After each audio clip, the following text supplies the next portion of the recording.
Hey guys, welcome to my channel, and today we're going to take a look at another horrible case with you.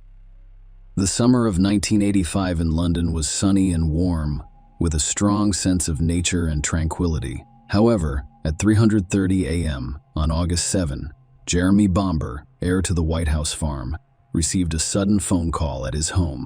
The young man, barely awake, answered the phone, wondering who could have called him so early. On the other end of the line was his foster father, whose voice was unusual.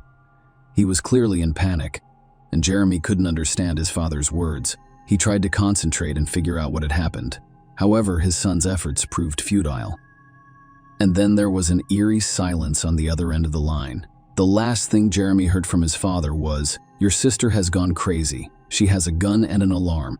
Jeremy wasted no time in calling the police and reporting the frightening conversation. Emphasizing the potential danger from his sister, officers arrived on the scene an hour and a half late after receiving the call. They were followed by Jeremy. There was an unusual silence and stillness all around. This was suspicious given what the son of one of the farm owners had told the police over the phone. Because it was suspected that weapons were involved, the English police chose not to rush inside, as was their professional practice. The effectiveness of such actions can be debated endlessly, but it is ultimately up to the English authorities.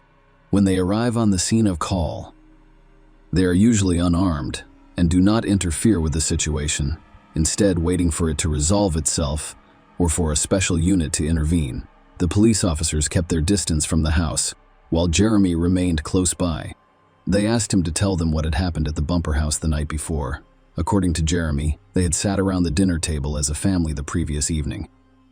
There was a minor misunderstanding at the end of dinner, but nothing major that could have resulted in such a tragedy. He also stated that he had left his weapons, a pistol and a .22 caliber carbine, with his parents. Both weapons were serviceable and loaded. A special team arrived on the scene and discovered that all doors and windows in the house were locked, with the exception of the window in the master bedroom on the first floor. They spent 2 hours using a loudspeaker to communicate with someone inside the house, but all they heard was a dog barking. It had been nearly 3 hours since the first police officers arrived on scene. At 8 a.m., the SWAT team finally entered the house, where an eerie silence reigned. The group carefully moved around the first floor, inspecting each room. As they approached the kitchen, they saw chaos, including an overturned chair on the floor. A dead man lay in a pool of blood. It was Neville Bamber, Jeremy's father. Neville's body appeared disfigured, with bruises and abrasions on his arms and face, as well as a broken nose and jaw, indicating that he had fought hard. There was no way to help him. His chances of survival were completely eliminated after 8 bullet wounds, 6 of which were to the head.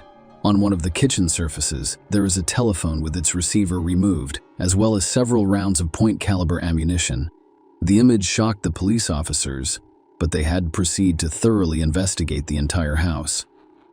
It was decided to inspect the first floor first, and then proceed to the second floor if no other family members were present.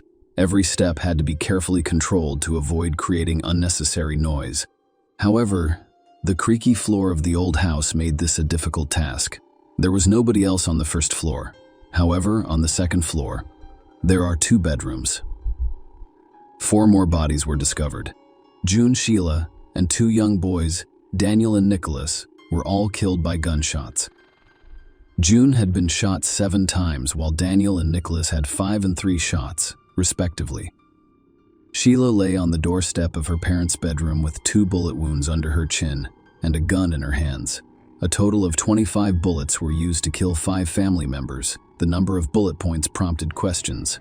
Was it possible that someone had deliberately removed the bummers? And what was the motivation? Could it be that the real culprit was attempting to mislead the police? Answers to all of these questions were required, so authorities immediately began investigating and researching the history of all deceased family members, the history of the Bamber family. The county of Essex, with its natural beauty, is close to the noise in crowded London, where there is always an endless stream of tourists flowing. However, it retains its value in the eyes of the locals, providing a respite from the hectic capital. The county invites you to unwind in both your body and soul. Enjoy the fresh air, walk through endless green meadows, taste crystal, clear lake water, explore medieval castles, and immerse yourself in fascinating stories. These benefits most likely drew the Bamber family to Essex, where they chose to settle. June and Neville realized their dream when they purchased White House Farm. June married Neville in 1949 when she was 25 years old, and the couple moved to their farm with the goal of raising a strong, prosperous family. Neville, a Royal Air Force veteran who had completed his service, was appointed magistrate of the local court. However, fate dealt the couple several unexpected twists and turns. June's lengthy attempts to conceive proved futile. They did not give up, however, and instead chose to place their 2 children in an orphanage. So Sheila, at 3 months old, and later Jeremy, at 6 months old, joined their family. June and Neville were exemplary parents, filling their children's days with love and care. Their children received an excellent education from them in prestigious private schools.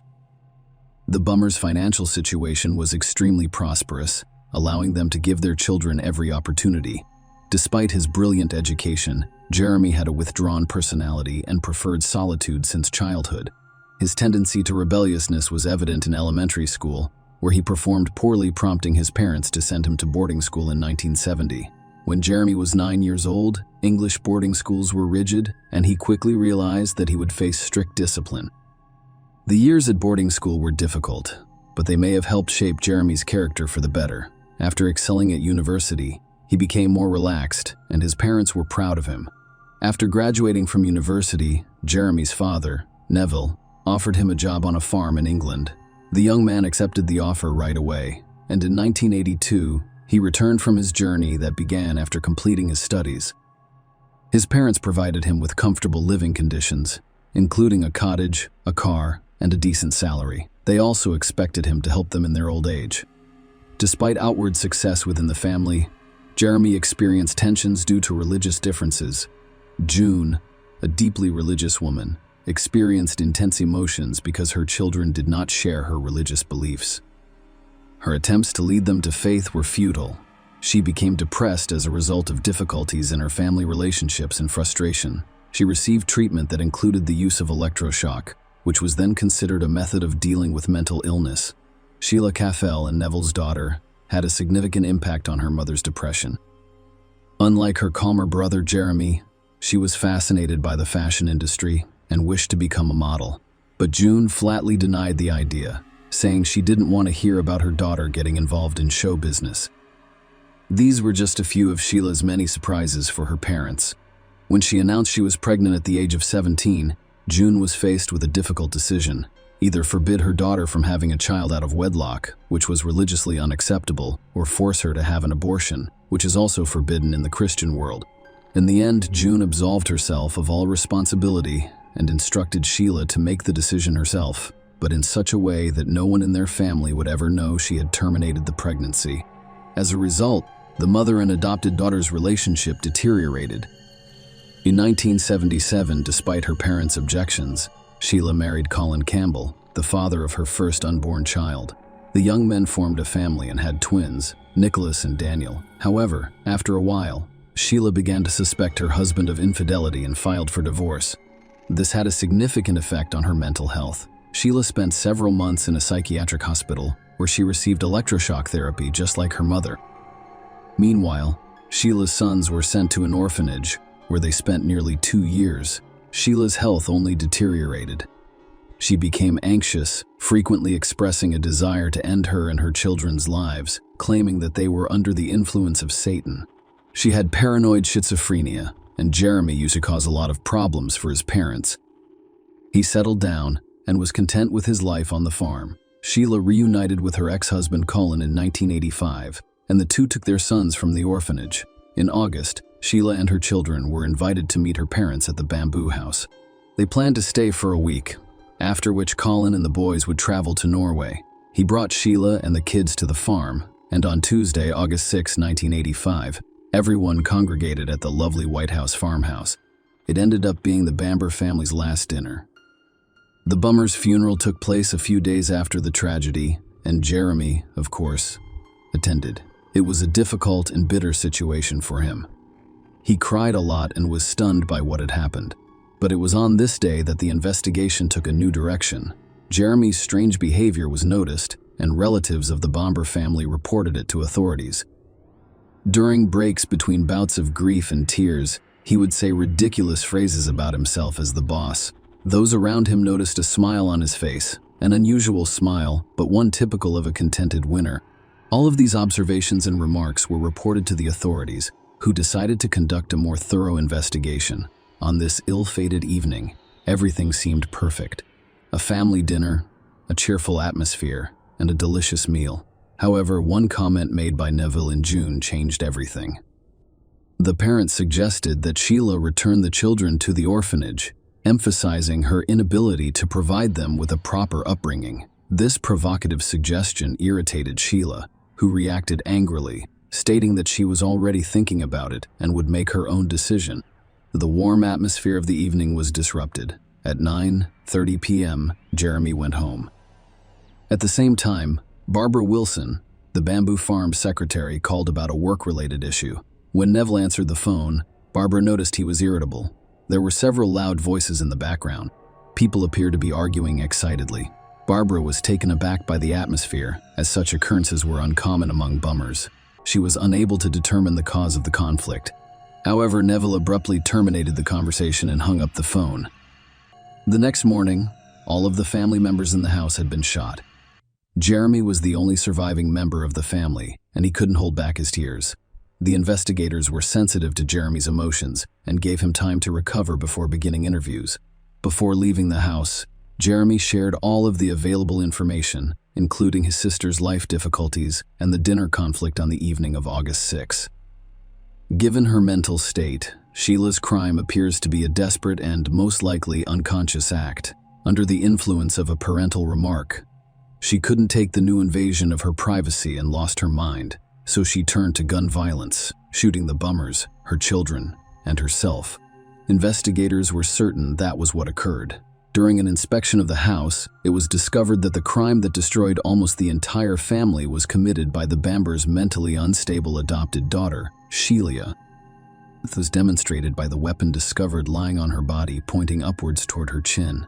The detective's subsequent actions appear absurd. The police decided to clean up the house and organized an unusual process of burning the bloody bedding and carpets on which the bodies were lying.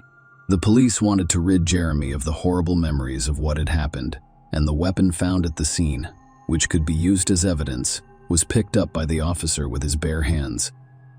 To avoid jumping to conclusions when reopening the investigation, the scene needed to be thoroughly examined. The first step was for detectives to inspect the weapon. Several people's fingerprints were found on the barrel, including the investigator, who appeared to pick up an important piece of evidence without gloves. The presence of Sheila and Jeremy's prints raised no questions. Jeremy confirmed that it was his hunting gun. He'd bought it legally. Sheila's fingerprints as a suspect in this crime were quite expected. However, it is important to note that the alleged perpetrator was shot twice in different parts of her body. How did she come to take her own life? And that's when things became clear. Julie, Jeremy's girlfriend, began to question his innocence. She contacted the investigators and provided them with some interesting information. On the night of August 7, Jeremy called her to report problems at the farm. However, when Julie attempted to learn more, Jeremy abruptly hung up. She also recalled Ames complaining to her several times before the tragedy about his family's fatigue with his in-laws. However, the most shocking aspect of her testimony concerned the bombers' will. It turns out that the bombers had left a will stating that all of their property would go to their children after their deaths, and that their mother would rewrite their share in favor of the twins, Sheila. This fact turned Jeremy against his sister.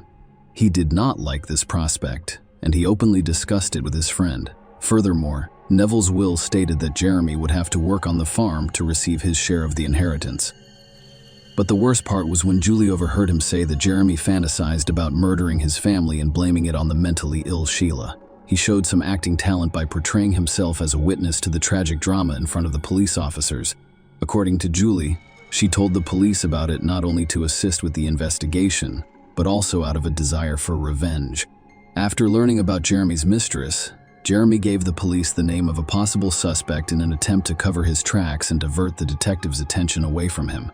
He went after a plumber he allegedly hired to work on the property. However, This cunning plan proved ineffective. The plumber was discovered and interrogated, but his alibi was strong. The plumber not only did not understand why he was being questioned about the crime, but he also provided clear evidence that he was not present at the time of the incident. As a result, the suspect list was reduced to just one: Jeremy Bamber. Despite his temporary detention, the lack of concrete evidence resulted in his release. Furthermore, the police did not limit his travel abroad. Although it was known that following the inheritance, Jeremy's financial situation had improved significantly. Soon, he had left England for a vacation in central France, and a few days later, he easily sold his father's car. Jeremy's cousins demanded that the theory that Sheila murdered her family be reconsidered. They went to the police and the media, and the deputy director of the CID once ordered the Bamber cousins to leave his office when they asked him to consider that James Bamber had orchestrated the entire thing. After that, one of the brothers decided to investigate the scene in secret from the others. His strong doubts about Sheila's involvement in the murder prompted him to seek additional evidence. By then, Jeremy had gotten the keys to his parents' house and was living there alone. His cousin made it through the door and around every corner of the house, hoping to find new evidence, and his search was fruitful. In one of the closets, he discovered an unexpected item: a silencer for a .2 carbine with bloodstains. It was something that prompted him to draw new conclusions. The weapon's length, including the installed silencer, indicated that the assailant would be unable to turn it on himself and shoot himself. This implied that Sheila could not have been involved in the crime. After being shot twice and bleeding, she would not have been able to remove the silencer and hide it deep in the closet. But, assuming she fired without this additional device, a new question arises: why were there bloodstains on the end of the silencer? Thus, it only confirmed that it had been installed on the carbine at the time of the crime. On September 29, Jeremy returned home and was immediately arrested and charged with the Bamber family's murder. The trial, which lasted 18 days, started on October 3, 1986. At Chelmsford Crown Court, Jeremy Bamber appeared arrogant as he took his seat in the darkness.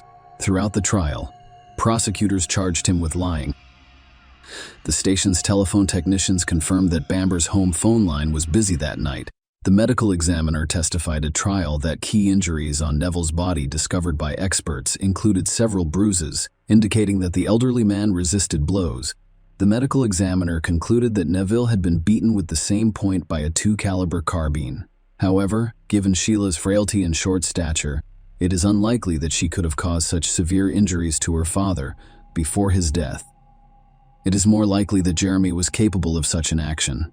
Neville's body was covered in bruises, and it was clear that Sheila had taken some blows during the fight. However, her body showed no signs of beatings or bruises. Jeremy's lawyers insisted that Sheila, despite her mental problems, was physically fit and capable of committing a crime. Her gun experience and excellent shooting skills were strong evidence that she could have committed the crime. They also noticed that Sheila's blood was fresher than that of other family members, which led them to believe that she had first massacred her family before killing herself. This could have been due to a realization of her actions, or, as the defense lawyer suggested, a reaction to the approaching police officers. After hearing these theories, the prosecution categorically rejected them. The silencer was discovered in the closet, along with Sheila's blood, but, logically, it should have been on the carbine. These statements were unquestionable. The defense was in a difficult position, with no additional arguments to counter the prosecution's case. The prosecution claims that Jeremy's anger at learning of the divided will motivated him to commit the crime. He planned the bloodbath for financial reasons. On the day of the incident, the housekeeper saw Sheila and noticed nothing unusual about her behavior the day before. 2 employees had seen her with the children and reported that she was happy and adequate. Barbara Wilson, the farm clerk, testified that she called Neville around 9:30 p.m. and believed she had ended an argument. Barbara reported that Neville was upset and appeared to hang up in frustration, which he had never done before. In her opinion, he was a calm man. Between 10:30 and 10 o'clock, Jeremy left his in-laws and went home. Late at night, he returned on the bicycle he had borrowed from his mother a few days before the events, steering clear of the main road to avoid being seen. Making use of an open window in a first-floor room, when Jeremy got inside, he discovered a pre-prepared and loaded gun. When he entered his parents' bedroom, he fired 2 shots that killed Jane. Then he pointed the gun at Neville, but his father awoke and attempted to defend himself. A struggle ensued, and the father and son went downstairs. Jeremy was able to kill his father in the kitchen. He then returned to the bedroom and killed Sheila and her children to make it appear that his sister was responsible for the crime. Jeremy placed the carbine in the dead Sheila's hands. He then returned to his bike and rode home. He first called his friend Julie, almost gave himself away with excitement, and then called the police to report his father allegedly calling. This call also prompted questions about the investigation. If Neville was in danger, he would have probably called the police rather than his son, and the phone in the bamboo house was not covered in blood. Even though, according to Jeremy's testimony, the father was most likely injured at the time of the call.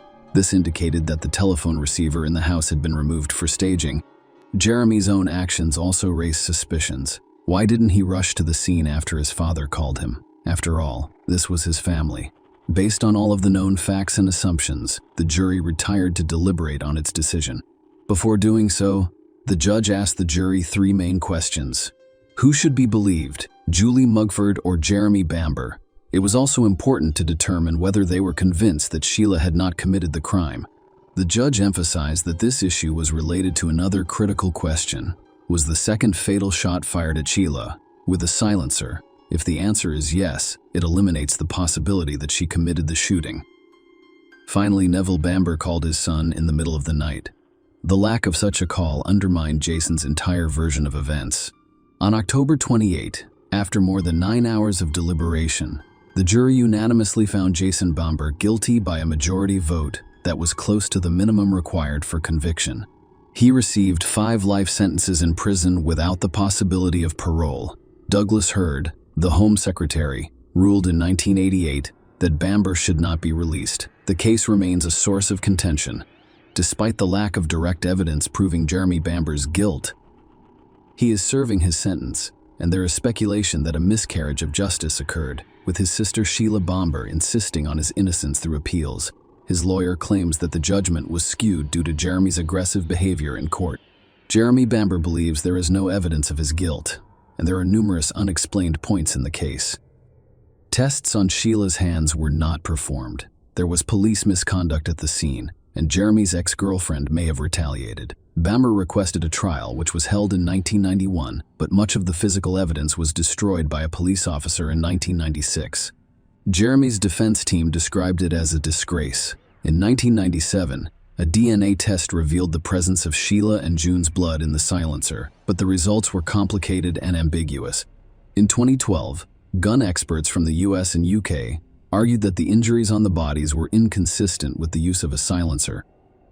In 2015, Jeremy Bamber filed an appeal requesting that all evidence be turned over to the defense under the guise of a lawyer, for which he was sentenced to 14 years in prison for fraud, seeking evidence of his innocence. Bamber created websites to discuss the case and offered a large reward for evidence that could overturn his conviction. The Bamber family's case continues to draw public attention, raising questions about the verdict's accuracy.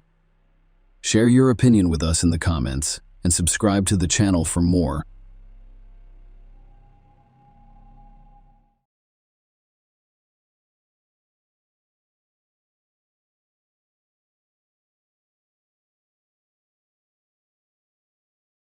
Hey guys, welcome to my channel, and today we're going to take a look at another horrible case with you. Brianna Warren, a young woman, was awakened abruptly by an unexpected phone call at 1:45 on December 18, 2013. In the morning, she picked up the phone and found her best friend Heather on the other end, sobbing. Heather shared a recent conversation she had with her ex-lover, Sydney. Sydney had called her, revealing that he had split from his wife, expressing regret for their own breakup and urging Heather to start over. Brianna inquired as to why Heather had answered his phone call. The number turned out to be unknown, prompting Heather to pick it up. After listening and briefly calming her friend, Brianna insisted that Heather had only recently recovered from the difficulties of their breakup and should not get involved with Sydney again. She persuaded Heather to return to sleep and rest, and they exchanged goodbyes. The picturesque Horry County in South Carolina is frequently regarded as an ideal place to live. This region is well known for its beautiful beaches, with Myrtle Beach being particularly beautiful and popular. Aside from the beaches, there are dense forests, vast rivers, and numerous friendly towns to explore. On December 19, Horry County Police discovered an abandoned car, a green Dodge Intrepid, parked in a remote area along the Waccamaw River. Peachtree Landing was approximately 8 miles from Myrtle Beach. This location served as a dock for small boats and was at the end of a long, little-known road that was rarely traveled by cars. The police checked the car's registration in their system and discovered that it was registered to Terry Elvis. Officers were dispatched to his home. They knocked on his door and told him about the found car. Terry was at home, watching TV on his living room sofa. It turned out that the car belonged to his daughter Heather. Terry attempted to contact Heather by phone, but she was unavailable. He agreed to accompany the police to the Peachtree Landing for further investigation. Terry was surprised to see his daughter's car in such a strange, secluded location, but he was not initially concerned about her safety. He assumed the car had been stolen because it was strange that it was there without its owner. After receiving a spare key from Terry, the police opened and thoroughly inspected the vehicle. They discovered no personal items in the cabin, including Heather's purse, keys, or cell phone. Terry's concern grew, so he attempted to contact Heather again. "I'm still not getting a response." He called the restaurant where she works. Heather had not shown up for work, according to the manager, and she was not scheduled until the following day. Terry informed the police of his concerns, stating that such behavior was completely out of character for his daughter and that something had gone wrong. At the time, the car and the riverbank where it was discovered were not considered crime scenes because there was no evidence of a struggle, broken glass, or blood. Nonetheless, authorities decided to conduct a missing persons investigation. Police and volunteers searched the land while divers investigated the riverbed. During the search, human remains were discovered in the forest. However, they were identified as belonging to an unknown man, not the missing woman. Investigators searching for leads investigated the missing woman's background. Heather, 20, was the daughter of Terry and Debbie Elvis, who lived in the county. She shared a close bond with her parents and younger sister. Heather's father mentioned that their family has always been close and supportive of one another. Heather was independent, but she remained close to her father, communicating with him every day by phone in 2011. Heather told her family that after graduating from St. James High School, she wanted to live with her best friend, Brianna Warland. Her parents were fully supportive of this decision. At 20, Heather worked as a waitress at the Tilted Kilt, a Scottish-themed restaurant in Myrtle Beach, and wanted to be a cosmetologist.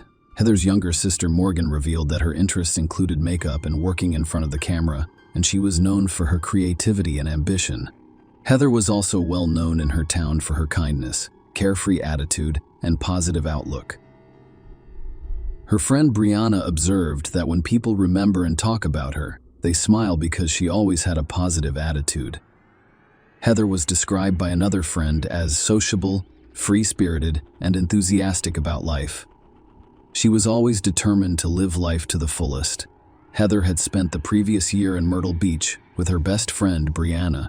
She was doing well in her studies, and everything seemed perfect. However, everything changed when Heather had a chance encounter at the Tilted Kilt, which set her on the path to tragedy. Heather was working the day shift at a busy restaurant one warm June afternoon, while chatting with customers, taking orders, and transporting trays to the kitchen. She ran into Sidney Moore, a 37-year-old father of 3 and handyman. Sidney owned a small kitchen appliance repair business in Myrtle Beach and had received an order from the restaurant that day. They struck up a conversation, and Heather was instantly drawn to the man. Their interactions increased after that day. They discovered that they had many of the same interests and hobbies. Heather even hinted at her feelings on Twitter, saying she was drawn to older men. By the end of July, Heather had begun sending intimate messages to Sidney, who was renovating her restaurant. She also told her friends and co-workers about Sidney, revealing that he was the same person she'd mentioned on Twitter. Sidney liked Heather's attention and began visiting the restaurant on a regular basis. They frequently entertained in the kitchen while Sidney worked on appliance repair. By July, their relationship had most likely progressed from innocent flirting to something more serious, as evidenced by Heather's 2 tweets sent within a minute of each other. In one tweet, she mentioned that she had done something, while in the other, she stated that she was too deep to stop. Heather's co-workers were aware of her feelings for 37-year-old Sydney, and they began gossiping about their relationship. One co-worker later admitted that everyone was aware of their relationship and disapproved because Sydney was married. Furthermore, they frequently addressed Heather by different names, and once decided to play a joke on her. Two colleagues called the restaurant and pretended to be Tammy Sydney's wife. In August, the rumors were finally confirmed. Sydney began to appear more frequently at the restaurant. She was constantly bringing Heather coffee and sweets, sitting in the dining area, and waiting for her at the back door after her shift so they could leave together. The couple frequently discussed their relationship with friends, and Sydney even told acquaintances about his plans to hire Heather as a full-time nanny when he and his wife relocated to Florida. Heather also told her friends about Sydney's plans, and they all thought it was strange. The lovers were constantly on the phone and frequently drove to remote and secluded locations in their cars for intimate calls. Heather knew this was a toxic relationship. Sydney repeatedly told her that he was tired, dissatisfied with his wife, and wanted to leave. However, it appears that these were empty promises. Heather's friends warned her that Sydney was only using her.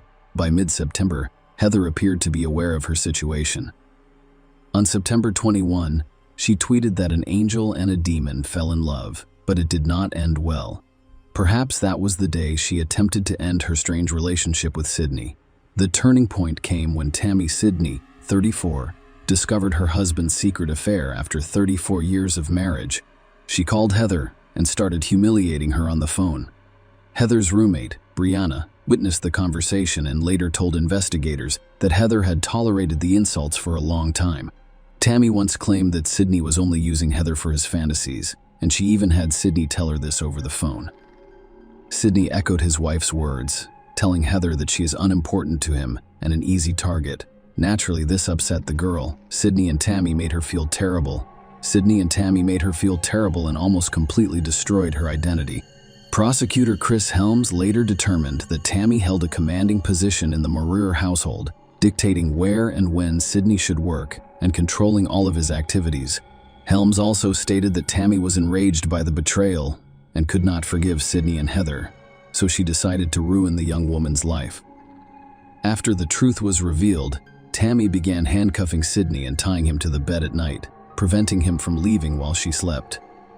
She also changed the password on his phone and forced him to get a tattoo of her name on his stomach.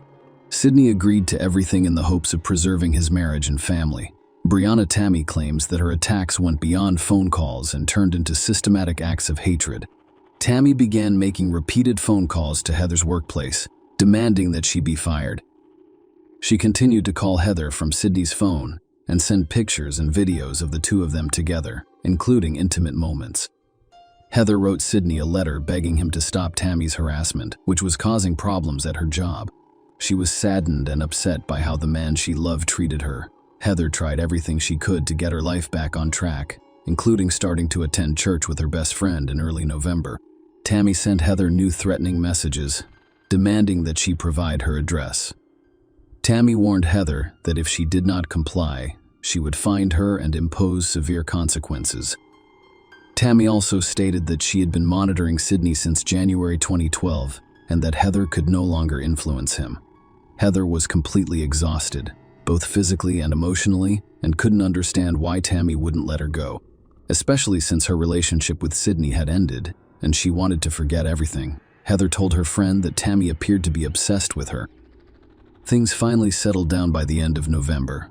More than 2 weeks after Tammy's threatening messages arrived, Sydney and Tammy left for a 3-day trip to California with their 3 children in their new Ford Phone 150 SUV. With more family out of town, Heather was finally able to relax and enjoy the moment, free of Tammy's threats. Heather also experienced a happy event in her life when she was able to land her dream job as a makeup artist at a beauty salon. She was supposed to start work before Christmas. Heather was overjoyed and eagerly shared the news with her friends and family. However, fears began to emerge in her life, which could only worsen her problems with Tammy. Heather and her co-workers at Tilted Kilt noticed in early November that she had gained weight unexpectedly and quickly. Heather became concerned that she might be pregnant with Sydney's baby.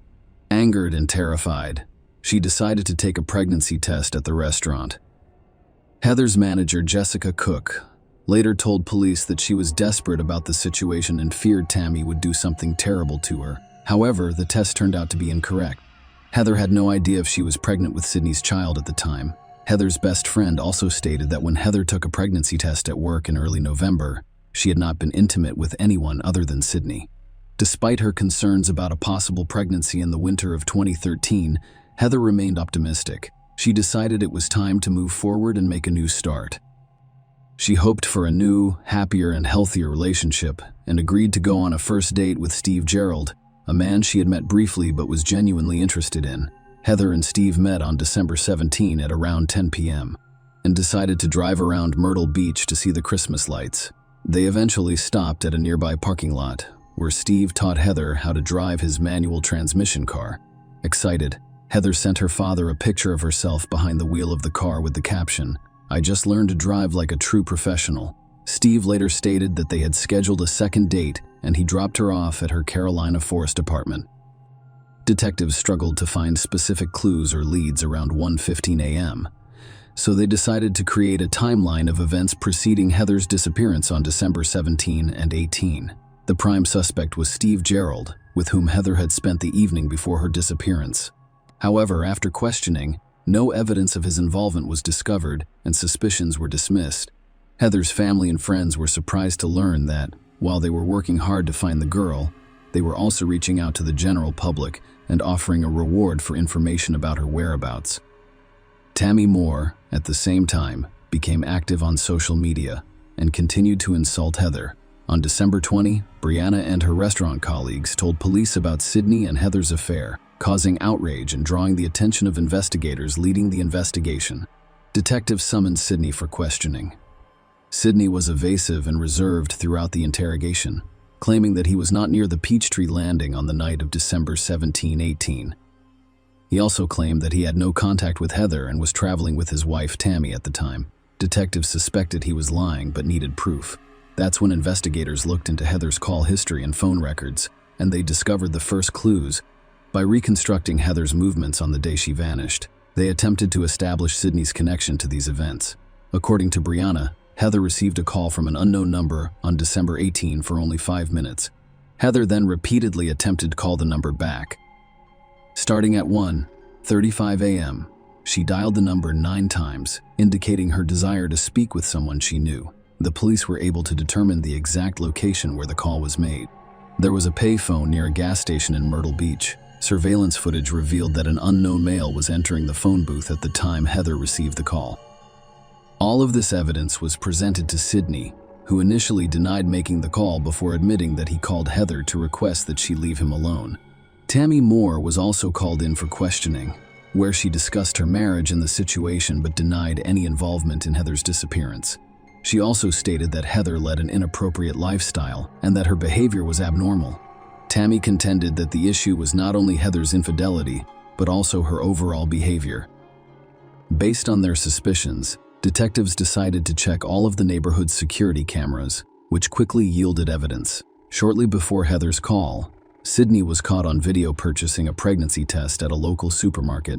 When asked if the test was for him, the man responded that it was for his wife. Even more compelling evidence was discovered later. Footage from cameras installed along a remote stretch of road leading to the Peachtree Landing. These tapes featured a Ford Phone 150. It's very similar to Sydney's vehicle approaching the location where Heather's car was discovered at 3:36 a.m.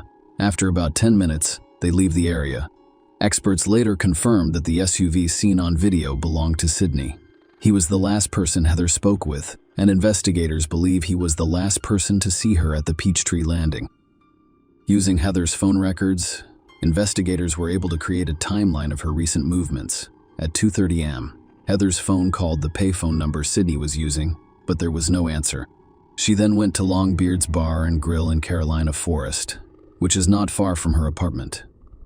She stayed there for about 15 minutes before heading towards Augusta Plantation Drive. She then returned to her Longbeard and remained there for an additional 15 minutes.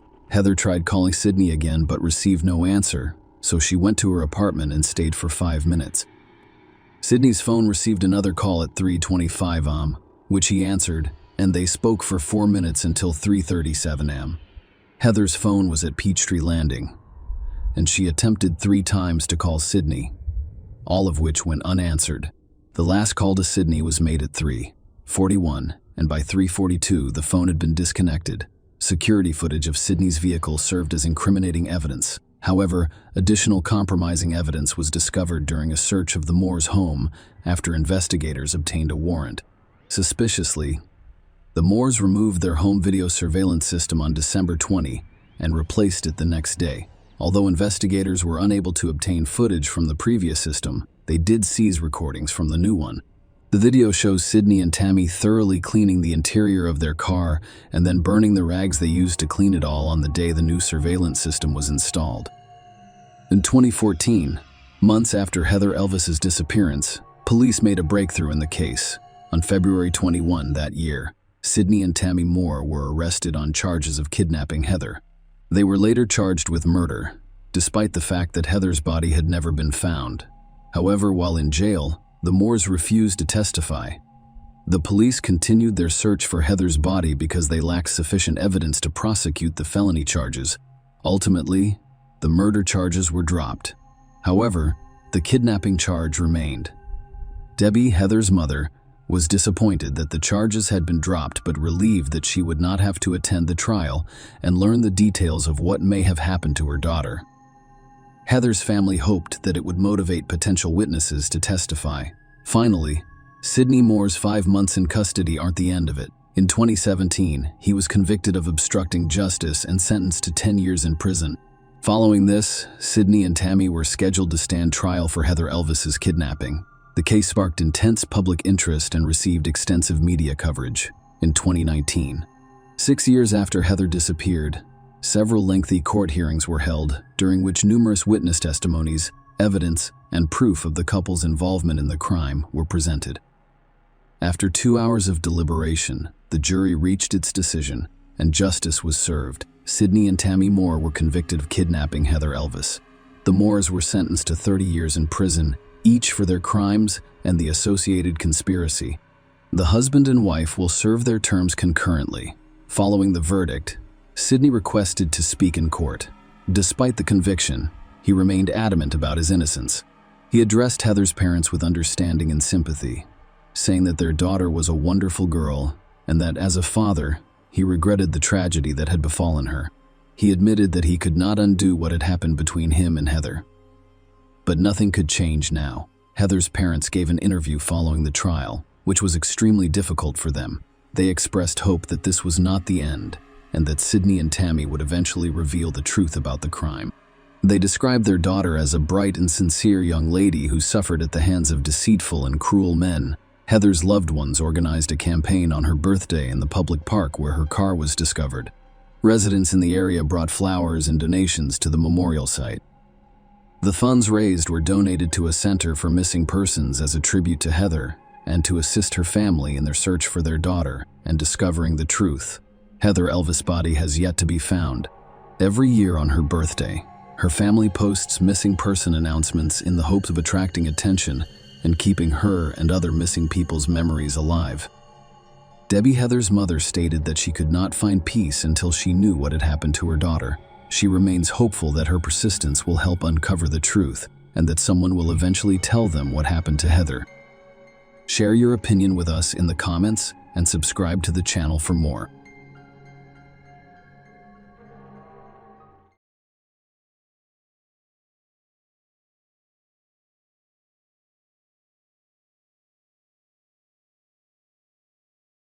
Hey guys, welcome to my channel, and today we're going to take a look at another horrible case with you.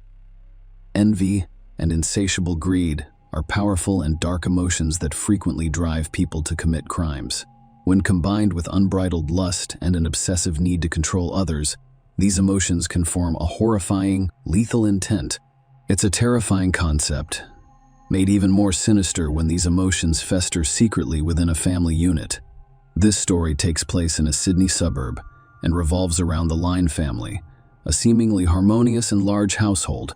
Their story evolved into one of the most notorious and bloody crimes in Australian history. The investigation's complexity and duration are noteworthy, as the perpetrator group was confident in avoiding justice. His meticulously crafted and brutally executed plan was nearly perfect. However, a minor, overlooked detail eventually provided the police with the necessary breakthrough. Let's start at the beginning of this story, exploring how a combination of greed, envy for others' success, and corrupt passion can drive someone insane, transforming them into a monstrous figure who didn't even spare children in their rampage. The Lin family story depicts love, ambition, and a tragic ending. Min Lin and Yoon Lin. Lin's love story started in the late 1980s, during their college years at an Australian university. Both were native Chinese. They had each emigrated to further their education.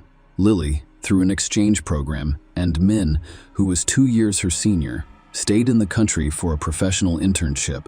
After completing his bachelor's degree, their paths crossed in a university corridor, resulting in what they later described as love at first sight. They shared common roots and dreams, and while they felt like outsiders in a foreign land, their desire to start a new life in Australia brought them together. After graduation, the couple married and moved to the picture-scanned, tranquil suburbs of North Epping and Sydney.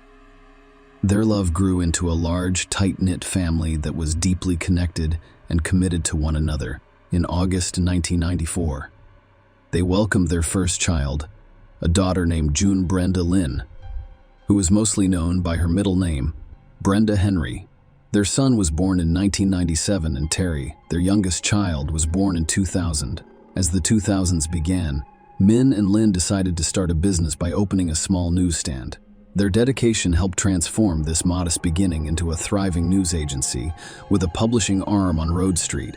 The Lin family's business thrived, allowing them to live a comfortable life with a large home, a luxury car, and prestigious private schooling for their kids.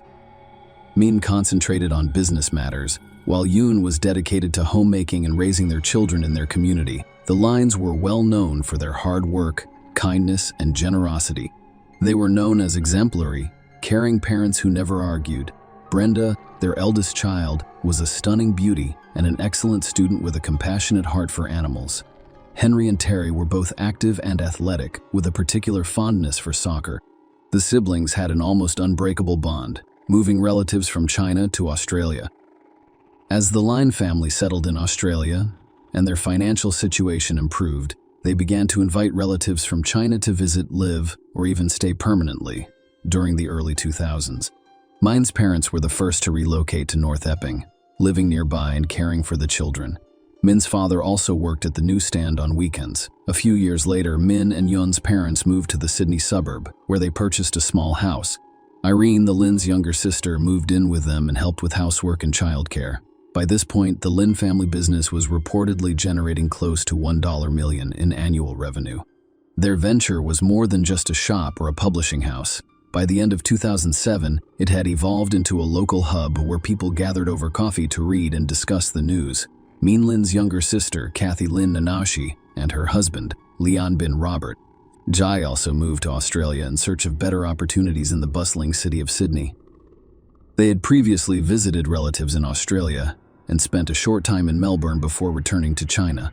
This time, they were determined to stay in Australia permanently. Robert, a former successful ant doctor in China, decided to change careers and pursue entrepreneurship.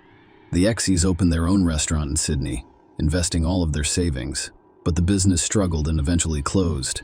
Subsequent attempts to open a cafe or snack bar were also unsuccessful. Robert struggled with his new ventures due to a lack of business acumen and financial management skills. Robert and Kathy eventually moved to North Epping to be closer to their family. Kathy found work, but Robert remained in a state of self-discovery, unsure of his next steps. The Lin and Xi families were linked not only by kinship, but also by a deep friendship. They saw each other almost every day, remained in constant contact, and frequently gathered for family meals. Their most recent gathering took place on the evening of Friday, July 17, 2009, at Kathy and Min's parents' home. Unbeknownst to them, this would be their last reunion. The Lin family home was the scene of a horrific massacre. On the morning of July 18, the Lin family's shop was unexpectedly closed, surprising their regular customers. The shop, which had been open 7 days a week for years, showed no signs of opening and no notice or warning on the doors. Customers and neighboring shop owners were concerned about this unusual occurrence. Following several unsuccessful attempts to contact Min, one of them called his sister Kathy to inquire about the situation. Kathy was surprised and alarmed because her brother had never closed the shop without prior notice, frequently having their father or father-in-law cover for him. She tried calling Min and then his wife, Yun, but was unsuccessful. Her calls to their home phone were also unanswered. Kathy and her husband Robert, who were worried, decided to pay a visit to Min's house to ensure everything was fine. Arriving around 9 a.m., they noticed the family car in the driveway and discovered the front door unlocked, but there was no sign of the owners. Inside, the house was strangely quiet, and calls for family members went unanswered. The house appeared to be undisturbed with no signs of forced entry. Kathy ascended to the second floor, calling out for her brother. She screamed in shock and horror as she opened Min and Yunlin's bedroom door, staggering back to face the gruesome scene in front of her. The room was covered in blood, including the floor, walls, ceiling, furniture, and curtains. The lifeless body of Lin Lane, 43, was found near the bed, mutilated beyond recognition. Irene, 39, slept in the adjacent room with her young sister. The scene was equally horrific. Irene lay lifeless in her bed, her face a bloody pulp in the children's bedrooms. Henry, 12, and Terry, 9, had also been brutally beaten to death, with their bodies found in different corners of the room. Brenda, the 15-year-old daughter, had fortunately been away on a school trip the day before and was not present during the tragic night. The body of the household head, Min Lin, could not be found, raising the possibility that he was still alive, possibly injured, taken hostage, or escaped. Kathy called 911 right away, but she was so shocked that she couldn't explain what had happened. She screamed and cried into the phone, pleading with medics to arrive quickly and save anyone they could. However, first responders could only confirm that all of the victims had died at the scene of the massacre. The morning following a chilling discovery, following Kathy's frantic call to emergency services, Robert left to pick up the Lin parents, who lived about 10 kilometers away from the crime scene. The police and paramedics arrived in minutes, and what they found was one of the most horrific crime scenes they had ever seen. Unfortunately, it was too late for any member of the Lin family. Each had been killed with multiple blows to the head from a heavy, blunt object resembling a hammer. However, the lethal weapon was nowhere to be found, leading investigators to believe that the perpetrator took it with them. Mainland's body was eventually discovered in his own bedroom, wrapped in a blood-soaked blanket, like his family. He had been beaten to death in a similar way. It appeared that he was the first victim, followed by his wife, her sister, and then the two boys. An initial inspection of the crime scene revealed no significant clues or leads. The lack of a lethal weapon, combined with the fact that valuables and money were left undisturbed, indicated that the primary goal was to eliminate the Lin family rather than robbery. Additionally, multiple assailants were suspected, as it appeared unlikely that one person could single-handedly defeat so many. However, evidence suggested that the children were awake and desperately attempted to flee during the attack, as evidenced by bloodstains and splatters throughout the home. Interestingly, in addition to head injuries, all adult victims displayed signs of strangulation, possibly to reduce resistance during the assault. Each room contained identical bloody shoe prints with a distinct tread pattern, but the shoe brand could not be identified solely based on its size. No foreign fingerprints were found, implying that the killer or killers used gloves. Initially, there were no leads or theories about the identity of the perpetrator. Family, friends, and neighbors all agreed that the Lins had no known enemies. The motivation for such a heinous massacre of 5 people was unclear. The attack occurred between midnight and 3 a.m. on July 18. Brenda Lin, the eldest and now sole survivor of the extensive Lin family, was on a school trip to New Caledonia when the tragedy occurred. She learned about the horrific incident on social media and initially refused to believe it involved her own family, hoping for a mistake. Her Aunt Kathy quickly called, confirming the terrible news with tearful sobs. Brenda was quickly flown back to Sydney, where her new guardians, Kathy and Robert, greeted her at the airport. Brenda moved in with them after the Lin family's home was sealed as a crime scene. Brenda, who was distraught, was taken to the police station the next day to be questioned. However, she was unable to provide any new information. claiming that her family had no enemies or ill wishes and had noticed nothing unusual prior to her trip. Brenda inherited a large fortune, including property and the family business, after her parents died. However, because she was a minor and still in school, her legal guardians, Kathy and her husband Robert, were in charge of the estate. Brenda's grandparents also offered support, but Kathy and Robert insisted on being her primary caregivers. Robert even threatened legal action if the elderly relative requested custody, claiming they were too old to care for a teen. Eventually, the dispute was resolved amicably, and Brenda stayed with her aunt and uncle. Lynn's shop and publishing business, which had been temporarily closed, reopened shortly after disease control measures were implemented. Brenda hadn't yet taken over the business operations. Robert began actively reviewing the family's bank accounts, savings, real estate, and other assets, as well as conducting investigations and developing theories. Experts examined the crime scene multiple times, meticulously documenting every detail. Despite their efforts, no solid leads emerged. They concluded that the killer acted alone and entered the house quietly, implying that either the door was unlocked or the perpetrator had a key. Tiller wore size 9.5 shoes with a distinctive ornate tread pattern. The lethal weapon, believed to be a hammer, was never discovered in or near the house because the killer used gloves. No fingerprints or foreign DNA were left behind. Only traces from the 5 victims were discovered. A strange and significant detail was that bloodstains were found on the doorknobs of each bedroom where the perpetrators occurred, indicating that the killer's bloodied gloves had touched them. However, there were no bloodstains on Brenda's doorknob, indicating that the killer was aware she was not present. As one of Australia's most high-profile cases, the tragic incident received extensive media coverage. With no substantial evidence or suspects, a variety of unlikely theories emerged. Rumors spread about Lynn's alleged vast fortune, resulting in their demise. There were theories about a botched robbery and the involvement of local Chinese mafia clans. Given the area's history of burglary gangs, such theories were not entirely dismissed. The Lynch shop had been attacked months prior to the tragedy, and Min had witnessed an armored car robbery a week before the fatalities. Though the criminals wore masks and Min was unable to identify them, it was speculated that he had been eliminated as a potential witness. Months passed with the investigation at a standstill. No theories were substantiated, and no suspects were identified. The robbery theory was eventually dismissed because money and valuables were unharmed, and the killer appeared to have a single goal: to eliminate the household members. Furthermore, the power was turned off in the house on the night of the fatal incidents, indicating that the killer knew where the electrical panel was.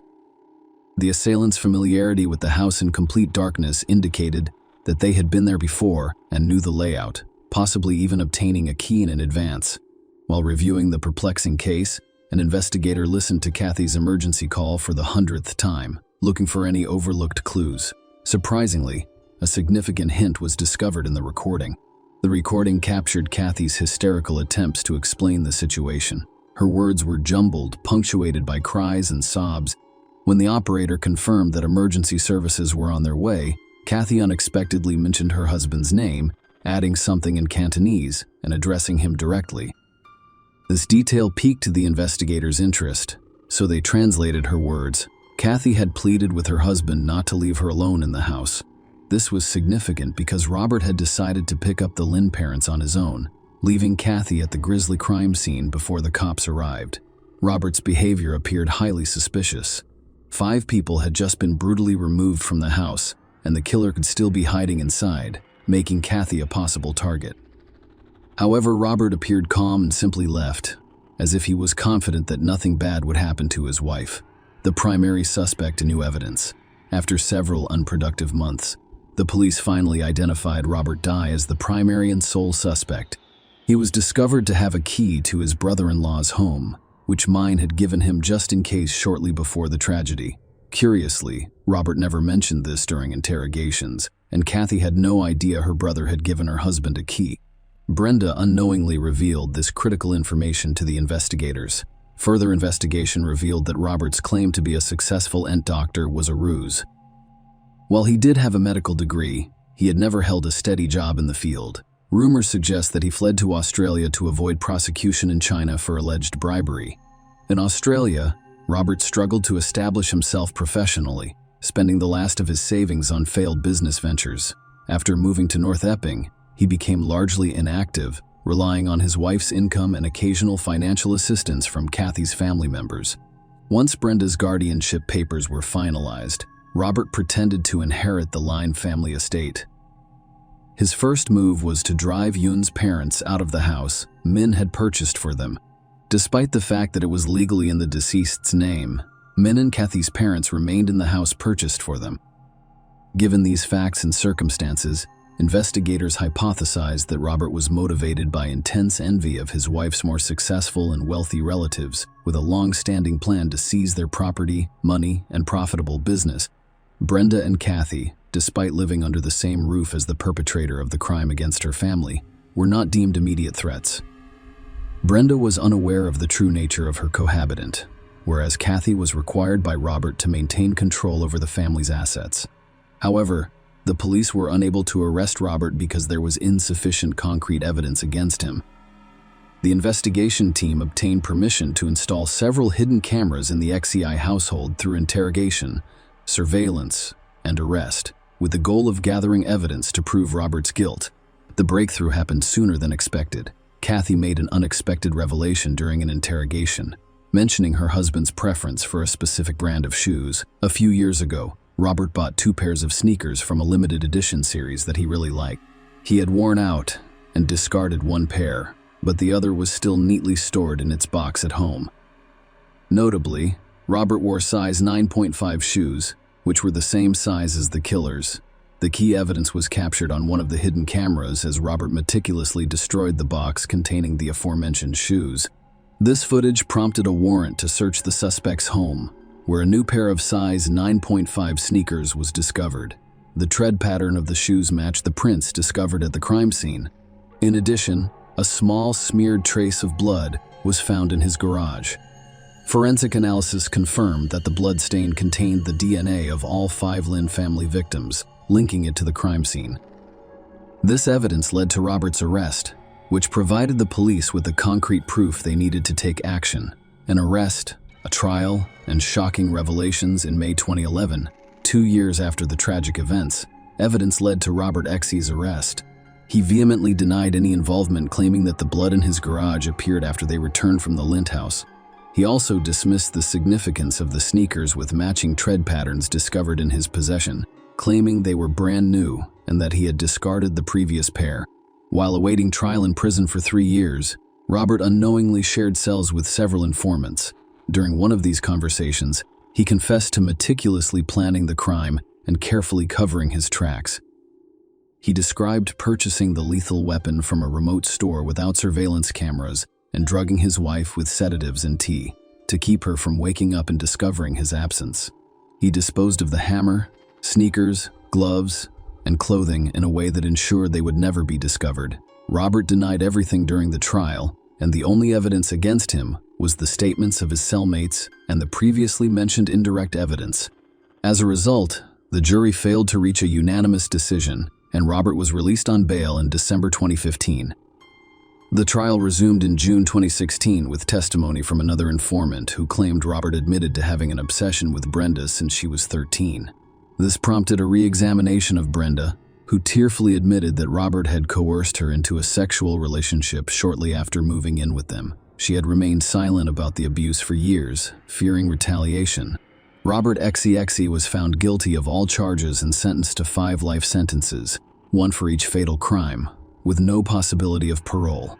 His subsequent appeals were denied.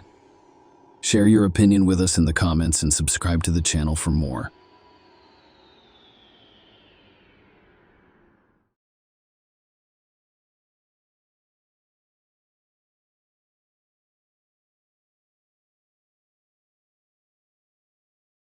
Hey guys, welcome to my channel, and today we're going to take a look at another horrible case with you. On an early August morning in 2015, Tom Martins called emergency services. The caller urgently reported a violent altercation between his daughter and son-in-law. Tom revealed with a shaken voice he is bloodied, and I fear I may have killed him. In response, the dispatcher quickly summoned medical personnel. The phone was then passed to Tom's distraught daughter, who was trained in CPR. The dispatcher calmly instructed, "Stay calm, rely on your training, not your emotions. We need to revive your husband, and we are ready to begin Kipri."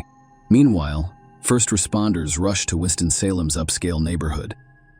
They arrived at a $350,000 home known for its stylish gray shutters and well-kept lawns, only to discover Jason Corbett brutally murdered. This incident depicts the tragic story of a widower with 2 young children who was in desperate need of emotional support after losing his beloved wife. It also introduces a young woman who appears to be a beacon of hope and has stepped in to care for the children. Nonetheless, it serves as a stark reminder of the dangers of hurriedly integrating near strangers into close-knit family bonds.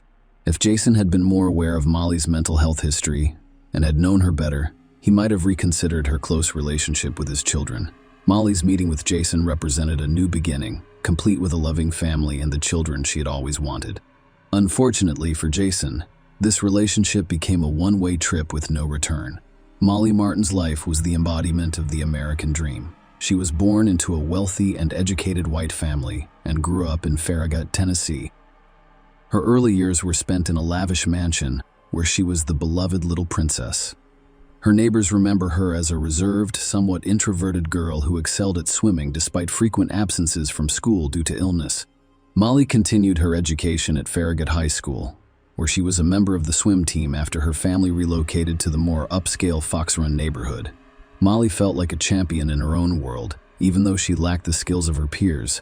Molly's parents, Sharon, a math doctorate from Emory University in Georgia, and Tom, an FBI agent and experienced lawyer, instilled a family motto. Achievements, whether real or perceived, are the only criteria used to measure success. The Martins were regarded as societal pillars, a family striving for prestige, wealth, and ideal heirs capable of maintaining their lifestyle. The children were raised with a win-at-all-costs mentality since they were very young. The main issue was that Molly, the beloved daughter and little princess, failed to meet these high expectations, unlike her 2 brothers. To maintain their societal facade, Tom and Sharon went to great lengths to conceal why Molly was perceived to be frequently ill with a supposed problem in her left foot, causing her pain and necessitating numerous hospitalizations and surgeries. In reality, Molly's mental health, not a physical illness, kept her from attending school in order to maintain their external image. Tom and Sharon kept their daughter's problems private, with few people knowing what happened behind the walls of their opulent mansion. Molly appears to have gotten into Clemson, one of America's top colleges, thanks to her parents' influence. In 2003, her photograph appeared in the Clemson University yearbook as a freshman, but all records of her disappeared. Molly started working at Knoxville's Vintage Beauty Salon in 2004, where she met stylist Jeremy Taylor. They began dating and spent a year and a half together. Despite their close relationship, Taylor only knew about Molly's leg health issues, which required numerous surgeries and frequently prevented her from working. Nonetheless, he admired her dancing and ballet abilities, never questioning the extreme strain on her foot. After breaking up with Taylor, Molly joined a dating site and began a romantic correspondence with Keith Megan on February 22, 2007. Keith and Molly had their first date nearly a year before they met the widowed father of 2. Molly first told Keith about her bipolar disorder and other related issues. Keith, who suffered from chronic fatigue and depression himself, encouraged her and moved in with her a month later. Molly found work as a nanny and went to therapy, and everything appears to be going well. The fairy tale came to an end when she developed a severe staph infection.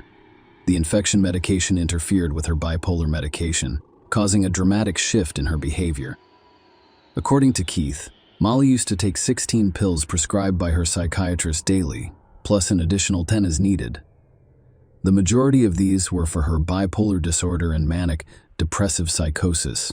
Molly stopped sleeping, and their relationship quickly deteriorated. Molly decided to become pregnant in an effort to save their relationship. She had always stated that children would make her happy. Keith later revealed this during an interview. Eventually, she became pregnant. I was terrified because I knew how many medications she was taking. I was very scared. Keith recalled Molly miscarrying early in the pregnancy on September 16, 2007, and how devastated she was. But honestly, I felt relieved. I assumed it was for the best. Molly was admitted to a psychiatric unit in a medical rehabilitation center in Atlanta, Georgia, 5 months later. In February 2008, after her condition had not improved, her parents paid for the treatment. A few days after her discharge, she told Keith, "I want to work as a nanny somewhere in Europe." He took it as a sign of her relapse and dismissed her online advertisement for a nanny position. However, she quickly informed him that she had found work in Ireland and would be leaving for a while. Jason Corbett responded to her advertisement, unaware of the nanny issues that would arise. Jason Corbett was born February 12, 1976, in Limerick, Ireland. He grew up in a loving and supportive family. Jason's parents, John and Rita, raised 8 children, including his twin brother Wayne. The family prioritized emotional richness over material wealth, and despite financial difficulties after their father lost his job, they worked hard to provide a nurturing environment for the children. To help out, Jason worked part-time as a security guard at a school sports center. He was eager to earn money to treat his loved ones. Jason had always valued work ethics and the desire to help those around him, which made him popular among family and friends. Margaret Fitzpatrick, or simply Mag, was one of those who cared deeply about Jason. They knew they were meant to be together from the moment they met. After getting married, they eagerly began planning a family, both wanting a large, happy household. Their first child, Jack, was born in September 2004, followed by their daughter Sarah 2 years later. Megan and Jason were filled with joy as they raised their children, deeply loved each other and their children, and everything in their lives seemed perfect. Unfortunately, this idyllic life came to an abrupt end. On November 21, 2006, only 3 months after Sarah's birth, tragedy struck. Meg died in the hospital after waking up with an asthma attack. Jason, 30, was devastated by her death, which left him feeling lonely and sad. Only his devotion to his children kept him afloat. His family rallied around him, realizing the importance of being there for him during this difficult time. Jason was humble and kind, but he was concerned about relying so heavily on his family for assistance in childcare. This thought bothered Jason. He did not want to be a burden.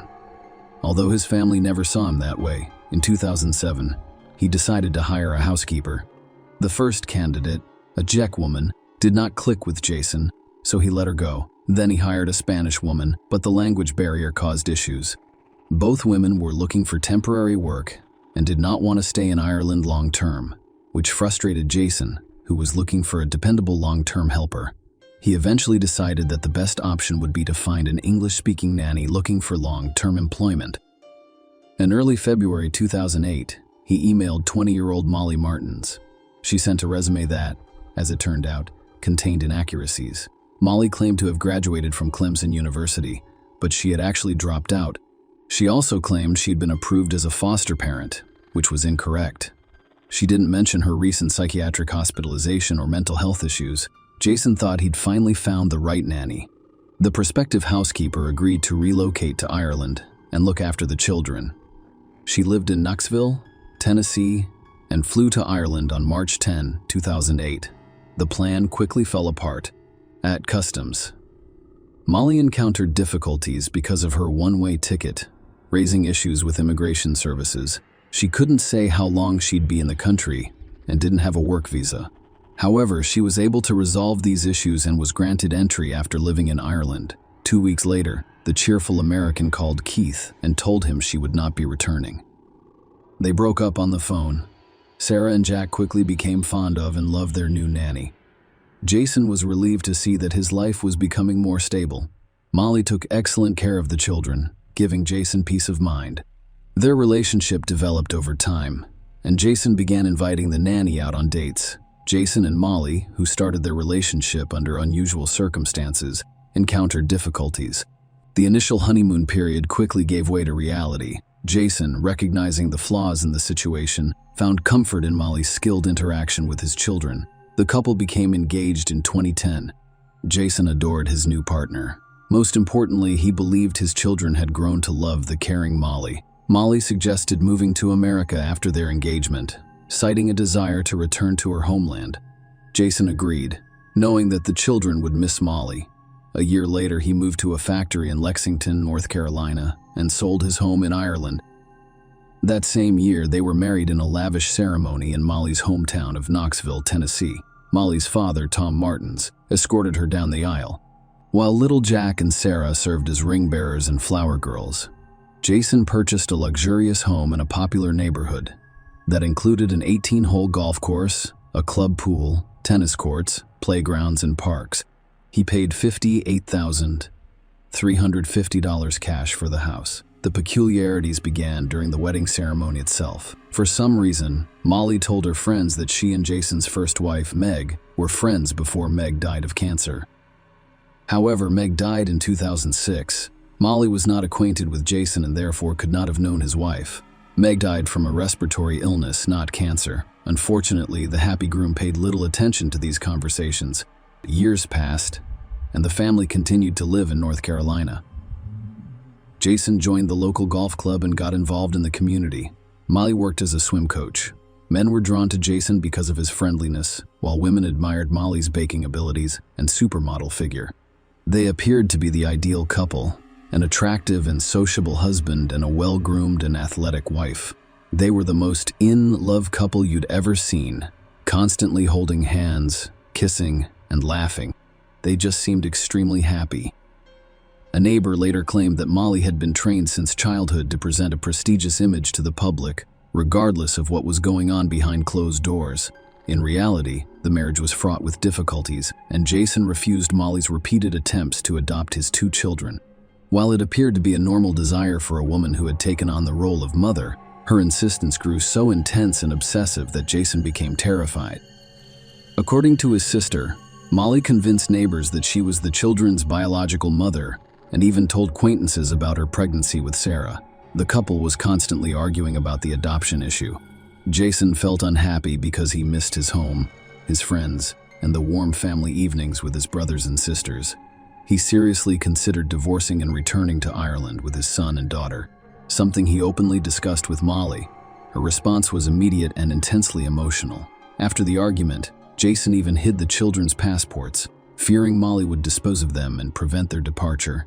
The more he considered divorce, the more desperate she became to keep him and the children with her.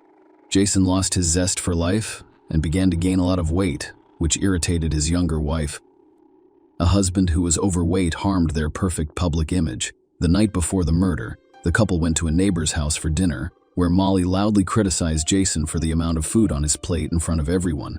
She openly stated that it was inappropriate for someone his age to eat so much. Jason departed silently. Molly and her father beat Jason to death the night after, on August 2, 2015. On August 1, Molly's parents, Tom and Sharon, arrived in North Carolina for a visit. The exact purpose of this visit remains unknown to this day. Some believe Molly and her father planned the visit to ensure Tom was present to help commit the crime, while others view it as a routine parental visit. Because Tom and Sharon arrived late in the evening, they decided to present the gifts to the children the next morning. This detail is critical. They prepared an aluminum baseball bat for Jack, and we intend to give Sarah a tennis racket.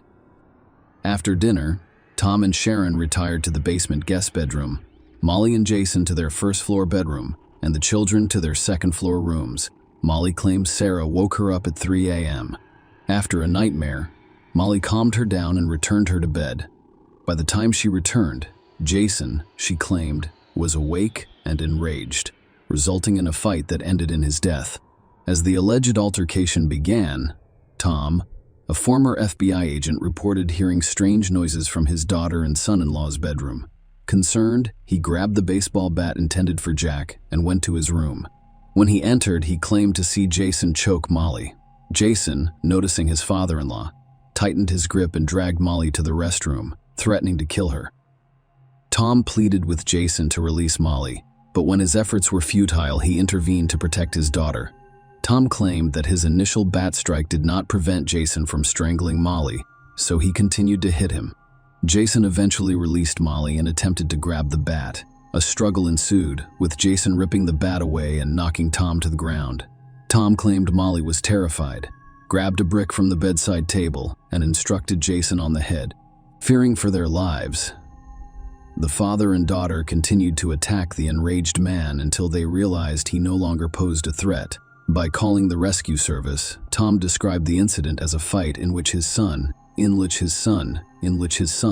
assaulted his daughter, and Jason urgently needed assistance. However, when emergency responders arrived, the scene revealed something far more brutal than simple self-defense. The bedroom walls and floor were covered in blood, with splatters on the ceiling and furniture. Jason's skull was shattered, leaving pieces of his scalp scattered across the floor. The medical examiner stated in the report that the number of blows was impossible to determine because pieces of the skull fell on the table during the autopsy. The first responding police officers noticed a stark contrast between Jason Corbett's horrific injuries and the fact that his father and daughter were unharmed, with their clothes intact. Despite Molly's claim of a life-or-death struggle, her thin bracelet remained intact. Another important observation was that some emergency responders noticed blood on the brick. Jason's body began to dry out, and he was cold to the touch, indicating a significant period of time before the emergency call was placed. And why would anyone keep a brick on their nightstand? Detectives investigated its presence in the bedroom. Molly explained that she planned to paint the brick with the kids and was looking at it before bed, thinking about the design. The case was based on appearances, external details, and the testimony of those involved. During questioning, Molly admitted to having endured years of severe abuse from her husband, keeping silent for fear of losing the children. She claimed she consulted lawyers who advised her to gather evidence of abuse for a custody battle, prompting her to place recording devices throughout the house. She gave these recordings to the detectives. During questioning, Tom claimed Jason had physically abused Molly on multiple occasions. However, the investigation discovered no evidence of physical abuse in Molly's relationship with Jason. At the trial, the defense claimed self-defense. Jason Corbett was portrayed as a drunk and violent man who emotionally and physically abused his family. The defense even found evidence that he may have killed his first wife, Meg. The family doctor testified about Jason's mood swings. He felt he was becoming increasingly angry for no apparent reason. When social workers interviewed the children, Jack and Sarah stated that their father was constantly angry and even hurt their mother. The prosecution presented expert reports indicating that, while Molly's audio recordings revealed Jason's temper, they did not demonstrate physical violence. Toxicology reports also revealed traces of a psychiatric medication prescribed to Molly and Jason's blood, implying that this could have caused his mood swings. Jason's family, who knew him as a calm and kind man, were taken aback by the defense's claims and insisted that Molly made up the story and likely drugged him with illegal drugs to create behavioral instability for her record. A bloodstain pattern analyst called by the prosecution testified that the blood spatter trajectory did not correspond to a self-defense scenario. The attack on Jason began as he was getting up, and he was defenseless, lying face down when he was struck repeatedly. Molly and Tom were convicted of murder in 2017 and sentenced to 20 to 25 years in prison, each. They filed an appeal a week later and were eventually successful in convincing the North Carolina Supreme Court to overturn their second-degree murder conviction in 2021. This leads to a new trial. They were released on $100,000 bail and left the Davidson County Jail within an hour of one another. In October 2023, the father and daughter entered a plea agreement for involuntary manslaughter. During the November trial, statements from Jason Corbett's now adult children, Jack and Sarah, who live with their aunt in Ireland, were heard. Sarah Corbett, 17, claimed that defense witnesses and attorneys distorted her words when she was 8 to help Molly Corbett and Tom Martins receive lighter prison sentences. Molly Martins showed me how to shoplift, vomit, and lie. She used to hit and starve my brother. She told me when I was 5 that my father had killed my mother. I adored Molly, and she manipulated me. Jack Corbett admitted in his statement that he lied to investigators when he was 10. I've lost so much of myself since that day. My words were used as a weapon to help Molly and Thomas avoid punishment for murdering my father. I've never seen my father harm Molly. He was a loving and honorable man, and they went to great lengths to tarnish his reputation. While my friends have fun at parties, I'm in therapy, learning to accept the fact that I lied and helped them get away. The children asked Judge Hall to sentence Molly Corbett and Thomas Martin to a maximum of 25 years. Perhaps their plea deal allowed them to avoid this sentence. In November 2023, the father and daughter were sentenced to a minimum of 4 and a maximum of 6 years, with credit for the 44 months already served. They were also told not to contact the Corbett family. Thomas Martin's attorney expects his client to be released in 7 months. Sarah collaborated with her Aunt Tracy to write and publish a series of children's books aimed at assisting children in coping with loneliness after the death of a loved one. Jack developed into a talented rugby player, singer, and songwriter. Both siblings continue to advocate for justice in their father's case. Share your opinion with us in the comments and subscribe to the channel for more.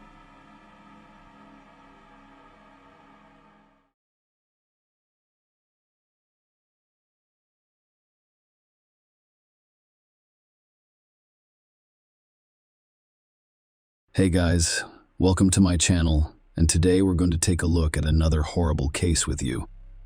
During the mid-2000s, this high-profile case shook America and received extensive media coverage. The horrific crime was investigated for years before the killer was apprehended. One of the primary reasons for the delay was a lack of a visible motive and disconnected evidence, and no one could believe that this man was capable of it. The investigation took nearly 6 years to complete the puzzle, and the investigator at the trial openly stated that he had never seen anything like this in his many years of experience. In this tragic story, Jason Young discovers a location, a love triangle, a double betrayal, and an ominous omen that no one initially noticed. Little is known about him. Jason is from Brevard, North Carolina, where he was born in 1974.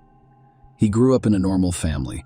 After graduating from high school, he enrolled at the prestigious State University in Raleigh, the capital of his home state, and after graduation, he secured a position as a salesman in a major retailer. At work, Jason Young demonstrated himself to be a valuable and promising employee who could always be counted on, but friends described him as erratic and unpredictable. He was fickle in his relationships with the opposite sex and frequently changed women, earning him a reputation as a womanizer, which he took pride in. Michelle Marie, a young maiden known as Fisher, was born in New York in February 1977. The girl was raised alongside her younger sibling, Meredith, with whom she had been extremely close since childhood. Linda, their mother, spent a lot of time with her adored daughters, trying to help them develop their abilities and talents. Michelle has been interested in law and economics since she was in school, and she hopes to devote her life to these fields. After graduating, she applied to several universities at once and received a positive response from North Carolina's capital. The girl diligently studied at the Faculty of Economics and Law, eventually earning a master's degree in this field. Michelle was hired for a high-level position at one of the state's leading accounting firms shortly after graduating. Yesterday, the student was earning well, supporting herself, and making ambitious plans for the future. She chose to spend her 24th birthday with her closest friends and colleagues at one of the city's most popular entertainment venues. They weren't having much fun when a stranger turned around and knocked the birthday girl's glass of cocktail out of her hands. The guy immediately apologized, and to make amends, he bought Michelle another cocktail. That young man's name was Jason Young, and the attractive young Michelle immediately drew his attention.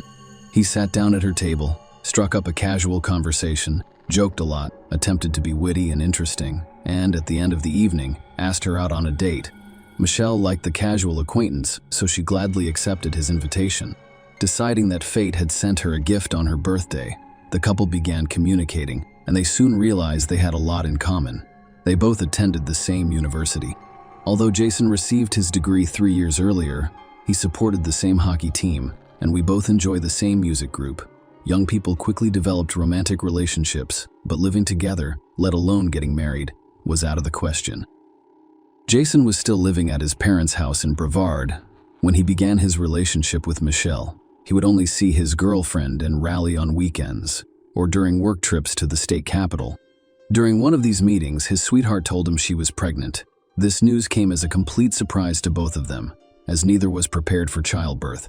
Young people were eager to work, confidently moving up the career ladder, and had no plans to start a family yet. Jason agreed right away, but Michelle hesitated before deciding to keep the baby rather than have an abortion. Jason reflected on the situation for about a month before relocating to Raleigh to be closer to his pregnant girlfriend. After a few more months, the couple's relationship was officially legalized, though neither love nor pregnancy played a role in this. But Mikel doesn't have health insurance. Childbirth would have cost the couple a lot of money, but marriage gave them the option. To avoid such expenses, the couple's daughter, Young, was born in the spring of 2004. She was given the name Cassidy. Elizabeth, the newlywed mother, jumped right into domestic life and family chores, assisting her as a mother and younger sister. It should be noted that Michelle's family calmly accepted her decision. They were wary of Jason, but attempted to avoid conflict. In the same year, the young couple with a child moved into their own large home, located in a quiet and landscaped part of the city. Mother Linda, who came to visit her daughter and granddaughter and assist with household chores, was the first to notice a tense atmosphere in this family. His son-in-law was too emotionally unstable and could orchestrate a scandal literally in the same location. But Mikel did everything she could to smooth over all of the disagreements and, in public, appeared to be the happiest wife and mother. Only Mother Linda could tell the truth about what was happening, an ominous omen. Michelle became pregnant for the second time when Cassidy was only 2. She gently broke the news to her husband, but he reacted calmly and appeared even happier about it. Soon, the family drove to Brevard to personally inform Jason's parents of the happy news. They came to visit for only the weekend. And on the first day, they celebrated the upcoming addition with their relatives. And the next day, they left their young daughter with her grandparents for a few hours. While driving home, the couple stopped at a restaurant to celebrate the occasion. Jason, who was driving, oversteered, and the car veered off the road into a ravine. The couple was concerned about a few abrasions and bruises, but their lives were not endangered. However, Michelle miscarried due to nervousness. Because of this, the young woman was extremely concerned. Jason handled the accident, the loss of a child, and the spouse's strange indifference, all with surprising calm. All of this seemed very suspicious. Linda Fisher later described the accident as a bad omen that no one took seriously at the time. The young couple had a mutual friend named Michael Monty, whom they had known since they were at the same university. They had not seen each other for quite some time. However, in the spring of 2006, shortly before the accident, Jason met an old acquaintance by accident while on a work trip. He told his wife about it, and they decided to invite Monty to see him. The young woman eagerly accepted the invitation, but during her visit, she began to complain about her unhappy family life and relationship issues with her husband. At the same time, she was constantly complimenting Jason and telling his wife how fortunate she was to be pregnant. Michelle was not alarmed by the guest's behavior. She genuinely wanted to comfort and support her friend, but she saw what was going on as a call to action. Jason had never missed a chance to flirt before, but this relationship quickly progressed beyond flirting and friendly support. Jason Young and Michelle Manny started calling each other nearly every day and sneaking out to see each other.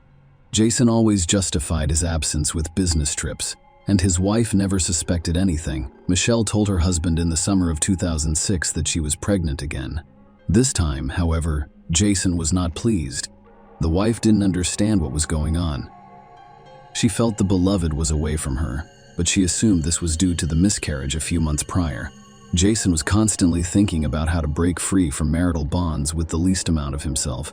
Michelle's husband went on another business trip in early November, while she was 5 months pregnant. He drove 300 miles away from home in his own car, but he had reserved a hotel room about halfway through the journey. That evening, Michelle, who was pregnant, had a long phone conversation with her best friend, telling her about family problems and mentioning that she had a big fight with her husband the night before he left. After the conversation, she went upstairs, put her daughter to bed, and fell asleep beside her, around 10 o'clock in the evening.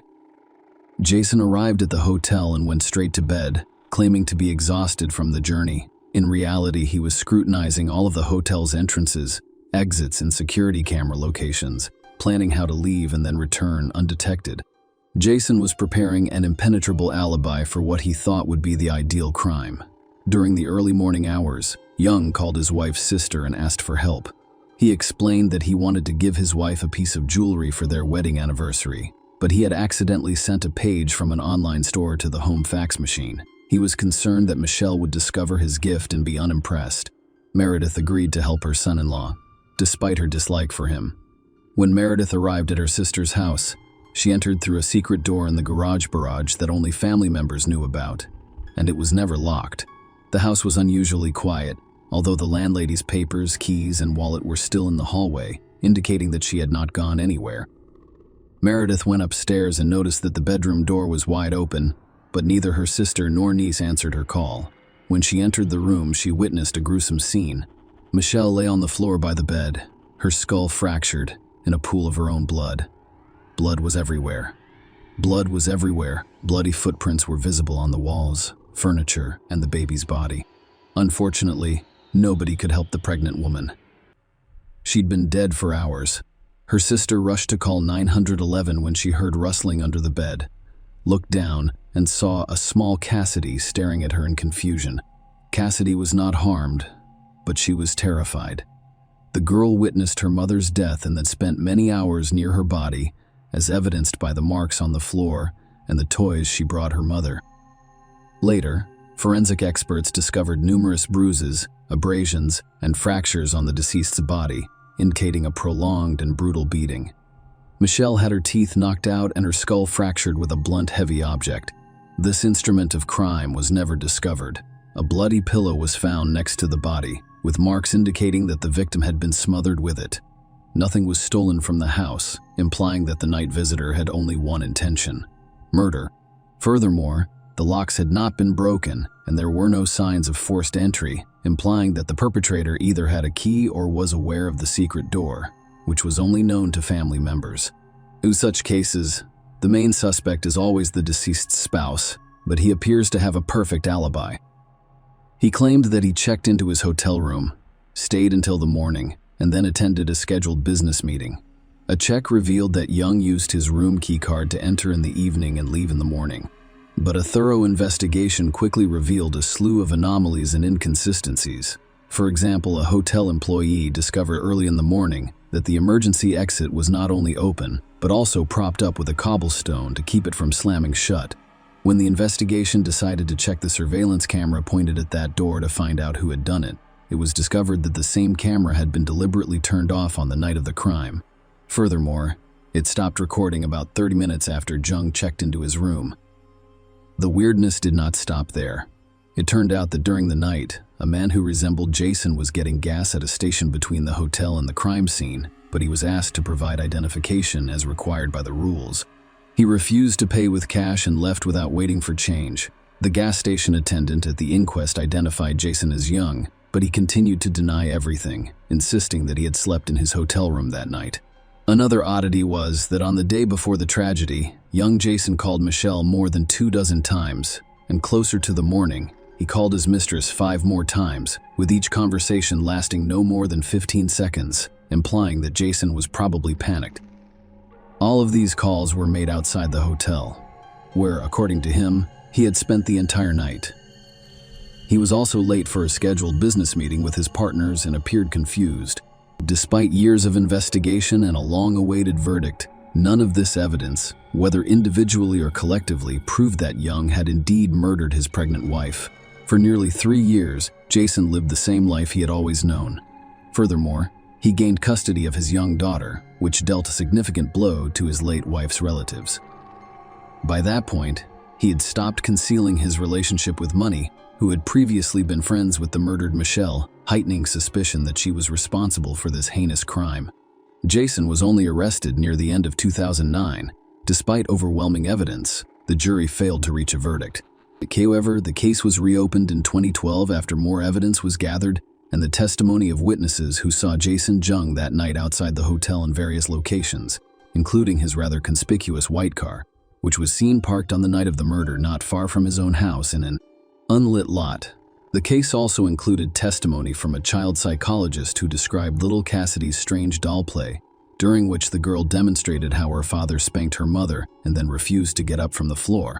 Manny testified in court. She admitted that Jason had cheated on his wife with her but justified it by claiming that he was deeply unhappy in his family life, as he told everyone, and other former mistress of the defendant admitted that she was afraid of his outbursts of anger when he lost control and threatened to hit her. Following a lengthy trial, Jason Young was found guilty of brutally assaulting his pregnant wife. For this crime, he was sentenced to life in prison, with no possibility of parole. In 2014, Convicted Jason filed his first appeal, which was denied. In 2018, he again requested a review of his case, but a panel of the State Court of Appeals denied it. Cassidy was virtually orphaned. Her mother was murdered, and her father was sent to prison for the crime. The girl is raised by her aunt and maternal grandparents. Share your opinion with us in the comments, and subscribe to the channel for more.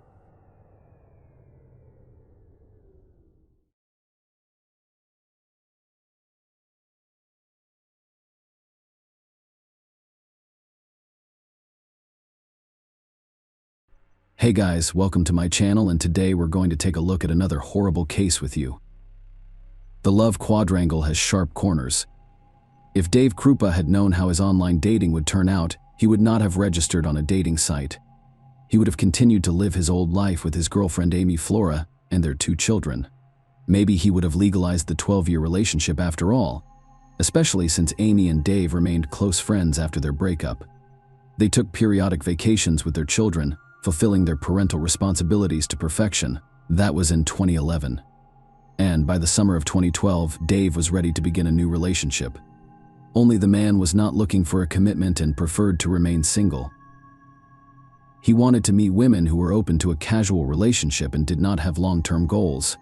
With these thoughts, he went to a dating site where everyone is looking for something unique. The modern world has brought with it new technologies that allow you to communicate at a distance, avoiding many nuances, the awkwardness of the first acquaintance, the appearance at the same time, and the fear of being rejected. Meeting someone you're interested in has become much easier. It is sufficient to select the intended partner based on a set of characteristics specified by him in the questionnaire. Leaving the house for this is unnecessary, however. Who is hiding behind a cute avatar profile is unknown, and whether he corresponds to those features that describe him and the true goals of dating are not always voiced in advance and discovered later in the relationship. Carrie Leah Farver was born on November 30th, 1974, in Macedonia, Nebraska, USA. She had previously failed relationships. Her son, Max Maxwell, was raised entirely by her. Initially, the child served as both a reward and a challenge for her. Despite her strong feelings for the baby she wants, she spent a month in bed, deep in depression. Kari's mother, Nancy Rainey, cared for the child despite her difficult relationship with the child's father. Unsettled living conditions contributed to the appearance of a young, 20-year-old woman in such a heightened psychological state. Doctors eventually diagnosed Farver with bipolar disorder. People with this diagnosis are like 2 halves of the same coin. The individual experiences extremes. His mood becomes either too good or too bad. Euphoria, increased efficiency, and extreme friendliness give way to depression, bitterness, impotence, and other negative emotions. The disease severely disrupts a person's normal life. However, in the early 2000s, Kari's doctor discovered an effective treatment for her, allowing her to live a normal life. The question of whether she wanted to settle her personal life is rhetorical. On the one hand, undoubtedly, what woman does not desire a worthy companion? On the other hand, why tie yourself to someone who could later become the source of many problems and misfortunes? Carrie grew up in a loving family, had an active lifestyle, participated in sports, and aspired to become a doctor. However, dreams were not permitted to materialize. At her first practice at the medical college, the girl lost consciousness when she saw blood. As a result, she decided not to put her own or her patient's health at risk. She studied to be a programmer. In the fall of 2012, Carrie was offered a good job in Omaha, a neighboring city. She couldn't pass up the opportunities that lay ahead of her, so she accepted the offer. Since Max was in middle school, he did not want to leave his familiar surroundings and relocate with his mother. He continued to live with his grandmother in Macedonia. Amy Long, Carrie Farver's friend, recalled how she couldn't help but be noticed. When she walked into a room, everyone focused on her and her radiant smile. Perhaps that's what Dave Krupa liked about her on that November day in 2012. Carrie met Dave at the auto repair shop where he works. While looking at Kari's Ford Explorer, he realized he was very attracted to her. She was showing me something inside the car, and we were standing there, very close, with some tension. Dave later recalled how quickly the date arrived. And then they went up to Dave's house, only to have their privacy invaded by numerous calls and messages from a certain Liz, who later stopped by the man's apartment to pick up something left for her earlier. David informed Corey that this was his former partner, Liz Goliar, whom he met on a dating site about 6 months ago and had been dating for a while. He also explained that the woman was extremely clingy, which was the cause of their breakup. Carrie was very understanding, so she was not surprised when she noticed another woman in the man's apartment. After all, everyone has a unique handle on this suitcase from the past that occasionally makes itself known. So Carrie remained unconcerned, but Liz was clearly disturbed to see a strange woman in Dave's home. 2 weeks after moving in, Carrie started dating Dave. They had previously discussed their relationship and agreed to a brief, unencumbered affair. Shanna Elizabeth Goliar, also known as Liz, was the first person Dave met online in 2012. Liz was born in 1975 in Michigan. Dave liked her at first. She claimed that she was not looking for a serious relationship, especially since she was a mother, and that she should spend the majority of her time with her children rather than men. By the way, they both had children of similar ages. Dave repeatedly stated that Liz was unlikely to be a real-life partner for him. She wasn't well-read or educated, which was important in a man-woman relationship. They had few topics of conversation, and the relationship was more focused on the horizontal. Liz became curious about what Dave was doing in her absence and who he was seeing, but the man repeatedly reminded her that they were in an open relationship and she shouldn't be concerned. Dave also told her that she could do whatever she wanted and that he did not stop her from dating other men. However, Liz appears to be dissatisfied with this. She began to pester Dave more and more. Liz was most envious of Dave's children and their mother, Amy. She couldn't understand how they maintained a warm relationship after their breakup. Liz's actions eventually drove Dave away. Then Carrie appeared on the horizon. Carrie was beautiful and intelligent. Dave could talk to her for hours and they agreed on everything. I felt as if I had hit the jackpot, Dave claimed, and Liz, sensing that the man was drifting away from her, began to remind him of himself through increased activity. She texted, emailed, and called. He wasn't about to stop seeing Carrie or anyone else for her. Carrie and Dave started spending more and more nights together. Dave allowed himself to do this because it was convenient for Carrie to get to work, and he liked her company. Carrie pretended she wasn't looking for anything serious and was simply enjoying herself. In December 2015, Liz was shot. The woman probably guessed who it was. Fortunately, the wound did not prove fatal. This cannot continue any longer. I need to do something about it, Liz reflected. On November 13, 2012, I will leave for work. Carrie kissed Dave and agreed to see him later. It was the last time he saw her at 9:45 a.m. The contents of a text message from Carrie caught Dave off guard at work. She texted him that she wanted to live with him permanently. Kropp was very perplexed by the correspondence. He couldn't understand Farver's abrupt shift in mood. They had agreed beforehand that they would not rush into a relationship. They were as happy as they were today. However, the message conveyed a different story. Dave gently replied that he was not prepared for such a change. Kari's counter message was unpleasant. A lot of profanity. He explained the message. I wasn't sure what to think. I was shocked. When he returned to the apartment, he discovered that all of Kari's belongings that she had brought him were gone. Apparently, that is why he believed the woman had abandoned him. The same day, Carrie deleted him from her Facebook friends list. That appears to be the end of it. However, Dave began receiving text messages and emails from Carrie multiple times per day. They contained curses and threats that would ruin his life. There were so many of them, and everyone was rude.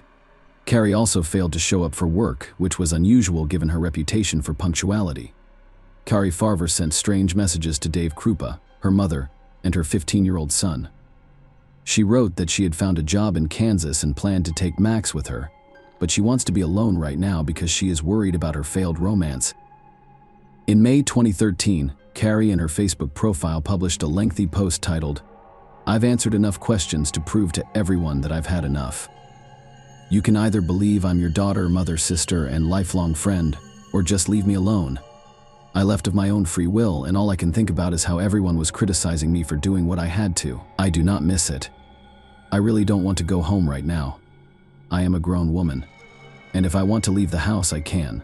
So when I'm ready, I'll come home. I apologize for simply walking away after causing harm to everyone. Time has passed." However, Carrie never showed up. The woman's mother realized something was wrong with her daughter when she missed her own birthday. Max's birthday, and other family gatherings. The last straw was her father's funeral. After a while, Liz Goliar began receiving messages from Carrie. She insulted and humiliated the woman in them, and some of the messages included a threat to avoid Dave. Liz decided to contact the man so that he could explain her friend's strange behavior. He informed her that he was in the exact same situation. Carrie bombarded him with messages and emails. They've got it. The woman accused her ex-lover of all sins, referred to him as a lecturer, and promised vengeance for all the pain he had caused her in response. Sometimes the messages were ominous, informing her of Dave's current activities. Dave and Liz grew closer as a result of their shared situation. He felt even more guilty about the inconvenience he'd caused her. Carrie's constant messages became increasingly threatening. The text was illogical and filled with grammatical errors. Carrie's mother insisted that her daughter had never been angry and that she had always written letters and other documents properly. Carrie was meticulous about spelling and style. Did Carrie's bipolar disorder progress to something more after a second trigger? Could it be that she had experienced more severe mental abnormalities? Carrie's actions had no explanation other than her out-of-control mental state.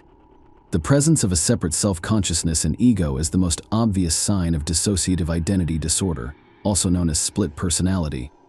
At the same time, each of them has a unique memory, thinking style, and even tendencies toward specific actions.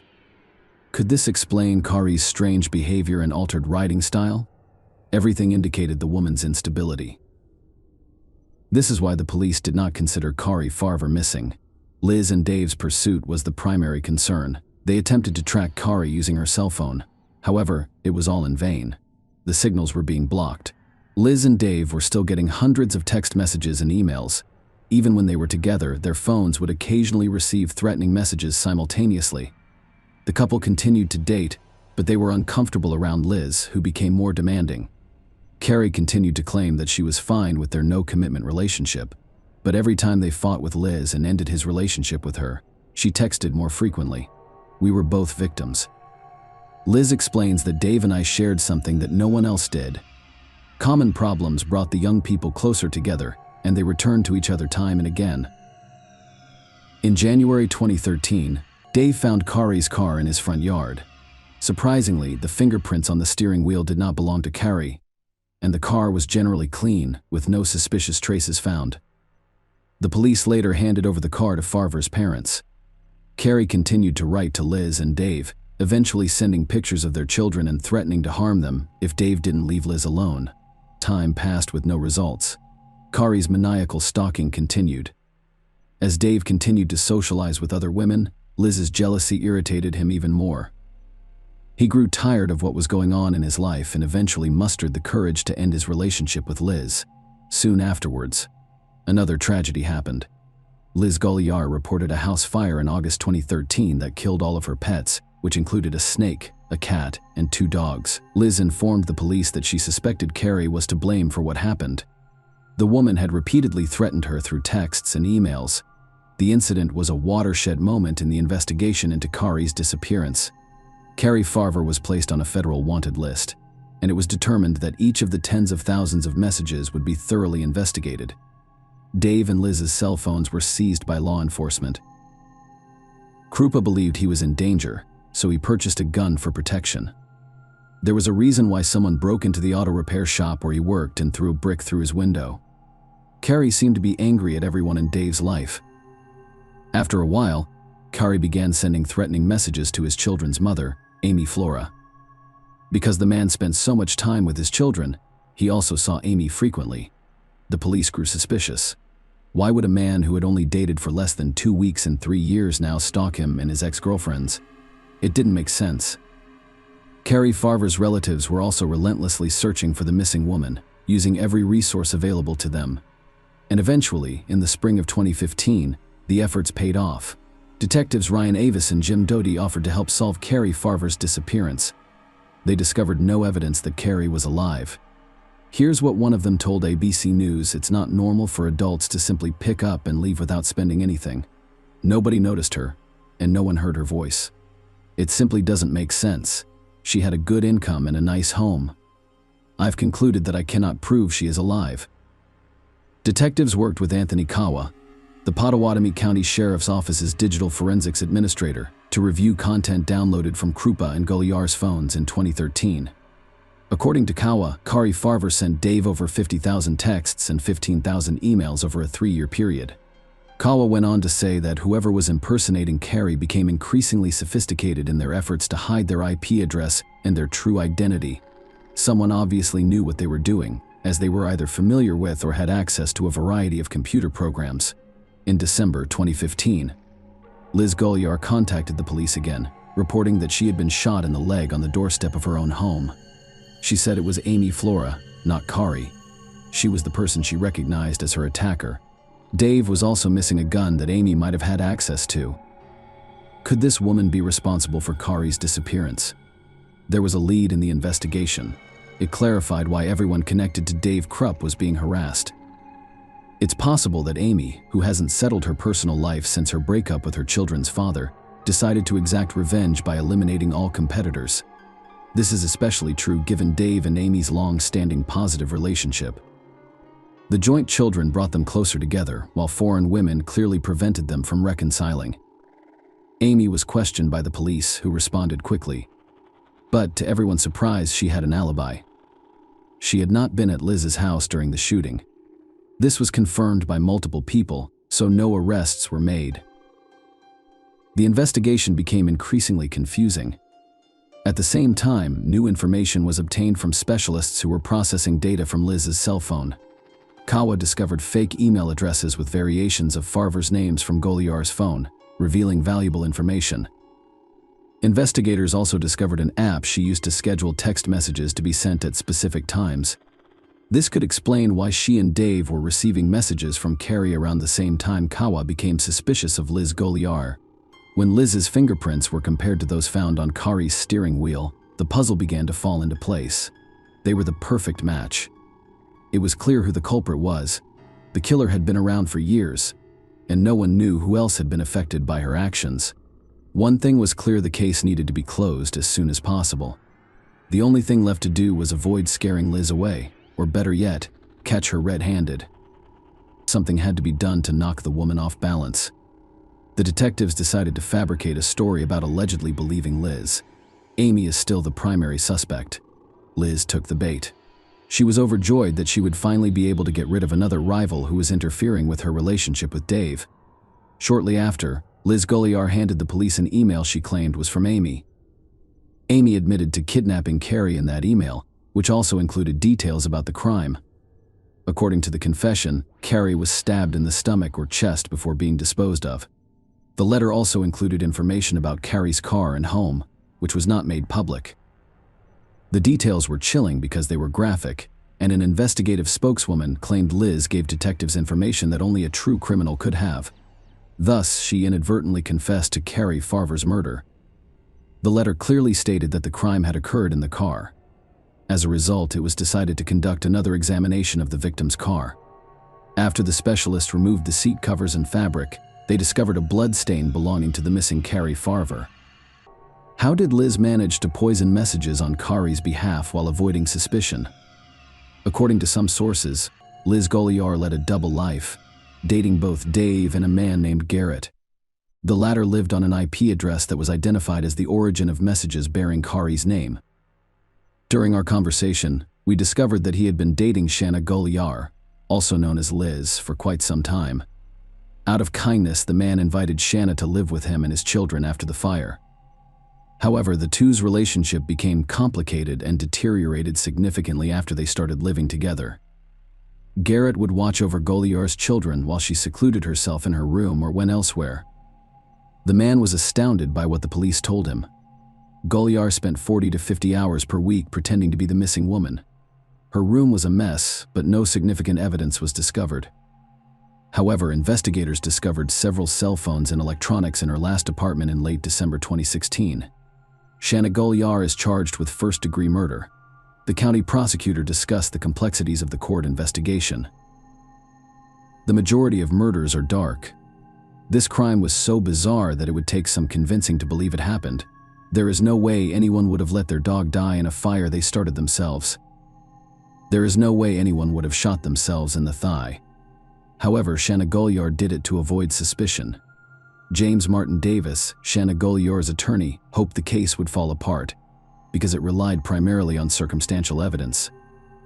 Kari's body was never discovered, nor was the crime weapon.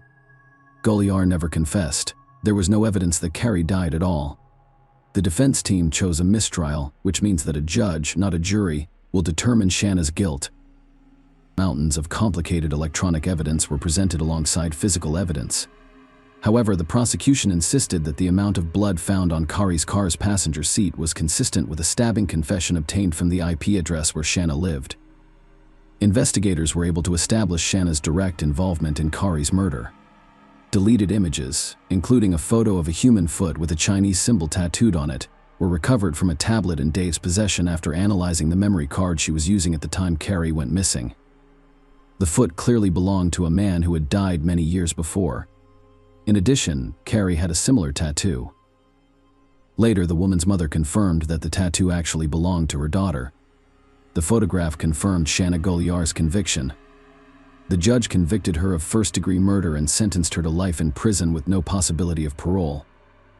He stated that Kari Farver did not disappear voluntarily. It is extremely unfortunate that she was murdered. Authorities believe Shanna was murdered. Kari allowed her body to decompose before burning the remains to eliminate any trace of evidence. She decided to get rid of her rival, most likely out of jealousy.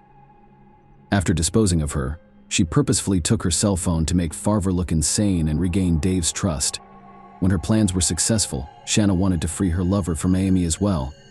But she became so engrossed in the game that she ended up falling into a trap of her own design.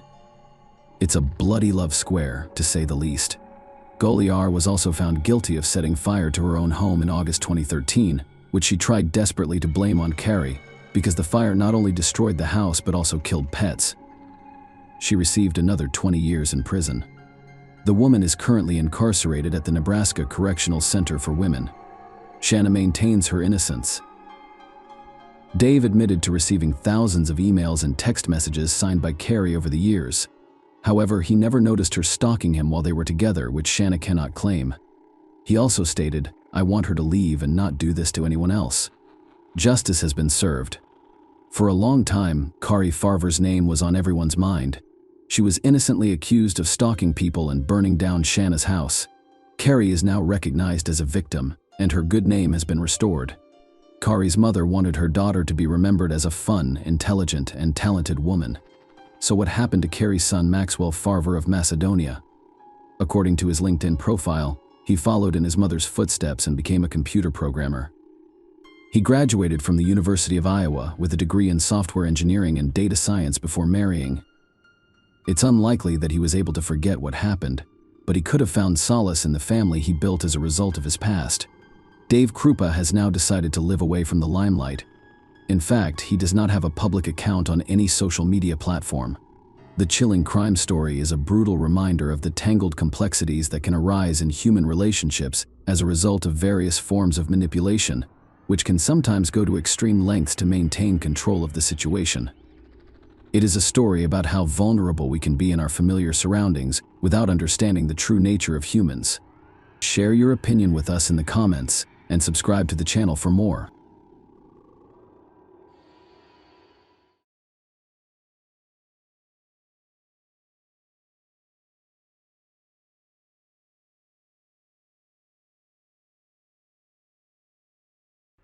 Hey guys, welcome to my channel, and today we're going to take a look at another horrible case with you. In this video, we will discuss what happened in 2021 in Georgia, United States. Mariam Abdulrab was heading home after a shift at a bar. She arrived at her house but did not have time to enter it. What happened to her had a significant social impact. Unfortunately, Mariam was one of those whose deaths prompted the authorities to recognize that the laws against certain groups of people were insufficiently harsh. Georgia enacted Mariam's law before the criminal appeared in court, and the case was only recently resolved. Mariam Abdulrab was a 27-year-old bartender at the Reverie VR bar in Midtown Atlanta. Her co-workers and loyal customers adored her. Mariam was an outgoing individual who could always strike up a conversation. That is how her best friend, Alicia Kim, described her. "She is the most compassionate person in the world. She would literally hand you the shirt off her back. She was a daughter, younger and older sister, girlfriend, and best friend. She worked in the service industry. She was aware that waiters and bartenders also rely on tips, so she's always been very generous with her own money." Miriam and her boyfriend, Jerry Antoine, lived in the park in Atlanta on August 13, 2021. She finished her night shift around 5 a.m. and drove home. She had to drive about 5 miles on a route she was familiar with. Unfortunately, nothing went right this time. When Miriam arrived at her house, another car pulled up behind her. She did not have time to go inside. Someone kidnapped her in front of her boyfriend. Jerry Antoine called the Atlanta Police Department's 911 operator to report a kidnapping. He stated that his girlfriend was kidnapped in front of his home at 501 Borough Street. He described the kidnapper's vehicle as looking like a Ford Escort or a Jeep. Antoine was shocked and distressed by the incident, repeatedly asking for assistance and expressing concern for his girlfriend's safety. Jerry Antoine gave his contact information and stated that he witnessed the kidnapping. He described seeing his girlfriend being forced into a black SUV by a man wearing a security shirt and wielding a gun. The operator instructed Antoine to remain calm and asked him a series of questions to learn more about the incident. Antoine confirmed that his girlfriend had called him 5 minutes prior to her arrival. He heard commotion outside, looked out his window, and saw the kidnapping taking place. The operator confirmed Jerry Antoine's address as 501 Borough Street South. Antoine mentioned that he was attempting to track his girlfriend's location using his phone but was unsure if she had dropped it. The operator assured him that a unit would be dispatched to his location soon to provide additional assistance. Shortly after that 911 call, police officers crowded the area where Miriam had been abducted. The authorities attempted to take all necessary steps to resolve this case because the chances of finding the girl dwindled with each passing minute. Nobody knew the criminals' motivations or what they were up to. In terms of motivations and so on, I do not know. Deputy Chief Charles Hampton Jr. told reporters immediately following the incident. Alicia Kim, Miriam's best friend, posted these words on one of her social networking pages. "My best friend was kidnapped last night at her home in Grant Park. She currently works as a bartender at Reverie and previously worked at Mother's Church. If you've met her, you know she's an amazing person.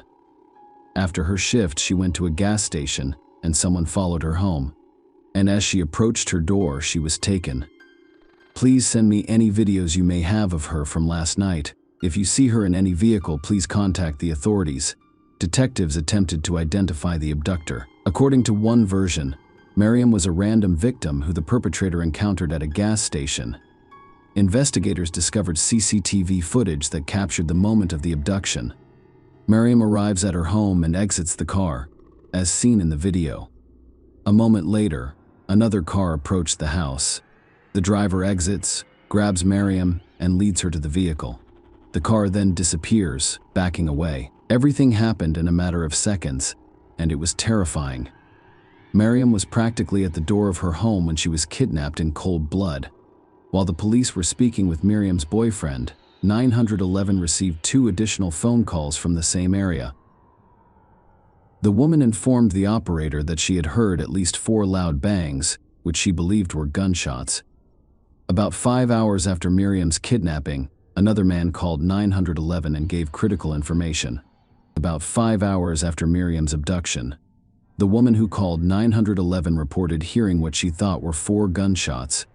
Later, another man called 911 from the corner of Lakewood Avenue South and Terrace Way South, near an abandoned house. He requested police and ambulance assistance, mentioning that the location was across the street from the Boys and Girls Club and near an Exxon gas station. He explained that the abandoned home was boarded up. The caller, Robert Dixon, described seeing a Caucasian woman lying face down near a mailbox while walking his dog. He described her clothing and appearance, noting that she appeared unconscious and could be a teenager or in her early 20s. He stated that he had not touched her and was unsure whether she was breathing. He was concerned about the lack of movement from her chest or back, as well as the presence of blood around her upper body. The dispatcher told him to wait for paramedics and offered reassurance. Dixon expressed concern about the woman's position, with her face and nostrils against the ground, which could limit her ability to breathe. The tragic news was confirmed at a press conference on the same day by Deputy Chief Charles Hampton, Jr., the division commander for criminal investigations. He stated that when they arrived at the scene, they found a deceased female in her mid-20s, whom they now believe to be the same person kidnapped from 501 Borough Street. He expressed his condolences to the victim's family, recognizing the immense difficulty they must be experiencing. Unfortunately, Miriam had no chance of surviving. The perpetrator fired several fatal shots at her. Miriam's body was discovered near an abandoned house, about 1.5 miles from her home. At the same time, police officers were pursuing at high speeds.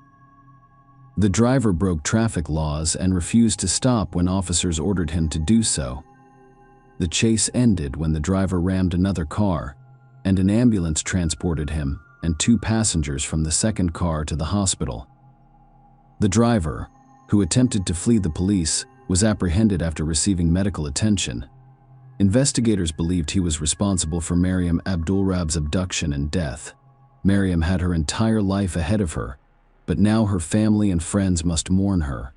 Miriam's friends, co-workers, and family members have spoken out in the aftermath of her death, describing her as a kind and compassionate individual. "My daughter was the most loving and peaceful person I knew." Her father, colleague Abdul Rab Reverie, said she didn't deserve this. VR Bar also used Instagram to mourn the death of an employee. The post shared a photo of Miriam and wrote, "Our hearts are truly broken at the loss of a dear friend and family member, Mary, who brought light to every single person she came into contact with and will be missed forever. We will be closed this weekend to grieve and cherish our final moments with her. Please stay safe, everyone." Dylan Knight, the bar manager, claimed that every eye looked forward to seeing Miriam at work on both sides of the bar because she had a big heart and would go out of her way to assist or provide for others. DeMarcus Brinkley, 27, was believed by police to be responsible for Miriam Abdulrab's abduction and death. After 4 days at Wellstar Atlanta Medical Center, Brinkley was booked into Fulton County Jail on 6 counts, including deprivation of life. According to the state Supreme Court ruling, as he fled from police, Brinkley allegedly told his mother that he did not want to stop for officers because he did not want to return to prison. Brinkley had previously served 7 years in prison. They released him just over a year before Miriam died in 2014. He pleaded guilty to 1 count of child molestation and received a 7-year sentence. According to court records, Brinkley was arrested on suspicion of molesting a 7-year-old girl in 2012. In 2013, they discovered him on top of a naked 6-year-old girl. In 2015, he pleaded guilty to child molestation. During one of the court sessions, Brinkley's defense attorney informed the judge that his client was one of 12 children. According to court records, the Georgia Division of Family and Children's Services removed him from his mother's care. When he was a teenager, he was admitted to a residential treatment program for children with severe emotional and behavioral problems. He stopped attending school in the 9th grade. The defense attorney also stated that Brinkley had a history of abuse by her stepfather. The state recommended that Brinkley serve 15 years in prison, followed by 15 years of probation. Despite this, the court sentenced Brinkley to only 15 years in prison and 8 years on probation. He also needed to register as a sex offender. Offenders are assigned to levels 1, 2, or 3 based on their risk of a repeat offense. Level 1 indicates a low risk of reoffense.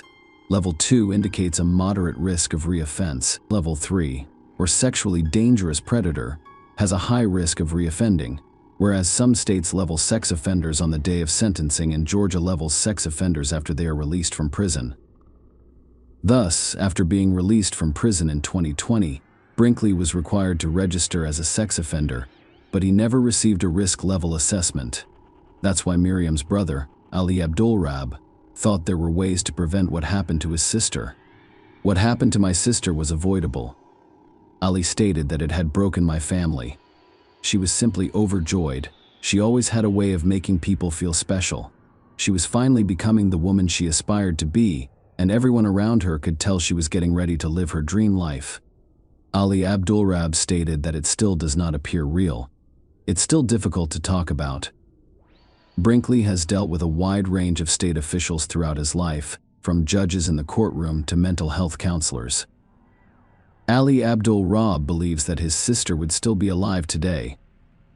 If any of them handled his previous convictions differently, Miriam's family has advocated for changes to state laws to prevent similar crimes in the future. While DeMarcus Brinkley was still awaiting trial in May 2023, Georgia's Governor, Brian Kemp, signed legislation imposing new restrictions on convicted sex offenders. House Bill 188, also known as Miriam's Law, improved ways to track these individuals. The law requires sex offenders who have not undergone a risk assessment to wear an ankle monitor. After receiving their assessment, the most dangerous offenders are required to wear the monitor throughout their probationary period. Lower-level offenders may have them removed if approved by the State Department of Community Supervision.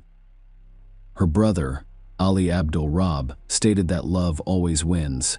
The love Mary left behind played a significant role in the passage of this law. It will play an important role in preventing similar crimes to Miriam's. I believe it will save lives. There may be more DeMarcus Brinkleys out there. Ali stated that we don't want this to happen to anyone else.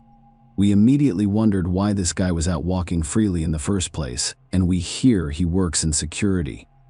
This is insane. Ali said it hurt even more knowing that this guy slipped through the cracks in our system. DeMarcus Brinkley reached an agreement, pleading guilty to several charges during the trial in November 2023. On December 5, 2023, the court sentenced him to life in prison with the possibility of parole after 30 years and an additional 15 years. Miriam's family was dissatisfied with the verdict, which is understandable. A criminal with a long track record may be able to leave prison one day. Michael Sidon, Mary's brother Ali, and Abdulrahab responded to the plea agreement reached by prosecutors and his sister's killer in a text message to Channel 2. We weren't pleased with the outcome of the sentencing. After all of this time waiting for a trial, DeMarcus Brinkley decided to plead guilty in the hopes of being granted parole one day after serving his life sentence for 30 years plus 15. Despite hearing the details of everything he has done in court, they still allow him to have the one thing that will make his time in prison a little more bearable. In these situations, it is easy to place the blame on the criminal. But the reason my sister was murdered in the first place was that a judge in court did not accept the prosecution's recommendation for his previous charges of sexually assaulting 2 children. The ruling in this recent case is all too familiar, and it appears that the judge's only goal is to make everyone happy. More so for the criminal defense attorneys, who I'm sure will take this as a victory. I understand that their role is to promote fairness and justice for their clients, but at what cost? The criminal justice system, as I understand it, is a never-ending cycle of injustice and reconsideration, particularly for potential victims and those who suffer. Our family believes it is not fair to the children whom this monster has harmed. It wasn't fair to my sister, who had her entire life taken from her. Miriam Abdulrahab is more than a crime statistic. She is a real person with real family and friends who care deeply about her. The defendant will spend the rest of his life in prison and away from our community, where he has proven himself to be a serious threat to the public. According to District Attorney Fonnie Willis, nothing can be done to restore Mary Ann's life, which was tragically taken away from her, her family, and her friends. We hope that knowing that her killer will spend the rest of her life paying for her murder will provide some comfort. Share your opinion with us in the comments, and subscribe to the channel for more.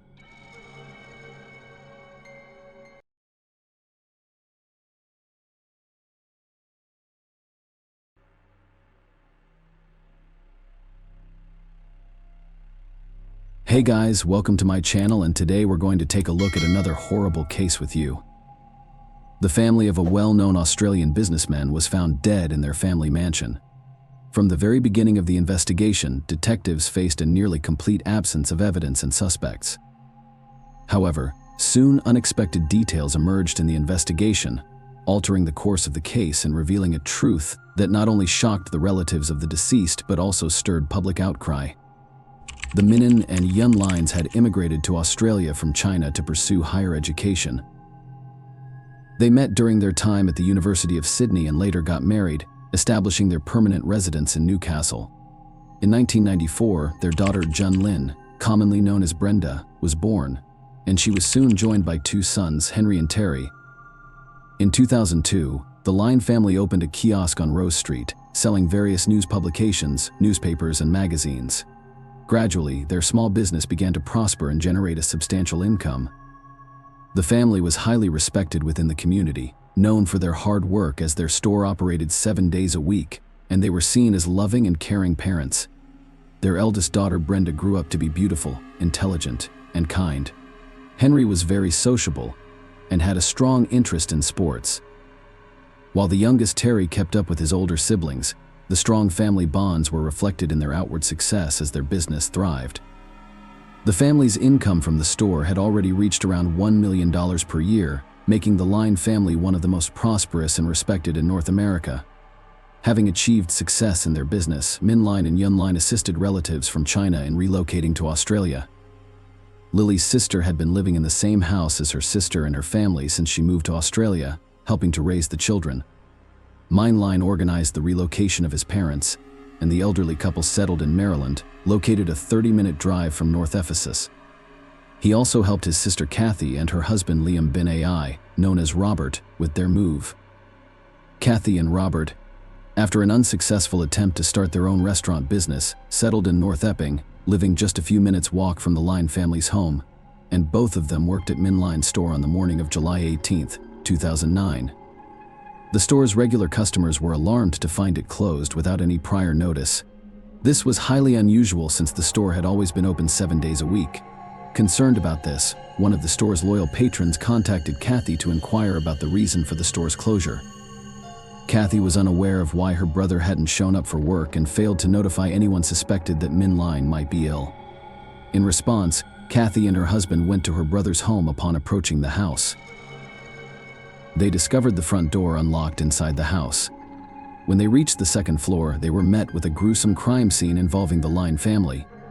Kathy immediately reported the discovery to the police, leading to the revelation of the Line family's demise. Police swiftly arrived at the scene and found the lifeless bodies of 43-year-old Yun Line, commonly known as Lily, her two sons Henry, aged 12, and Terry, aged 9, as well as her 39-year-old sister Yan B, known as Irene. Blood splatters were discovered throughout the house from floor to ceiling. In the initial hours of the investigation, the police became suspicious of Manlin, the head of the family, as his body was not found during the examination of the house. Investigators also noted the absence of another family member, the eldest daughter of Jun Lin, known as Brenda, upon inspecting the crime scene.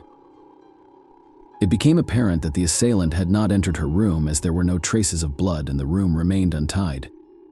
2 hours after the police arrived at the scene, a man's body was discovered under a blanket on a bed next to Lily, indicating that Lin's family's head was not a fugitive but had become a victim of the attack. To ascertain the identities of the deceased, investigators had to turn to forensic examination as their faces were so disfigured that their relatives could not identify them. The police began a thorough examination of every corner of the crime scene, but at that point they had no leads regarding the motive for the crime or the identity of the perpetrator initially upon examining the bodies. Investigators believed that the assailant had shot the victims in the face from close range. Given the extent of their disfigurement, however, later, the results of a forensic examination revealed that the victims had been brutally bludgeoned to death with a blunt, heavy object, likely a hammer. Additionally, 4 out of the 5 victims exhibited signs of asphyxiation, indicating that they had been strangled before succumbing to their injuries.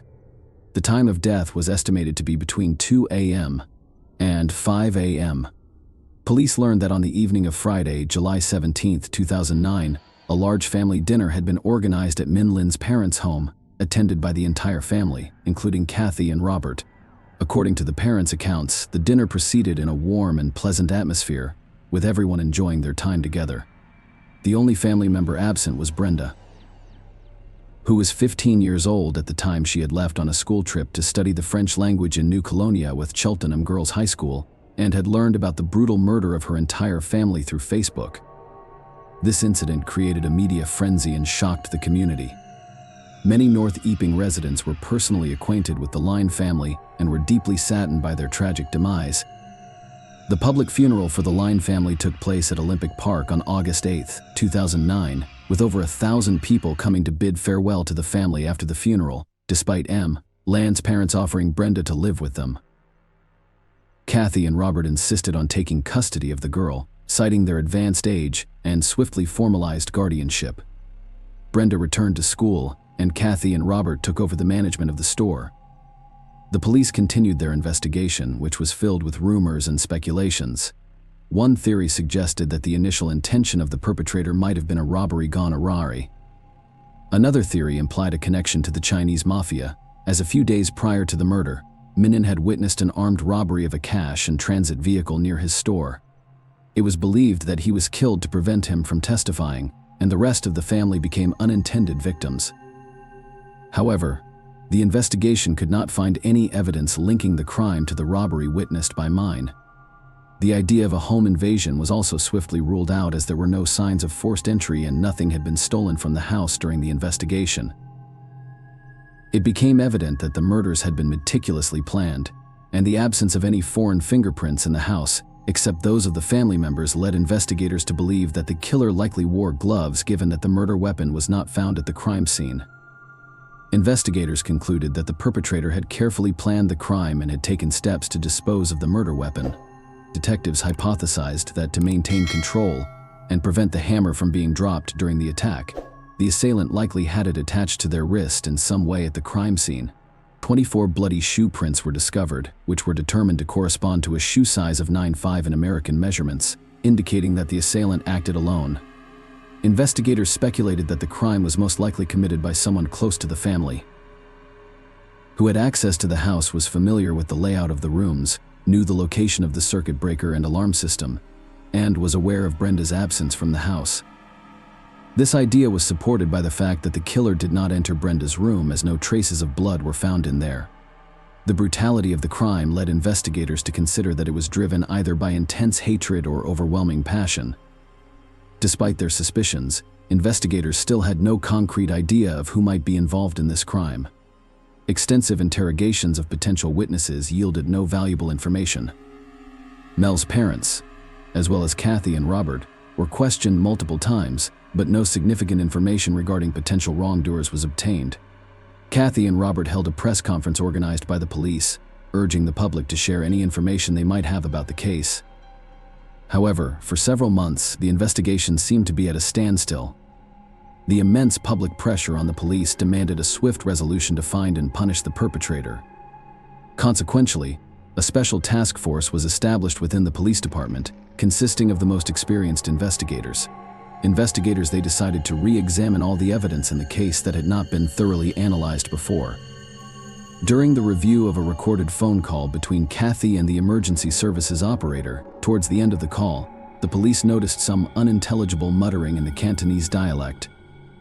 This recording was quickly translated, revealing a woman pleading with her husband not to leave her alone in the house, because she suspected the perpetrator might still be inside. Investigators found it peculiar that Robert had left his wife alone at the crime scene without checking whether the assailant was still in the house or not. This raised suspicions that he might have known for certain that she was safe and that the assailant had already left the premises. As a result, investigators decided to scrutinize Robert more closely, shifting the focus of the investigation in this direction and searching for additional evidence. During their investigation, detectives discovered that Robert had unrestricted access to the Line family home, as he had a key to it.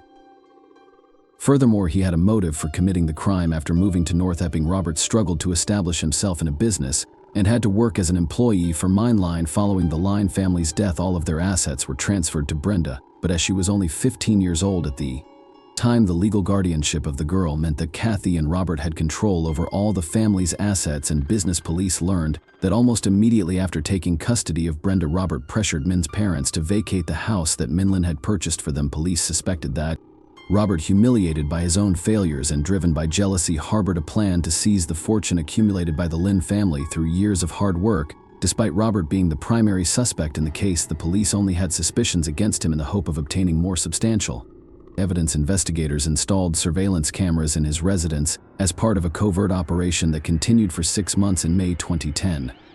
During another round of questioning with Kathy, investigators intentionally broached the topic of the bloody shoe prints found in the house. She disclosed that Robert wore 6 shoes in size 9.5. This revelation was a breakthrough for the investigation because the A6 shoe model was rare as it had been discontinued in 2005, and these shoe prints were discovered at the crime scene. Just a few days after this, Robert was caught on hidden cameras inside his home, cutting up several AAC boxes, moistening the torn cardboard bits in a bucket of water, and flushing them down the toilet, armed with this information from the surveillance cameras. The police obtained a search warrant for Robert's house. During the search, investigators discovered a stain marked as number 91 on the garage floor beneath a chest of drawers.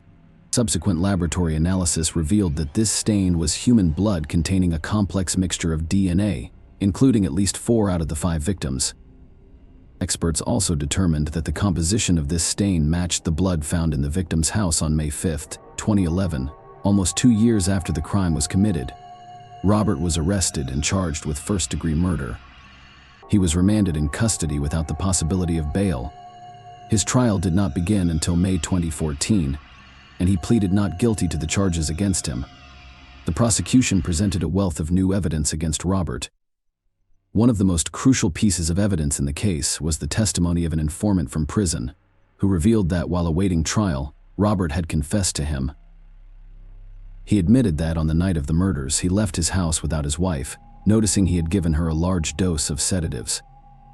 Additionally, he shared that he had purchased the murder weapon, a hammer, from a budget store in town, knowing that the store had dummy surveillance cameras, ensuring there would be no evidence of the purchase. Robert also confessed to a cellmate that he had struggled to dispose of the hammer for a while, fearing he might be caught on surveillance camera recordings. Robert's defense attempted to convince the jurors to disregard these testimonies, suggesting that the witness may have had ulterior motives, such as reducing their own prison sentence in exchange for their testimony. In the end, the entire body of evidence came down to the informant's words against Robert's consistent denials. Denials despite the compelling evidence in the case. It seemed like the trial might fall apart and the court would not reach a verdict. However, a sudden and unpleasant revelation during the trial changed the course of the investigation. Brenda confessed to her attorney that Robert had subjected her to sexual abuse for many years, starting when he and his wife moved to Sydney and her family was still alive. When the girl moved into his home after her parents' deaths, his vengeance only intensified. Intensified revelation led to the suspension of the trial for further investigation and the uncovering of these newly disclosed facts. Several months later, in August 2014, the second trial began. The prosecution now argued that Robert was driven not only by jealousy and greed, but also by a sexual obsession with his niece. Despite all the evidence against Robert, the defense continued to assert that he was the victim of public pressure on the police. They also cast doubt on the nature and timing of the garage bloodstain, suggesting that it could have entered the garage floor after Robert and Kathy discovered the bodies at the crime scene, and Robert might have accidentally stepped on blood while wearing the same shoes. Ultimately, this trial was postponed due to the judge's illness.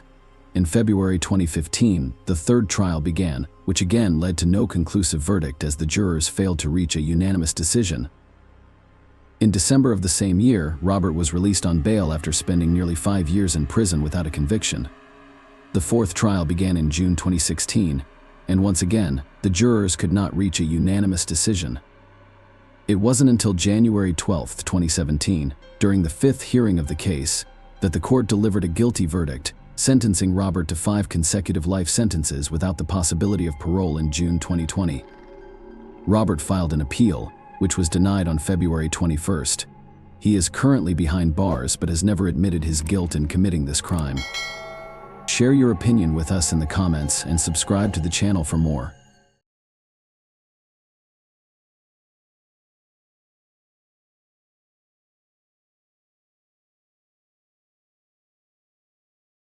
Hey guys, welcome to my channel, and today we're going to take a look at another horrible case with you. In this video, we will discuss the events that took place in Costa Rica. Maria Luisa Cedeno, 47, was found unresponsive in a hotel room. The mysterious death of the woman prompted a large-scale investigation.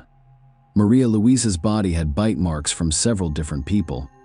The hotel staff heard nothing. Only the woman's dog was barking, which gave reason to suspect something was wrong. Maria Luisa was born May 29, 1977, in La Fortuna de San Carlos, Costa Rica. Her family had 5 children, and she was the youngest.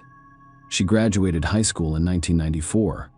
Maria Luisa, a dedicated student, aspired to be the first in her family to graduate from university. Determined to succeed in life, she chose to study medicine. Maria Luisa graduated from the medical faculty at the University of San Jose. She holds master's degrees in both anesthesiology and surgical rehabilitation. Maria Luisa was a highly regarded anesthesiologist. Many people who devote their lives to achieving professional success do not have time for a personal life. Maria Luisa was one of those individuals. She dated a doctor whom she met while studying at university. However, their relationship did not last very long. They broke up in February 2020, which caused her to become depressed. The restrictions imposed everywhere due to the virus spreading around the world exacerbated the situation. Maria Luisa sought respite from her problems by spending the weekend at a peaceful coastal location. She reserved a room at the Law Mansion in Cape Coast Punta Arenas. Her room was on the ground floor, with 2 entrances. The first entrance was from the hotel lobby, and the second led to the courtyard. Maria Luisa chose this room to be with her beloved dog. She checked in on Saturday, July 18, 2020, and was scheduled to leave the hotel on Monday, July 20th. Everything went as planned. The woman checked into her hotel room on July 18th. The next day, she enjoyed a day at the beach with her dog. Then she walked through the neighborhood and took photos, which she shared with her loved ones. Maria Luisa ordered a bottle of wine, 2 glasses, and water for her room. On Monday, July 20th, she had to eat breakfast and travel to San Jose for work. Nonetheless, she did not attend the scheduled breakfast at 8 a.m. The hotel staff assumed she had simply decided to sleep in and thus did not bother her. After several hours, the staff became concerned when Maria Luisa still did not appear. Around 12 p.m., the maid began knocking on the door, but the woman did not open it. Her dog was barking inside, which was extremely alarming. After all, the dog's constant barking would have woken the woman up. As previously mentioned, Maria Luisa's room had 2 entrances. The maids approached the entrance from the courtyard. They kept calling out the woman's name, but all they could hear was the dog's constant barking. Since no one had locked the door, they decided to go inside. When they entered, they found bloodstains and Maria Luisa's body wrapped in sheets on the bed. One of the maids called the emergency services and requested an ambulance and police. Unfortunately, the woman had died a few hours before the call, so she could not be saved. Even in the early stages of the investigation, this case appeared strange. After all, the hotel was nearly empty as the virus spread across the globe. Nonetheless, there was always someone from the staff present, but none of them witnessed or heard anything. The door to Maria Luisa's room was electronically locked, and security could track every use of the key in their database. It was possible to determine who entered the room, and when the police checked the database, they discovered that only the woman had entered it. The staff had a duplicate key, but nobody used it on the night of the crime. But, as I mentioned, Maria Luisa's room had 2 entrances. The second entrance to the room was a sliding glass door that could be opened without an electronic key. Thus, the investigators assumed the perpetrator entered the room through this door. Another theory is that Maria Luisa allowed the criminal inside. The police almost immediately ruled out the possibility of theft as the motive for the crime. The valuable jewelry and money in the room remained intact. It indicated that the criminal had other goals. When the criminologist examined Maria Luisa's body, they realized what the criminal intended to get. The woman was naked and fighting for her life. The criminal's DNA remained under her fingernails. She had bite marks on her face and chest finger marks on her ankle. Her face is bruised from heavy blows, and there are traces of strangulation on her neck. According to the reports, she suffered genital and seminal fluid injuries. The police noticed distinct footprints on the floor next to the bed. The woman's phone lay next to her, and there were 2 glasses, an open bottle of wine, and water on the table. Forensic experts determined that head and neck injuries were the cause of death. Experts expected DNA samples from bites on Maria Luisa's body. Even the most experienced people were surprised by the exam results. The bites on the woman's chest and cheek contained saliva. However, a person cannot bite their own cheek. It meant that the perpetrator used the woman's saliva to contaminate the bites on her body, masking their DNA. Surprisingly, the perpetrator washed Maria Luisa's body before wrapping it in a sheet and placing it on the bed. Perhaps this is how the person who killed the woman intended to destroy the evidence left on her body. To some extent, this individual succeeded. Maria Luisa's death presented an unimaginable challenge for her family, particularly her parents, who were over 80. It wasn't only death. Maria Luisa's torture prior to her death exacerbated her family's grief. None of his friends, colleagues, or relatives could believe that this kind, cheerful and sympathetic soul had left them. News of the brutal crime that claimed the life of a well-known anesthesiologist spread quickly throughout Costa Rica. The police wanted to find the person responsible for Maria Luisa's death as soon as possible. The police began their investigation by checking everyone who worked and lived at the hotel during Maria Luisa's time there. Although there were CCTV cameras at the hotel, the police were unable to obtain recordings because the cameras were not working. Due to the global situation, the hotel was almost completely empty. The lack of customers had an impact on the number of employees as well. Maria Luisa mentioned to a friend that the person who served coffee also had other responsibilities at the hotel. Despite this, she said she was having a great time there. The hotel's owner was Harry Bodanen, a Dutch businessman. He was born in The Hague in 1951. In the 1970s, he moved to the United States and began working for Hilton. He eventually became hotel manager. Bodan became the director of the National Press Club in Washington in the early 1980s. Officially, it is a journalists' club, but it is also a gathering place for politicians and presidents from around the world, as well as journalists. Bodan made connections over time and purchased real estate in a variety of countries. His possessions included a hotel in Costa Rica, where he lived with his young husband, Yader. Another hotel guest, Danilo Obando, was 38-year-old Teodoro Herrera Martinez. Martinez had a close relationship with the hotel's owner, Harry Bodanen, whom he met while working as a stripper at one of the bars. About a year later, Bodan invited him to work at his hotel but later fired him due to a lack of business. However, he let Martinez stay in one of the rooms for free. The two men had a friendly relationship.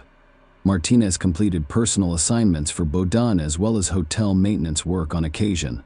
An official police dog led investigators to Teodoro Martinez's room door, making him the first suspect. Maria Luisa Sedena was most likely responsible for the scratches on his back and cheeks, while she was fighting for her life. The police discovered traces of blood on his shoes, indicating his involvement in the crime. Martinez was arrested on the first day after the crime and sentenced to 6 months in prison. During this time, the authorities had to complete their investigation, determine all the details of this crime, and take it to court. 5 days after Maria Luisa's death, police arrested another suspect. It turned out to be Luis Carlos Miranda, 36. The man, like Teodoro Martinez, was a close friend of Harry Bodanen when the latter business was thriving. Miranda worked as his public relations specialist. He also lived in a hotel but struggled with work. Initially, the police did not provide specific details about the evidence that led to Miranda's arrest. However, it quickly became clear that experts believed Miranda had left one of the bites on the victim's body. He, like Martinez, was imprisoned for 6 months. Initially, the police suspected that Maria Luisa had invited someone to her room. They arrived at this conclusion after learning that the woman had ordered 2 glasses for her room. After interviewing her family and friends, investigators discovered that Maria Luisa frequently drank 2 glasses of wine. She used the second one to hold water. A month after Maria Luisa's death, police arrested the hotel's owner, Harry Bodanen. One of the baits on the woman's body matched his dental cast, leading investigators to believe Bodanen was one of 3 people involved in the crime. All 3 arrested denied any involvement in the death of the well-known anesthesiologist. Miranda and Martinez received 6 months in prison. Harry Bodanen was under house arrest due to health issues. According to reports, he had Parkinson's disease and was undergoing cancer treatment. The police questioned Bodan's husband, Yatter Danilo Obando. He denied that Harry was involved in Maria Luisa's death, detailing the day and night of the crime. That day, as usual, he got up early to assist Bodan with his bathing and dressing. Obando fell asleep at 12 p.m. He woke 8 and went to his office on hotel grounds. His job at the time was to create a website to increase hotel attendance while adhering to government restrictions. After work, he drank rum with Martinez and Miranda by the pool. According to Obando, he and Bodan were sleeping when the latter's phone rang around 1 a.m. Bodan received a call from a hotel security guard named Bodanto, who informed him that Martinez had stolen beer from the hotel bar and was wandering the corridors. Obando assisted Bodan in getting up and led them to Martinez's location.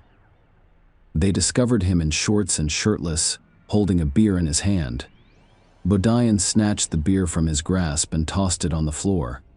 He told Martinez to go to bed and think about where he would live next, as he did not want to see him in his hotel anymore. Obando then said he and Bodan went to their room. It was the night of the crime. Despite Maria Luisa's severe injuries and fight for her life, none of the hotel staff or residents heard anything. The authorities suspected Yatter Danilo Obando was involved in the crime but found no evidence. As previously stated, Harry Bodan was under house arrest. He had an ankle monitor and was not permitted to leave the hotel or contact other suspects. Bodan sold his hotel by the end of 2021. His health was deteriorating, and he needed to pay for the services of an attorney. The new hotel owners refused to let him stay, so he had to move. He gave the prosecutor's office his new address, but they identified him as a suspect who could flee the country.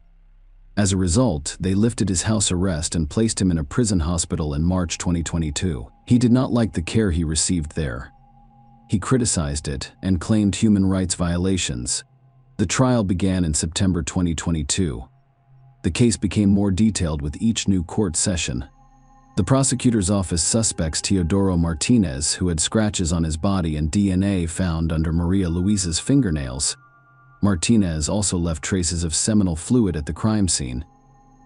The trial was postponed several times due to the large number of people who wanted to attend and the large number of journalists who covered it. The courtroom couldn't hold this many people. Harry Bodan appeared in court in a wheelchair, accompanied by his lawyer, who filed a petition for his client's transfer to house arrest due to health issues. However, the court denied the request. The prosecutor's office presented its account of what occurred. They believe that between July 19th and July 20th, 2023, suspects entered Maria Luisa's room and attacked her. They entered through a sliding glass door, confident that no one would notice it in the database. Furthermore, there were almost no people in the hotel, as no one heard the woman's screams. Prosecutors determined that she was sleeping when the three of them attacked her. They probably covered her mouth with something so no one could hear her. Harry Bodan, Dawn, and Miranda left teeth marks on her body. These two likely held Maria Luisa, while Martinez fulfilled his sadistic fantasy.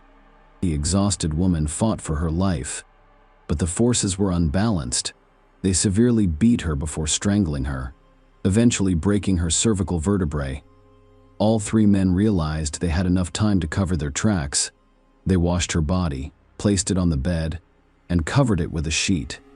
The bite marks on Maria Luisa's body were smeared with her saliva, preventing experts from finding foreign DNA. However, each defendant's lawyer devised a unique strategy.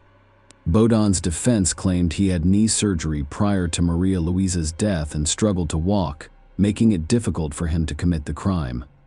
The trial was postponed again because the expert witness who was supposed to testify about the teeth marks on the victim's body had left the country. Miranda's lawyer invited a Spanish orthodontist from Madrid, but the woman claimed the teeth marks on the skin were insufficient evidence.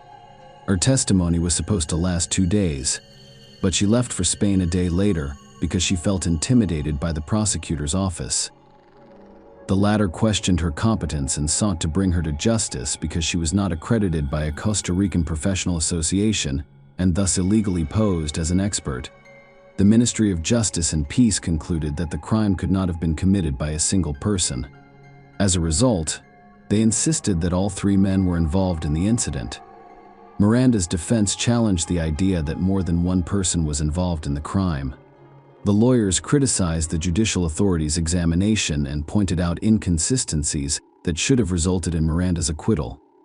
During one of the trials, the court heard the lead investigator's statement on the case. He stated that it took them over 5 hours to thoroughly inspect the crime scene. They deduced that the criminals washed Maria Luisa's body before moving it to the bed by applying luminol in the bathroom because there were no marks on the hotel floor. However, there were finger marks on the victim's ankles. Experts believed that at least 2 people had carried Maria Luisa's body onto the bed. Teodoro Martinez faced additional evidence that proved his guilt. During the trial, it was revealed that Maria Luisa had blood on both the inside and outside of his shoes. It's possible he was barefoot at the time of the crime and stained his feet with blood before putting on his shoes. They also discovered blood on his phone and watch. Furthermore, his DNA and seminal fluid were found on the victim's body. Martinez, unlike the other 2 defendants, could not deny his involvement in the crime. Martinez admitted they had intimate contact, but denied doing anything else. During the investigation, it was discovered that Harry Baudin underwent knee surgery at the same clinic where Maria Luisa worked. However, she was not the only anesthesiologist at the clinic, and there was no evidence that she and Baudin had ever met. During his testimony, the man denied knowing Maria Luisa. According to him, he discovered she was staying at his hotel after receiving a call about a dead woman in one of the rooms. During one of the interrogations, they asked Baudin why the hotel's security cameras were not working. There were cameras, but they did not function due to funding issues. We had 5 or 6 low-quality cameras that gradually failed, Baudin explained. He also stated that the hotel's electricity was not working properly. However, the maintenance staff dealt with these issues. The only evidence of Harry Baudin and Luis Carlos Miranda's involvement in the crime was bite marks on the victim's body. As a result, the final question was whether dental prints could be considered irrefutable evidence. While hearing Miranda's case, the judge clarified several points, including highlighting the dental evidence. That is, the match between the teeth pattern and the bite marks on the victim's body could not be considered because no one read the accused man's rights before collecting a sample. Although there was some evidence against Baudin, the judge stated that it was impossible to tell whether his dental cast matched the bite mark. Forensic experts said the analysis of the teeth allowed them to rule out everyone who was in the hotel on the night of Maria Luisa's death, except Miranda and Baudin, but there was still a chance that someone else had left the marks on the victim's body. It meant that the judge did not find the evidence convincing on April 20th. Teodoro Martinez was found guilty of murdering Maria Luisa Dino and sentenced to 50 years in prison. The court also acquitted Harry Baudin and Luis Carlos Miranda, citing doubts about their guilt. However, the story did not conclude there. In October 2023, the Costa Rican Court of Appeal ruled that the case against Baudin and his 2 co-defendants would be reviewed by new judges. The Costa Rican prosecutor's office used the victim's teeth marks, allegedly left by Baudin and Miranda, as evidence. The prosecutor's office sought to persuade other judges of the teeth marks' authenticity as evidence. Given the failure of the prosecutor's office investigation and the numerous inconsistencies in this case, Baudin was not surprised by the Court of Appeal's decision. "I'm not surprised," he replied. He also accused the female prosecutor of bias, claiming she was using the case to advance her career. Baudin, who had already left Costa Rica, currently resides in the Netherlands. Even if the court in Costa Rica decides to detain him, he has nothing to fear because the 2 countries do not have an extradition treaty, and he's not returning to Costa Rica. Given my negative experience with the Costa Rican legal system, and the fact that I paid a high price in the form of nearly 3 years in prison, here is what he said in an interview with Dutch journalists. "It is not in my interest to return. There are too many policies, and they are driven by public opinion. The country has an out-of-date legal system, corruption, and a banana republic-style mass media. I cannot take any more risks at my age and with my illnesses. As a result, the case is still ongoing. Share your opinion with us in the comments, and subscribe to the channel for more.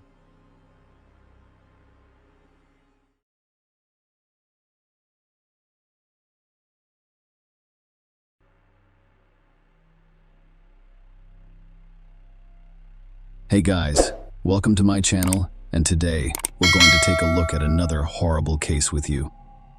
In this video, we'll look at what happened in England on Christmas Eve 2020, when 26-year-old Ella Edwards was with her friends at the Lighthouse pub in Wallasey Village on the Wirral.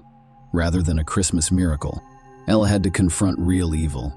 Unfortunately, that evening marked the end of the beautiful young woman's life. Ella Edwards was 26 years old in 2019. She was a dental nurse as well as a cosmetologist at Nova Studio Beauty Salon. Her colleagues and many clients adored her. Here's how Tim Edwards, Ella's father, described her. How can I describe her to people who don't know her? She was wonderful, beautiful, kind, generous, always looking out for others, particularly her family, bubbly, and always had a good laugh. She set her own goals and was achieving them with a positive attitude. On the evening of December 24, 2022, Ella and her sister went to the Lighthouse pub after flying from Dubai to spend Christmas and New Year's with her family. She was supposed to meet her friends, and their surveillance cameras caught Ali's evening activities. She was in a good mood, hugging her friends and smiling. They danced, sang, and had a great time. However, someone who valued themselves above all decided to ruin this evening. Someone who did not value human life. Police received multiple reports of a shooting shortly after 11:50 p.m. Soon, police officers surrounded the area. Someone had fired at least 12 shots at the patrons of the pub, where Elle was meeting friends. Sue Coombs, detective superintendent, told a news conference on Christmas Day. Tragically, the victim, a 26-year-old woman, sustained a serious gunshot wound to the head. She was taken to Aero Park Hospital, but unfortunately died shortly after. Her family has been notified, and they are dealing with this tragic loss on a day that should have been spent celebrating with friends. It is still very early in the investigation. However, we do not believe that the victim in this case has been targeted. She was out enjoying Christmas with her sister and friends, which should have been a relaxing time. What her family is currently going through is incomprehensible. Witnesses described a gunman firing shots into the pub's front entrance before fleeing in a dark vehicle. Ella Edwards was the victim of the shooting. The police did not believe Ella was the intended target of the attack, which also injured 4 men. A 28-year-old man from a nearby Beechwood was treated for serious injuries, while the other men, aged 22 and 33, sustained non-life-threatening injuries. Ella's tragic death presented an unimaginable and heartbreaking challenge for her family. Tim Edwards awoke early on Christmas morning to the worst news any parent could ever hear. It didn't make sense to Tim. After all, he just spoke to his daughter a few hours ago. They discussed the meeting and decided to wrap Christmas presents together. Now the bereaved father sought answers, attempting to figure out how to go on. Meanwhile, the police were working tirelessly to apprehend and prosecute the criminal. They needed CCTV footage and witnesses who could share important information on Facebook. Merseyside Police Detective Superintendent David McCarran stated that we have a number of officers at Wallasey Village who are conducting extensive investigations to determine what happened and take immediate action. I would urge anyone who was in the lighthouse in Wallasey Village last night and witnessed the incident or has mobile or CCTV footage of what happened to contact us immediately, as they may have vital information for our investigation. We believe the gunman left the pub parking lot in a dark-colored vehicle, possibly a dark-colored Mercedes, shortly after the shooting, and we would like to hear from anyone who witnessed this to contact us right away. The police knew the criminal had fled the scene in a dark Mercedes. They discovered this information after reviewing CCTV footage. You can see Mercedes pulling into the parking lot next to the pub where Elle was with her friends. The driver parks the car to see who is inside the establishment and leave as soon as possible. The man observed everyone for a while. He then got out of the car and approached from the side to remain invisible. Moments later, he fired 12 shots, dashed to his Mercedes, and fled the crime scene. As a result, the police had to answer a few questions. Who was this man? Who was the target of the attack? What was the motivation? They began patrolling the streets near where the shooting occurred. Officers went from one door to the next, interviewing residents. 2 days later, police announced the arrest of 2 suspects but did not reveal their names. They were a 30-year-old man and a 19-year-old woman who were eventually released. According to the authorities' statement, the arrested man did not fire the shots.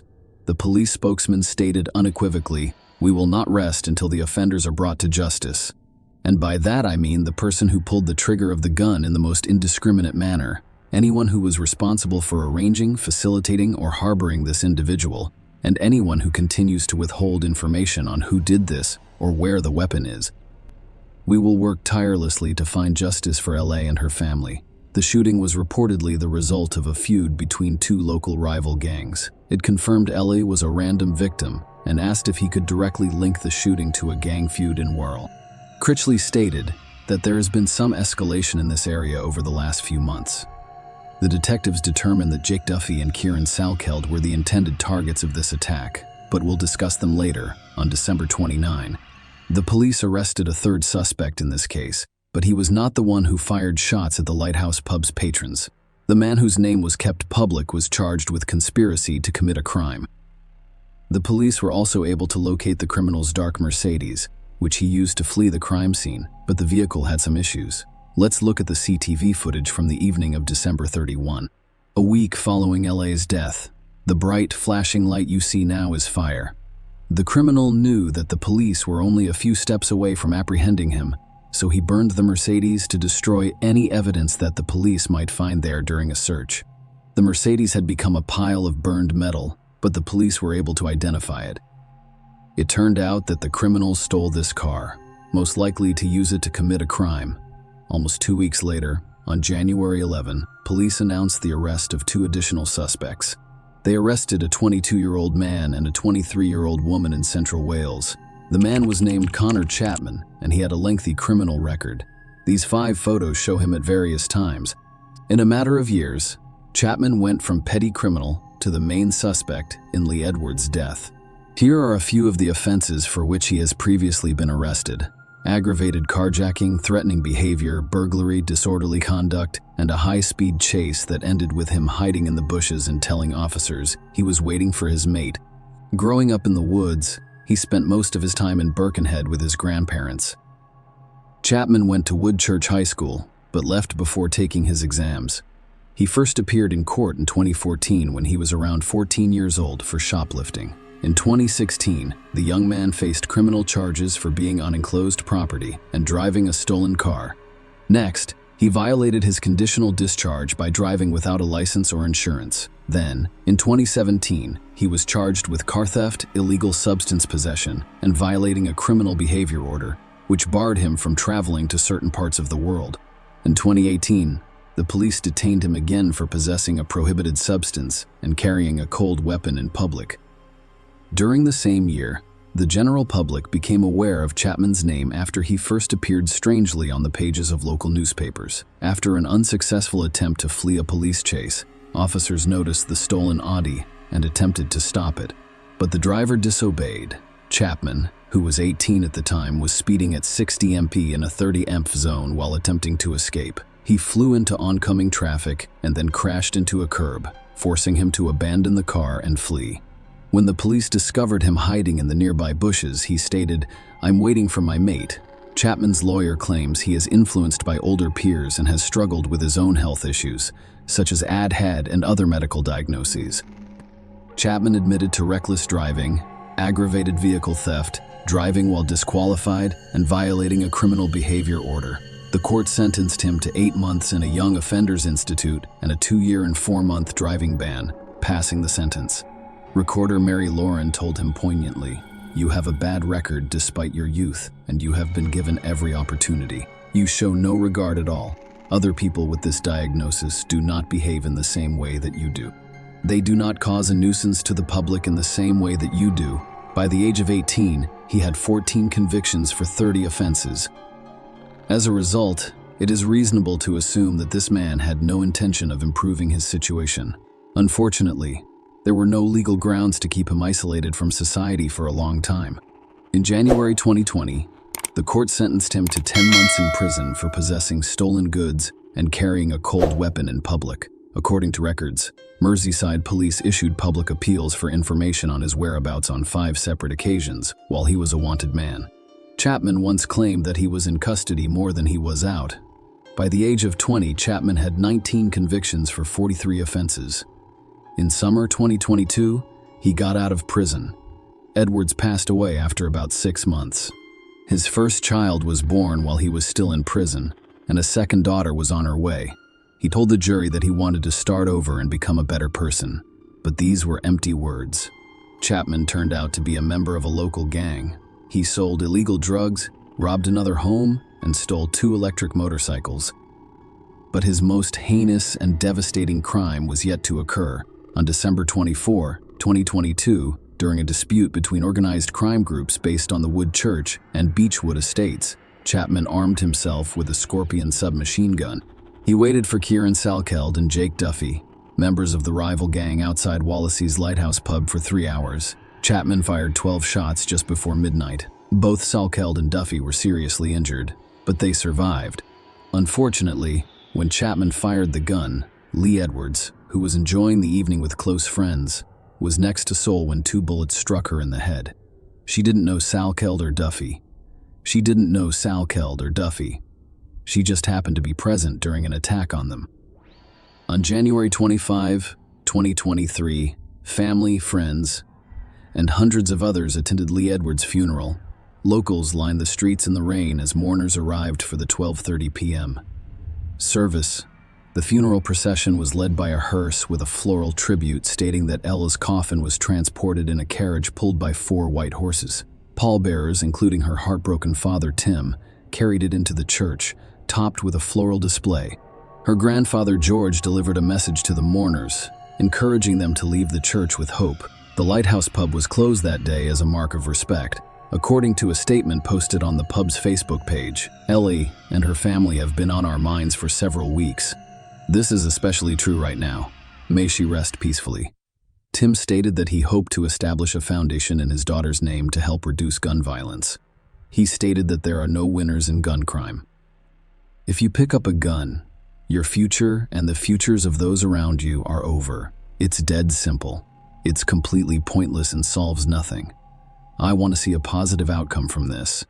Ellie's name will be used for positive purposes in the future. She cannot be forgotten. Connor Chapman was charged with numerous offenses, including causing the death of Lee Edwards, but he had an accomplice. Police charged 20-year-old Thomas with possessing a prohibited weapon and assisting an offender. The detectives discovered that after shooting at the Lighthouse pub's guests, Chapman drove the stolen Mercedes to Barnston, Merseyside, where his longtime friend wearing it lived.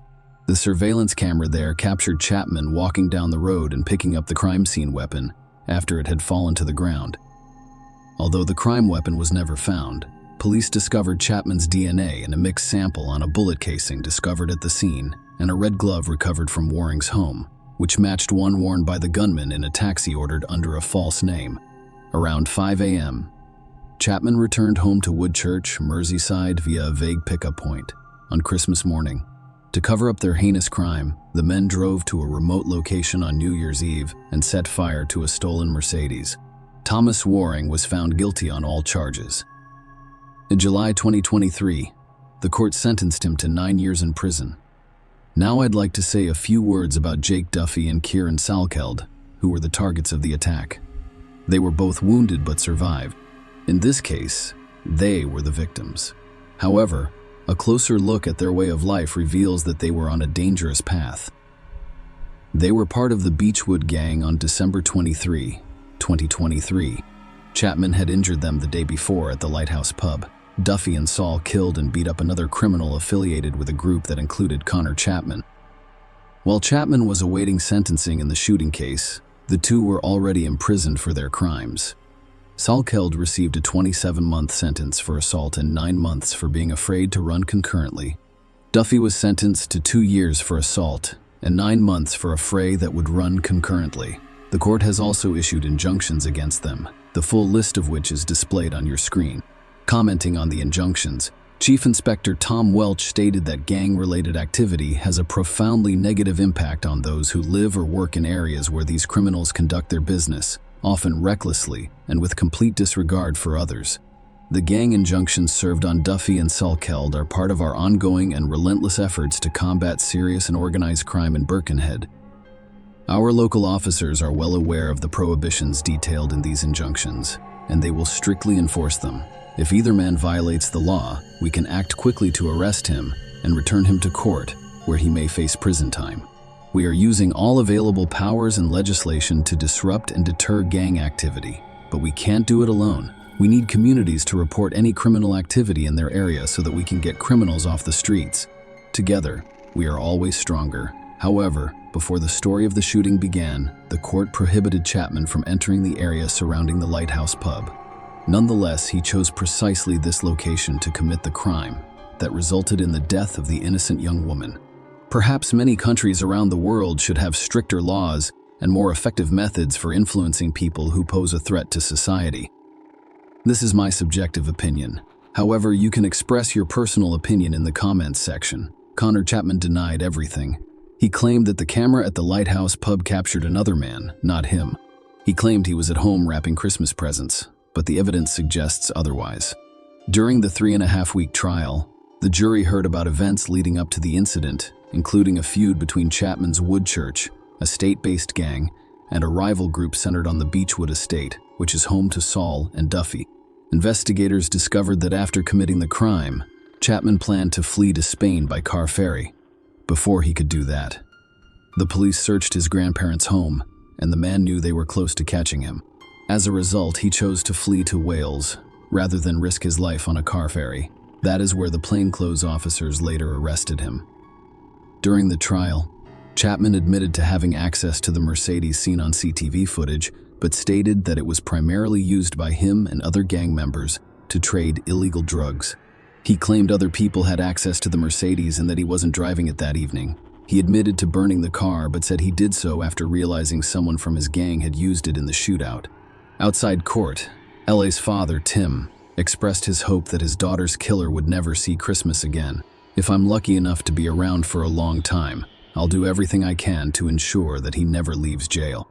He stated that the jury of 7 women and 5 men reached a unanimous decision. Following 3 hours and 48 minutes of deliberation and 3.5 weeks of trial at Liverpool Crown Court, they found Chapman guilty, passing sentence.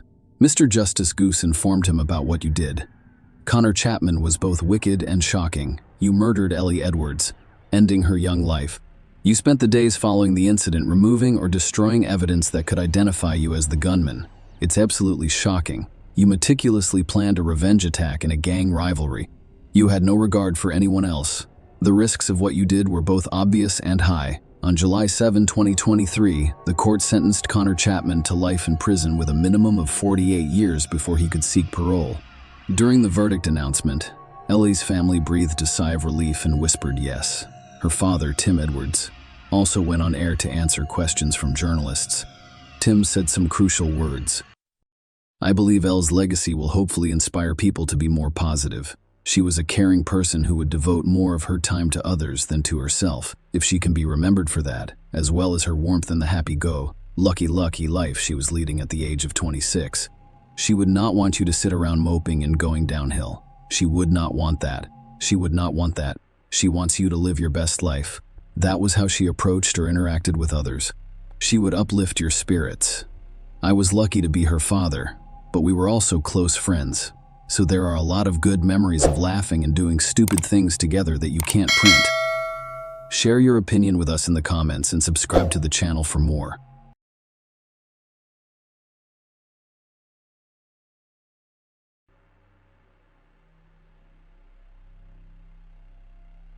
Hey guys, welcome to my channel, and today we're going to take a look at another horrible case with you.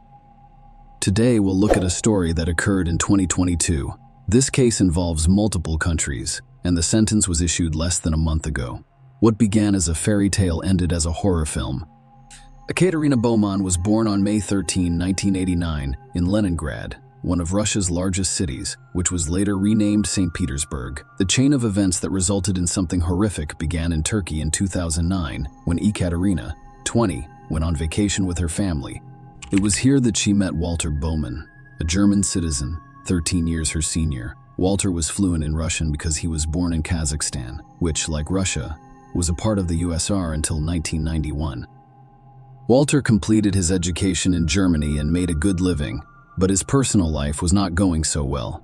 He was constantly looking for the ideal woman and dreamed of meeting her.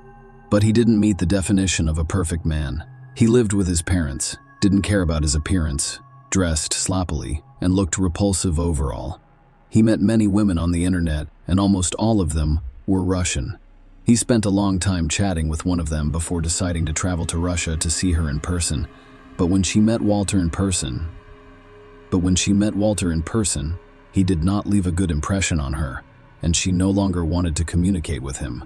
That's why, when he had a holiday romance in Turkey, his friends couldn't believe it. Ekaterina was young and gorgeous. She must have had many admirers, but for whatever reason, she chose Walter. This romantic love story began like many others, with two lonely hearts feeling attracted to each other. After Ekaterina returned to Russia and Walter returned to Germany, they continued to communicate via social media and lengthy phone calls. He told his friends how good and beautiful she is, and how they spend hours on the phone and write poetry to each other. He would then pay a lot of money to travel to St. Petersburg to see her on occasion. At the time, Ekaterina was in her second year of university in St. Petersburg. Walter was serious about his intentions, so he helped her transition to Hamburg University. Ekaterina left Russia and relocated to Germany in 2010. People in Bremerhaven, a port city on the North Sea coast, described Ekaterina as a smart, attractive, and cheerful young woman. After moving, she maintained constant contact with her Russian family. In Germany, she continued her studies in business administration, which she had begun in Russia.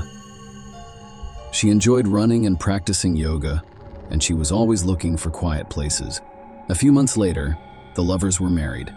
Walter's friend Alexandra described their wedding ceremony as follows. They had a lavish wedding.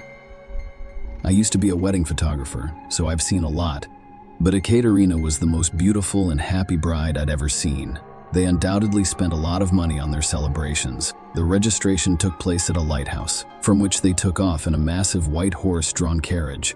Nobody had ever seen anything like this in Germany, and there were only a few guests, which seemed strange. According to Alexander, the wedding ended well before dawn. Their wedding photograph captures a happy scene. Walter appears to be a man who supports his young wife, whereas Ekaterina hugs him gently and smiles blissfully. It appeared that two people who were perfect matches had finally found each other. The couple settled into a happy family life, and their story read like a fairy tale. Instead of a luxurious castle, the newlyweds settled into Walter's parents' home. And this is when Ekaterina encountered her first problem since moving to Germany. Living with Walter's parents proved difficult. The fairy tale began to fall apart. Walter's mother was a tough woman, and she will play a significant, if not the primary role in how this story ends. So it's best to give her a brief introduction. Ludmila Bowman spent her first 38 years of life in Kazakhstan. She was an exceptional student. She began as an assistant chemist and technologist, progressed to chemical engineer, and finally to middle school teacher.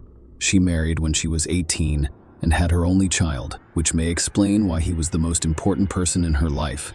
The Bowman family had German roots, so they moved from Kazakhstan to Germany, where they settled in Bremerhaven.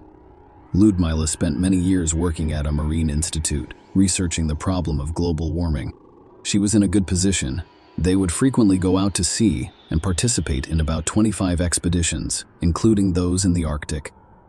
Her migration history served as a model for many German immigrants, which is why her 1-meter-long portrait hangs on the facade of Bremerhaven's Immigration Center, alongside 30 other portraits. But Ludmila couldn't accept that her son Walter was no longer a small boy, but rather a fully grown man in his 30s. When he wasn't present, she would call him every hour, asking when he would return, where he was and with whom, because he was her only child and she didn't have a healthy distance from him. Ekaterina has also faced prejudice from Ludmila, but she continues to strive to please her husband's mother in every way. Ludmila constantly interfered with her son's marriage and criticized Ekaterina. She accused her of being a bad housewife. Ekaterina attempted to combat this attitude, but her efforts were never successful. When she went outside, she changed into a gray mouse.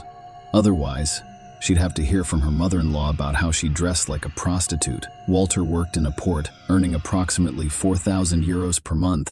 He was always at work on weekends and holidays because it paid better. He was not a workaholic, but rather greedy. He saved the majority of his earnings and had substantial savings that he didn't want to spend. In 2017, when Ekaterina got pregnant, Walter decided to spend some of his savings. He bought a house and moved away from his parents. The search took a long time because Walter wanted to spend as little money as possible. Ekaterina had hoped that the move would improve their relationship, but it did not. Ludmila was a constant visitor to their home and continued to interfere in all aspects of her son's life. Around the same time, Ekaterina gave birth to her daughter, further straining the couple's relationship. Following the birth of his daughter, Walter became more strict and controlling of his wife.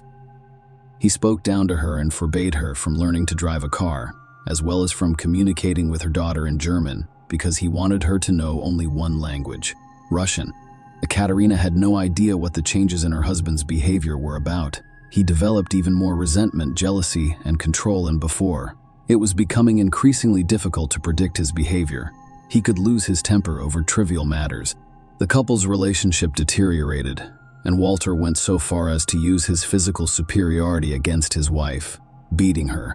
Authorities first learned about the bomb and family in late 2019, when the couple told the social worker that they had reconciled, but Ekaterina and her husband continued to berate and curse at each other. Walter secretly took photos and videos of Ekaterina while recording their phone conversations, sometimes in front of their baby. Walter asked a computer expert from his circle of friends to hack his wife's phone, but he declined. Walter accused his wife of being a bad mother and mentally unstable. Ekaterina, in turn, accused Walter of losing interest in her work and becoming burned out as a result. She could no longer live in constant stress and fear, so she sought help from a domestic violence support center. The first time she asked for assistance was in the fall of 2020. After his wife and daughter left, Walter did everything he could to get them back. He promised to change, admitting that he had acted inappropriately and telling Ekaterina that he couldn't live without her and their daughter. As a result, Ekaterina forgives him and returns home with their daughter, but the fighting between the spouses continues. When Walter realized he had wronged his wife, he would give her gifts or plan a family trip. The man changed his attitude toward both his wife and the child. Walter's attitude toward his daughter can only be described as complete control. When he was at home, he wanted his daughter to be constantly in his sight. If they went somewhere, he would not let her leave his arms. Despite the fact that she was only 3 years old, he reduced his work hours at the port in half in order to spend more time with his daughter. He would take his daughter to kindergarten and pick her up in the evening. He cooked for her, and she slept in the parents' room at night. Those who knew Walter well described him as a dramatizing strategist. He was skilled at manipulating others, and one of his primary goals in life was to be frugal with money. He often appeared nervous and impatient. After becoming a mother, Ekaterina visited her family in Russia several times, always accompanied by Walter. He feared that his wife would return to Russia, depriving him of the opportunity to be with his daughter. Ekaterina began considering divorce as she witnessed her husband's increasingly abusive behavior. At the same time, she discovered that all of her documents had disappeared. As it turns out, Walter took all of his wife's papers and left them at his mother's house. When Walter's mother paid them a visit, the couple got into another argument, and Ekaterina was kicked out. She was thrown away like a useless item. She contacted the police, and the situation was resolved. Ekaterina and Walter once got into such a heated argument right before kindergarten that administration notified youth support services about the situation. The quarreling couples began receiving child education assistance. For 6 weeks, a family crisis counselor would accompany the family and monitor the child's well-being. The counselor concluded that leaving the child with their parents was too dangerous. Ekaterina only continued to live with her husband because of her daughter, but she was unable to accompany her to Russia. For her daughter to leave Germany, Ekaterina must have obtained Walter's permission, indicating that he is not opposed to his child leaving the country.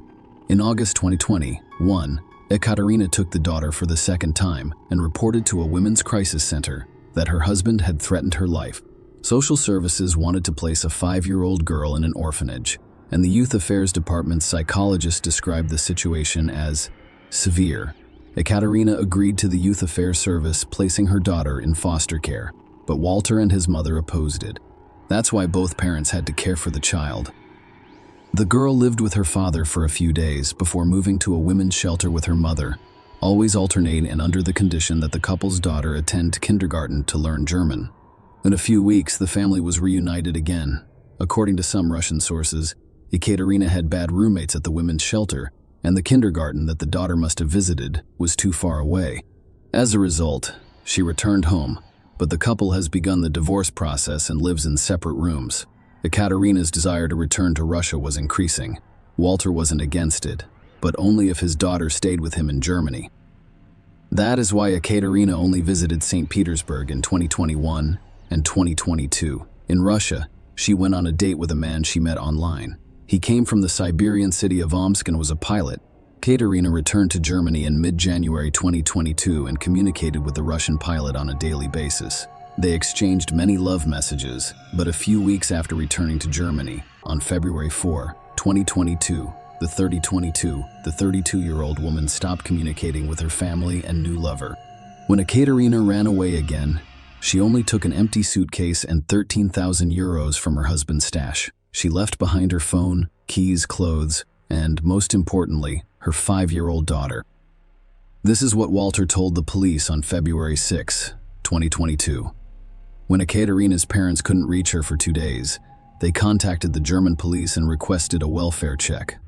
We learned about her disappearance in a strange way. I couldn't reach her on the phone for several days. Walter then picked her up and explained that he hadn't seen her since February 5th. He also stated that she does not respond because she does not have funds on her account. Svetlana Ekaterina is a mother of journalists. The entire city went searching for Ekaterina. People searched every square meter, posted flyers, and investigated every version of what happened. Walter was one of the few people who did not care about Ekaterina's disappearance. Concerned citizens distributed flyers throughout the city. The man was busy renovating his home. They assumed the worst immediately after the woman's disappearance, and her husband was the focus of attention. Only 4 days after Ekaterina allegedly fled the Beaumont family home, the police conducted a search. Walter had completed the renovations at this point, having painted the floors in the guest room and replaced a couch. He was also seen buying a large amount of cleansers from the local store.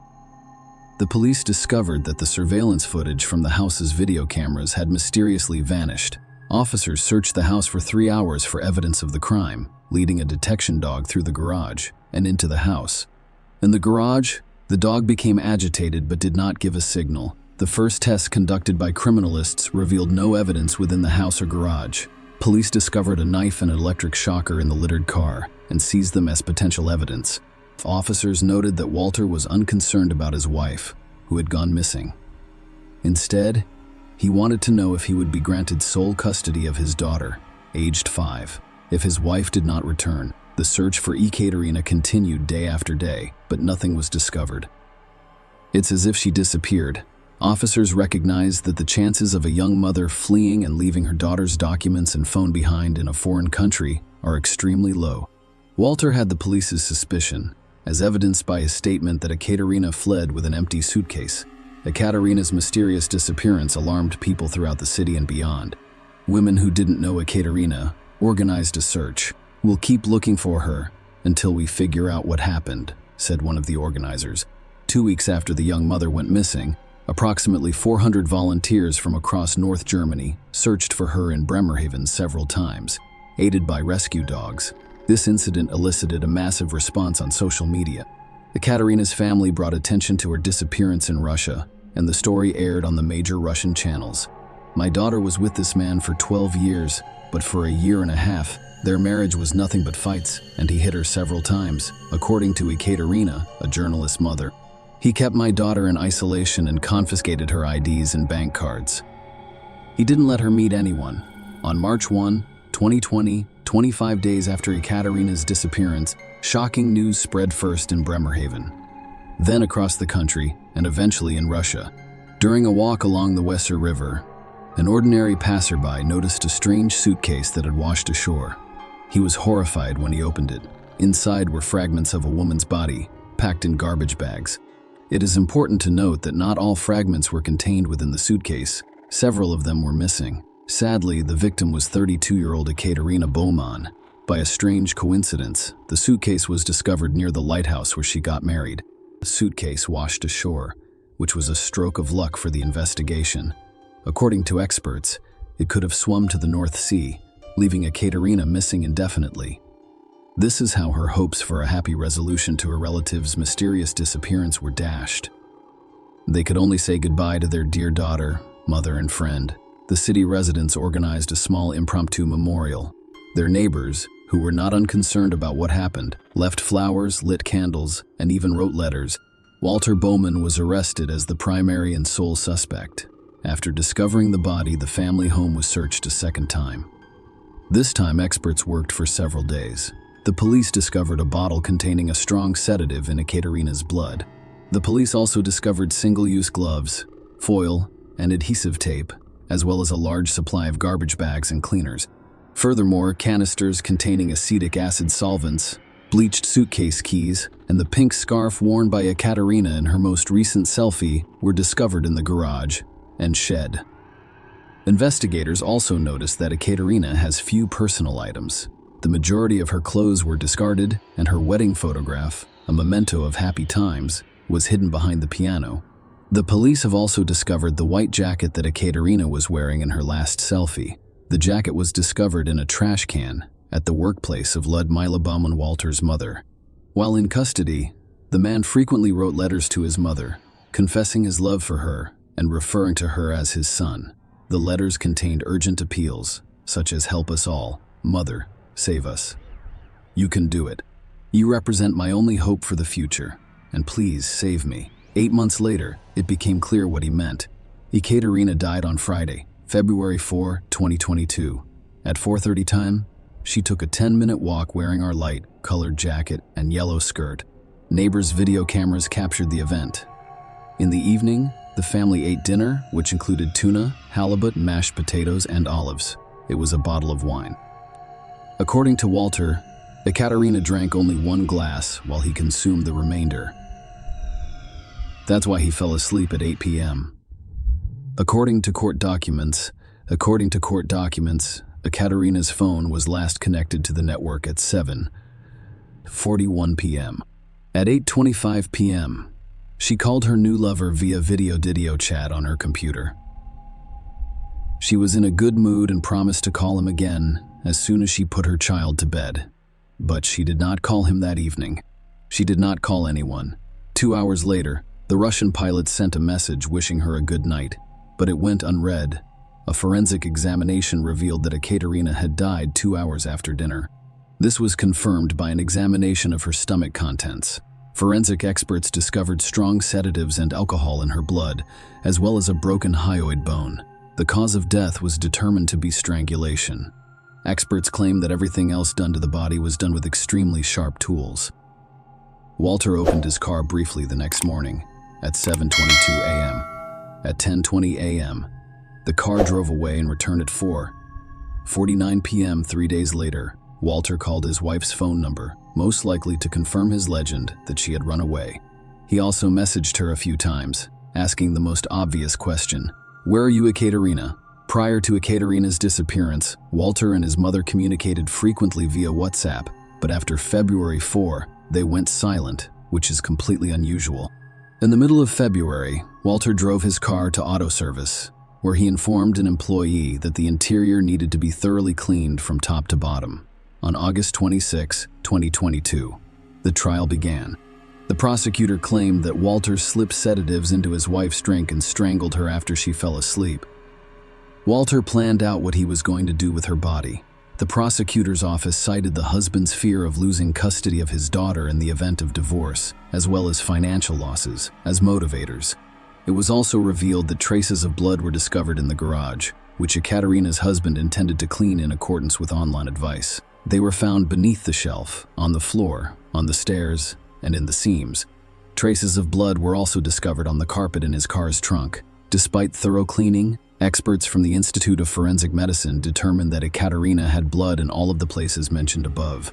Walter's phone and computer were seized by police, and they provided answers to numerous questions. Not long before the tragedy, he searched for information on how to avoid punishment for taking someone's life, including which acid dissolves, how many liters of acid are required to fill a bathtub, and how to read other people's WhatsApp conversations. How long does it take to die from a sedative? Can you be convicted without evidence in Germany between December 2021 and the end of February 2022? He conducted approximately 500 search queries. Everything indicated that Walter had planned this crime. On the day of his wife's disappearance, he Googled the electric shocker twice, and forensic experts discovered evidence of electrocution on Ekaterina's body. Investigators believe Walter was using a shocker to see if his wife was still alive. In court, Walter wore his wedding ring and stated that he had been widowed for far too long. He remained silent and made no comments about the charges brought against him. He would sometimes plug his ears while the witnesses were testifying, as if it had nothing to do with him. The most emotion he displayed was when he saw his mother in court. He cried when she was questioned as a witness. He looked at her with his hands folded, as if in prayer. "Get me out of here." He begged his mother in a letter, and it appears that she agreed to help her son. During her testimony, Ludmila Bowman stated that she was the one who killed Ekaterina, not her son. She said this to the astonished court. She arrived at her son and daughter-in-law's house in the middle of the night after her son called and asked her to care for the granddaughter. When she arrived, she found Ekaterina on the couch, soundly asleep. Ludmila explained that she wanted to wake her up and began shaking her. Ekaterina awoke and struck her in the face. They got into a fight, and Ludmila claims that she choked her son's wife during it. She also stated that she was the one who performed the following actions on Ekaterina's body. "I loved Ekaterina as a daughter. I did not want this, but was it Ludmila who did the crime? It's possible that her love for her son was so strong that she decided to accept the blame for him." As I previously stated, mother and son were extremely close and spoke on the phone frequently. The entire WhatsApp chat between mother and son occupied 1699 pages of investigation files. Despite her self-incrimination, Ludmila left the courtroom as a free citizen on that and all other days of the trial. The jury in the prosecutor's office did not believe the woman's statement and assumed she was only trying to protect her son. Even experienced attorneys were taken aback by the mother-in-law's incrimination. The attorney for a 66-year-old woman demanded her arrest, and her son's lawyers demanded Walter's release, but it did not come to this. The mother was released while her son remained in jail, but she refused to give up. Ludmila wrote a letter to the court detailing her actions with the body. She stated again, "My son did not do this." She stated again, "My son did not do this." She wished to be questioned again and charged. However, the court denied her request and refused to believe her again. Ludmila was able to prove that she took part in the crime. As previously stated, not all fragments were found in the suitcase. Ludmila Bowman demonstrated where to look for the missing fragment, which did not fit in the suitcase. The provided information proved to be correct, and the police discovered another bag that was weighed down so that it did not float. The bag was discovered exactly where Ludmila pointed. The pedometer on Ludmila's phone also indicated that she walked 220 yards on the night of the murder, around 0:40 a.m. Neighbors' video cameras near Walter's and Ekaterina's house captured a person passing by Walter's father's phone, who was also active at the time. He drove Ludmila to his son's house, despite telling investigators he was asleep. Experts determined that by this time Ekaterina had died, implying that the 66-year-old woman was giving false testimony. Then, there's this unusual detail. Ludmila Bowman arrived at the son's house after Ekaterina had died, and she was present during the subsequent actions involving the body. Even though she didn't take part in the process, she helped clean the house. Essentially, she assisted her son in concealing the crime's evidence and served as an accomplice. However, it appears that the corresponding laws work differently in Germany. Ludmila was not arrested or charged with anything. This appears strange, doesn't it? Please share your thoughts on this in the comments. The mother became increasingly desperate to save her son as the verdict date approached. She wrote another letter to the judge, stating that she, not Walter, committed the crime. Now the letter stated that I despised Ekaterina, but couldn't tell my son about it. He was fighting for his wife's love, and I was afraid she would want to end his life. That's why I decided to get rid of Ekaterina by making it appear as if she poisoned herself over her tragic love for a Russian pilot. In her words, she printed a goodbye letter in Ekaterina's name and planned to place it next to her when she died. She spiked the juice with various drugs and gave it to her son, not telling him what it was, but instructing him to give it to his wife at dinner. Ludmila stated that she came to the son's house to leave a farewell note under the name Ekaterina, but when she woke up, Ludmila had to strangle her. However, the court did not believe the woman's confession because all evidence pointed to the crime being committed by her son. Walter remained silent throughout the entire process. During one of the final hearings, he recited his notes on 230 sheets of paper about his time in Kazakhstan, his life, and love. The main message of his statement was that I had always loved Ekaterina and our daughter, but her emotional burnout and psychological problems caused many arguments over 230 sheets of paper, but he only mentioned the night that changed everything. He stated that he was sleeping when his mother murdered his wife and dragged her into the garage. Walter blamed his mother for the horrific crime, claiming she betrayed him, used him, and threw him in prison. When addressing the judge, he also stated that my daughter had lost her mother, and she should not lose her father as well. The scariest part of this story isn't even the details of the terrifying crime. However, all of this occurred in front of the couple's 5-year-old daughter. The Russian grandmother is currently barred from communicating with her granddaughter, who is believed to have been placed with a German foster family. Walter was at home with his daughter. Everything happened in front of her. He created a psychotraumatic environment for the girl. She frequently mumbled something while pointing to her head and forearms.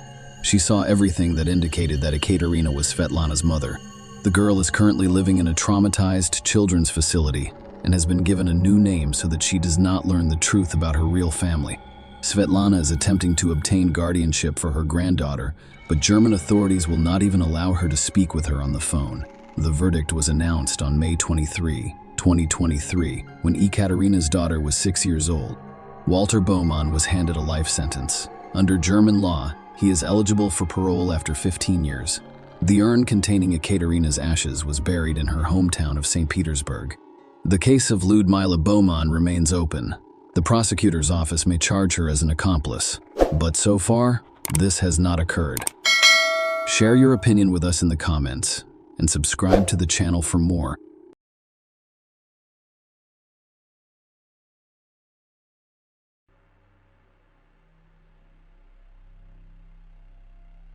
Hey guys, welcome to my channel, and today we're going to take a look at another horrible case with you. In this video, we will discuss a story that occurred in England in 2011. Emily Longley, 17, was full of hope and saw a bright future ahead of her. But, unfortunately, all of her plans failed. This case drew a lot of attention not only because of the death of a young woman, but also because of how things turned out after she died. Emily Longley was born in England in 1994 to Mark and Caroline Longley. Hannah, Emily's younger sister, was born 2 years later. The girls had been close since childhood. They had a loving and caring family. When Emily was 9 and Hannah was 7, the family relocated to New Zealand. Auckland was their new home. Emily fell into the wrong crowd after emigrating to New Zealand. Her middle-class parents sent her back to the UK to begin a new life with her grandparents. Emily flew to England in 2010 to attend Brockenhurst College. She wanted to study business and become a model in England. She lived at her grandparents' house in Bournemouth. Bournemouth, located to the west of the Pool, is a town in the county of Dorset and a popular resort on the English Channel coastline. Emily moved to England while her sister, Hannah, was still in school, and her parents, Mark and Caroline, divorced but remained friendly. Emily was a stunning young woman who attracted a lot of attention. She met Elliot Turner, a 20-year-old, and he left an impression on her. Their communication eventually developed into a romantic relationship. Emily returned to New Zealand in April 2011 to see her family after a 6-month absence. Her father met her at the airport, and she ran up to him, hugging him tightly and telling him how much she missed him. Emily had a very close relationship with her father, who adored her and missed her infectious smile, laughter, and dirty jokes. The following day, the entire family visited Emily's favorite pizzeria. She informed her parents that, in addition to attending college, she was involved in modeling and had made some incredible friends. She also mentioned her current boyfriend, Elliot Turner, who is 20 years old. They'd only been dating for a few months, and she felt too young for anything serious. "I think I'll end it when I get back," she said. Emily spent the next few weeks socializing with friends and family. She had a great time. No one expected to lose her so soon. Emily found it difficult to say goodbye to her family as her flight boarded. However, Emily promised to return in 5 months. She wanted to see the Rugby World Cup matches, which were scheduled to begin on September 9. A few days later, Emily texted her father to tell him she was breaking up with Elliot, but she didn't go into detail. Elliot acted strangely after seeing photos of Emily that she had posted on social media while in New Zealand. Elliot was envious of the guys in these photos. Elliot Turner, the wealthy jeweler's son, was 20 years old and appeared to be living a carefree life. Turner was a well-known figure in the Bournemouth and pool bar and club scenes, as well as a member of the firm, a group of wealthy young men. Turner's friends all talk about him because he brags. He met Emily in December 2010. The couple had a great time at the resort and frequently partied late into the night. Turner, who had a history of obsessing over women, soon became jealous. As a result, their relationship quickly turned violent. Some described him as being threatening, aggressive, violent, controlling, and possessive. He received a harassment warning letter from the police in January 2008, when he was 16, telling him not to contact his ex-girlfriend after he bombarded her with text messages and emails after she ended their relationship. Turner loved being the center of attention. He did not have to work for a living. His parents provided him with everything he needed. Elliot everything he needed others, including his parents. His life revolved around parties, women, alcohol, and illegal substances. He saw himself as a man who could do whatever he wanted. Elliot carried a hammer in case anyone attempted to contradict him. Turner's friends believed he fancied himself a gangster and aspired to be the person everyone went to for help. He could come to the bar and buy drinks for everyone. Elliot brags about driving a new Mini Hooper, which was a gift from his grandmother. He attempted to maintain his bad boy image by posting a series of supposedly streetwise messages on social networking sites, and he frequently referred to himself as Scarface or God. He did not lack female attention, but when he met Emily, he became deeply attached to her. She praised his image as a successful person, which he had worked hard to develop. As their relationship progressed, Turner began to exhibit more controlling behavior. He even threatened to kill Emily, an emotional plea to Turner. Emily wrote him a note a few months before she died saying, "I love you too. Do not say you will kill me." 3. Stop talking about your ex-girlfriends. Stop being so aggressive and become more cool, because that is far more attractive, and you scare me because you are so intimidating. When Turner began to reveal his true face and his controlling behavior began to exceed all reasonable limits, Emily realized he was not the person she wanted to be with. However, people like Turner do not understand rejection. Emily spent the evening of May 6, 2011, with friends at one of the entertainment venues. Surveillance cameras captured how she arrived at a nightclub with her friends. That evening, Turner read Emily's Facebook messages and discovered she was dating another man. It annoyed him. He entered the club and started arguing with Emily. The entire story ended with a girl throwing her drink in his face. Turner verbally abused and threatened her with violence. He did not like Emily's outfit. He felt it was too revealing. He dismissed Emily's breakup with him. The man was not going to let her leave. Elliot spoiled her evening, so she chose to leave. However, her ex-boyfriend followed her. His friends overheard him say, "I'll kill her. I'll go to prison for it and still be a millionaire. I would do 10 years. It would not bother me." Turner caught up with Emily and persuaded her to go to his house. He stated that he wanted to talk in a more relaxed setting. Elliot Turner lived with his parents. Maybe that's why Emily joined him. Perhaps she expected him to behave more calmly in the presence of his parents. Neighbors saw them enter the house. The following morning, Nina Turner, Elliot's mother, called 911 to report Emily's inability to wake up. It was approximately 9 a.m. Before the ambulance arrived, there was a need to follow the operator's instructions on how to help Emily. Unfortunately, when the ambulance arrived, they could only announce Emily Longley's death. Anita, an Indonesian citizen, came to the UK to marry Lee Turner. When the couple had a son, they refused to deny him anything, which was a huge mistake. During her conversation with the emergency services operator, his voice did not sound like that of a mother who had just discovered her son's girlfriend dead. She was too calm, as if nothing unusual had happened in New Zealand, thousands of miles away from England.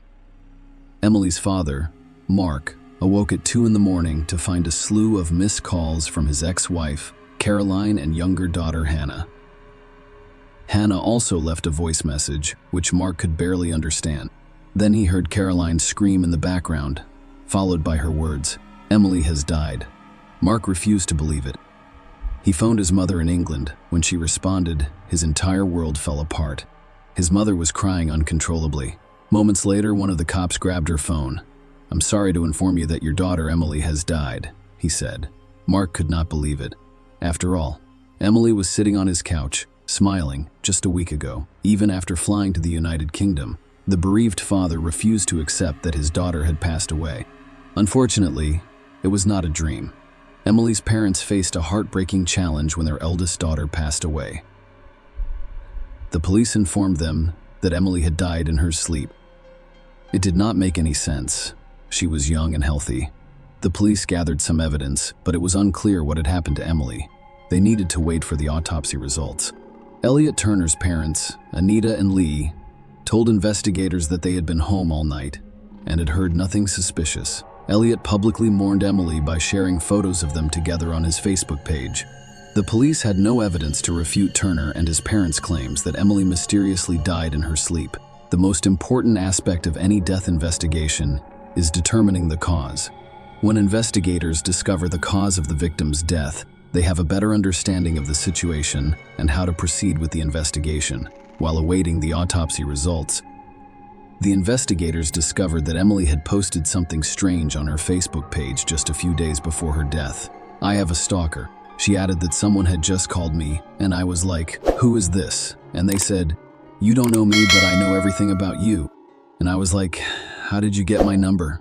And he said, "I'll tell you when I see you," and he kept inviting me out.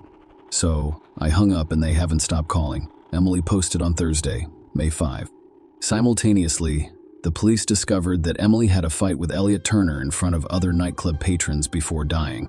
Investigators discovered that Turner tried to control Emily's every move, that he was aware of her meeting with another man, and, most importantly, that Elliot threatened to kill her several times.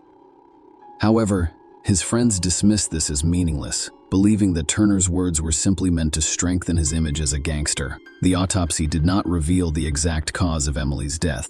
However, experts speculated that it could be strangulation, with one stating that the physical findings are entirely consistent with pressure being applied to the neck.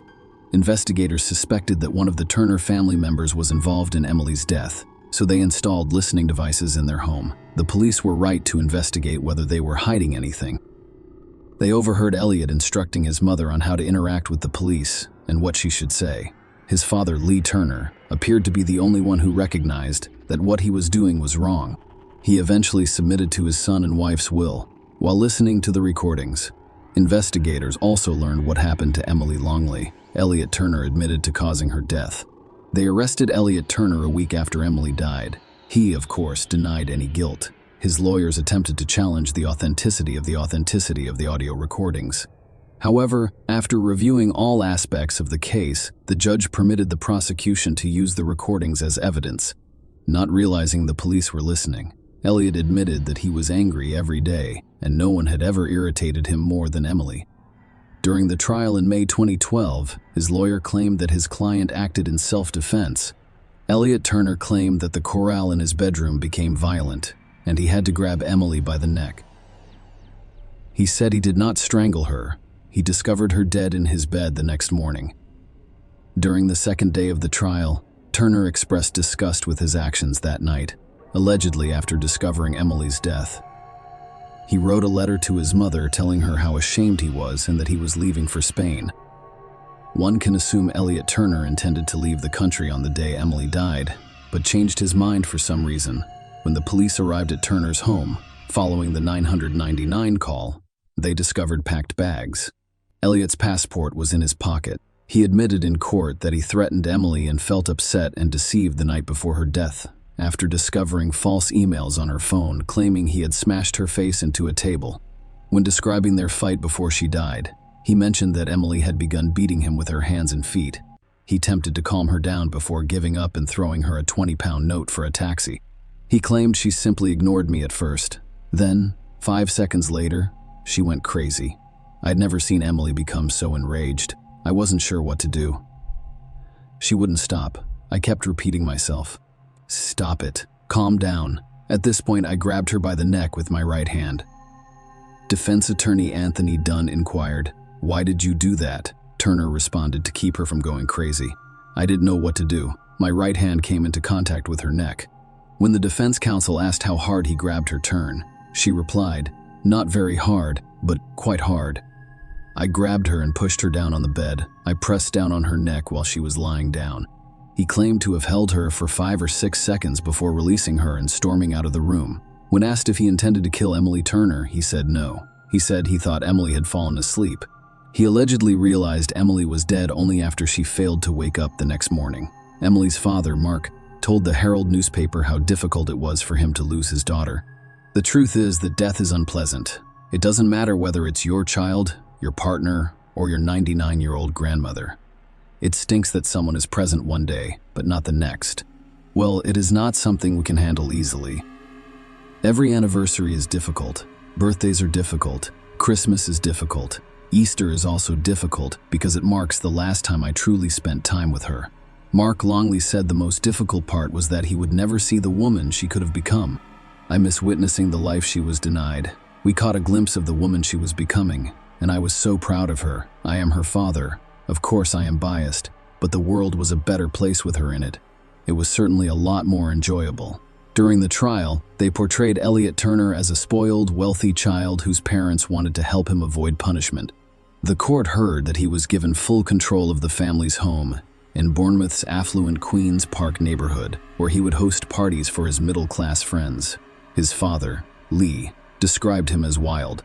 He was given his own living space in the converted garage of his parents' home, allowing him to come and go without disturbing them. He strangled Emily on his bed in his minibar-equipped room. The police searched the computers seized from Turner and discovered the following search queries: death by strangulation and how to avoid punishment for a crime. The primary motivation for the crime was jealousy. The court heard testimony from Luke Ashford, who spent the night with Emily. As previously stated, Elliot Turner learned about it, even when in custody. Turner boasted that the jury would believe his twisted story that Emily had attacked him and that he had acted in self-defense by strangling her out of jealousy. In letters written from his prison cell to his friends, he announced that he would soon drive a new Range Rover and relocate to Spain. He intends to sell the rights to his story and live a fashionable lifestyle. However, when the jury found him guilty, he quickly lost his illusions. On May 22, 2012, the court sentenced Elliot Turner to life in prison with a minimum of 16 years. Announcing the verdict, Mrs. Justice Dobbs described Turner as a man who exuded arrogance. She described Emily as a lovely, kind, and fun-loving girl who made everyone around her happy. "You have suddenly and needlessly extinguished that light. You didn't love her. She was only a trophy. The relationship, if you can call it that, was entirely about you. It was about control, which you exercised through aggression and threats. You can set aside thoughts of champagne, Bentleys, and girls and focus on why you were serving a life sentence." Mrs. Justice Dobbs also sentenced Turner to 9 months concurrent imprisonment for perverting the course of justice. But Elliot Turner was not the only one on trial. Turner's parents, Nita and Lee, whom he used for cash to fund his extravagant partying, adored their son so much that they attempted to conceal his crime. Lee destroyed Turner's confession letter, and Anita removed the jacket from the bedroom where the letter was allegedly found. His mother even put off calling an ambulance so that her son could cover his tracks and the family could come up with a convincing story for the police. When asked why she did not call an ambulance, Anita Turner said she did not believe Emily had died. Under cross-examination, they asked if she believed Emily had ruined her son's life. After a 6-second pause, she replied, "No." In the recording, Lee asks Anita if they did the right thing. "We have done the right thing." Anita responded. Both Nina Turner, 51, and Lee Turner, 54, were found guilty of perverting the course of justice and sentenced to 27 months in prison. Mrs. Justice Linda Dobbs stated that the two of you chose to fight the case with little remorse.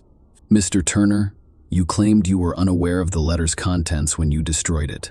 The fact that it was burning in your conscience is clear from your anguished tone of voice on the recording."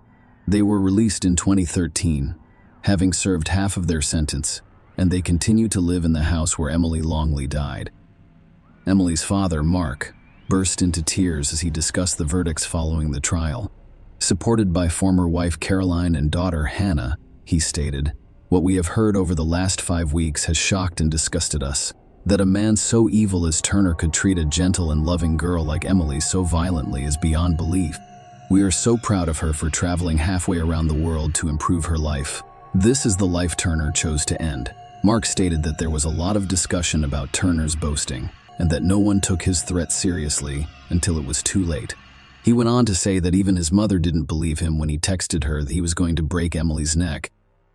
If someone had taken his threat seriously, Emily might still be with us today. I hope Turner suffers every day in prison for what he did. In October 2020, according to the press, Elliot Turner's cellmates beat him in prison. It happened after he hung pictures of Emily in his cell and boasted about receiving letters from female fans. Some of his cellmates attacked him after he announced that he would return to his life of champagne, Bentleys, and birds in 5 years. Turner will be eligible to apply for early release from prison. One can only hope that common sense will prevail and that the parole board will make the correct decision regarding a person who has still shown no remorse for his actions. Share your opinion with us in the comments and subscribe to the channel for more.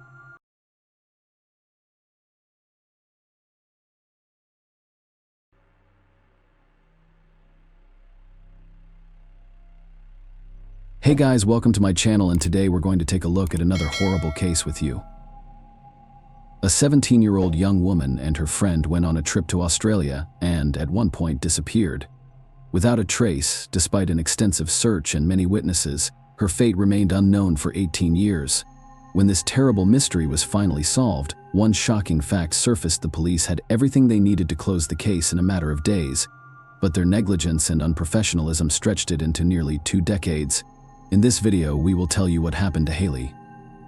Haley Dodd was born on November 30th, 1981, in England. When the girl was young, her parents and other children moved to Australia, settling in the small town of Mandorah. The young woman was an excellent student of sports and planned to go to study to be a veterinarian or a school teacher, but before finally deciding on her choice of future profession, she wanted to travel around Australia. Graduating high school in 1999, at the age of 17, she set off on a trip to Western Australia with her best friend Lisa. Their plan wasn't just to drive through local towns and attractions, but to spend a few months away from home. The young women were going to look for temporary jobs along the way to cover their living, food, and travel expenses. They planned a hitchhike between cities, which in the 1990s in Australia didn't sound like such a dangerous idea. At the time, there had been a number of murders of young women hitchhiking in the country, but compared to the overall number of people hitchhiking safely, these crimes did not cause any mass fear. However, Haley feared that her parents would not allow her to travel that way, even in the company of a friend. For this reason, she assured them that she planned to travel by bus. At the end of July, she and Lisa traveled to a town called Dengara. There, they were going to work as day laborers on a local farm. They were staying at a camping site where they could get a place to sleep for a small fee. Such places are in high demand in Australia, mainly because of their cheapness. A few days before going to work, Haley decided to use the remaining free time and go to a farm to family friends, which was 200 kilometers away. She decided to hitchhike to it, and Lisa didn't want to let her go alone, but Haley insisted she had nothing to worry about and would be back in a few days to say goodbye. Lisa gave her a folding knife for self-defense and some change so Haley could call her. The phone booth. After saying goodbye, hit the road at about 8 a.m. Family and friends at the farm awaited her arrival, but Haley never showed up. Worried, they called her mother and informed her that the woman feared something might have happened to her daughter, so she immediately called the police. The first thing she did was dial an emergency number and describe the situation. After listening to her story, the operator thought that nothing urgent had happened, so she advised her to go to the local police department and file a missing person report. So she did. The detectives began their search for Haley, beginning to reconstruct the chronology of events. The first thing they did was arrive at the campsite where Lisa was staying. She was mortified at the news that her friend had never made it to the farm, but the young woman was able to give the police a comprehensive introduction. She accurately described all the clothes Haley was wearing that day and even drew a sketch of the earrings she was wearing for the police. Haley had bought these earrings a few days before the incident. She and Lisa had gone to the store to treat themselves to some inexpensive items, and the young woman was attracted to this jewelry at that time. She couldn't have imagined that those earrings would be the key to solving this terrible mystery of her disappearance. Detectives disseminated information about the missing young woman along with their description. Although she was almost 18 years old, Haley looked much younger. She was 152 centimeters tall and weighed just over 40 pounds. The police were able to locate the first witness fairly quickly. It turned out to be the truck driver who had given her a ride that day. According to the man's story, she had knocked on his cab window at a gas station and asked for a ride to Mora, a town near where there was a farm. The trucker was on his way to another town, but he agreed to give her a ride most of the way. The man dropped her off at a turnoff above 50 kilometers from Mora near the town of Ashangara, where she was to turn off the main road and onto a country road. According to the trucker, Haley was in high spirits, chatting with him the whole way and talking about her journey. After she said she was almost out of money, he gave her $15 so the young woman could buy something to eat. The man also left her his number in case she hitchhiked back. He made trips down that road almost every day and could have let her down again later. Detectives received several more calls from people who had seen Haley in that area. Based on their statements, police concluded that the young woman had been on foot along the northwest road towards Mora. Apparently, she could not find any driver at the gas station to give her a ride. For this reason, she decided to walk along the road and try to hitch a ride. Based on the testimony of the next witness, he gave Haley a ride to the turnoff on Goonder Doe Road, after which she headed further in her direction on foot. A woman driving along the road, she spotted Haley just as the young woman was getting out of her car and moving on foot towards Mora. In all, the police were contacted by more than 10 witnesses. After putting their statements together, detectives concluded that the young woman was last seen at about 12 noon on the northwest road, about 50 kilometers from Mora. There was another witness, though he had not seen Haley but still shared a disturbing observation with police. The man pulled over on the side of the northwest road because his engine was overheating. At one point, he heard a dog barking, followed by a piercing female scream. He couldn't see the source of the sound, as it might have been far enough away. The road passed through an empty, flat area where there was virtually no extraneous noise. With all this information in hand, the police's prognosis was disappointing from the start. Lead detective Eddie Rowe decided that they should look for the body and not consider the possibility that Haley might be alive, but management forbade him to investigate in such a manner, leaving it to the status of the search for the missing person. It's worth clarifying here that a murder investigation would have given the police more options than a missing person investigation, but the police had no leads that could help them get on the young woman's trail, so they quickly set about looking for potential kidnappers. In a short time, they were able to identify several dozen suspects who lived in the area, but eventually the police focused on 3 men. One worked as a teacher at a local school, another was a part-time gardener there, and the third lived not far from where Haley disappeared. When questioned, each of them pleaded not guilty and provided alibis. The police could not conclude with certainty of their innocence, but they could not find any evidence to the contrary. But soon the situation changed dramatically. The investigators were approached by a neighbor of one of the suspects. A 43-year-old school gardener named Francis told them that the day Haley disappeared, Francis borrowed his car to go shopping in Mora. When the man returned home around 1 p.m., a neighbor noticed damage inside the car. The turn signal knob was broken, and the dashboard also showed signs of impact. The neighbor didn't even have time to ask what happened to the car. Francis came home done with the shopping bags in the kitchen, got on his motorcycle, and drove off. This story seemed strange to the police, and they decided to re-interview Francis. The man said that at the time of Haley's disappearance, he was many kilometers away from the alleged place of her abduction. According to his story, after returning home, he immediately went to a party in the city of Perth on his motorcycle.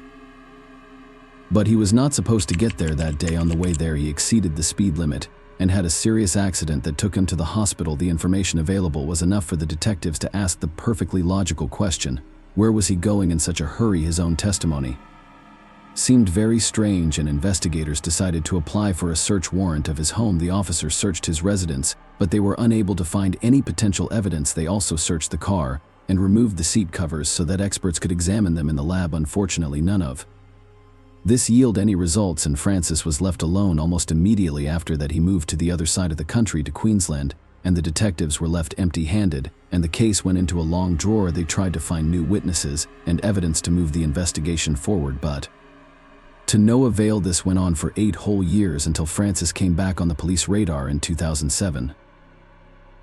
At the time, he was living in a remote outback in a small settlement. One morning, an elderly couple who lived next door to him were sitting on the porch of their house. At some point, they noticed with horror that a young woman with absolutely no clothes was running in their direction, and her head was covered with blood. She asked for help, and the residents of the house called the police. The victim said that she had tried to catch a ride the night before. A man stopped in front of her and offered her a ride. At one point, he told her he needed to go to a place to get gas and fill up his car. They drove up to a house in the middle of nowhere, and he called the woman inside and offered her some tea. Unfortunately for her, she said yes almost immediately thereafter.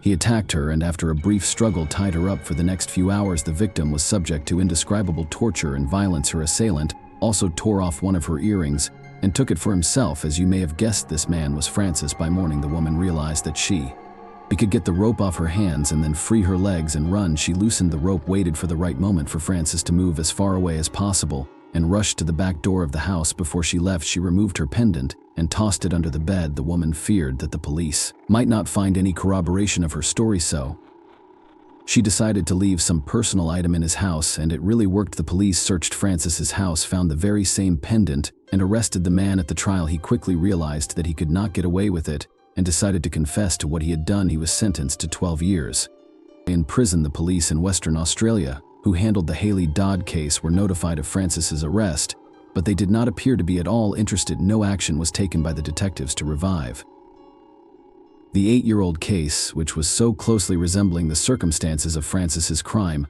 Only through the insistence of Haley's mother did the detectives agree to reopen the case, but they quickly concluded that there was still no evidence against Francis, which meant there was nothing they could do about it. All these years, Haley's family tried to get the police to investigate thoroughly, but they assured them that they had done everything in their power. Desperate to wait for help from law enforcement, the relatives spent tens of thousands of dollars on private investigators, but all to no avail. The case did not take a new turn until 6 long years later, in 2013, when an extremely outrageous fact came to light. It turned out that the police had simply forgotten about the evidence that ended up being the key to the case. The medical examiner Tracy Horn filed a request to reopen the investigation. The reason was that the very same car seat covers from Francis's neighbor's car in 1999 were found in evidence storage. Suddenly, it turned out that for 14 years they had never been tested for blood, DNA, and other evidence. When experts did retrieve them, they were immediately able to find a woman's earring that had snagged on the fabric of the covers, taking a drawing of Lisa's, which she drew for the police just after her friend's disappearance. Detectives were horrified to see it was the same earring that Haley was wearing the morning of her disappearance. But that wasn't all. A human hair was found in one of the car mats that had also been removed from the car. The hair was very likely Haley's own, but that probability was not 100%, which made it very difficult to prosecute Francis in the shortest possible time.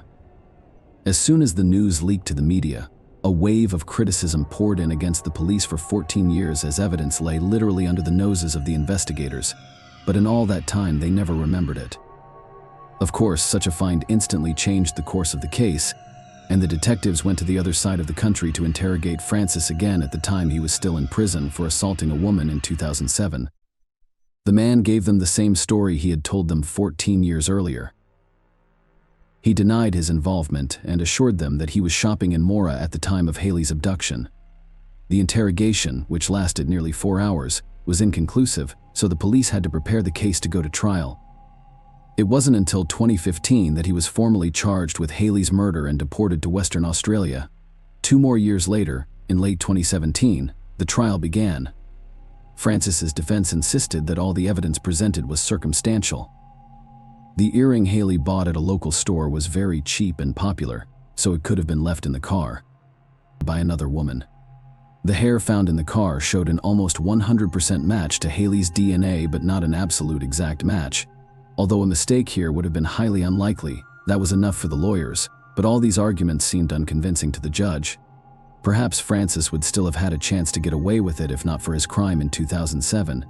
But then he didn't just kidnap a woman who was hitchhiking, he also took her earring. The prosecution believed that the man was collecting the victim's earrings as trophies, which only increased the suspicion against him.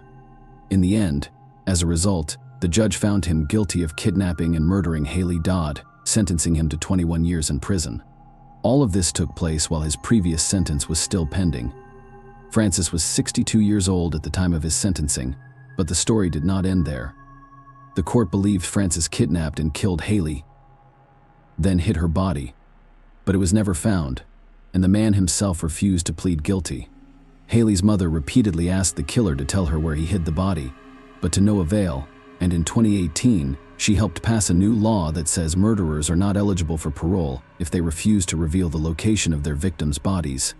In 2020, another high-profile event occurred when the court granted Francis an appeal to overturn his sentence and scheduled a new hearing. His lawyers again tried to insist that the man would not have had time to kidnap Haley between his trip to Mora and his return home, but the court felt that the time frame allowed him well enough to do so, especially given the rush with which he arrived home and immediately set off for Perth on his motorcycle. Moreover, the earring along with the hair were still on the list of key evidence against him, but Francis still managed to get his sentence changed. The court found him guilty of involuntary manslaughter, reducing his sentence from 21 years to 18 years, but thanks to a law passed in 2018, he would not be able to go free even after that time if he refused to identify the location of the body. There is another point in the whole story that keeps the detectives busy to this day. They are sure that many more women have become victims of Francis, and that none of them managed to escape. This maniac could have been picking up young women on the roads for decades, and what happened to them next only he knows. One of the most likely similar cases is the disappearance of a woman in late 2005. She hitched a ride to another city and was never seen again. The detective handling the case is certain that Francis kidnapped her because he knew the victim personally, but there is no evidence at this time. Perhaps the police will find it again in their warehouse a few years later, but it won't make a difference to the perpetrator. If the police had examined the car more thoroughly, Francis would have been arrested back in 1999. Now we can only guess how many lives he ruined in the ensuing years, but sooner or later the mystery may be solved. There's another creepy thing about this whole story. Remember that in the initial stages of the investigation, the police identified 3 main suspects, including Francis. Now, one of them killed his wife 5 months after Haley disappeared, and the other, who worked as a school teacher, turned out to be one of the worst child molesters in Australian history. Too bad the police had no way to solve them at the time. If you liked this video, don't forget to support the channel with a like and share your opinion in the comments. Share your opinion with us in the comments, and subscribe to the channel for more.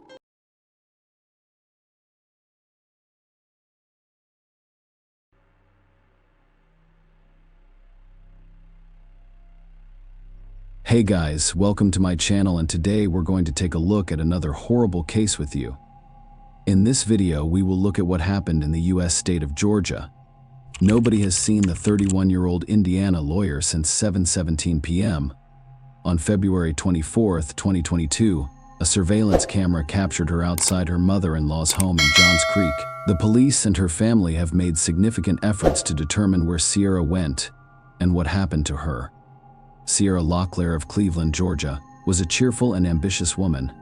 Sierra wanted people to take her seriously. Her mother, Kelly Locklear, said so. She was tough. She followed in the footsteps of her mother, who was a paralegal. She became a lawyer. Sierra grew up in Georgia and aspired to live in Atlanta one day. Kelly, a Georgia native, claimed that Atlanta had always been her plan. To get there, Sierra had to leave Georgia. She attended the University of Tennessee for college before attending law school at Florida State University. Sierra eventually became a lawyer and specialized in insurance defense. Kelly described her daughter as following: she overcame and pushed through. Kelly also stated that she was happy, energetic, and loving. She was extremely motivated in her career. Sierra met Xavier Breland on Tinder in October 2020, and their relationship quickly took off. The couple married after 6 months. Sierra was already pregnant at this point. According to court records, Sierra assisted Xavier with his legal issues with his ex-wife. After some time, the newlyweds decided to relocate to Carmel, Indiana, to begin their new lives there. Sierra started working at a law firm and had a son named Jackson at the end of 2021. From the outside, Xavier and Sierra seemed like the ideal couple. However, their relationship problems began shortly after they met. Shelby Campbell, Sierra's cousin, said the couple's problems began after their first date.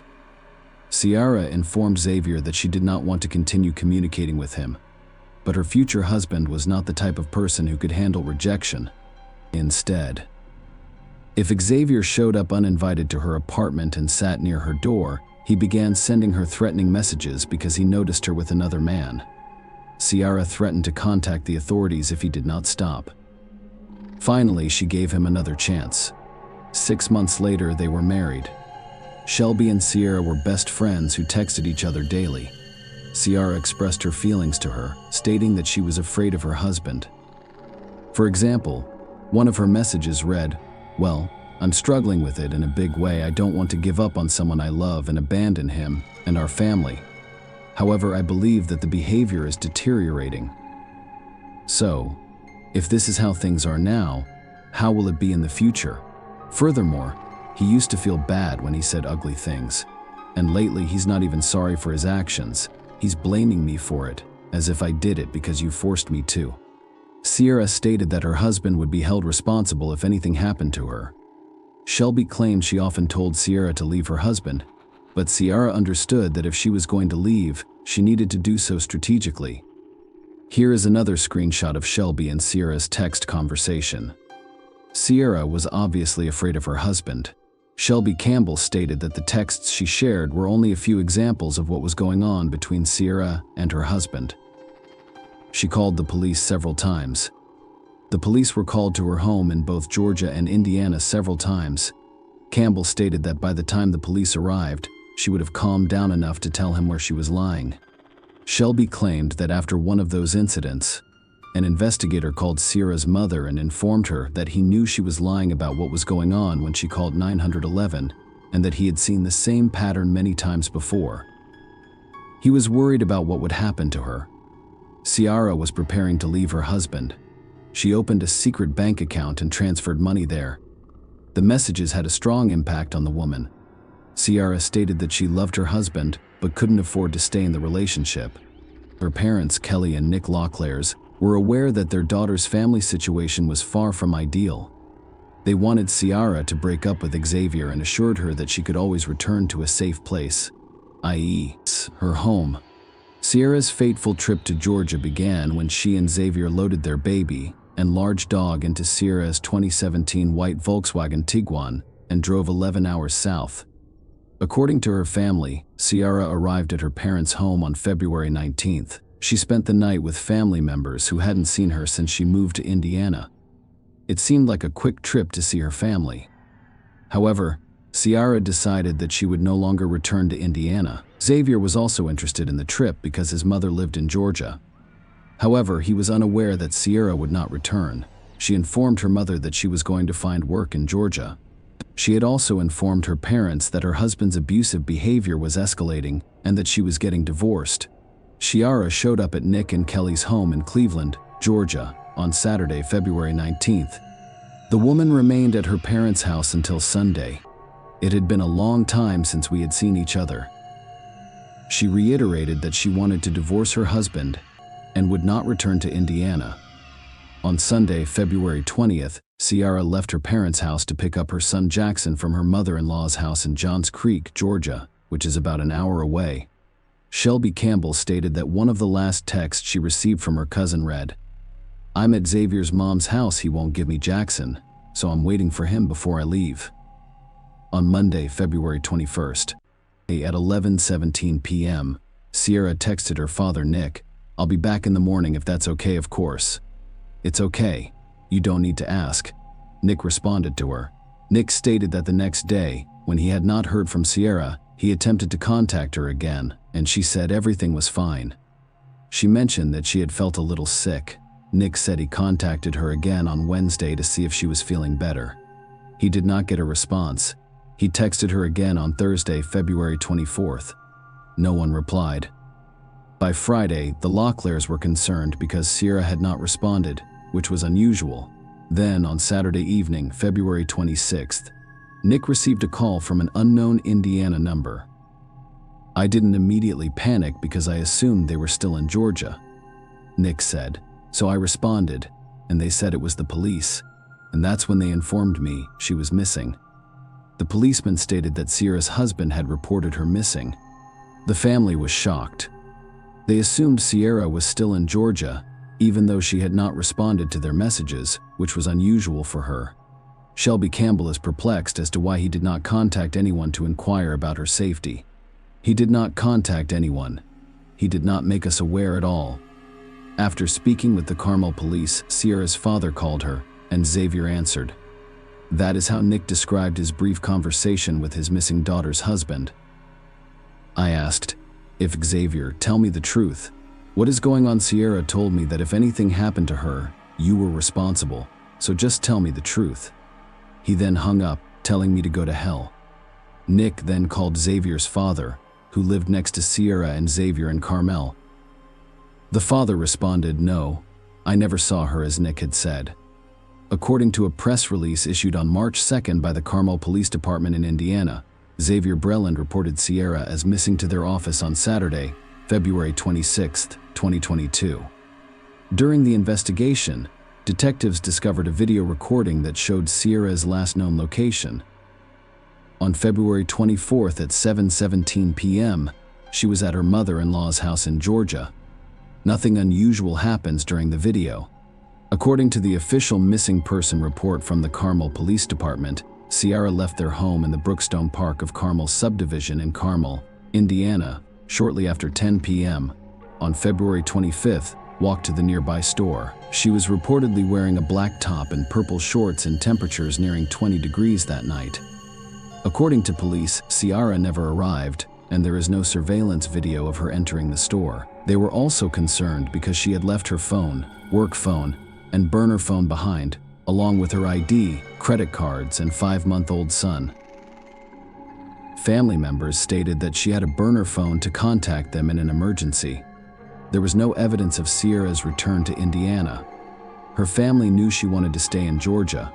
Furthermore, Sierra would not have left without informing them. Even more suspicious was that she had abandoned her 5-month-old son.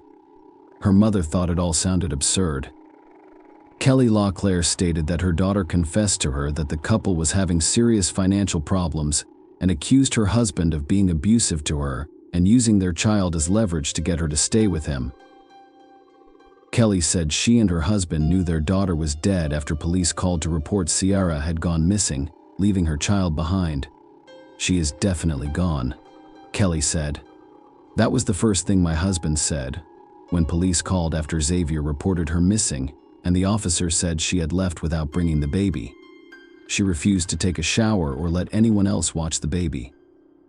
Kelly described Sierra as a devoted mother who lived to care for her son. She claimed Sierra awoke every hour or two to check on her son, who had a rash. "So when they said that, my husband said, 'No, there is no way my daughter would not do that.' If that's the case, and you're telling me she's missing, and the baby isn't with her, then my daughter died." Kelly said she would not leave him. On February 28, 2020, 2 days after reporting Sierra missing, Xavier noticed police officers at his door.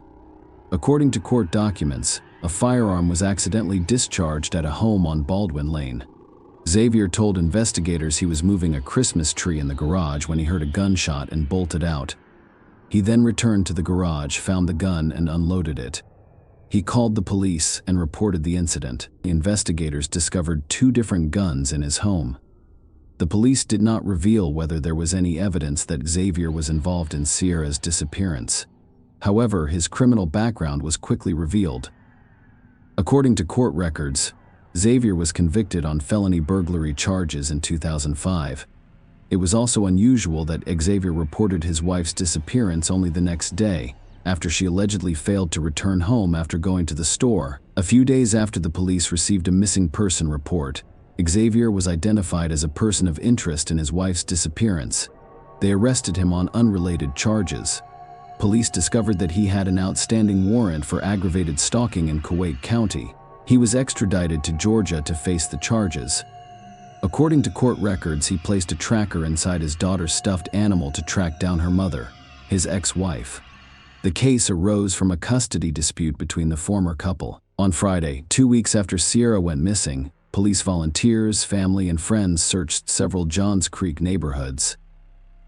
Their focus was on neighborhoods along Medlock Bridge Road, where police suspected Sierra had traveled during her stay in Georgia.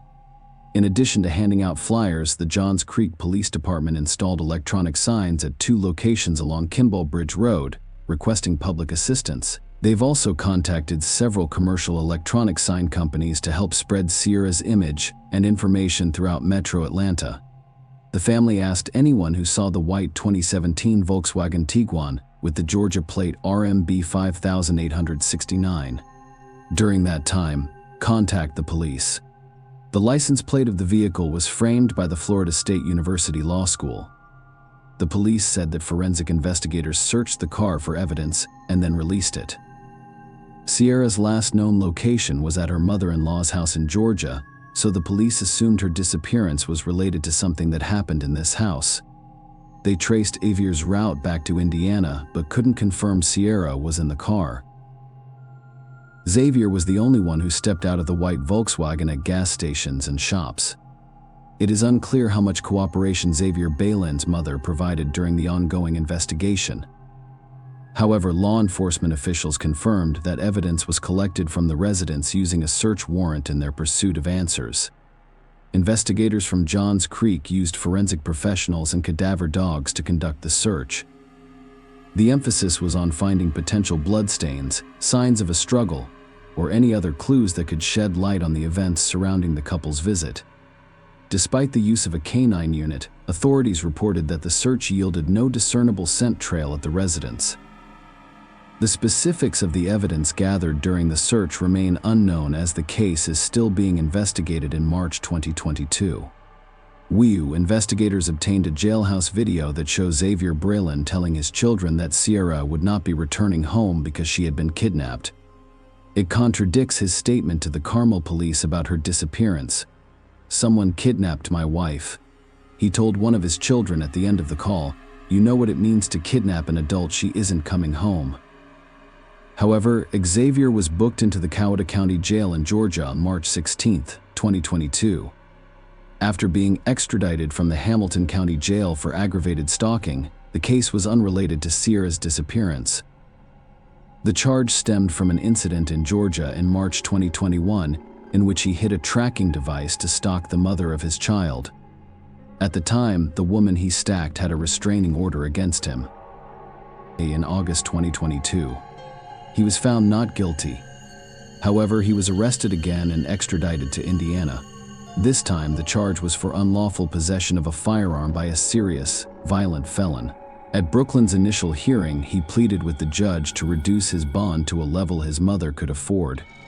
The court reduced his bond to $35,000.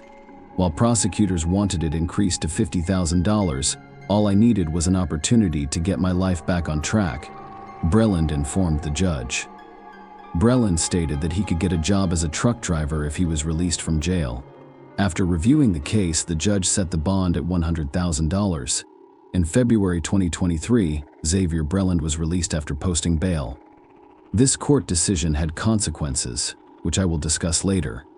He was repeatedly interrogated about Sierra's disappearance but denied any involvement in it. His version is unchanged. She disappeared after going to the store. Several locations have been suggested for the search for evidence in Sierra Breland's disappearance. Georgia alone has over 85,000 acres of state parks, nearly 2 million acres of land managed by the United States Department of the Interior, and more than 300,000 acres of undeveloped land. Fulton County contains 440 acres of parks. There are also hundreds of thousands of acres of railroad and utility easements, both active and inactive. Georgia has 37,295,360 total acres. Approximately 15% to 20% are covered in vegetation. Sierra Breland and her husband drive through areas other than Tennessee, Kentucky, and Indiana. According to Johns Creek Police Lieutenant Gregory Todd Hood, if we knew her exact last known location, we would direct the investigation accordingly, without going into detail. Kelly Locklear stated that law enforcement has gathered evidence and statements from multiple states, but they are essentially pieces of a puzzle without a complete picture. Some items were removed from Xavier's mom's home, according to court documents from a civil case in which Xavier's mother sued Xavier's sister. crime scene investigation removed the carpet and mattress from Xavier's mother's home on April 21, 2022, as part of their investigation. According to documents from the familial civil dispute, 5-month-old Jackson was placed in state care immediately after Xavier Breland's arrest on March 1st. Sierra's parents, Nick and Kelly Locklear, have since been able to spend time with the baby and are working to bring him back to Georgia. Multiple organized searches have been conducted over the last year, some of which targeted specific areas, but no one knows what happened to the new mother. As investigators continue to piece together the facts, officers have been busy handing out flyers and even using electronic signs to raise awareness. The police describe Sierra as being 5 feet tall, weighing approximately 120 pounds, and having blonde hair. She has 3 small trees tattooed on her ring finger, a Florida State arrow on her left wrist, and a sunburst on her back left rib cage. The couple was driving a white 2017 Volkswagen Tiguan with the Georgia tag RMB 5869. The Florida State University Law School frame encircles the license plate. Anyone who saw her or her car in February is asked to contact the police. Xavier is the only person of interest that police have publicly identified since Sierra's disappearance, but no charges have been filed. Her family is adamant that he knows what happened to her, and that he is the only one who can provide the answers they require to find closure. Finally, let Sierra rest in peace. Kelly Locklear believes Sierra's body may be in Georgia, Tennessee, Kentucky, or Indiana. She is pleading with woodsmen and fishermen to keep an eye out in those states and to contact law enforcement if they have any information. Sierra's parents have now been granted custody of the couple's child, as I previously stated. If Xavier Breland was released on bail in a case involving illegal firearms, the trial was scheduled for December 28, 2023. But Xavier Breland did not appear in court, and his whereabouts are unknown. A rearrest warrant has been issued in his name, and law enforcement is working hard to find him. This latest development complicates the already perplexing case of Sierra's disappearance. The warrant describes Xavier Breland as a black man standing 6 feet tall, weighing 160 pounds, with brown hair and green eyes. The FBI has joined the search for the missing woman, but her body has yet to be found. This, combined with Xavier's recent disappearance, has resulted in numerous unanswered questions. Kelly Locklear, Sierra's mother, has publicly stated that she believes Sierra feared Xavier and had no intention of returning to Indiana with him. With both individuals missing, the case has become even more urgent. The trial for Xavier's gun charge has been postponed several times, and law enforcement and Sierra's family are now asking the public for help. They are looking for any information that can help them find Xavier and Sierra in the hopes of shedding light on the strange circumstances surrounding their disappearances. Share your opinion with us in the comments and subscribe to the channel for more.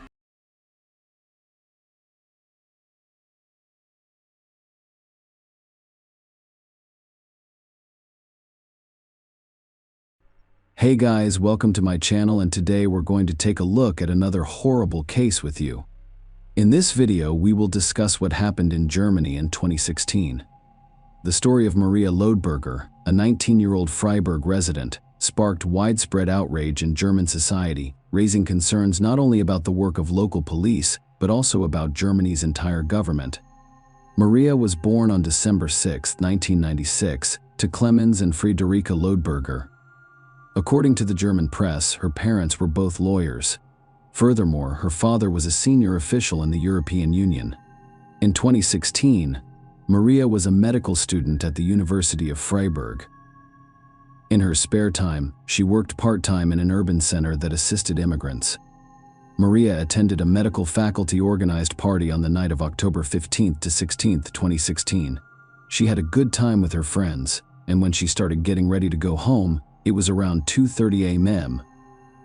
Maria lived on campus, approximately 3 miles from the university where the party was held. After saying goodbye to her friends, she went outside and rode her bike to campus.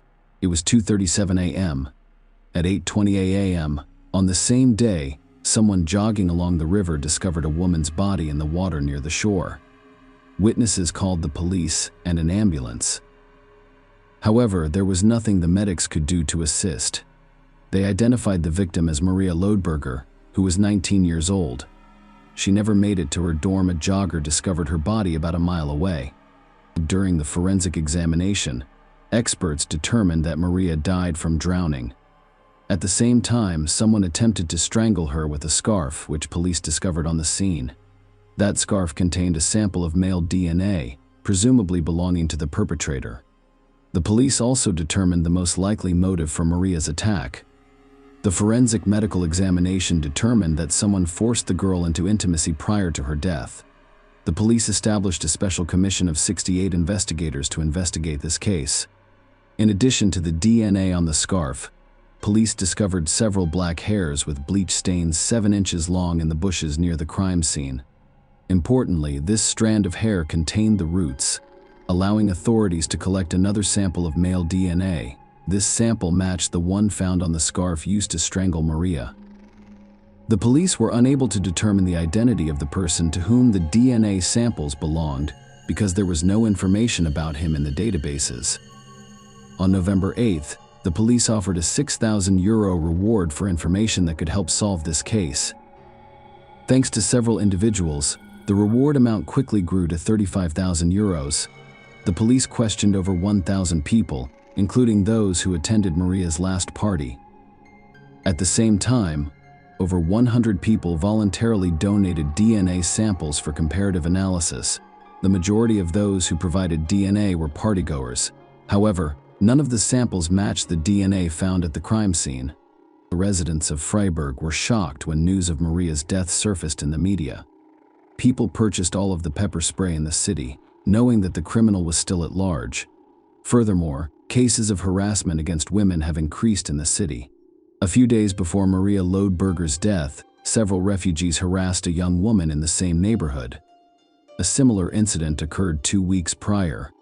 Self-defense classes have never been so popular in Freiburg, when many people visited local sports centers to learn how to defend themselves. Meanwhile, 25 more officers began patrolling the city to improve security. People are afraid of going out alone at night. Mayor Dieter Salomon stated that we cannot put up with this situation. 25 more officers may appear to be a small number. However, in a city with a high crime rate, it signaled that the authorities were finally paying attention to the Freiburg problems. The police investigated all possible leads.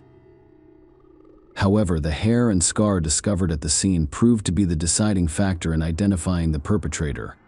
Knowing that the man they were looking for wore long black hair with bleached ends. The police began analyzing the recordings from numerous city cameras. They discovered a man with similar hair color and length while reviewing CCTV footage from the city tram. The man wore an undercut, with short hair on the sides and back and longer on top. This recording is from the night of October 16th. At 1:57 a.m., 40 minutes before Maria left the party, the suspect boarded a tram near the university. After about 20 minutes, he got off at the last stop, which was less than a mile from where a jogger discovered Maria's body. According to the police, the suspect was bothering 2 girls on the tram, but they were eventually able to avoid his attention. On December 3, 2016, nearly 7 weeks after Maria's death, police arrested a suspect. Hussein Kavari, 17, considered himself an immigrant from Afghanistan when he first arrived in Germany. However, the investigation revealed that he was not 17 years old and did not hold Afghan citizenship. Kavari entered Germany without an ID card in November 2015. When crossing the border, he stated that he is from Afghanistan and was born in 1999. Hussein Kavari stated that he was 16 years old when he entered the country, but he did not have any documents to back up his claim. Due to his stated age, Germany accepted him as an underage, unaccompanied refugee. They placed Kavari with a foster German family in a picturesque town near the Black Forest, where he attended a local school, learned German, and received government benefits. Such a trick with age fabrication became common, giving an advantage not only when applying for asylum, but also when breaking the law. After all, juvenile offenders are punished less severely. We will return to the suspect's age later because it is only the tip of the iceberg in his biography. After Kavari was arrested as the main suspect in the Maria Lodberger case, his image appeared in the press, despite German media attempts to conceal his face. Other European TV channels and newspapers did not follow suit, instead publishing a non-blurred image of his face. Maria Elena Anakopoulou, a lawyer from Greece, recognized the arrested young man after seeing photos of him in the media. She defended him in court in spring 2013. He was then charged with and convicted of a life-threatening attack on a young student on the Greek island of Corfu. Kavari robbed and threw a 20-year-old student off a cliff. The girl flew about 25 feet down and miraculously survived, thanks to the bushes on which she fell. She spent 17 days in the hospital and had 3 surgeries. Kavari was arrested, and when the girl recovered, she identified him as the attacker. However, Guevara did not understand the reason for his arrest and told the police that she was just a woman. A court sentenced a young asylum seeker to 10 years in prison for theft and attempted life deprivation. What's important to note here is that he claimed during the trial that he was born in Iran in 1996. However, when he entered Germany, he claimed to have been born in 1999. So the question is, how did Hüseyin Kavari get to Germany in 2015? If he was sentenced to 10 years in prison in Greece in 2014, here's why. He was released on parole in October 2015. Due to prison overcrowding in Greece, he violated his probation by failing to report to a police station on a regular basis, only visiting once. They put him on the wanted list, but only for Greece. At the time, the borders were open, and Kavari, along with thousands of other refugees, traveled to Germany, where he pretended to be an unaccompanied minor seeking asylum. Kavari was arrested as a suspect in the Maria Lodger investigation. His fingerprints were compared to those from a crime scene in Greece. This confirmed that he was the same person who attacked the woman on Corfu. After learning all of this, Germany posed numerous questions to the Greek authorities. Because the police did not initiate an Interpol search for Kavari, he was able to enter Germany without incident. Thomas de Maizière, Germany's federal minister of the interior, described it as gross negligence and expressed outrage that Greece had not shared information about this refugee. If we had received information from Greece, the suspect would have been apprehended at the border and investigated by German security authorities. All of this happened in a reprehensible manner. We will need to discuss this process with the Greeks. Maizière stated that while German and Greek police were attempting to resolve issues among themselves, ordinary Germans, including those from Freiburg, demanded that the authorities take action against uncontrolled immigration.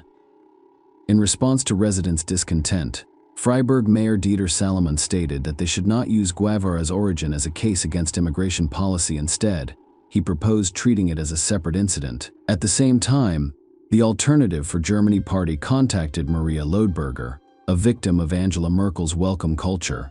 Unfortunately, the Maria Lodberger story was not unique. On December 27, 2017, in Kandel, an Afghan refugee, Abdul Dalwadzai, 15, attacked his classmate, Mia Valentin, 15, with a knife in broad daylight. The reason for the attack was that Mia had stopped talking to him. As a result, she died in the hospital, prompting police to arrest Dalwadzai.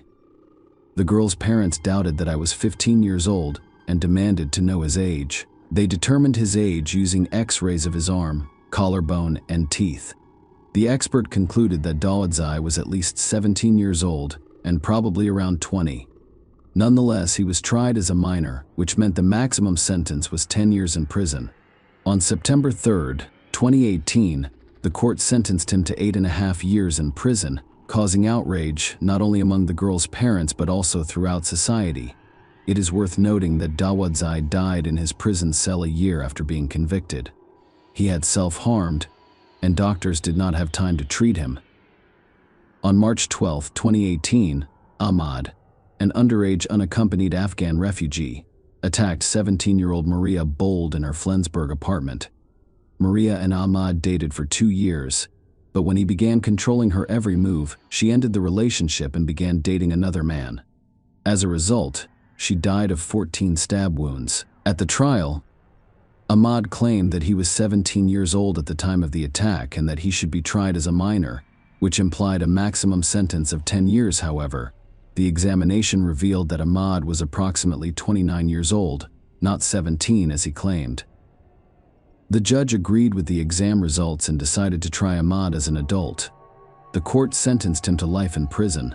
However, under certain conditions, the German law on life imprisonment allows for an early release after 15 years. Authorities were also urged not to forget that Germans commit the exact same crimes. When the police revealed that the perpetrator was a refugee, tensions in society grew. Maria's parents were free to travel to Riga, and Clemens Ladenburger avoided condemning speeches. Instead, they established the Maria Lorger Foundation in memory of their daughter. This foundation earned them a civic award of 20,000 euros from the Federal Association of German Newspaper Publishers in Berlin. If my children or grandchildren ever ask me what I did to help the world develop in the direction I believed was best, I'd like to say that I took advantage of the opportunities that came my way. This quote from Maria served as the foundation for building this structure. It assists students at the University of Freiburg in difficult life situations. For example, Friederike Leidenberger stated that she wants people to remember her daughter's name, not only because of a terrible act, but also because of her life. Clemens Lodberger stated that the crime against Maria has deeply shocked Germans. Along with other events, it sparked public debate on a number of political issues. As Maria's parents, we do not want acts of hatred or cold-blooded contempt in our society to inspire hatred and incitement in others. Otherwise, the destructive spiral threatens to undermine the foundations of social cohesion. As parents, they considered expressing their Christian beliefs but chose not to do so publicly. We believe that our restraint and interest in an objective discussion of these complex political issues will ultimately benefit us. By establishing the foundation, they wanted to encourage people to use their educational opportunities and unique characteristics to find their place in society. When our lives became filled with darkness, pain, and confusion, a profound sense of gratitude settled in the United States. Thank you for your gift to Maria. According to Friederike Lodberger, having this attitude helps you control your fate. We felt as if God had given us the strength to deal with this fate. He is with us, accompanying us. We realized we had a new life task to deal with our daughter's violent death, and we will cope. We've been saying this to each other from the beginning. We keep saying it now, and the feeling of gratitude that we discussed helps us prevent all other feelings from becoming so strong that they take over, said Clemens Ladenburger. Now let's return to Maria's case. In addition to DNA evidence, police have Hussein Kavari's confession.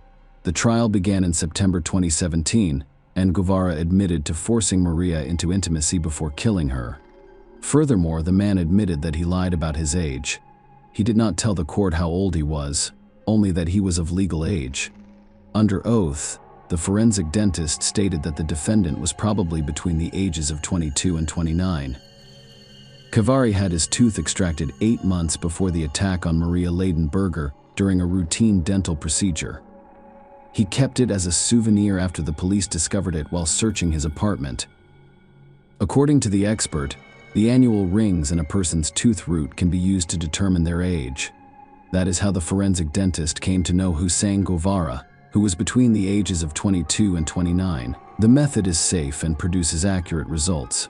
X-ray examinations of risky bones, which are frequently used to diagnose aging, are considered relatively imprecise. Senior prosecutor Eckhard Berger described the dental examination as critical evidence in determining the defendant's age. Kavari stated that his father died many years ago in Afghanistan. However, the police discovered that his father was alive and living in Iran. The prosecutor contacted Kavari's father by phone, which provided the court with a clearer picture of his age. According to the father, his son was born in Iran on January 29, 1984, so he was 32 years old when Maria died. Consequently, they tried him as an adult. During the trial, he claimed that a few hours before the attack, he and his friends had consumed a large amount of alcohol and taken some illegal substances. After partying with his friends, he boarded a tram and drove to the location where he later attacked Maria. Maria spent her spare time working at Freiburg's Immigrant Assistance Center. She attempted to assist people who had been thrust into a difficult life situation due to some unfortunate circumstance. She died at the hands of one of these people, and the crime sparked widespread outrage and disgust. Chancellor Angela Merkel received sarcastic thank you messages on social media for her liberal policy, which welcomed more than 1 million refugees and immigrants. During the trial, prosecutor Eckhard Berger reminded the 2 jurors and 3 judges that the defendant is on trial for a criminal offense, not Germany's refugee policy. Khavari sobbed in court as he read a statement of apology to the victim's family. He claimed to have nightmares about Maria's death every day. "I beg your pardon. I'd like to apologize to Maria's family. I wish I could undo it." He stated, "I deeply regret what I have done. I live with the anguish of what I did. This torment will eventually destroy my life." Hussein Khavari appeared at the trial. He informed everyone about his perilous fate. He described his journey from Iran to Turkey, then Greece, Serbia, and Slovenia before arriving in Germany. He talked about life in the ruins, eating garbage in Greece, stealing and using illegal drugs and alcohol, while living in a foster home in Germany as an underage refugee. In court, he stated that he suffers from psychological conditions, including nightmares and frequent insomnia. Among other things, his stress stemmed from concerns about his homeland. "I have a lot of problems. I've got a lot of problems," Khavari spoke. During his testimony, he described the night he killed Maria. He claims that he and his friends drank 2 bottles of vodka just hours before the crime. He then drank beer and wine alone. He also smoked a few cigarettes and used illegal drugs. He then boarded a tram near the future crime scene. He bothered the other girls on the tram, and when he got to the last stop, he stole a bicycle. He did, however, fall off his bike because he was too drunk. When he saw Maria, he pushed her off the bike and covered her mouth. She began screaming, and he decided to strangle her with a scarf, causing her to lose consciousness. According to Khavari, he noticed Maria Lattenberger's beauty and decided to take advantage of her unconscious state. He then carried Maria into the water, where she drowned. Authorities believed Khavari moved Maria into the water to destroy the evidence on her body. Khavari claimed that he was too drunk and couldn't control his actions. He expressed his dissatisfaction with the way things ended. Prosecutors challenged his version of events, alleging that his actions were premeditated. A psychiatric expert testified that he believed Khavari's remorse was phony, telling the court that the defendant demonstrated a strong and persistent desire for violence and warned there was a high risk of reoffending. Khavari had an interest in aggressive sexual practices and a hostile attitude toward women. He also stated that he has no remorse or compassion for other people's suffering.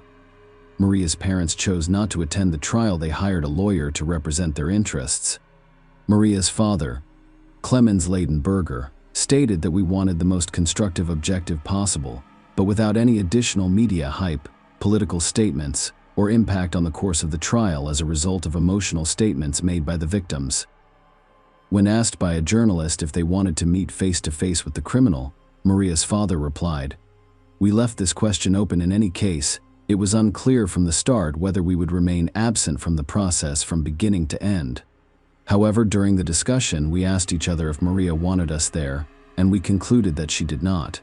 Furthermore, based on the criminal's characteristics and behavior in court, we became increasingly convinced that we would not gain anything from this confrontation.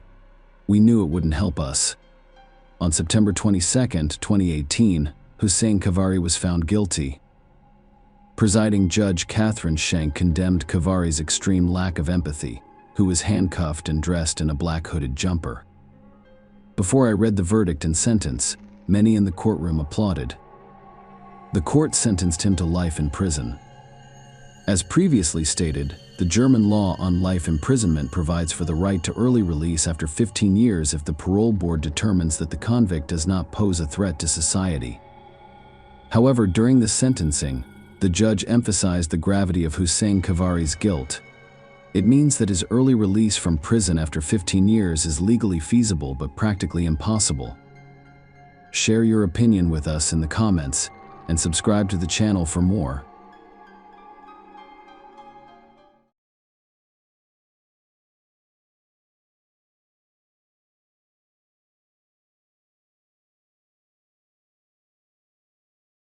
Hey guys, welcome to my channel, and today we're going to take a look at another horrible case with you.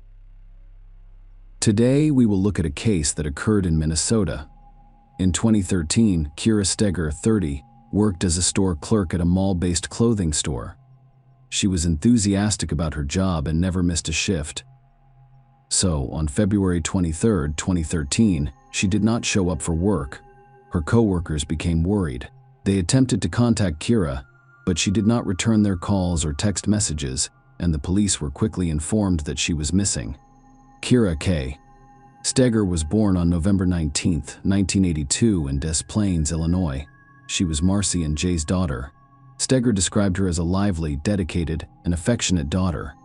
Kira worked for 2 Mall of America stores, Wet Seal, and, most recently, Delia's. Kira considered her co-workers to be more than just friends, they were like family. Kira had a unique talent for identifying people's strengths that they themselves did not notice. She envisioned and hoped for a bright and peaceful future. Unfortunately, all of her dreams came to an abrupt end when Kira mysteriously vanished. On Thursday, February 21, 2013, Kira worked a shift. Her co-workers reported that she had been feeling well and planned to go to a nice restaurant with her husband after the store closed. Kira and Jeffrey Trevino met 3 years ago and immediately struck up a romantic relationship, which eventually led to a wedding. Overall, Kira and Jeffrey appear to be a happy and stable married couple. There may have been occasional disagreements between them, but everything was kept within their immediate circle. At least 2 days later, on Saturday, February 23rd, no relatives, friends, or coworkers knew about them. When Kira failed to show up for work, her coworkers were concerned because such behavior was unusual for her. She was punctual and strict with herself, and others would never tolerate being late or not sticking to her schedule. After failing to reach Kira, her coworkers contacted Jeffrey, who had no idea where his wife had gone. Kira had left the house the previous morning and had not returned since. Kira had a habit of disappearing for a day or 2 at a time, so he wasn't worried. She would spend the night at a friend's house or visit a relative unannounced. One factor that could have caused concern was the bad weather that day, as it had been snowing heavily. Jeffrey suggested that perhaps something had happened to her along the way. Perhaps her car became stuck and her phone battery ran out of charge. On the same day, after not hearing from his wife, Jeffrey filed a missing persons report and contacted Kira's family. Her family members were taken aback by their loved one's mysterious disappearance, which was a devastating blow to them. After receiving a missing persons report for Kira Steger, detectives immediately went to work, as is customary in such cases. The investigation began by questioning the spouse and searching the immediate surroundings. This was no exception. Detectives went to Jeffrey's home to speak with him. Jeffrey told detectives that he and Kira planned to spend time together on Thursday. They had dinner, talked, bowled, and then left the mall. According to Jeffrey, he and Kira immediately went home because Kira wanted to watch a movie. Jeffrey also told detectives that his wife left their home the following day, a Friday, around 8:30 a.m. An event was scheduled at work, and her presence was mandatory. He noticed nothing unusual about her behavior. Jeffrey thought it was normal for Kira to disappear on occasion, despite the fact that he had no idea where she was or who she was with. They'd been having relationship problems for a few months, Jeffrey explained. However, he did not consider it serious or alarming. Consider them to be minor conflicts that occur in all families. The detective began asking Jeffrey who Kira might be staying with and if she had a lover. The man refused this suggestion because he had personally asked Kira about it and received a negative response. Jeffrey describes his wife as someone he truly loves and trusts. The investigators relayed all of the information they gathered about Kira and her car to the on-duty patrols. The detectives went to the Mall of America to confirm the credibility of Jeffrey's statements and possibly find some clues. The Mall of America ranks among the world's largest shopping malls. It is located in Bloomington. It includes 520 stores and theme parks. There is an ocean area movie theater, a golf course, and much more. As a result, it's unsurprising that the mall is outfitted with numerous security cameras. Knowing what time Kira had left work on February 21st, the detectives investigated that moment. The footage showed nothing unusual. Jeffrey's account proved accurate. He met Kara after work, and they spent some time at the mall before heading to the parking lot and driving away. There were no arguments between them, and the evening appeared to have gone well. Nothing is worse than waiting without knowing what is going on. And with each passing day, Kira's anxiety about her life grew worse. After not hearing from her and growing tired of waiting for a cure, his family traveled to Bloomington to assist with the investigation. They printed flyers with her pictures on them, posted them on poles, and handed them out to passers-by on the street. Their goal was to draw as much attention as possible to the search for Kira. They realized they couldn't just stand by and had to do everything they could to find their loved one. The wild, curious family was handing out leaflets, and the investigators continued their investigation. When officers interviewed the couple's neighbors, they discovered a surveillance camera installed on one of their homes. The camera rotated sideways, and one of its angles captured Kira and Jeffrey's house. Thus, the investigators requested that the homeowner copy the camera footage for them in the hopes of uncovering some clues. Meanwhile, investigators received records from a cell phone company, which provided them with a new lead. According to his phone records, she was dating someone other than Jeffrey. He turned out to be Ryan Go, the manager of the store chain where she worked. They had an intense and long-term relationship and communicated frequently. Police discovered Ryan was out of state, and while the search for Kira was ongoing, Ryan was driving to Colorado. This man was highly relevant to the investigation, because, in addition to having a romantic relationship with Kira, he relocated out of state around the same time she vanished.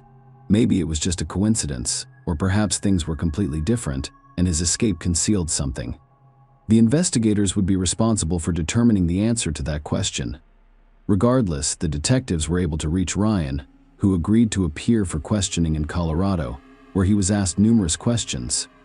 He stated that he last contacted Kira while driving across South Dakota and texted her. These text messages were sent shortly before Kira disappeared. Detectives discovered that Kira had communicated with her new lover while dining with her husband. The correspondence made it abundantly clear that Kira was growing apart from Jeffrey. The investigators examined Ryan's phone to determine his location in relation to the cell towers and reviewed his credit card statements. He appeared to be completely out of it that evening and had no way of being connected to solve his disappearance. He was released and removed from the suspect list on that basis. The message's timestamps revealed that Kira was still texting Ryan when she arrived home with her husband. However, their conversation ended at 11:44 p.m., and their curious phone has since been inactive. Meanwhile, another team of investigators was preparing to examine video footage from the surveillance camera installed at Kira's neighbor's home. This camera covered most of the street, sweeping left and right. However, it was turning far too quickly. And this made observation difficult because if the investigator spotted something suspicious, the camera would immediately rotate to the other side. Jeffrey and the curious house were only seen for a few seconds. As the camera shifted to the right, Jeffrey explained that after dinner and bowling, he and Kira returned home, watched a movie, and went to bed. However, when investigators reviewed the video footage, they discovered that Kira's car reversed into the yard shortly after 2 a.m. Because of the poor quality of the footage and the camera's constant movement from side to side, it was difficult to tell exactly what was happening on screen at the time, but the car soon drove away from their house. Jeffrey attributed the night drive to Kira's request that he pump gas in her car before her commute tomorrow, so he headed to the gas station. Interestingly enough, his story was true. He was actually seen at the gas station around 3:30 a.m. However, the detectives discovered that after leaving the gas station, he did not return home but instead proceeded to the highway for unknown reasons. It's unclear where he's going next. The neighbor's camera did not record him returning home, but this could have been a coincidence because it rotated constantly. Thus, it is theoretically possible that Jeffrey returned home later in the day, when the camera was facing the opposite direction. When investigators examined the footage further, they discovered that the curious Chevrolet drove away at 9:21 a.m., but there was no way to tell who was behind the wheel. On Saturday, February 23rd, police received a missing person report, and the police department received a call on Monday, February 25th. Two multi-story parking lots near the shopping center where Kira worked are available for reporting the discovery of a suspicious vehicle. Security guards noticed that a specific car had been parked there for several days and requested a tow truck.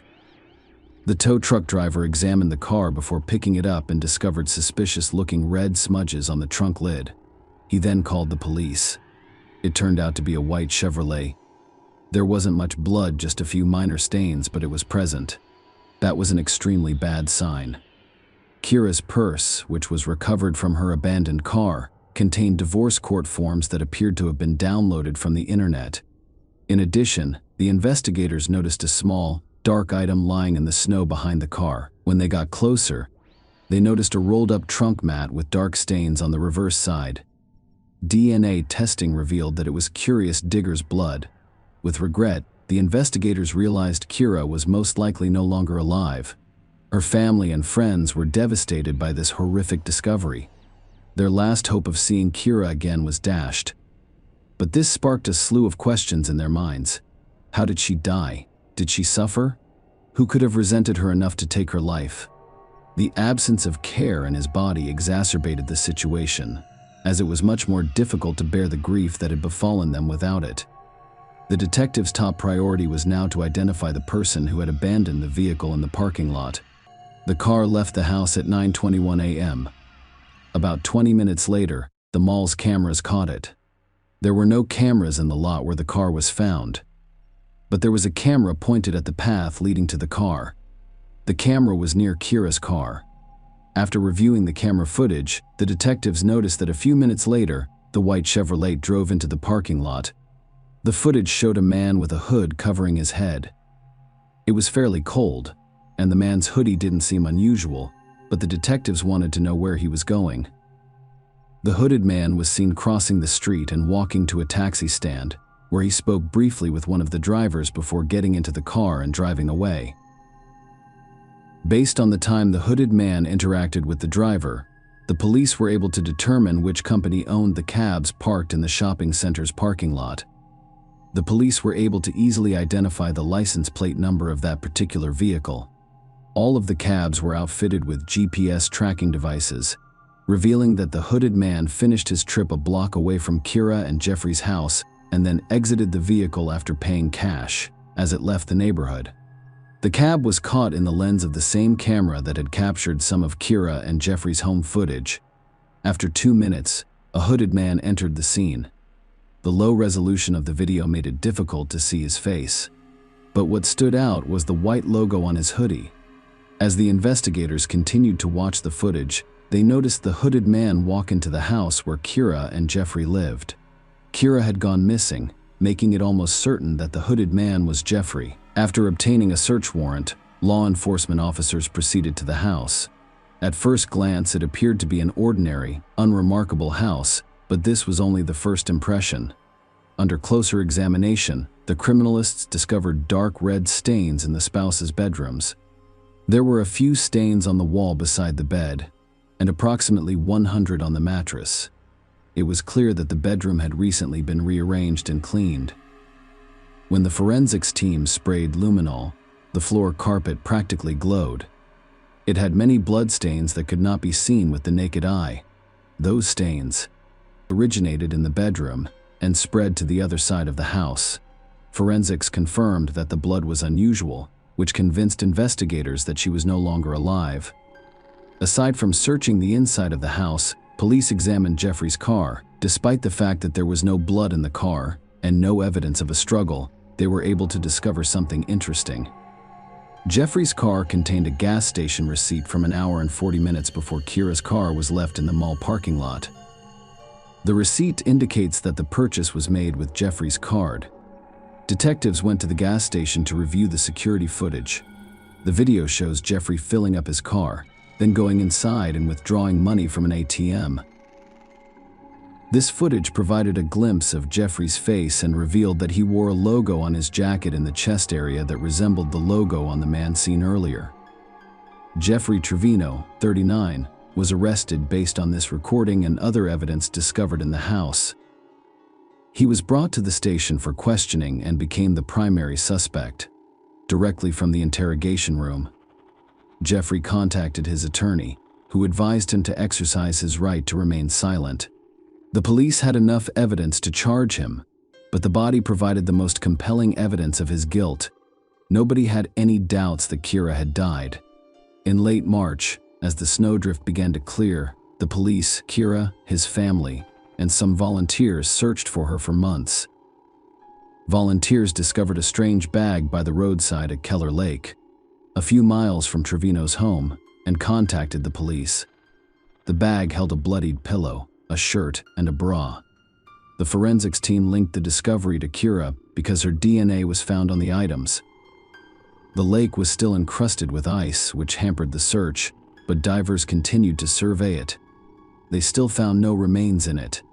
The area surrounding the lake was searched several times with search dogs trained to locate bodies, but this, too, proved fruitless. 2.5 months after Kira's disappearance, on May 8, 2013, the St. Paul Police Department received a disturbing call. The male caller informed the operator that he saw what appeared to be a dead body in the Mississippi River.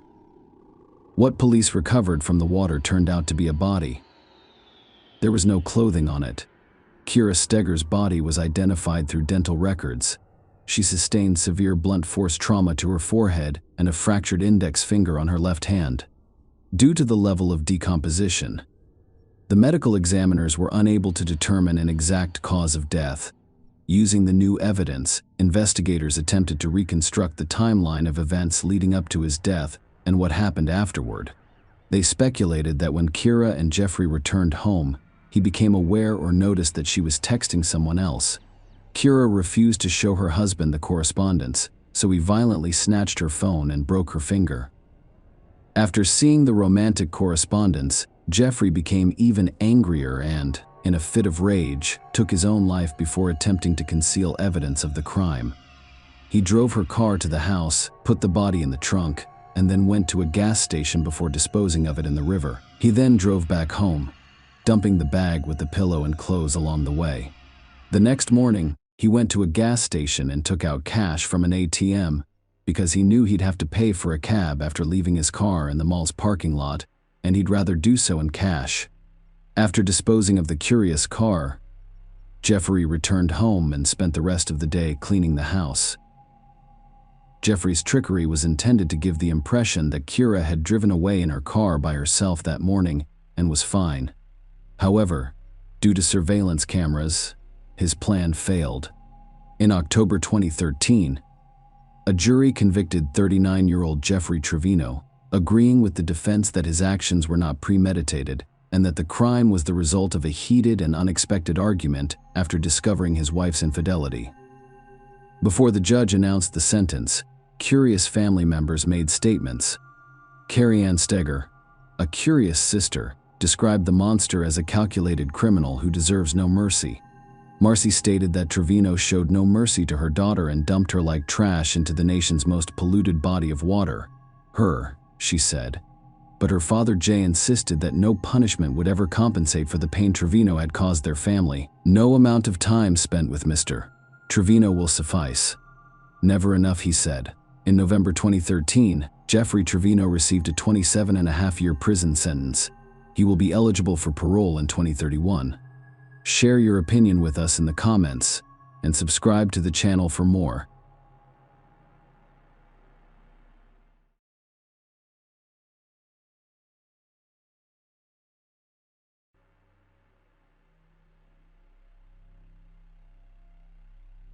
Hey guys, welcome to my channel, and today we're going to take a look at another horrible case with you. This story follows a woman whose life is riddled with lies from beginning to end. You will learn how the unscrupulous deceiver ends up pursuing large sums of money and how many human lives are affected. Michelle grew up in Hurst, a suburb of Dallas, Texas.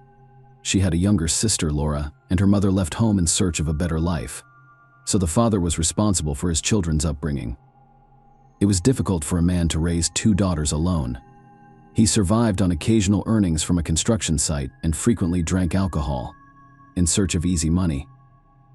He repeatedly devised and carried out devious profit-making schemes. He would take a job at one factory or another, and purposefully injure himself in order to receive insurance money compensation. The fraud scheme was successful, but not for long. The scheme was discovered thanks to CCTV cameras installed at one of the workplaces, and Michelle and Laura's father were arrested. Michelle grew up in a world of lies, deception, and manipulation. This was her normal life, from which she wanted to escape by any means possible. However, she couldn't escape herself because lies had already become a part of her life, and she didn't know how to live any differently. The girl wishes to mature more quickly in order to escape hatred and poverty. Michelle looks stunning at 15 years old. As a petite brunette with an athletic build, she piques the interest of both her own age group and older men. Even so, Michelle realizes that, with her feminine power and charm, she can easily manipulate any man in her environment to get what she wants. So her life begins with a series of love relationships with various men. Michelle drops out of school at the age of 17 and marries Kenneth O'Rian, then 16, for the first time. She tells her boyfriend she is expecting a baby, and Kenneth accepts full responsibility for his young wife and future child in the army. The couple moves frequently so that they can have more children in this marriage. One city is replaced by another temporary military housing, which was not the end of Michelle's dreams. Such a lifestyle does not suit her. After 5 years, she leaves, citing her husband's beatings and cheating as the reason for their divorce. Michelle returns to Hearst in front of her family and friends. She appears to be a victim of domestic violence, receives the necessary help, and begins to organize her life. After a while, she falls for her former classmate Brandon. The young man is madly in love with Michelle and has happily accepted her 3 children. The lovers prepare for their wedding. However, on the eve of the wedding, Michelle enrages Brandon, and it is revealed that the girl did not divorce her first husband. She was afraid to discuss divorce with him because of the abuse, so she did not send the documents, but with the assistance of an attorney. This issue was quickly resolved, allowing the couple to marry in 1994. Initially, family life was calm and measured. Brandon was working on the development of his company, and Michelle worked as a dental assistant. Michelle's dreams, however, extended beyond a quiet family life. She's always needed more. She starts bringing home various dental equipment and supplies. The cash does not fit in her purse. Brandon suspected that something was wrong. Michelle eventually got caught stealing. A trial was only avoided through luck. Brandon's trust issues with his wife were only beginning. Brandon installed a tape recorder in several rooms of the house after neighbors complained that cars were frequently arriving while he was at work. Listening to the tape, throughout the day he heard several men visiting their homes. Brandon conducts his own investigation and discovers that Michelle's first marriage ended due to her numerous infidelities. Brandon demanded a divorce, not because of her husband's beatings, as she had told everyone. Michelle was furious that Brandon started the divorce, so she retaliated while he was at work. "I had a very nice saltwater aquarium with thousands of dollars worth of fish." Brandon claimed she poured a comet into it, killing all the fish. But Michelle did not stop there. Brandon had a beloved dog named Domino. Michelle stuffed the dog with sleeping pills, resulting in the animal's death. Michelle put Domino to sleep.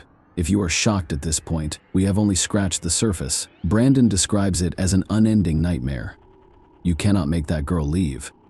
Unfortunately, Brandon discovered the truth about Michelle after his own marriage had been completely destroyed. Michelle's experiences with Brandon Dixon pale in comparison to her encounters with other men.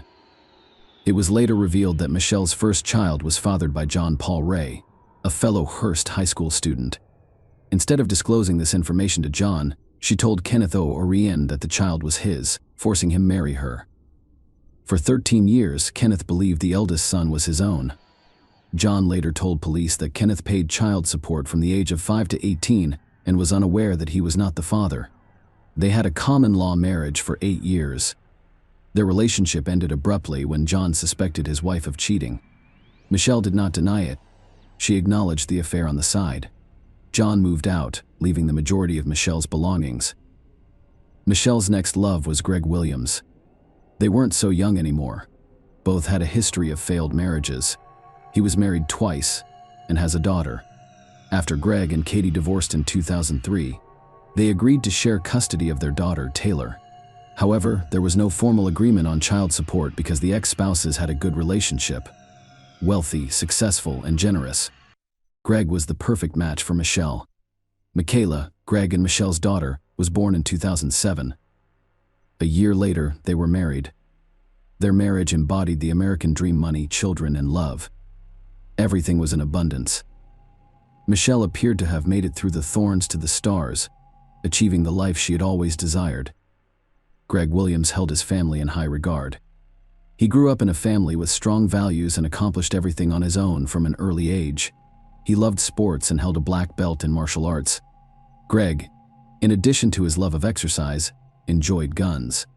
Both he and Michelle had guns in their home, and Keller Michelle's gun, a silver .4 caliber pistol, was kept in a safe, whereas Greg kept his gun, a black bear .4 caliber pistol, loaded in a case under his bedside table.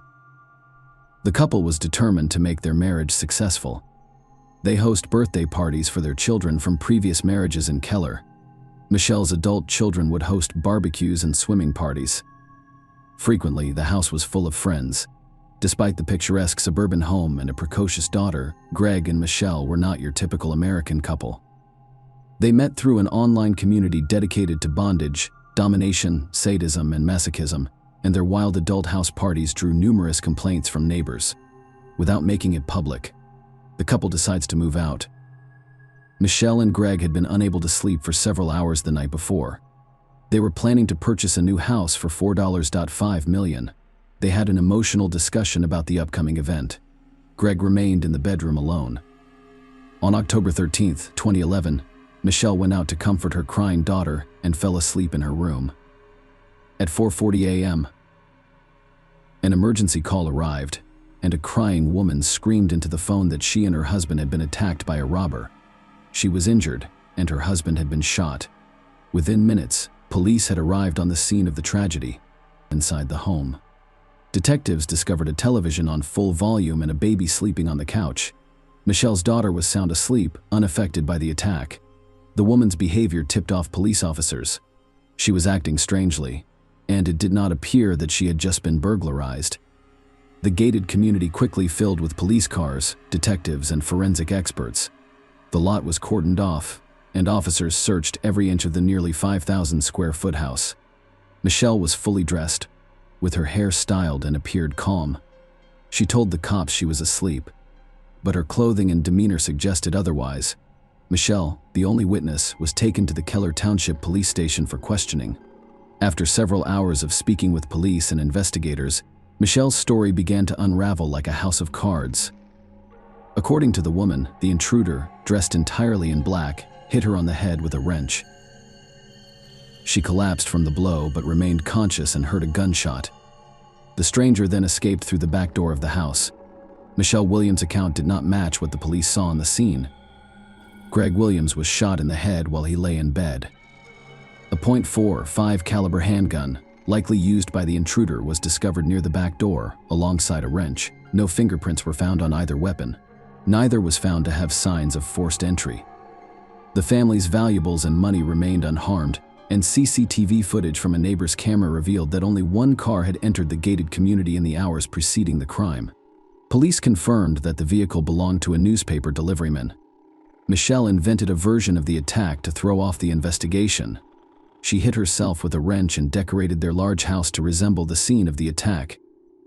However, detectives conducted their due diligence and discovered a number of discrepancies. Michelle Williams was fully dressed, with stylized hair and fresh makeup on her face. It created the impression that she was waiting for someone. The gun used in the crime was discovered in the house, with no fingerprints. The final detail proving Michelle's lie was the $20,000 in cash that was not stolen during the robbery. Michelle couldn't figure out why a successful businessman and devoted father would commit suicide. However, she was able to explain her behavior. Michelle claimed she didn't want to tell their young daughter the painful truth about her father's suicide. She admitted to police that she wiped down the gun and washed Greg's hands to conceal fingerprints before staging a home invasion and calling for help. As bizarre as that explanation was, it became clear to the police why no evidence was discovered in the home. Michelle admitted to wiping the crime scene with bleach and hitting herself in the face with a wrench to paint a more realistic picture of the assault. Keller police initially questioned the credibility of Michelle's testimony, but no physical evidence linking her to the crime was presented. Michelle was arrested for perjury and released around 5 p.m. Michelle went to her sister Laura's house on the evening of her husband's murder and made no mention of Greg's name. Michelle cried from time to time, but it did not appear sincere. When questioned by police, Michelle's sister Laura stated that she awoke in a good mood the morning following the tragedy. She was dressed beautifully, with her hair styled and makeup applied, and she was in good spirits. The recent widow went to breakfast at a well-known restaurant that served the best pancakes with syrup. While the police investigated the theory that Greg committed suicide, they struggled to find a motive and credible evidence.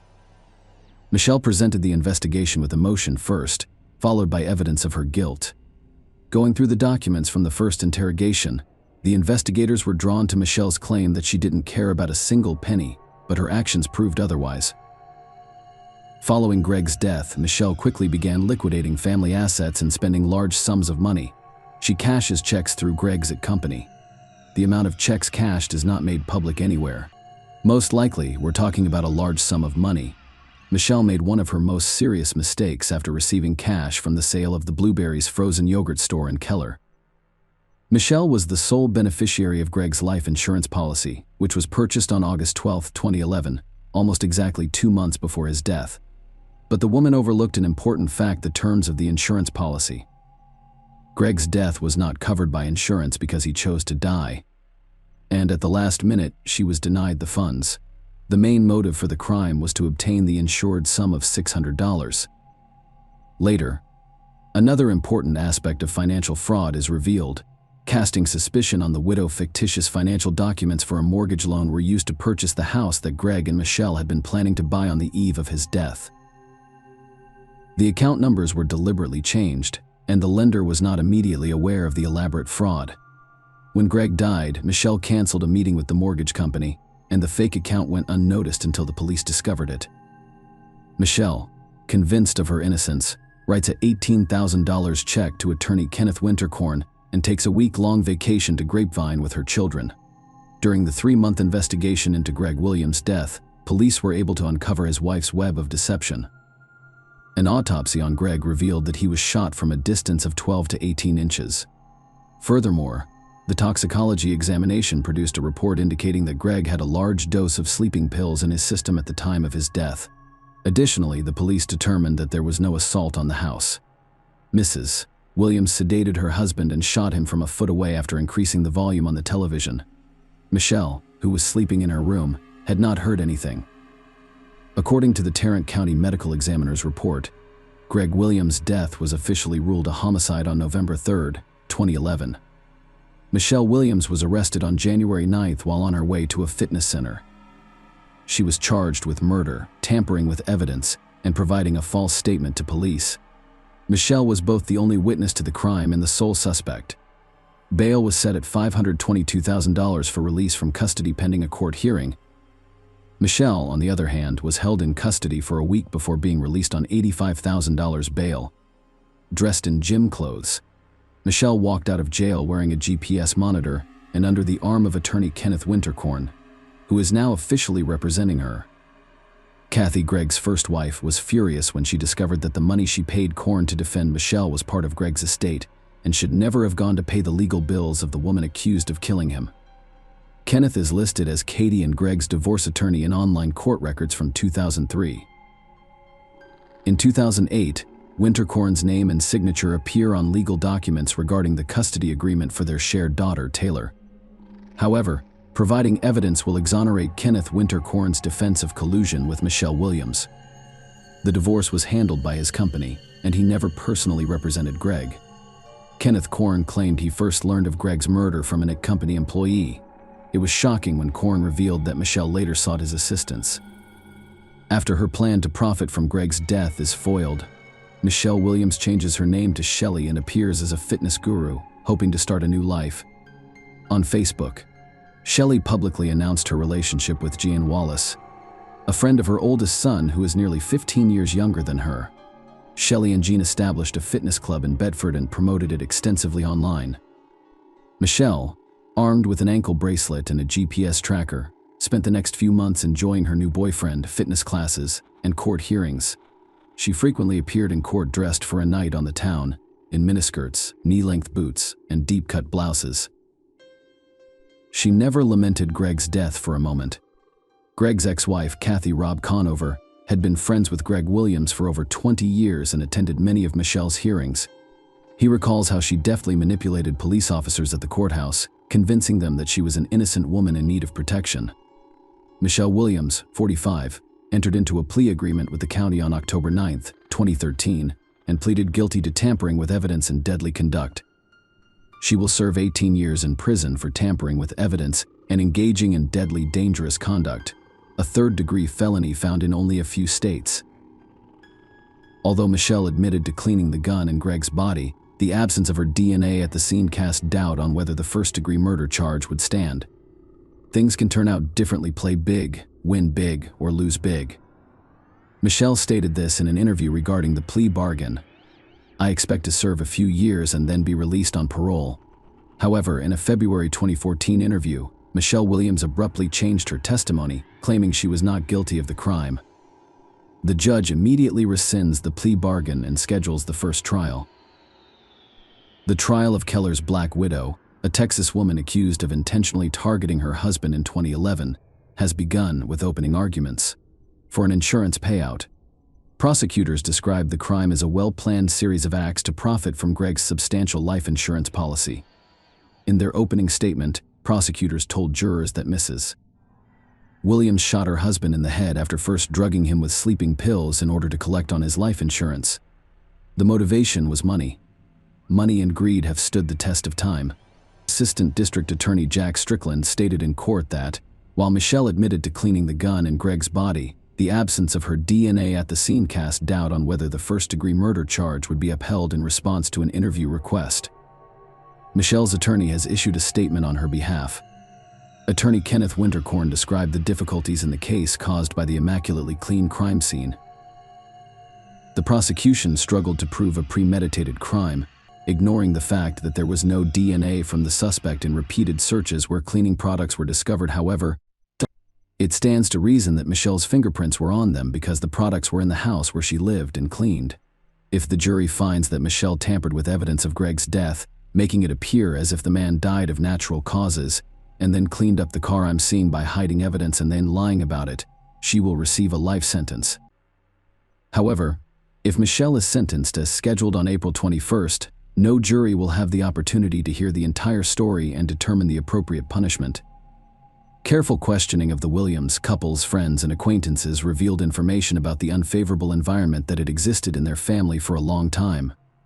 According to the studied correspondence, social networks, and messengers, the couple quarreled frequently over finances. During the trial, prosecutors claimed that in the hours leading up to his violent death, Greg Williams argued with his wife about their finances and even slapped her for spending a large sum of money set aside as a down payment on a home. However, Michelle Williams' defense argued that Greg Williams committed suicide and that the successful businessman needed his wife alive, not dead. According to defense attorney Clay Graham, Greg Williams was frequently depressed and used sedatives and steroids. On the eve of the crime, he was allegedly severely depressed as a result of the death of his grandmother and best friend, who had ironically committed suicide. Defense counsel told the court that when Michelle Williams discovered her husband dead from a self-inflicted gunshot wound, she panicked and began to cover up the tragedy without realizing it. She had one goal in mind: to protect her 4-year-old daughter from psychological trauma by keeping the truth from her. At one hearing, the defendant, dressed in an off-white blouse and black vest, exhibited little emotion for the majority of the trial but did not forget to wipe away tears during a presentation of photographs depicting the body of murdered Greg Williams. The court also heard testimony from Michelle Williams and his adult son, Andrew O'Harian, who stated that his mother, Michelle Williams, asked him to assist in framing Greg Williams' ex-wife Kathy in order to blame her for Greg's death, using unreconciled differences over custody of their daughter Taylor. But that plan failed from the start. After all, the former spouses never disagreed on custody of their daughter, and proving otherwise would have been extremely difficult. He was asked how he responded to his mother's unusual request. Andrew O'Harian, 26, was shocked by the proposal and assumed she was having a mental breakdown. Michelle confronted her sons during the trial after they testified against her. Michelle was later found guilty of felony tampering with physical evidence. According to the show, she lied about being pregnant with twins in order to delay her sentencing. However, this version was not confirmed, and the verdict was announced. Michelle's acting abilities and natural charm, which she tried to demonstrate at each hearing, did not save her from a harsh sentence sandwiched between a scenario in which she was portrayed as a cold-blooded criminal and another in which she was portrayed as a deranged wife and mother acting on impulse. Michelle selected the latter. He did it. She explained that she was wrapping her arms around her head. Michelle even congratulated the detective for solving the case. "I wouldn't have made it through the day." She said, "You had won." Even before the police admitted to doubting Michelle's account, few believed Greg had died. He had too much to live for. And he was well aware of the anguish and grief that untimely death causes.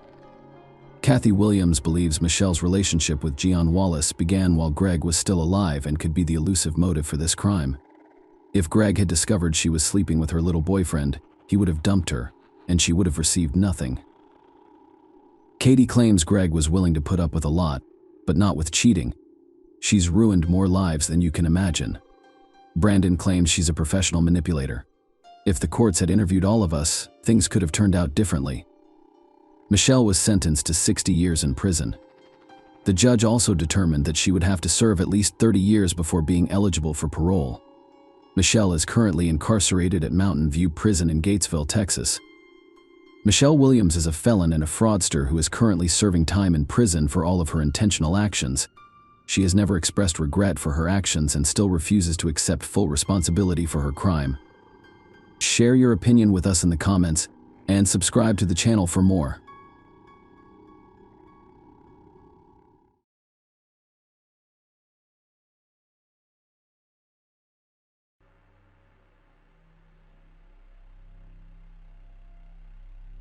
Hey guys, welcome to my channel, and today we're going to take a look at another horrible case with you.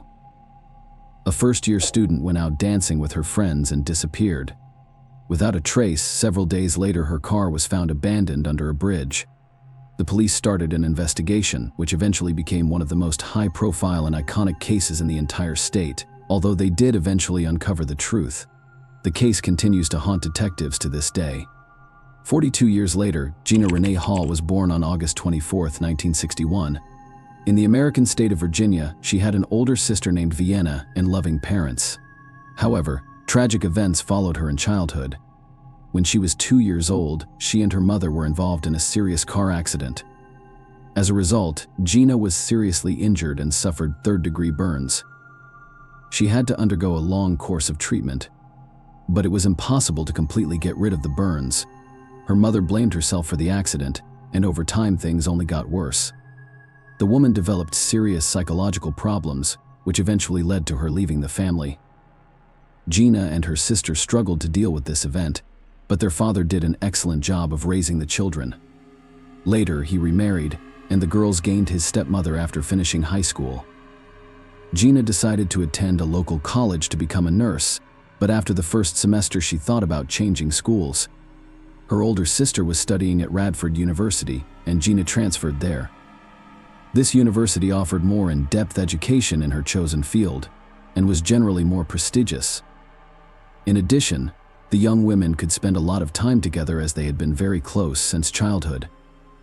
Diana rented an apartment near the university, and Gina moved in with her from the first months of her studies. Gina had a group of friends with whom she spent a lot of free time.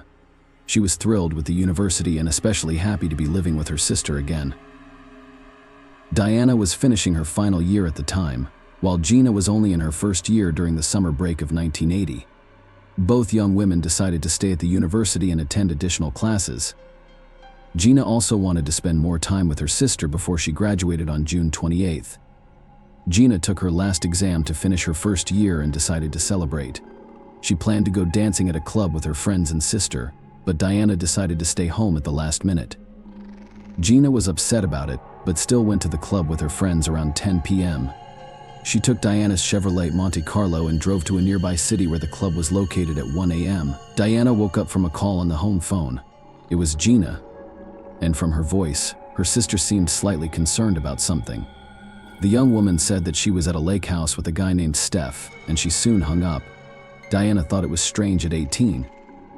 Gina had never been involved with boys throughout her life. The young woman had complexes due to burns covering a significant part of her body, so she always avoided relationships with the opposite sex. Diana thought her sister had gone there with other friends and did not attach much importance to it. The young woman woke up at around 6 a.m. and immediately went to her sister's room, but she was not there. The car was also missing from their parking spot. Diana began to worry seriously because Gina should have already returned home at around 7:30 a.m. An old friend of Gina's came to their apartment.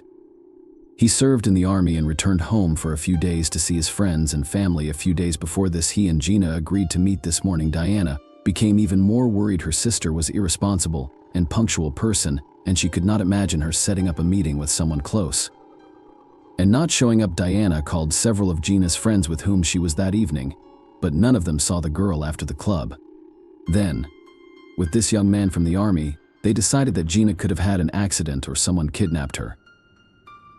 They got in the car and drove to the lake, inspecting the surrounding areas around the roads for the Chevrolet Monte Carlo. This task was complicated by the fact that they did not even roughly know which house Gina was in that night.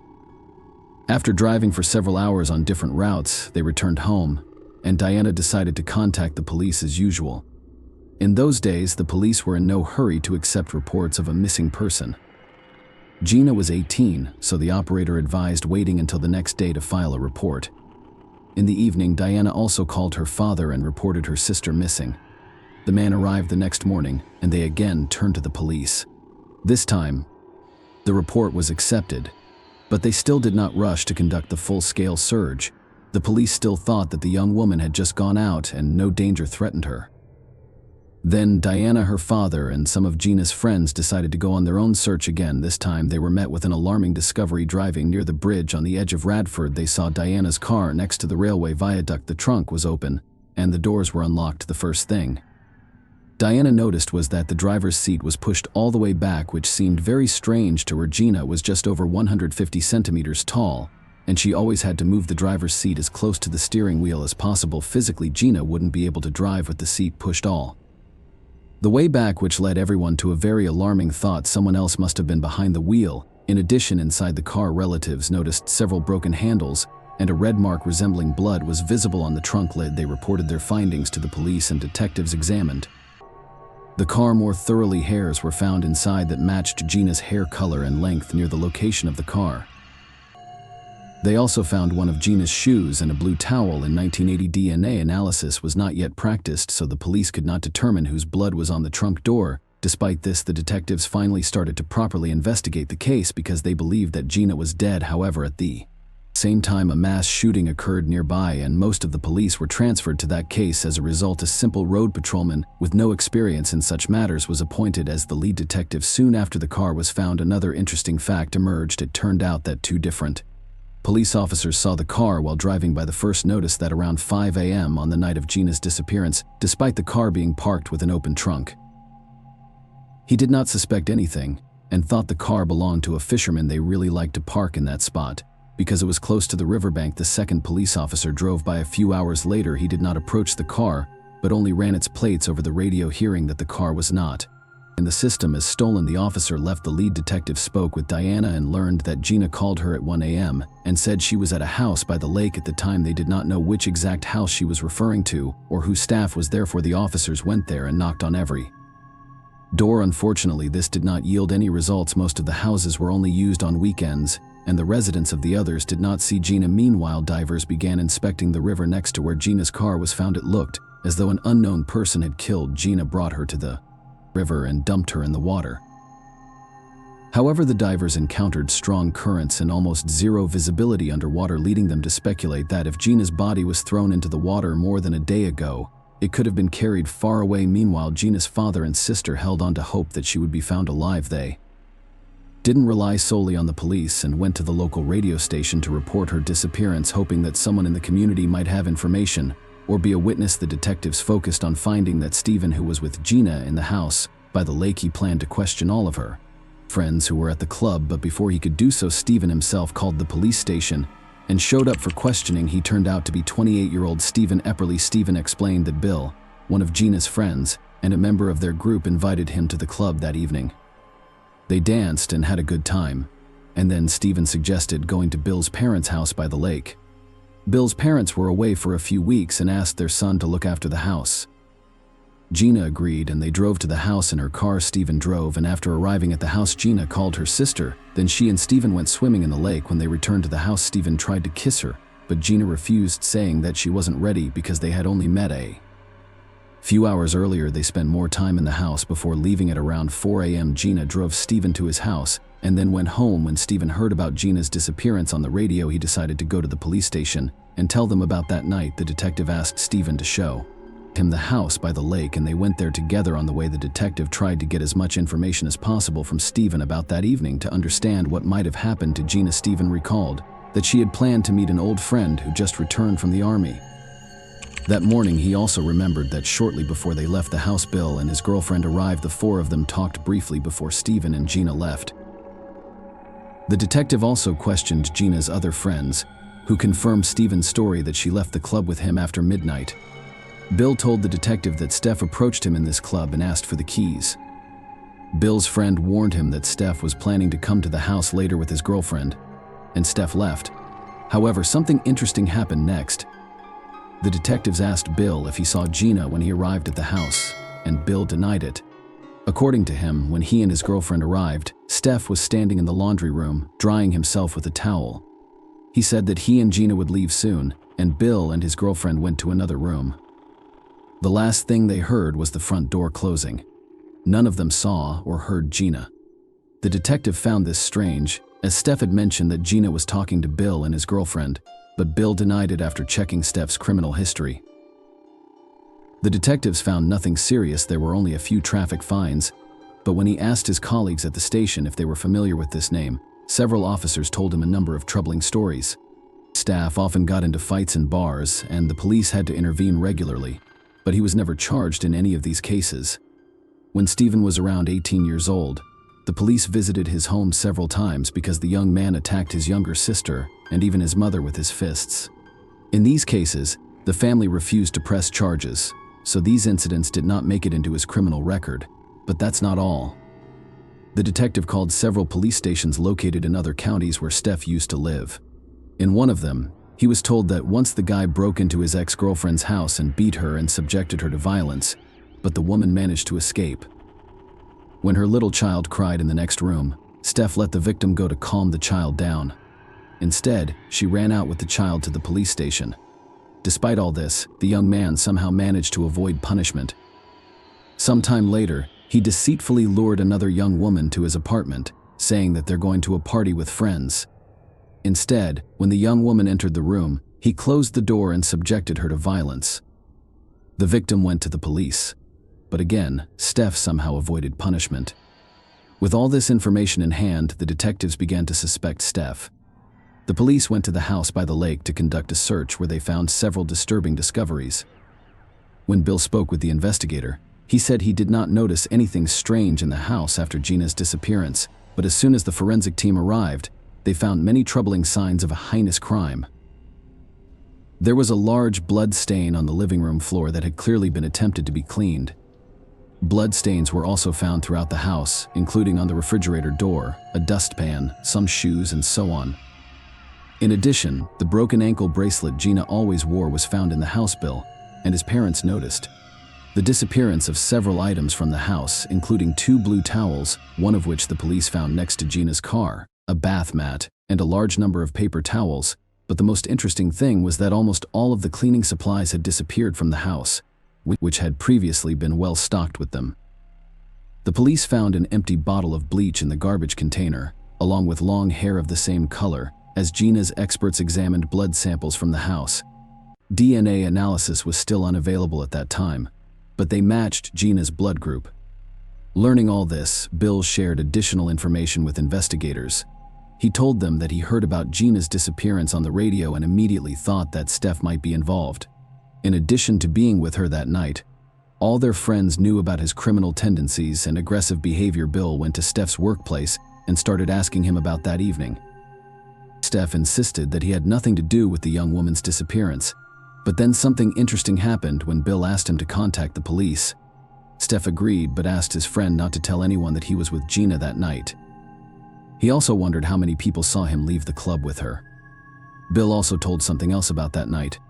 When Gina left the club with Steph, she looked confused, apparently thinking that all her friends were going to the house by the lake and was in disarray. The next day, Bill and his friends had a barbecue in that house. None of them knew about Gina's disappearance at that time. While they were sitting outside, Steph volunteered to make drinks for everyone and went into the house. He spent a lot of time in there, and when he finally returned, he explained that he couldn't find the bottle opener. The detective thought that in fact Steve had been trying to clean up the blood stains all this time since he hadn't been able to do it completely at night. Despite no direct evidence linking Steph to the crime, the detectives no longer doubted that he was the one behind the murder. According to his version, that evening at the club, he invited Gina to the lake and said that the other friends were also going there in the house. He tried to kiss her, but the young woman refused, and then the man attacked her, subjected her to violence, killed her, and hid the body somewhere in the house. After that, for several hours, he tried to clean the blood and erase the traces of the struggle. When Bill came to the house with his girlfriend, Steph waited until they went into the room and moved Gina's body to the trunk of her own car. Then he drove her to the river, threw her into the water, and left the car there. The man did not even think to move the driver's seat closer to the steering wheel as it was originally installed. The big problem remained in this story. Gina's body was still not found in those years. Courts rarely sentenced criminals if there was no victim's body. Lawyers could always insist that without a body, it was impossible to consider a person dead with 100% certainty, and there was always a slight chance that the person was actually alive.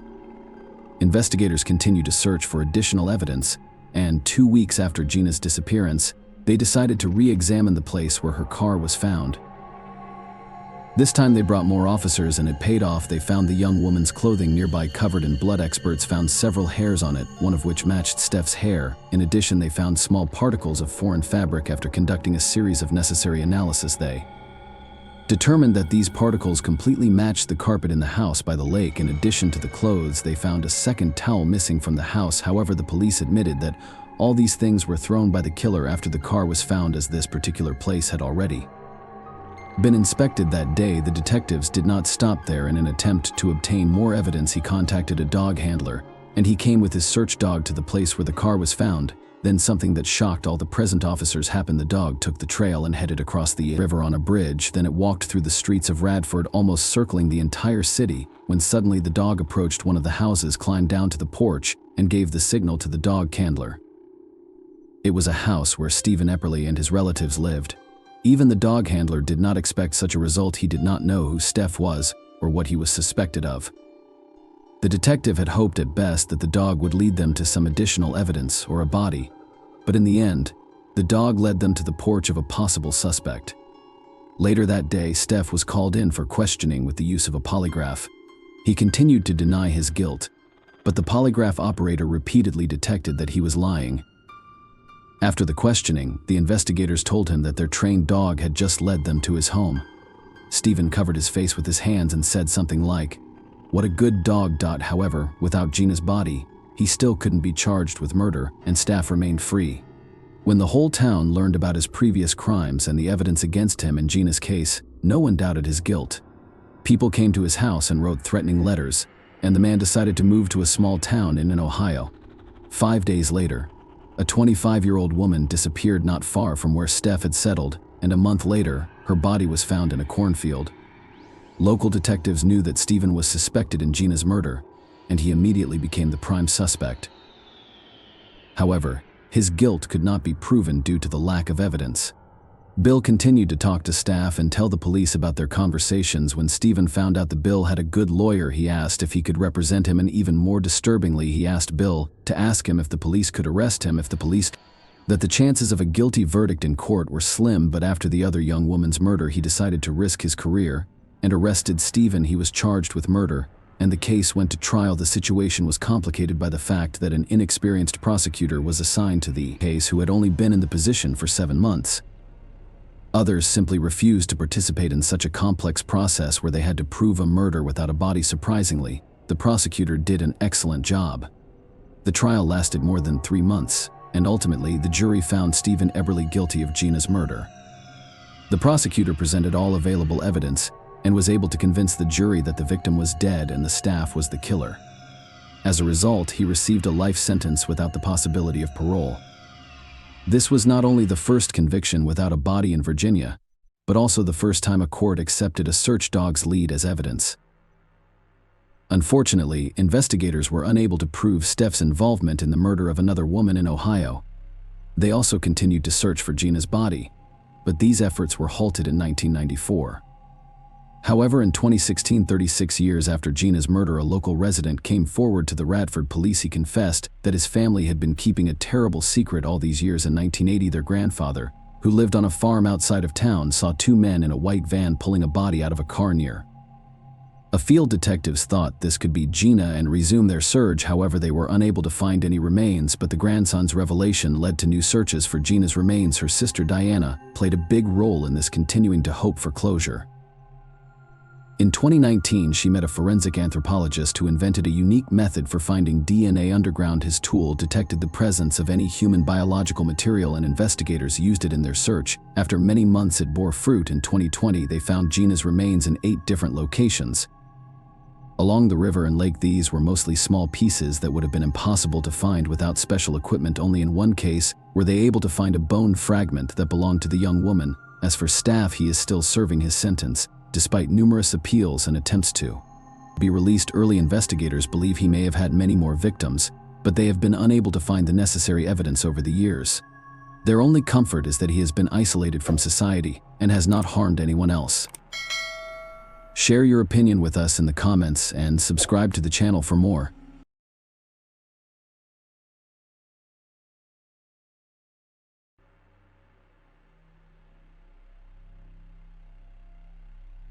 Hey guys, welcome to my channel, and today we're going to take a look at another horrible case with you.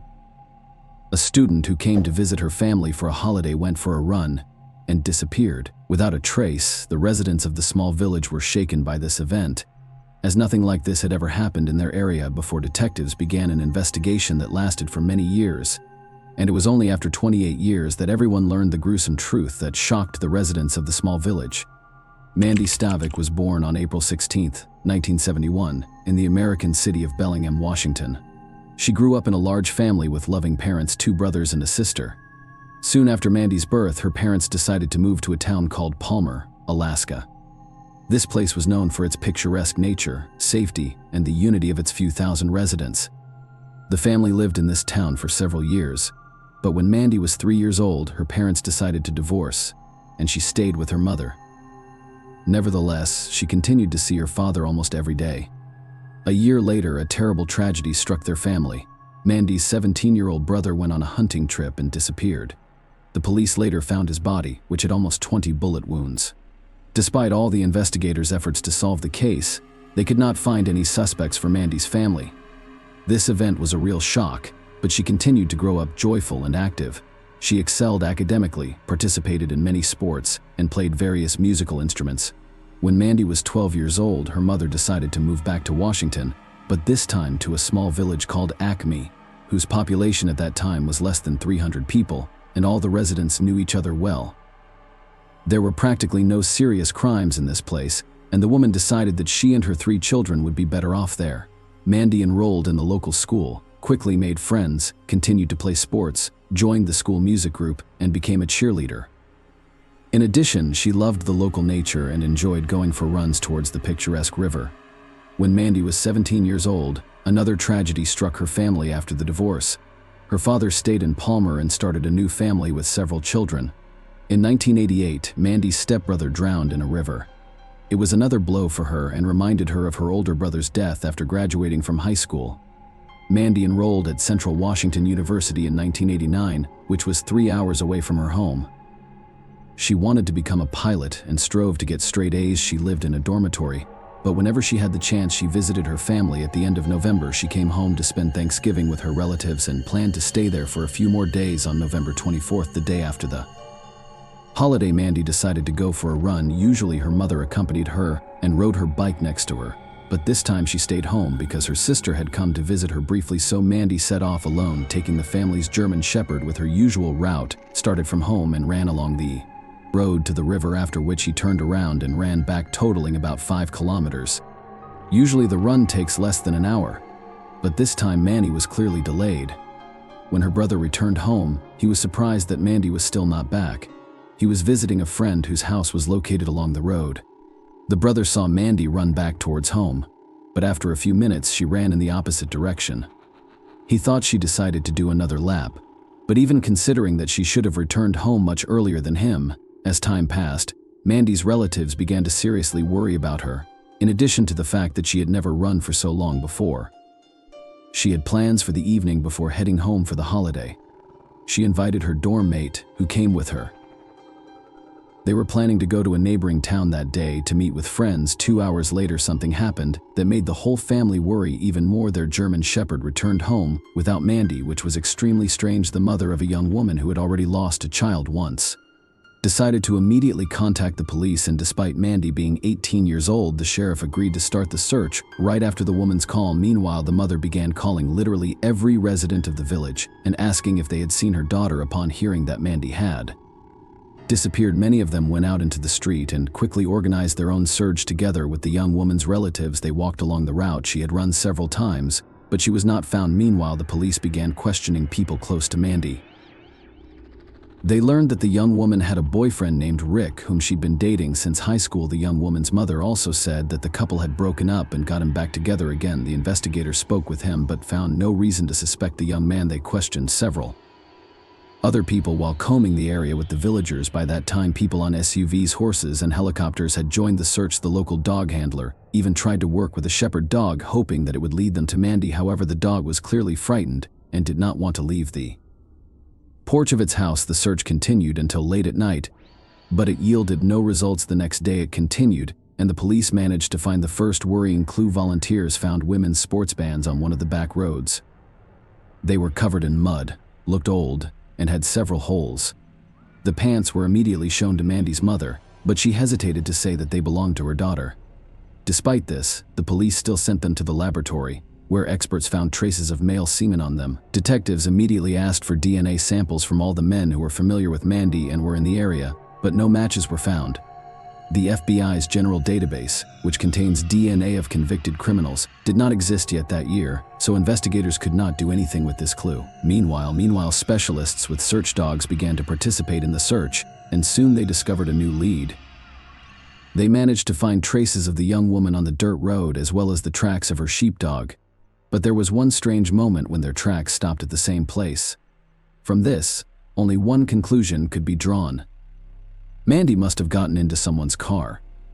Detectives suggested that she may have been abducted and forced into a car, but experts disproved this assumption, as there would have been a different scene at the point where the tracks ended, as the young woman should have resisted. In reality, it looked as though she got into the car of her own accord, meaning that the driver could have met someone she knew on the third day of the surge. Police, along with firefighters, began searching the nearby river that flowed alongside the road where the young woman was last seen. They made a distressing discovery about 5 kilometers downstream from the village. They noticed a female body in the water. After retrieving it, they immediately realized that it was Mandy, as she was naked except for her socks and sneakers. The police did not see any serious injuries except for several large scratches on her legs. In connection with this, they began to speculate that the young woman could have drowned, but this version made no sense. First, it was the end of November, and the water in the river was very cold, so Mandy could not have gone into it voluntarily, especially without clothes. In addition, the depth of the river in that place was significantly lower than human height, and the young woman could have stood there safely. Medical experts examined the victim's body and found a head injury, which was most likely caused by a strong blow. However, they determined that this injury could not have been the cause of death. In the end, the experts concluded that the young woman died of suffocation in the water. In other words, she drowned. In addition, the medical experts found evidence of violence against the victim and were able to extract biological material from the perpetrator, as well as detect male DNA under the victim's fingernails. Based on all this, the police developed the most likely version of what happened. Someone kidnapped Mandy on the road, dragged her into a car, and drove her to the river, where an unknown perpetrator subjected her to violence. After that, the young woman managed to escape, evidenced by the scratches on her legs, most likely caused by prickly vegetation along the riverbank. At some point, the criminal caught up to Mandy, hit her on the head, and threw her into the water. Forensic experts identified a DNA profile and compared it to samples from everyone who was in any way connected to the case in total. They checked over 30 men, but no matches were found. Police continued to search for any leads by questioning all residents of the village and surrounding areas. Apart from Mandy's brother, another Acme resident saw her on the day of her disappearance. The man parked near his house and saw the young woman running along the road when she disappeared from view. A dark pickup truck drove past. At that moment, the man did not attach any importance to it, but after Mandy's murder, he shared his observation with the police. He could now remember the model of the pickup truck and refused to provide detectives with his DNA sample. This behavior seemed suspicious, and they obtained a court order to compel the man to give his DNA. However, it did not match the sample found on the victim's body. The murder received active media coverage, and unfortunately, they all led to dead ends. And as a result, the investigation dragged on for years. Detectives were unable to identify any serious suspects, although they continued to actively consider various candidates. At some point, investigators speculated that an unknown serial killer known as the Green River Killer might be behind the crime. He was suspected of killing dozens of young women, and he often dumped their bodies in rivers. However, no evidence in favor of this version. Often dumped their bodies in rivers. Even when the killer was caught and his identity became known, investigators could not link him to Mandy's murder due to the lack of evidence and new suspects. The investigation into this case stopped for many years. Periodically, detectives retrieved it from the archives, trying to find some fresh ideas, but it did not produce any results. In 2009, 20 years after Mandy's death, a new detective from the local police department reopened the investigation. Given that no new evidence had emerged over the past 2 decades, he decided to take a different approach together with his colleagues. They went around the entire village and surrounding areas, asking every male resident to provide their DNA sample. The detective's plan was quite simple. He understood that the killer of Mandy was most likely a local resident, and if they collected DNA samples from literally every man, there was a decent chance of finding the culprit among them. Considering that there were only a few hundred men living in the village and its surroundings, this task seemed quite straightforward, but in practice it turned out to be much more difficult.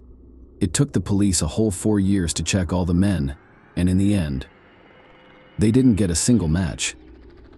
The detectives realized that in 20 years since the murder, the killer could have moved somewhere else or even died, so they began to dig through archives and try to track down literally every man who lived in the area at the time of 1989. In 2013, the police received an unexpected lead. 2 women who grew up in the same village as Mandy went to a water park with their children. As they chatted, they remembered the infamous murder and began to discuss it. At some point, one of the women said that she suspected who might have killed Mandy. The other replied that she also suspected a specific person, and they both named the same person, Timothy Bass. At the time of the murder, he was 21 years old and lived just a few houses away from the victim. The women were shocked that they had been suspecting the same person all this time, but even more interesting were the reasons why they considered Timothy to be the culprit. One of the women said that Timothy had been hitting on her when they were teenagers once when she was in a car with Timothy. And some other friends, he began to aggressively pursue her and make advances. The other friends intervened, and since then, the woman had been seriously afraid of being near this person. The second woman's story was even more shocking. Several years after Mandy's murder, when the woman was already living with her husband and their newborn baby, Timothy knocked on her door one evening.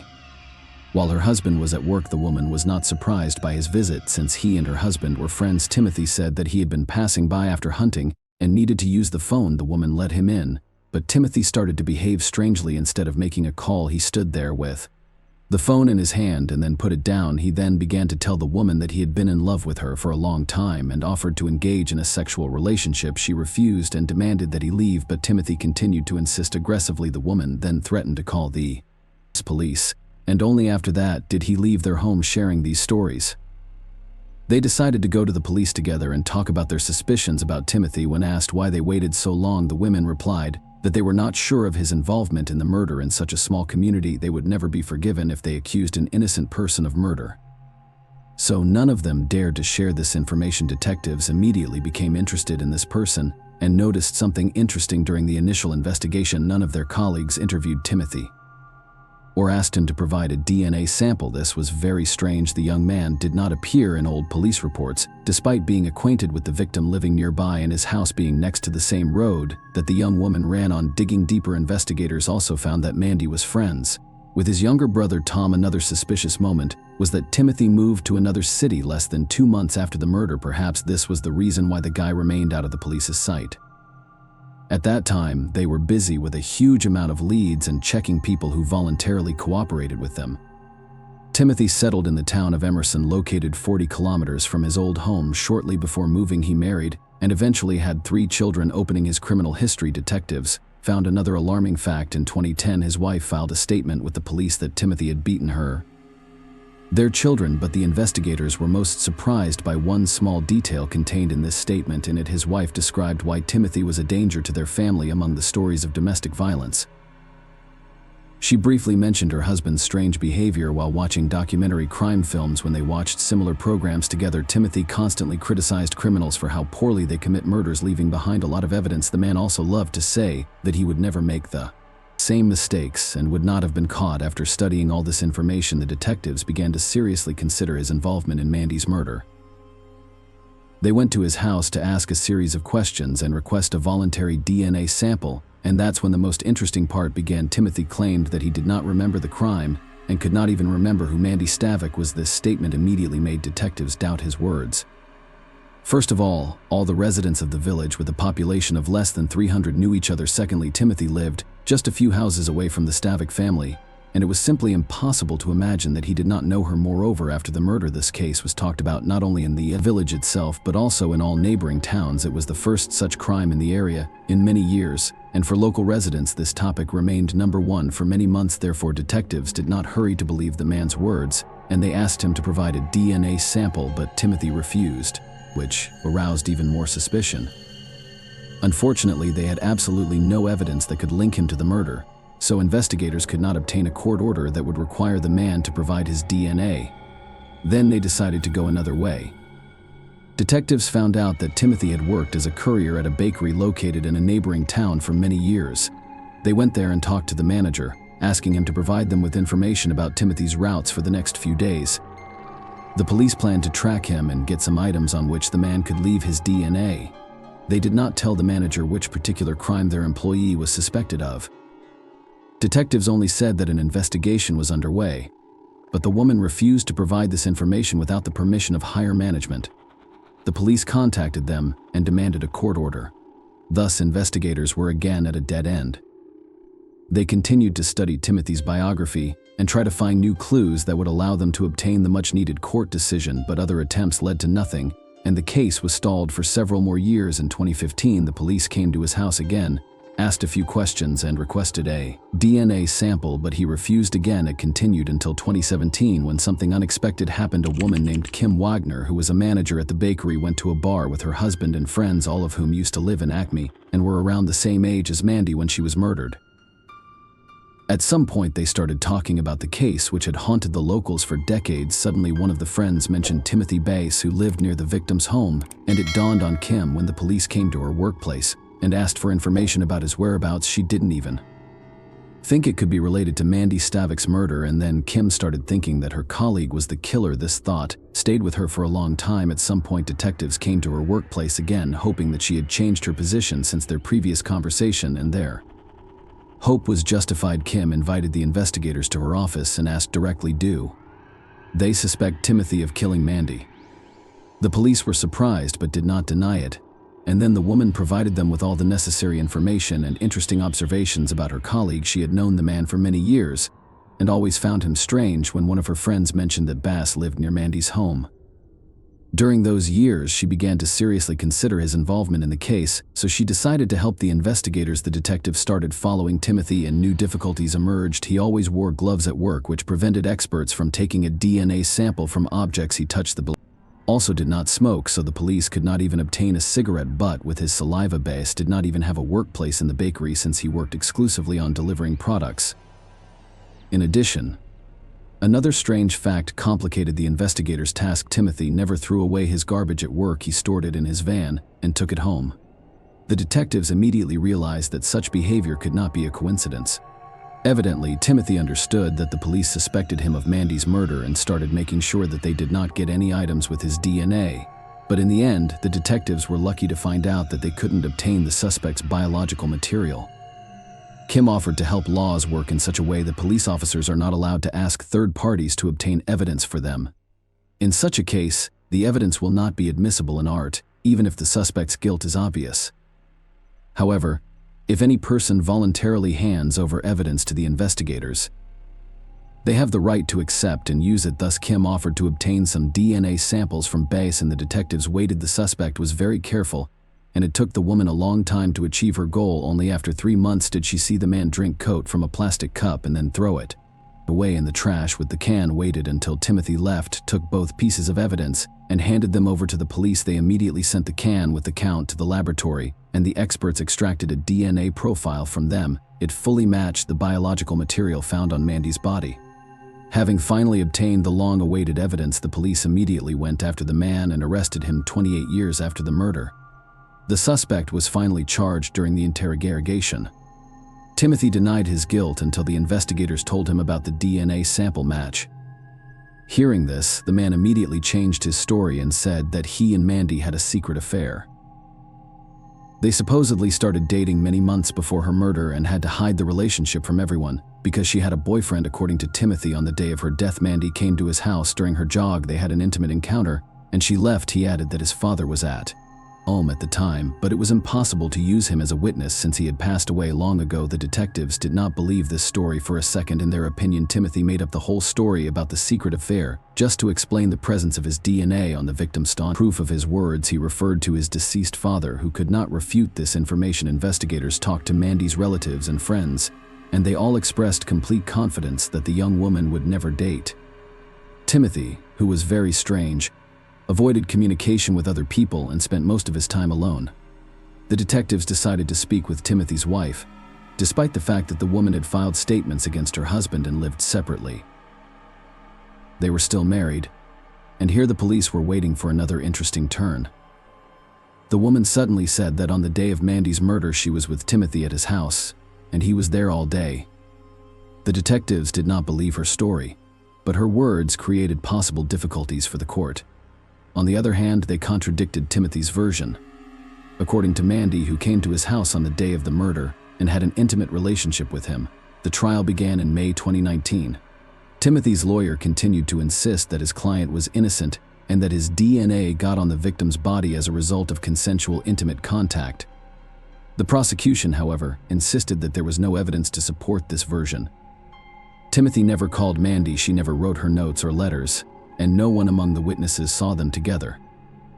It was much more likely that Bass had a one-sided crush on the young woman and was even obsessed with her. Investigators found out that the guy started attending all the sports matches when Mandy joined the school team. Before that, he had absolutely no interest in sports. In addition, his windows overlooked the road where the young woman was running, and he could watch her during her runs. Apparently that day he decided to talk to her and caught up with her. Perhaps the guy started to harass Mandy, but the young woman resisted, or he persuaded her to get into his car on some pretext. Later, Bass took her to a deserted place, subjected her to violence, and then the young woman managed to escape. The guy caught up with her near the riverbank, hit her on the head with some object, and threw her body into the water. Timothy's wife testified as a witness in court, who by that time had already divorced him. And this time she surprised everyone again instead of sticking to her original story. The woman told a new one. According to her, she did not remember that she was at Timothy's house on the day of the murder. The woman added that Bass had forced her to lie to the police during the first interrogation, otherwise he could go to jail. At that time, she seriously feared that her husband might harm her or her children, so she agreed to lie to the police. This deprived the suspect of his only alibi, but the court heard even more interesting details. Tom's younger brother told him that after Timothy was asked for a DNA sample, he started to get very anxious about it. When Tom asked him what was going on, his brother told him the same story about a secret affair with the victim. Even Timothy's own mother testified against him when she visited him in jail, and he passed her a note asking her to lie to the police that they had gone to the store together on the day of the murder to buy Christmas gifts, but she refused. In the note, Timothy also asked her to testify against his own father and try to convince investigators that he was the real killer. After all this, the defendant's lawyer tried to convince the jurors that Timothy's DNA sample had been obtained illegally. He insisted that the police had asked the civilian to obtain the man's biological material outside the rules. However, Kim Wagner refuted these claims and said that she had offered her help to the police in 1989. This murder deeply shook her, and she continued to think about it regularly for decades. Learning that her colleague was a suspect, she wanted to help solve the case. Moreover, by that time she already had a daughter, and Kim could barely imagine what Mandy's mother felt during those years. Trial lasted several weeks, and after all the evidence presented, the jury found Timothy Bass guilty of murder. He was sentenced to 27 years in prison with the possibility of applying for early release after 24 years. Mandy's mother, who was 83 years old at the time, thanked the detectives for their work. Although she had lost 2 children in her life, she was still glad that the guilty party had been punished. In 1990, Mandy's relatives established a scholarship in her name at the high school where she attended. They continued to support this program to this day, annually awarding the most talented students who study music. The foundation of this scholarship was $25,000 collected by the residents of Acme and other towns. Initially, this money was offered as a reward for information, but after the case was solved, it was decided to put it into this program. Share your opinion with us in the comments, and subscribe to the channel for more.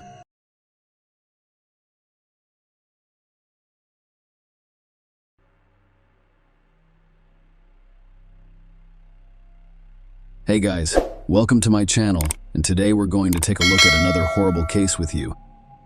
In this video, we look at a story from 2003 in the American state of North Dakota. On November 22, 2003, Drew Shodin, 22, was walking to her car after finishing her shift and talking on the phone with her boyfriend. The conversation was abruptly interrupted. Drew's boyfriend paid little attention to this, which he later regretted deeply. The young woman was soon featured on national television, and her experiences influenced a change in US law. Drew Katrina Shodin was born September 26, 1981 in Minneapolis, Minnesota. She was the younger of Alan and Linda's 2 children.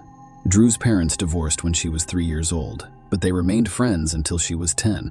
Linda and her second husband, Sid Walker, raised her and her brother Sven in a comfortable home on Whitefish Lake, which is known for being one of Minnesota's most scenic vacation spots.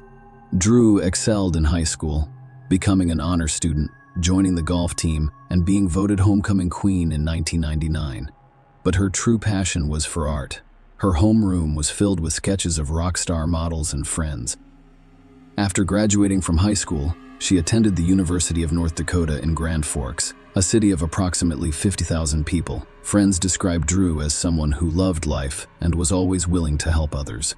Drew often traveled around the country, but her dream was to visit Australia, which she planned to do in the spring of 2004.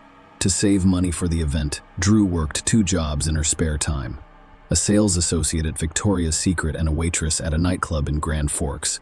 On Saturday, November 22, 2003, Drew's shift at the Victoria's Secret store in Columbia Mall ended at 4 p.m. Later that day, she was scheduled to work at a nightclub. Before leaving the mall, Drew decided to go shopping and purchased a purse from a specific store. She called her boyfriend Chris Lang as she walked to her car in the parking lot. Suddenly, after Drew said, "Okay," the call was disconnected, but Chris did not give it much thought. He did not call back because they were not discussing anything important. About 3 hours later, Chris's phone rang again, this time from Drew. When he answered it, he only heard noises, such as the wind and phone buttons being pressed. 3 weeks later, in an interview with a television station, Chris described the thoughts that raced through his mind when his conversation with Drew was cut short. "I was unaware of the urgency of this phone call at the time," he said. "I never thought this would happen. There was no sense of urgency. It was simply a cell phone call that was cut off for a variety of reasons. I had no idea this terrible thing was happening." Drew was living in a college dorm, sharing a room with her friend Meg Murphy. Around the same time, Chris got a strange phone call. Meg received a call from the nightclub, where they were trying to figure out why Drew hadn't arrived for work and wasn't answering the phone. She was a responsible employee who always arrived at work early, so her absence immediately raised concerns. However, Meg had no idea where Drew was and was surprised that she hadn't shown up for work, so she went looking for her friend Meg. She first called mutual acquaintances, then the local hospital, where she was informed that Drew had not been admitted. "I called the police around 9 p.m. because I couldn't find anything out." Knowing Drew worked at Columbia Mall, a police officer was dispatched to the location. At this point, the mall had already closed. Driving around the parking lot, the officer noticed Drew's car. After inspecting it, he discovered that the car was unlocked. There was no evidence of a struggle or other crime. A black nylon sheath for a folding knife was discovered on the ground near the car. It was unclear whether it was related to Drew's disappearance. However, such a discovery was not encouraging. Papers, a wallet, and a new purse purchased that day were found on the car seat, implying that even if Drew had committed a dirty deed, it was not a robbery. Neither the friend's boyfriend nor his parents knew where Drew could be, so investigators began to suspect a kidnapping. First and foremost, have detectives checked out Chris Lang. He was almost immediately ruled out as a suspect because he lived in Minnesota, 300 miles from Chris in Grand Forks. The police discovered that one of Drew's phone calls was abruptly cut off, and the second was made a few hours later, when noises and the sound of a button being pressed could be heard. The detectives arrived the next day when the mall where Drew worked was open to review the security camera footage. As it turned out, there were no security cameras in the parking lot where the missing girl's vehicle was parked, but, thankfully, there were several security cameras inside the mall. Detectives went through the footage and discovered a scene in which Drew went into one of the local stores after work and bought herself a purse. She was calm and not in a hurry to go anywhere. At 4:55 p.m., she was wearing a pink sweater and carrying a jacket. Drew paid for her purchase at the register before putting on her jacket and leaving the store. On her way out, she called Chris. The call was made at precisely 5 p.m., and as we now know, at 5:04 p.m., Drew and Chris's conversation was abruptly cut off after she sat down. Okay, knowing that the call was cut off after 4 minutes, one of the detectives decided to try an experiment. He set a 4-minute timer and began walking slowly from the store where Drew had purchased her purse to the parking lot where her car was parked. When the alarm went off, indicating that 4 minutes had passed, the detective was in the parking lot near where the car was discovered. This indicated that something occurred while Drew was in her car. However, as previously stated, there were no cameras overlooking the parking lot, making it difficult to investigate. Drew's disappearance drew media attention, and as a result, a large number of people learned what had happened to her, many of whom resolved not to be indifferent to someone else's misfortune. In addition to police officers, more than 1,000 volunteers helped in the search for Drew. Officers from the FBI also joined the investigation. Drew's last phone call was traced to the small town of Fisher, Minnesota, which is only a 30-minute drive from the mall where she worked. As you can see on the map, the area surrounding these two towns is covered in fields. Police used helicopters, all-terrain vehicles, horses, and dogs to investigate these fields. The landowners were asked to inspect their properties themselves, but the results were inconclusive, and no leads were found at first. The search radius grew with each passing day, and 4 days later, an ominous discovery was made. A boot was discovered under a bridge in Crookston, and a roommate reported that Drew had left the house wearing those boots on the day she went missing. Forensic investigators confirmed that the shoe belonged to the missing girl. Crookston is a small town with fewer than 10,000 people. It is approximately 30 miles from Grand Forks where Drew vanished. Further searches in the Crookston area produced no results because there was nothing of investigative interest to be discovered. A $20,000 reward was initially offered for information that could help determine Drew's whereabouts, which was later increased to $140,000. At this point, the only clue that could lead to Drew was surveillance footage from Columbia Mall. The detectives sat down again to review hundreds of hours of footage from various cameras, but this time they decided to focus on Drew. They speculated that whoever abducted her may have been following her and appearing in the videos. The investigators spent hours watching the monitors before spotting the person who had piqued their interest. They noticed a man walking aimlessly through the mall. He didn't buy anything and appeared to be more interested in the people around him than in the merchandise for sale. At 3:41 p.m., he sat on a bench near the mall exit and watched people walk by. After about 10 minutes, he stood up from the bench and, wearing black gloves, walked out into the lobby, where he looked into a camera hanging overhead. This photograph was taken 72 minutes before Drew's conversation with her boyfriend was interrupted, and she vanished. Investigators noticed that the man only got up from his seat and walked away after a blonde woman passed him carrying a grocery cart and heading toward the parking lot. The detectives did not believe this was a coincidence. Rather, they believed that the man had chosen an appropriate victim and followed her. The woman's identity was unknown, but police were aware that only one person, Drew Stoden, had gone missing from the mall parking lot that day. Given the slight resemblance between Drew and the woman this suspicious man was following, it has been suggested that if the kidnapper was indeed this man, and if he had failed to kidnap this woman, his next target could have been Drew. She had left the mall around 5 p.m., when it was already dark, potentially giving the perpetrator an advantage. At this point in the investigation, the case involved 3 cities: Grand Forks, where Drew was kidnapped; Fisher, where her phone was last active; and Crookston, where the shoe was discovered. With this information in mind, the FBI began reviewing the records of all registered sex offenders from the cities and surrounding areas. When the photos in the files were compared to the image of the suspicious man from the mall, only one man met all of the criteria, and that was Alfonso Rodriguez Jr., who had a lengthy criminal record of committing crimes against women. The 50-year-old man had spent the previous 23 years in prison. Rodriguez was the second oldest of 5 children, born in Laredo, Texas, in February 1953. 2 migrant workers, Dolores and Alfonso Rodriguez Jr., claimed to have had an unhappy childhood, describing his home life as unpleasant because his parents were harsh on him and unreasonable in their demands. His family moved from state to state for 15 years before settling in Crookston in 1963. Rodriguez became increasingly isolated as he grew up, exacerbated by language barriers. His preferred language was Spanish, and he struggled with English, which made school particularly difficult. He eventually dropped out of school in 9th grade and started working as a laborer at the American Crystal Sugar Company plant in Crookston. Rodriguez claimed that he was molested by older women in his youth, which he blamed for his hostility toward women. In October 1974, at the age of 21, he asked a woman for a ride home, but instead directed her to Crookston's driveway, where he grabbed her by the throat and attempted to force her to please him.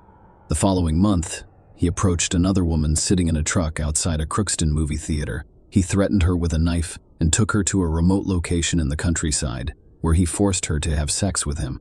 Then in 1979, he attempted to kidnap a 69-year-old high school English teacher. While out walking in Crookston one night, the woman fought back as Rodriguez attempted to force her into his car. In a fit of rage, he stabbed her with a knife in her elbow and abdomen, but she managed to escape and flee to safety.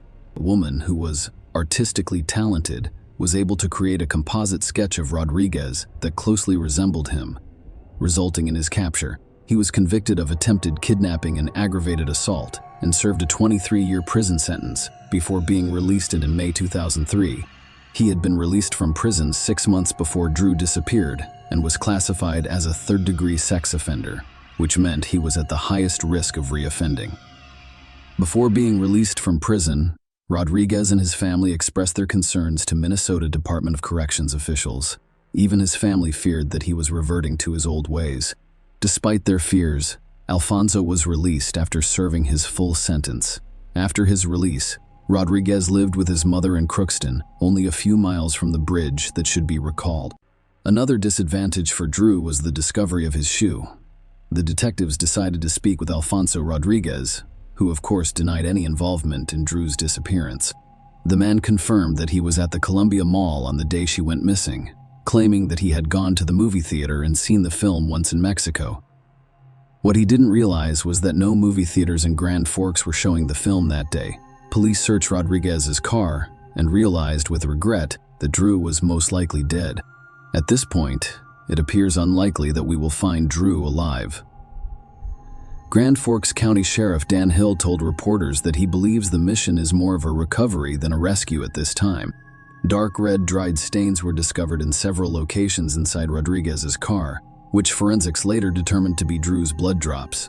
According to the affidavit, blood was found on the passenger side rear window, the back seat, and other areas of the passenger compartment. The blood did come back. It was a DNA match to Drew. The sheriff discovered a folding knife in the trunk that matched the sheath found in the parking lot next to Drew's car using DNA from his toothbrush. A receipt was also discovered, indicating that Rodriguez purchased this knife, complete with sheath, from a hardware store located several hundred yards from the parking lot where Drew vanished. Although Drew was not discovered alive or dead, investigators gathered sufficient evidence to charge Rodriguez. The man was arrested 8 days after she went missing on December 1, 2003. Rodriguez, who was imprisoned in Grand Forks, claimed he had no involvement in Drew's disappearance and refused to speak with law enforcement or provide information about her whereabouts, despite the evidence against him. During a brief bond hearing several days ago, bail for Rodriguez's release was set at a staggering $5 million. While he remained silent in custody, the search for Drew continued unabated, focusing on these 3 towns. The abundance of snow in the area made the searchers' work more difficult. This is an unprecedented move. During a press conference on December 9, the governors of North Dakota and Minnesota promised to help with the search for Drew by hiring several hundred National Guard members and other state employees. North Dakota Governor John Hoeven stated that Drew's disappearance has affected everyone in North Dakota, and Minnesota Governor Tim Pawlenty expressed his pride in the community's cooperation and collaboration with police officials. Despite all efforts, there were no results, and due to worsening weather conditions, the authorities decided to call off the search. In the spring, the intensive search continued. Those looking for Drew hoped to find her as the winter snow began to melt. After 5 months of searching, they were eager to get Drew home. Finally, on April 17, 2004, Drew's body was discovered. It lay in a field in Crookston, just a few miles from the bridge where the boot had been discovered. Drew's family was overcome with grief after learning of the heartbreaking discovery. Her father told reporters, "We were waiting for that call. And when that call came, we all stopped living for a moment. It was her parents' worst nightmare, and it would follow them for the rest of their lives." The field where the body was discovered had already been searched, but due to the large drifts, they were unable to locate it immediately. Drew was naked below the waist, making the motive for the crime clear. Her hands were tied behind her back, with a rope around her neck and a cut. Under the rope, there were remnants of a plastic bag, indicating that the bag had been placed over Drew's head and then tied around her neck with a rope. Hair matching Rodriguez's DNA was discovered on Drew's jacket. Before her death, the young woman had been brutally beaten and repeatedly stabbed. The medical examiner identified 3 possible causes of her death. It was either suffocation due to the cut on her neck or hypothermia, the 3rd possible cause. After months of silence, Drew's family was finally able to say goodbye to her on April 24, 2004. The mourning ceremony was attended by approximately 1,500 people. North Dakota, where Drew was kidnapped, abolished the death penalty in 1975, and Minnesota, where the body was discovered, did not use it as a punishment either. However, because Drew had been transported across state lines, the crime was considered a federal crime, and thus the prosecutor's office had the authority to seek the death penalty against Rodriguez. On August 30, 2006, Alfonso Rodriguez Jr. was convicted in the Drew case, and the jury recommended that he be sentenced to death on February 8, 2007. During the hearing, Judge Ralph Erickson told the unconfessed Rodriguez that his senseless and violent actions made the jury's decision difficult. Alfonso Rodriguez Jr. became North Dakota's first person sentenced to death in nearly a century. On June 28, 2013, after 6 years on death row, Rodriguez confessed to kidnapping and murdering Drew. However, the story does not end here. Ralph Erickson, the district judge who sentenced Rodriguez to death, became a U.S. Court of Appeals judge, and at the age of 21, he overturned his own conviction of Rodriguez and ordered a new sentencing phase. Rodriguez's guilt is beyond doubt, as evidenced by a variety of DNA tests. In this case, the death penalty is at issue. Erickson overturned the death sentence, citing, among other things, defense attorney's failure to properly examine Rodriguez's mental health and forensic expert Michael McGee's testimony, which the judge admitted misled him. This is the expert's testimony, which stated that Rodriguez violated Drew's sexual integrity within 24 to 36 hours of her abduction. There was no direct evidence to back up this claim, such as Rodriguez's seminal fluid on Drew's body. According to the judge, the expert expressed an opinion that was not supported by the facts, which misled the judge and influenced his decision. Nonetheless, in overturning the death sentence, Erickson noted that even in the absence of Rodriguez and his seminal fluid, the circumstances in which Drew's body was discovered, naked below the waist with her hands tied behind her back, indicated a sexually motivated crime. Judge Erickson stated that the failure to examine Rodriguez's mental health, both generally and at the time of his crime, violated his constitutional rights. After Rodriguez died, his sentence was overturned. The federal prosecutor's office issued a statement indicating that they would seek the death penalty for him again. However, 2 years later, in 2023, the prosecutors abandoned their plans and accepted Alfonso Rodriguez's death sentence, which was commuted to life imprisonment without the possibility of parole. The United States of America issued a statement to that effect through Max Schneider, United States Attorney for the District of North Dakota, withdrawing the notice of intent to seek a death sentence against defendant Alfonso Rodriguez Jr., which was filed on October 28, 2004. Schneider stated in a March 14 court filing that the United States will no longer seek the death penalty in this case. My thoughts today are with Drew Joden's family, especially her parents, Linda Walker and Alan Joden, sighed Schneider. They're genuinely good people and loving parents who, in the aftermath of an unimaginable loss, have worked closely with our office for nearly 2 decades. We continue to wish them the greatest level of peace possible. I'd also like to commend the trial team, which included former U.S. Attorney Drew Wrigley, as well as our office's appellate attorneys and support staff. They have consistently upheld the Department of Justice's high standards throughout the last 2 decades with their work on this tragic case. As a result of their efforts, Mr. Rodriguez has been convicted of murder and will remain so. The directive to withdraw the death notice has altered how the United States Attorney's Office will handle this case. What will not change is that Mr. Rodriguez will die in a federal prison. This case prompted changes in sex offender registration laws. On July 27, 2006, President George W. Bush signed the Adam Walsh Child Protection and Safety Act, which included Drew's legislation. Drew's law changed the name of the National Sex Offender Public Registry to the Drew Joden National Sex Offender Public Website, which informs the public about the whereabouts of registered sex offenders across state, territory, and tribal boundaries. On June 22, 2013, it was announced that Alfonso Rodriguez had been transferred from a death row prison in Terre Haute, Indiana, to Coleman's high-security facility in Centerville, Florida. This appears to be his final resting place. Share your opinion with us in the comments and subscribe to the channel for more.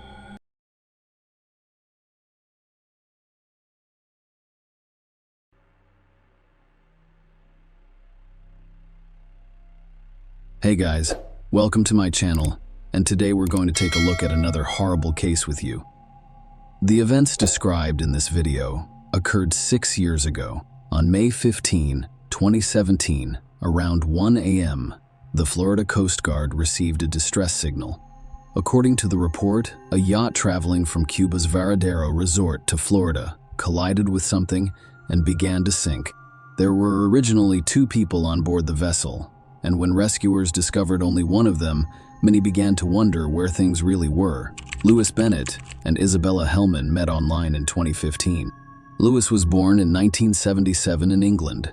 He moved to Australia with his family at a young age, and by 2017 he held dual British and Australian citizenship. Isabella Rodriguez was born in 1975 in Colombia. Her family relocated to Florida in the 1990s, eventually obtaining residency and then US citizenship in 2002. Isabella married William Hellman at the age of 27. However, the couple divorced after 10 years. She met Louis Bennett online in 2015, and their online communication quickly evolved into a real-life romantic relationship.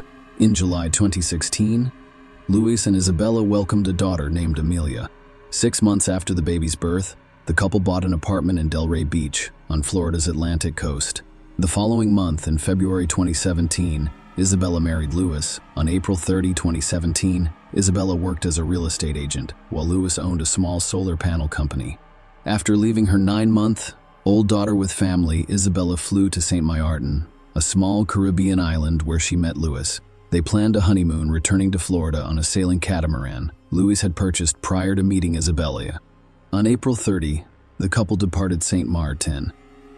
They were in the British Virgin Islands on May 1 and off the coast of Puerto Rico on May 2nd. The next stop on their itinerary was Cuba, where they spent the majority of their time and planned to return from. On May 14, around 5:30 p.m., The catamaran set sail from Varadero, Cuba. 3 hours later, Isabella called her sister on her cell phone to say she'd be home tomorrow, but Lewis had already signaled a distress call around 1 a.m. He contacted the U.S. Coast Guard and reported that the ship had begun to sink due to a collision with an unknown object and that his wife had gone missing. Around 4 a.m., a Coast Guard helicopter crew found the Bennett life raft.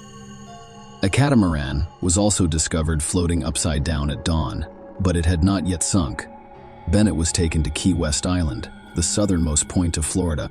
During his interview with investigators, Lewis stated that he and his wife took turns on duty and that the accident occurred when Isabella's turn came up. He was sleeping in his stateroom when he awoke to find that the ship had collided with something on deck and that he had not seen his wife. He started calling her name but never received a response. According to him, the mast was loose and could have thrown Isabella overboard. He also mentioned that when he last saw his wife, she was wearing a life jacket. Bennett was rescued by the Coast Guard, and a rescue swimmer reported that his backpack was unusually heavy.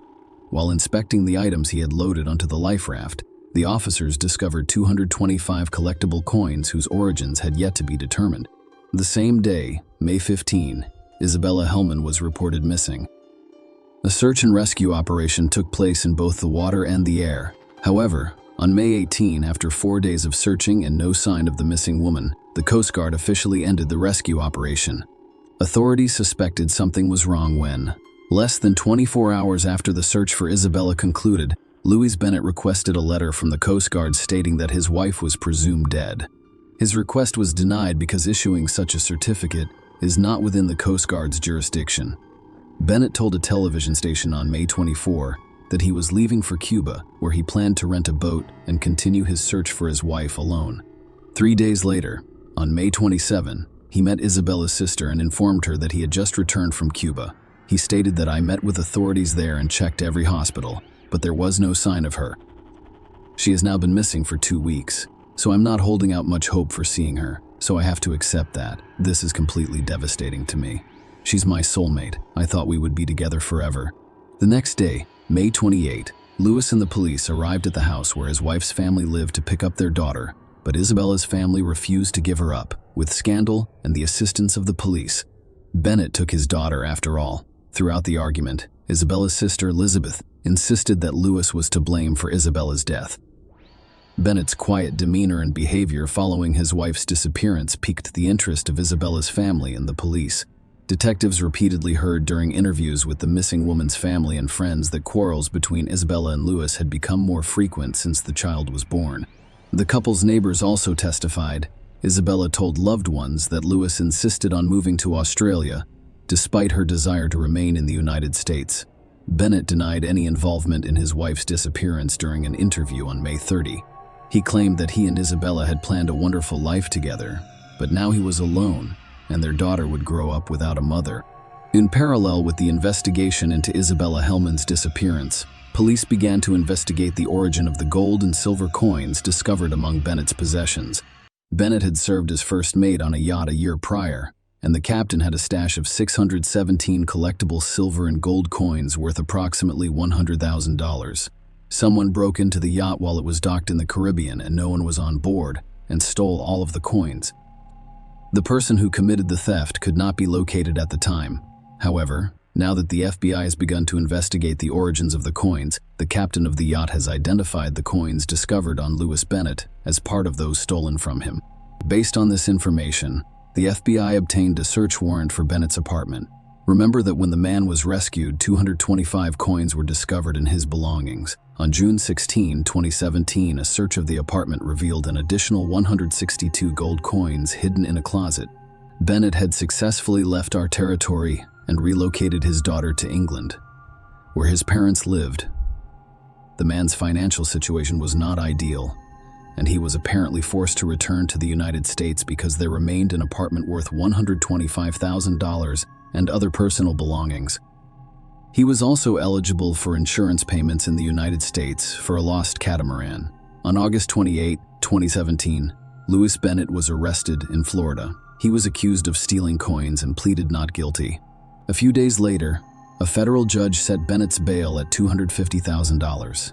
He was unable to pay $250,000, so he remained in custody. While awaiting trial, Lewis attempted to have his wife declared dead. This would have allowed him to dispose of his and Isabella's property, as well as the funds in her bank account. However, the judge twice refused to declare Isabella dead while the investigation into her disappearance was still ongoing.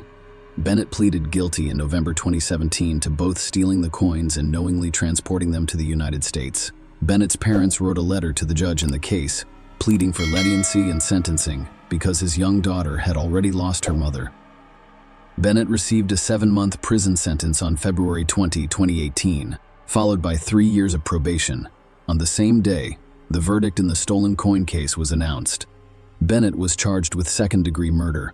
Authorities claimed he intentionally caused the catamaran in which he and Isabella were traveling to crash. The prosecutor planned to base the charge on the staged wreck, claiming that Bennett orchestrated it to conceal evidence of the crime.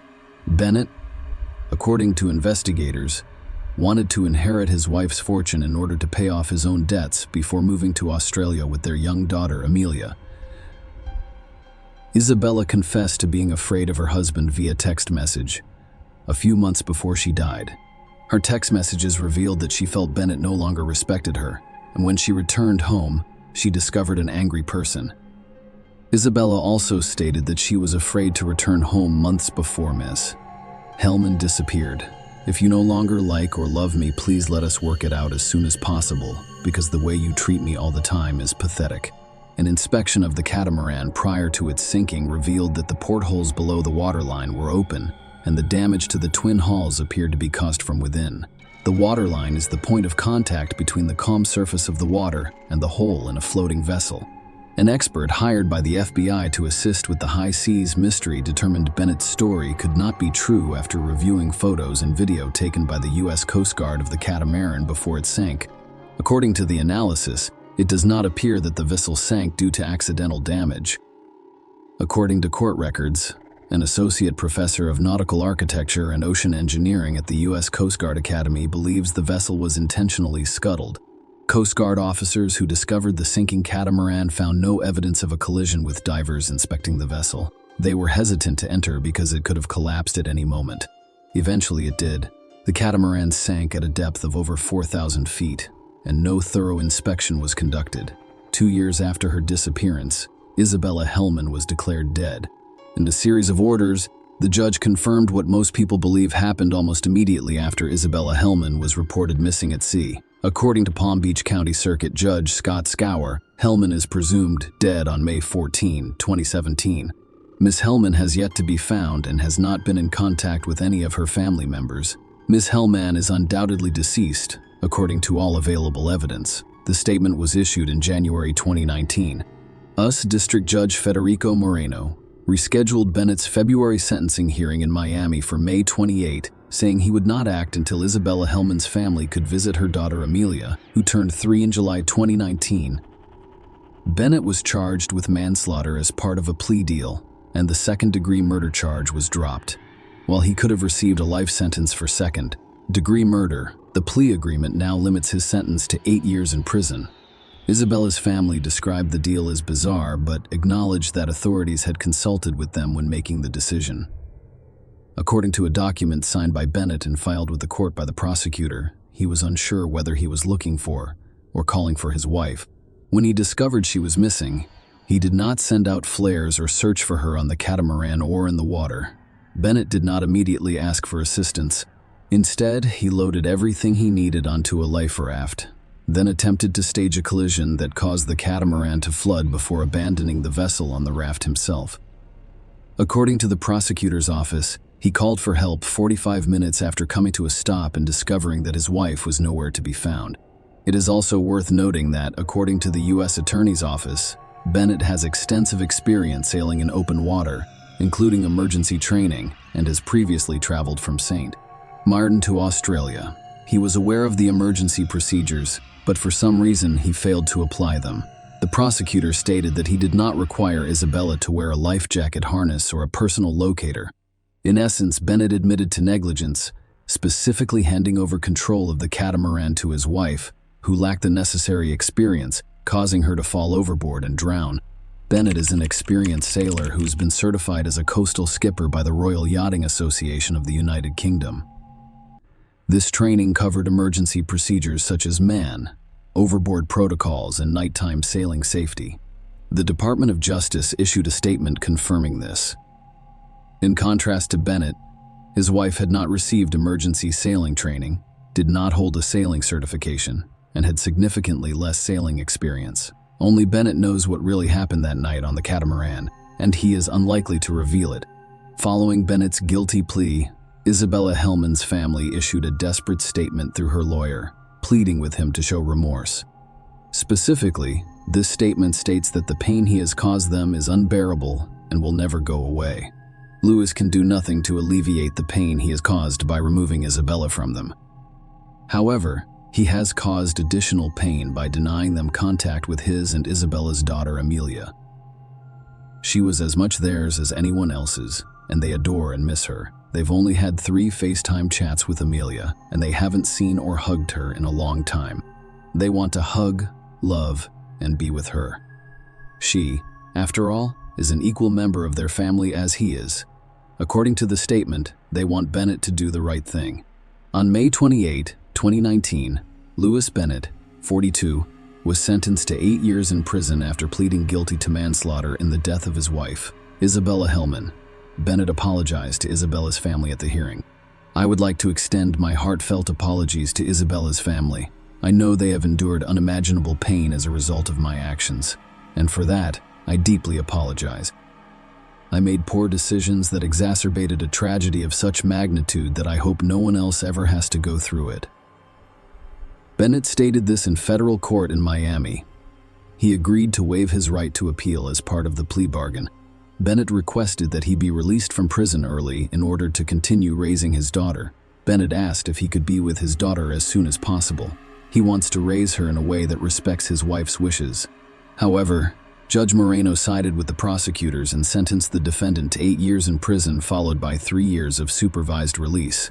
After the verdict was announced, members of Isabella Hellman's family stated that they intend to visit Amelia, who lives with Bennett's parents in England. At this point, I think all we can do is hope that the visits continue. There will be more of these so that Amelia grows up knowing she has 2 loving families, according to Michael Quatros, the attorney representing Hellman's family. She has lost her mother, but not her mother's family. I believe that the ideal scenario would be for both families to be involved in her life as she grows up, so that she has as many people supporting her as possible. Share your opinion with us in the comments, and subscribe to the channel for more.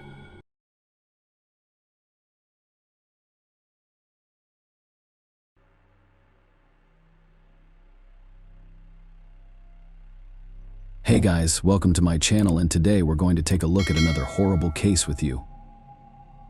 A young woman who worked at a jewelry store disappeared without a trace during her lunch break. When investigators began to unravel this mystery, they were only able to find a few unusual clues and witnesses. Only several decades later, the truth finally became known, and it was a big surprise for the detectives.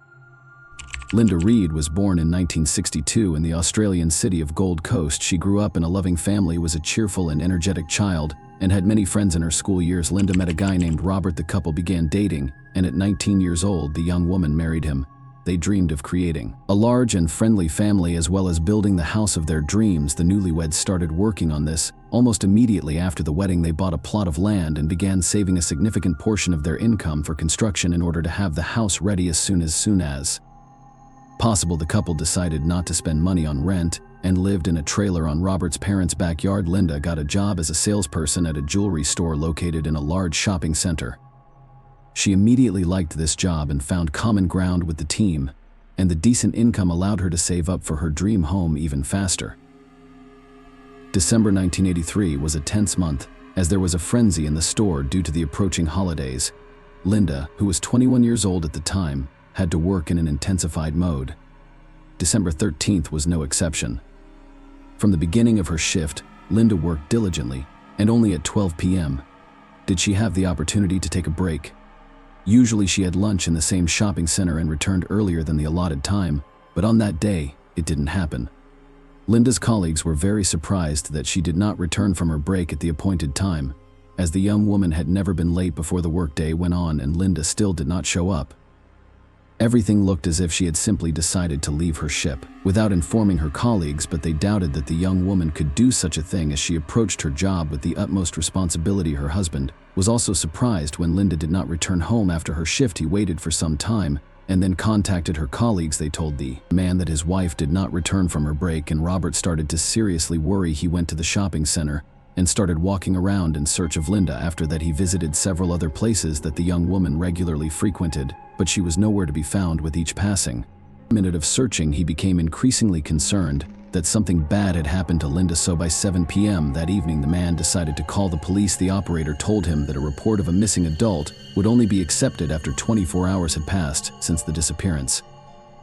Linda's mother also tried to contact them but received the same response. In the end, the relatives had to wait until the next day before the report was accepted. The police began investigating and tried to find out what Linda was doing during her break. They learned that the young woman went shopping for New Year's in several stores located in the same building. After that, she visited her bank branch and received a check to pay bills. The last person to see her was the shopping center security guard, who noticed Linda leaving the parking lot in her car. The police could not find any other information. The young woman's relatives had no idea why Linda left in the middle of her shift, and most importantly, where she was headed. The police sent out alerts for the young woman and her car and began keeping an eye on Robert. According to statistics, husbands are more likely to commit crimes against their wives, but in this case, Robert had a reliable alibi. No other suspects were found. According to everyone who knew Linda, she never had enemies and was generally a very positive person.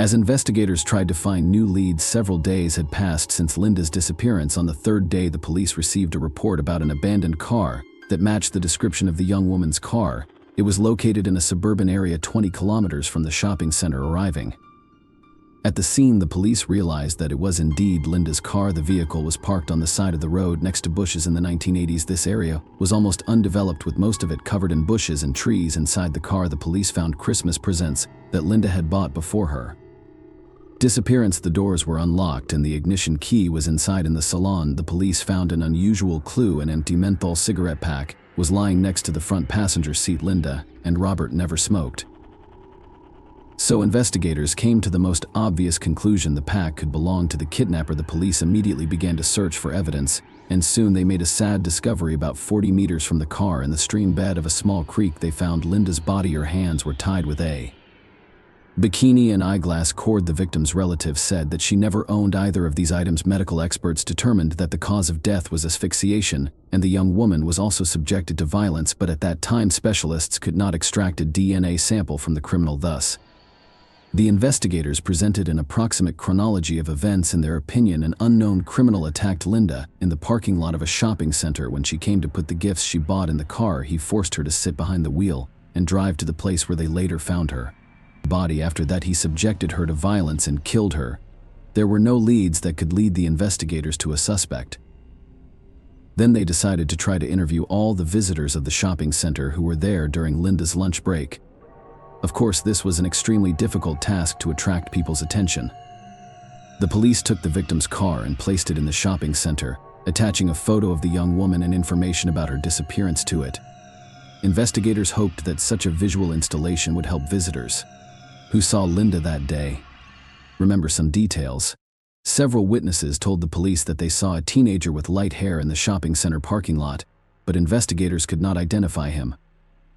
Other witnesses told something more interesting. On the day of Linda's disappearance, they saw a man who was trying to catch a ride on the highway less than a kilometer from where the victim's body was found. Soon, the driver of the van turned to the police and reported that on the same day he had picked up a man who was hitchhiking on the road in the same location where other witnesses had seen him. Here's where things got interesting. The driver recounted that the man was smoking menthol cigarettes, but he was holding them all in his hand without a pack, since an empty pack of menthol cigarettes was found in the victim's car. This became the first significant lead for investigators.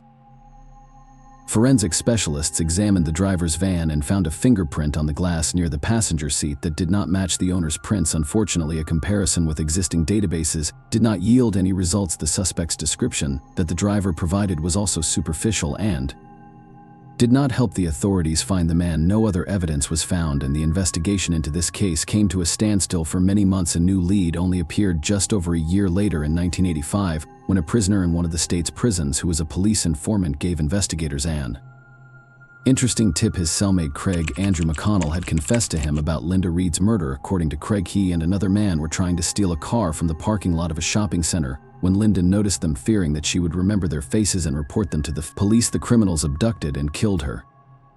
Detectives had come across this name before. Craig had received 2 life sentences for murders committed in 1984, and he was considered a suspect in Linda's case, but the police could not find any connection at the time.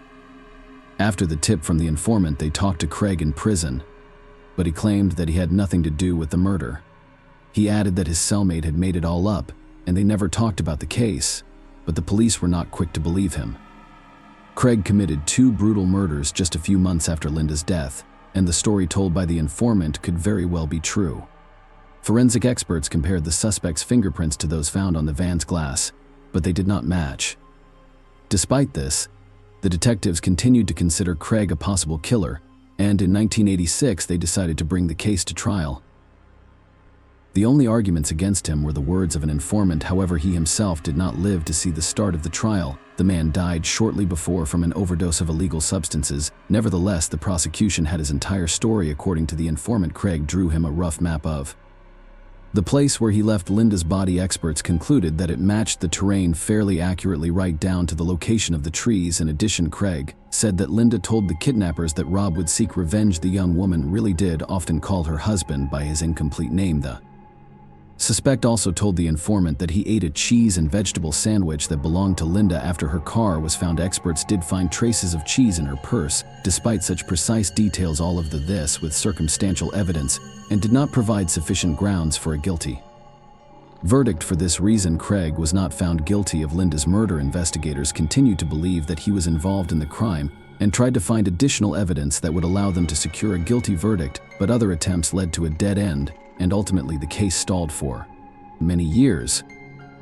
In 2014, 30 years after the murder, detectives reopened the investigation and decided to review the existing evidence. They handed samples of fingerprints from the van's glass to experts who tried to reconstruct them using modern technology, and when they finally succeeded and loaded the data into the database, the police finally had a match. The fingerprints belonged to Troy James O'Hara, who was already serving a life sentence 1.5 years after Linda's death. He killed a 22-year-old young woman, and the details of this crime were very similar. His victim was returning from a shopping center with purchases for her upcoming wedding. When she approached her car, James forced her to sit in the car and drove her to a remote area where he subjected her to violence and killed her, tying her hands beforehand. Despite this similarity, James was never a suspect in Linda's case and was not even on the police's radar.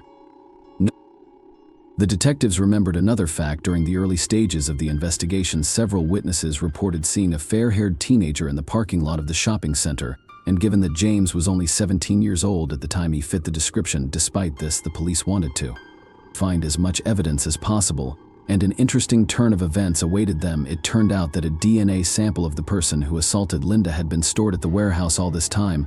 Although it was no longer listed as evidence in the documents, the investigators discovered it almost by chance. But here was one problem: the sample was very small and had already begun to degrade, so local experts were unable to extract the perpetrator's profile from it. Then the investigators sent it to a modern laboratory located in New Zealand. The experts managed to extract the profile, and it fully matched James's DNA. All of this took several years for the investigators, considering that the criminal was already serving a life sentence. They could take their time and properly prepare the case for trial. In the end, James was only arrested on August 26, 2018, almost 35 years after the murder. At that time, the man was 51 years old. He had spent more than half his life in prison and had earned several more charges during that time. James twice attacked guards and even managed to escape from prison once, but he was caught the next day after his arrest for Linda's murder. He denied his guilt, and preparation for trial began.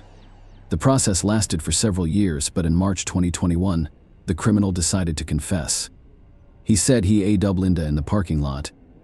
The young woman was sitting in her car eating a sandwich. He got into her car and threatened her to drive to a remote location where he assaulted and killed her. When the judge asked him about his motives, James noted that he simply wanted to kill a random young woman that day. As a result, James was sentenced to 30 years in prison for Linda's murder, although he was given the right to apply for early release in July 2022 since he had already served more than 30 years in prison. At the moment, he continues to serve a sentence, although he may be released in the next few years. Unfortunately, Linda's father did not live to see the police find her killer. He had spent decades wanting to know what happened to his daughter, but he passed away after a long battle with cancer.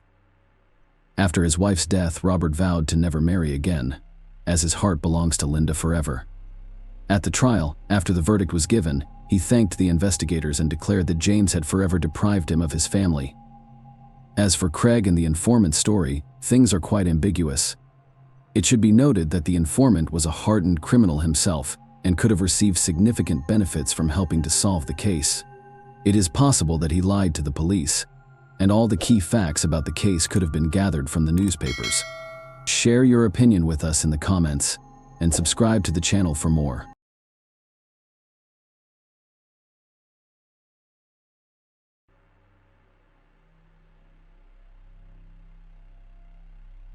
Hey guys, welcome to my channel, and today we're going to take a look at another horrible case with you.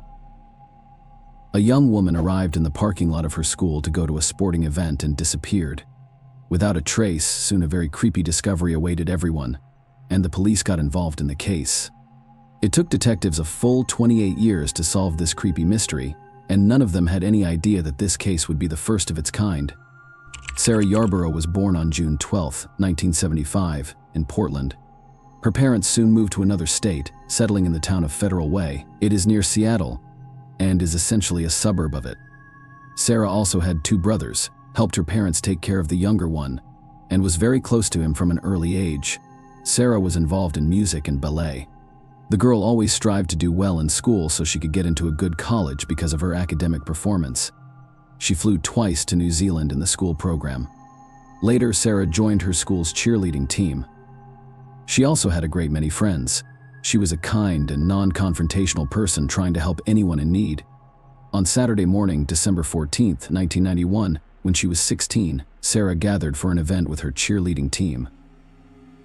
They were together at the school building where the bus would pick them up. She took her dad's car and drove to school, only Sarah got the time wrong. She thought the bus would pick them up at 8 a.m. when in fact it wasn't supposed to arrive until 9. All her friends gradually started arriving at the place, but none of them saw Sarah. Some students saw her car in the parking lot, but there was no young woman inside, not even when the bus arrived for the students. Her friends thought this was strange, but no one could contact Sarah because none of them had cell phones at that time. Around the same time, two 12-year-old boys were walking around the school grounds, walking through the wooded area behind the school tennis courts. They noticed a strange man. He came out from behind the bushes, looked at them, and walked away in the opposite direction. He seemed strange to the children, but they did not pay much attention and walked just a few meters away. A shocking sight awaited them: a young woman lying on the ground with no signs of life, thinking she was dead. The school children ran home to tell their parents, while the parents of one of the boys went with him to the place. The father of the other decided to follow the suspicious man the children had seen.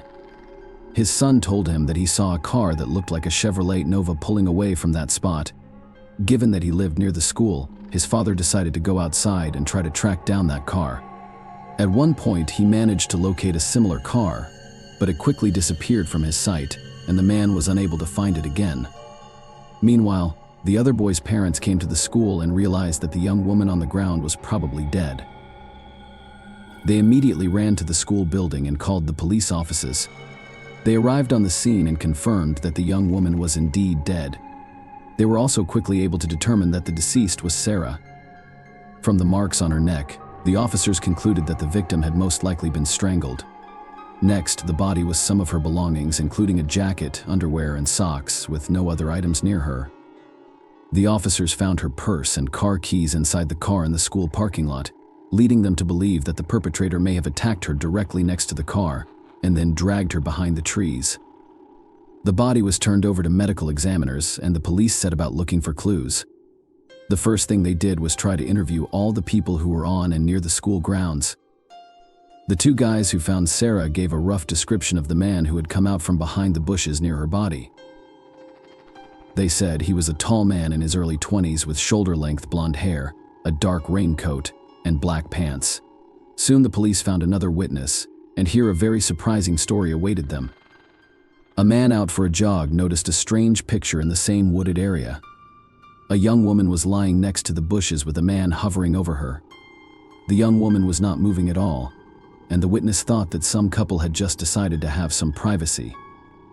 A few minutes later, he ran down the same road in the opposite direction, and the man and the young woman were still there. In both cases, it did not appear to him that he was watching a felony being committed. The witness himself explained to the police that he had only recently immigrated to the United States from another culture and was not sure what behavior was the norm in that country. But nevertheless, this witness gave the police a rough description of the killer, which matched the words of the children who discovered the body. Detectives interviewed several dozen other people who had been near the school, but no other useful leads were found. Meanwhile, medical experts examined Sarah's body and concluded this triangulation was the cause of her death. Apparently, the perpetrator used her own pantyhose. In addition, a serious injury was found on the young woman's head. The experts assumed that from this below the victim lost consciousness, which was consistent with the runner's story. He saw that the young woman on the ground did not move at all. Forensic investigators studied Sarah's clothing, and on almost every item, they found traces of male semen belonging to the same person. But in 1991, there was no common DNA database yet, so all the investigators could rely on was a direct comparison of DNA samples from specific suspects. There was another nuance that was brought to the detectives' attention. Even though forensic scientists found traces of male semen on Sarah's clothes, the medical examiner stated that there were no signs of sexual abuse on her body.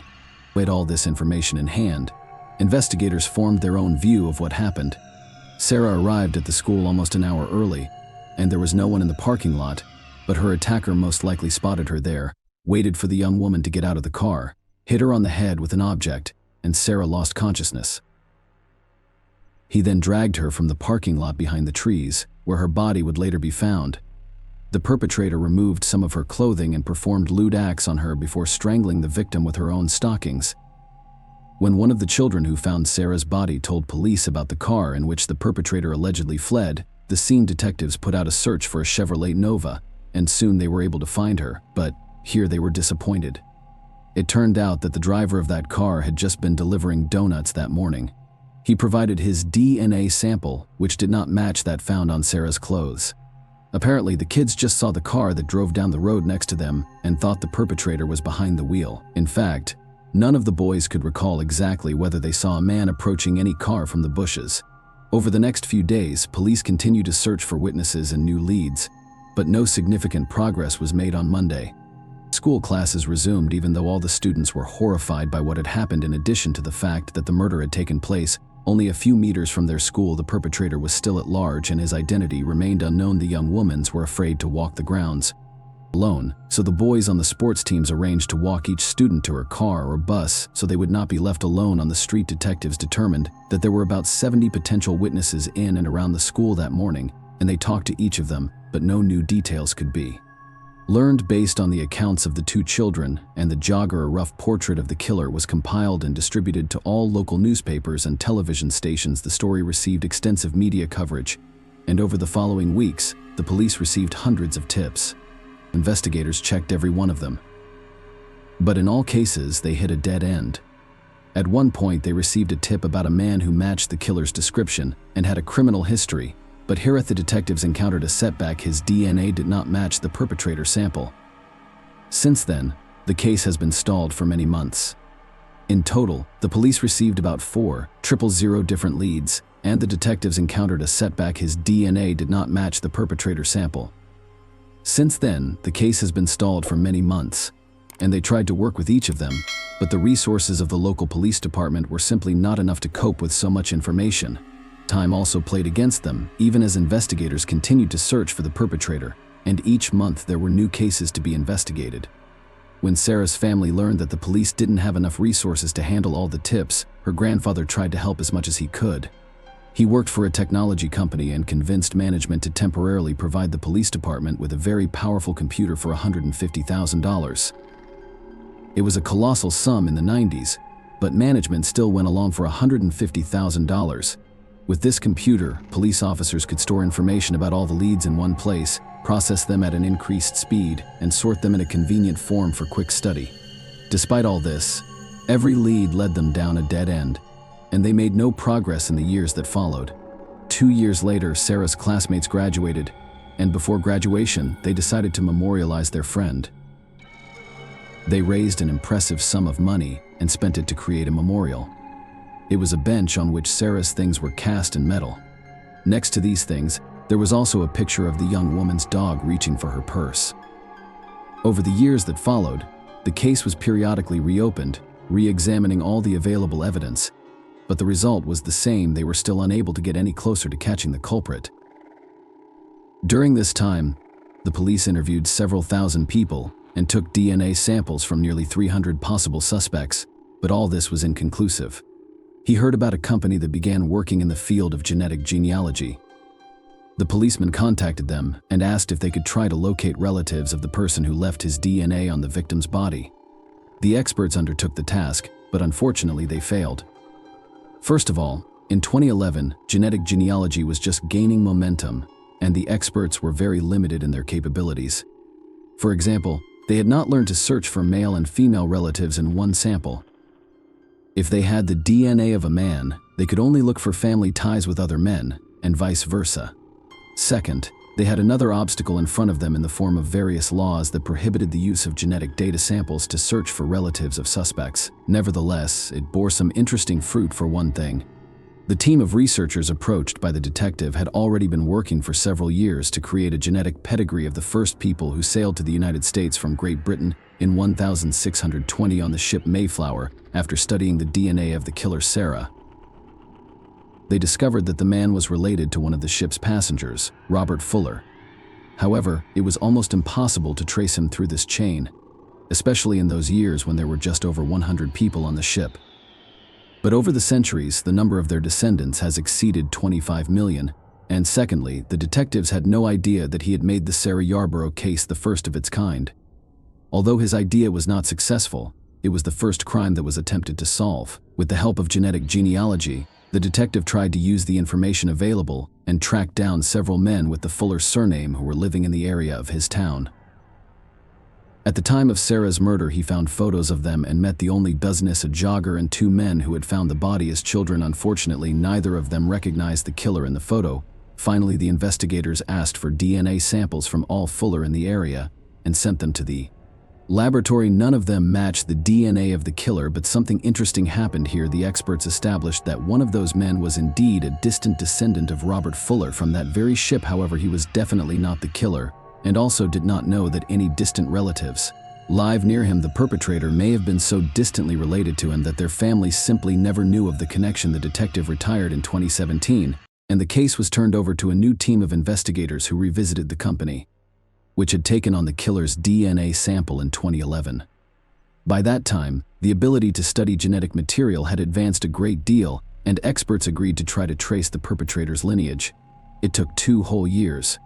The experts used public databases to find even the most distant relatives of the killer, then manually tried to trace their family ties and reach people who lived in Federal Way at the time of Sarah's death.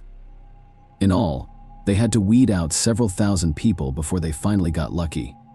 Experts determined that a DNA sample from Sarah's clothes was highly likely to belong to one of the 2 brothers at the time of the murder. The older one turned out to be a criminal with an impressive criminal record. He had been imprisoned for violent crimes, and his DNA sample was in the FBI database, which meant that he had nothing to do with Sarah's murder, because then his DNA would have shown a match back in the 90s. As for the younger brother named Patrick Nicholas, he too has been on the police's radar for violent crimes, including crimes against minors, but that was before the DNA samples of such criminals were added to the database. Detectives immediately organized a surveillance of the man who was 55 at the time, lived in a neighboring town called Wellington. The cops had been following his every move for 2 days, and soon the opportunity presented itself. Patrick went to the laundry, and while he was waiting for his clothes to be washed, he went out to smoke and threw a cigarette butt on the ground. One of the cops immediately took it into an evidence bag and returned to his car. Patrick went out to smoke a second time, and this time a rake handkerchief fell out of his pocket. The men didn't pick it up and went back to the laundry room, and the police were happy to take the second piece of evidence in case the experts were not able to get a DNA sample from the cigarette.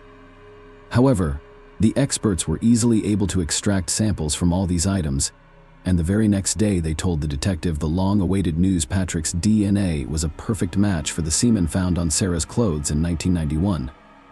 The judge immediately issued a warrant for the man's arrest, and the police took him into custody. It all took 5 days from when investigators first learned his name to the formal murder charges. When his biography was leaked to the media, many began to ask the perfectly logical question: why was a man with such a criminal history not even considered a suspect for all those 28 years at age 19? Patrick Nicholas approached a young woman and got into her car. Where he tried to abuse her, the victim managed to escape, but to do so she had to jump into the river and swim for a long time until she was a safe distance from the perpetrator. Patrick spent 4 years in prison, after which he was released. The next crime that the police caught him for was in 1994 when he tried to abuse an underage young woman. He was arrested again, but his DNA was not entered in any database. The reason for that is strange. The article he was prosecuted for was not hard enough to collect DNA, and the police never came across his name in 3 decades. He also didn't appear in any of the 4,000 leads obtained over the years. It also turned out why genetic genealogy experts could not trace them back to Robert Fulleritt. It turned out that Patrick's biological grandfather was adopted and grew up under the adopt a family name. One of the men who discovered Sarah's body as children in 1991 immediately stated that Patrick was without a doubt the killer. He admitted that the incident had had a profound effect on him. He was only 12 at the time the body was discovered, and the perpetrator had seen his face for years. The witness was constantly afraid that the killer would come after him, and it was only after Patrick's arrest that he finally felt safe. Patrick's trial did not begin until 2023. The man insisted on his innocence, and his lawyer tried to challenge the main evidence. In his opinion, the presence of Patrick's semen on the clothes of the murdered young woman did not prove his guilt, but this argument did not work. The lawyer also tried to challenge the accuracy of the DNA analysis itself, but the experts declared the absolute invalidity of such claims. Patrick was eventually found guilty of first-degree murder without prior intent. On May 25th, he was sentenced to 45 years and 8 months in prison, virtually eliminating the possibility of ever getting out during the pronouncement of that sentence. Patrick showed no emotion.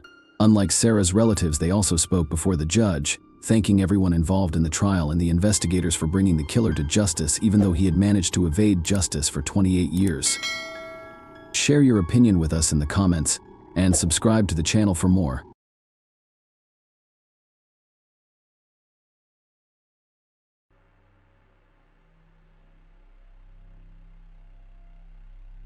Hey guys, welcome to my channel, and today we're going to take a look at another horrible case with you. A young woman moved to another city for her studies and stayed with an acquaintance. Well, what happened next seemed more like a twisted plot of a detective movie than a real-life situation. For several years. This story troubled the police until the unexpected truth finally came to light. Jonah Berry was born on October 26, 1983, in the small American town of Bristol, Tennessee. She was lively and sociable, had many friends, and was always the life of the party.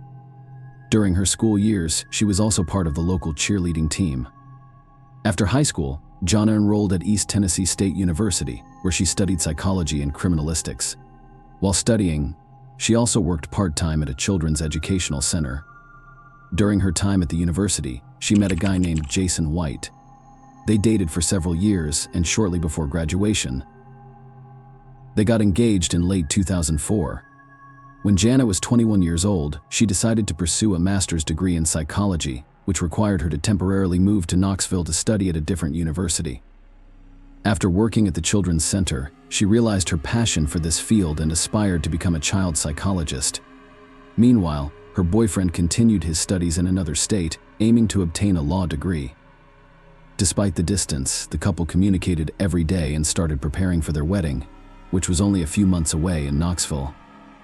Jonathan planned to find her own accommodation, but for the first few weeks she stayed at her friend Jason Amami's apartment. He had studied with her and her boyfriend at the university, and after graduating he moved to Knoxville, where he lived in a 2-bedroom apartment and agreed to host his friend. Until she found a place of her own, Jonah found 2 part-time jobs at a jewelry store, and a children's hospital on the evening of December 5th. After finishing her shift at the store, she went to the shopping center to buy Christmas presents. When she returned home, she packed some gifts intended for the children at the educational center, chatted with her apartment neighbor, and went to her room. There, she talked to her boyfriend on the phone and went to sleep around 4 a.m. Jason Amami woke up to a woman's scream. He thought Jana had a nightmare and headed to her room. At that moment, a man emerged from the room and Jason noticed a knife in his hand. The assailant immediately attacked him and delivered several blows. The young man tried to defend himself and at some point managed to fend off the attacker, pushing him away, and ran out of the apartment. Jason quickly ran to the neighboring residential complex and began knocking on every door, hoping that someone would call the police, but no one opened for him. He then sprinted to the nearest 24-hour store, which was almost a kilometer away. Upon seeing the bloodied man, the store clerk immediately called 911 and Jason recounted what happened. The police arrived at his home and immediately discovered Jonah lying on the floor next to the corridor door that connected 5 apartments. The young woman was alive, but barely responsive to what was happening around her. As the paramedics prepared to load her into the ambulance, a police officer asked, "Is the attacker still in the apartment?" and he thought he saw John nod sever so slightly. The officers thoroughly searched the entire building and the surrounding area but failed to find him. The young woman was swiftly transported to the nearest hospital, but despite the efforts of the doctors, they were unable to save her. Medical experts determined that she had sustained over 20 knife wounds, leaving the doctors with virtually no chance of saving her life. As for her neighbor, the assailant had managed to inflict 8 wounds on him, with only one being serious. The medics provided him with the necessary care and his life was not in danger. Meanwhile, detectives began investigating the crime scene. From the bloodstains in the corridor, they deduced that the young woman had attempted to reach out to her neighbors and seek help, but none of the 4 residents had opened their doors. Next to the door to Johnny's room, investigators found the murder weapon, a kitchen knife belonging to Jason. The assailant had struck with such force that the blade had bent. In addition, the police discovered blood traces near the back door of the apartment and on the staircase leading from the 2nd floor to the street. Considering that Jason and Jonah had exited through the front door, the detectives made the most obvious conclusion: the murderer had left the crime scene through the back door, and another lead awaited them in Jason's room. They found a partial footprint that the perpetrator may have left when following the apartment owner and launching the attack. Considering the brutality with which the killer had dealt with the young woman, the police suspected that the crime was personal in nature. Their first step was to closely scrutinize Jana's fiancé, despite him being approximately 1,000 kilometers away from Knoxville.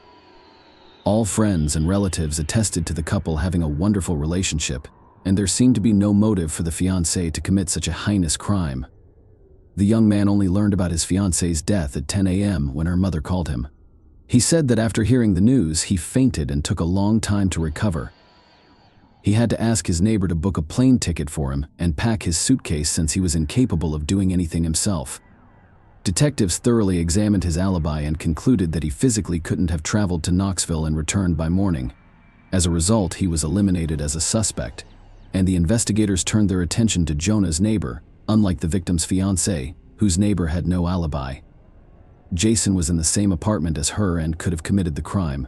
Friends and relatives of Jonah were also suspicious of him, with some considering him the most likely killer. Others accused him of fleeing the apartment and leaving the young woman alone, leading the victim's parents to not even want him to attend her funeral immediately. After Jason was discharged from the hospital, the detectives began interrogating him.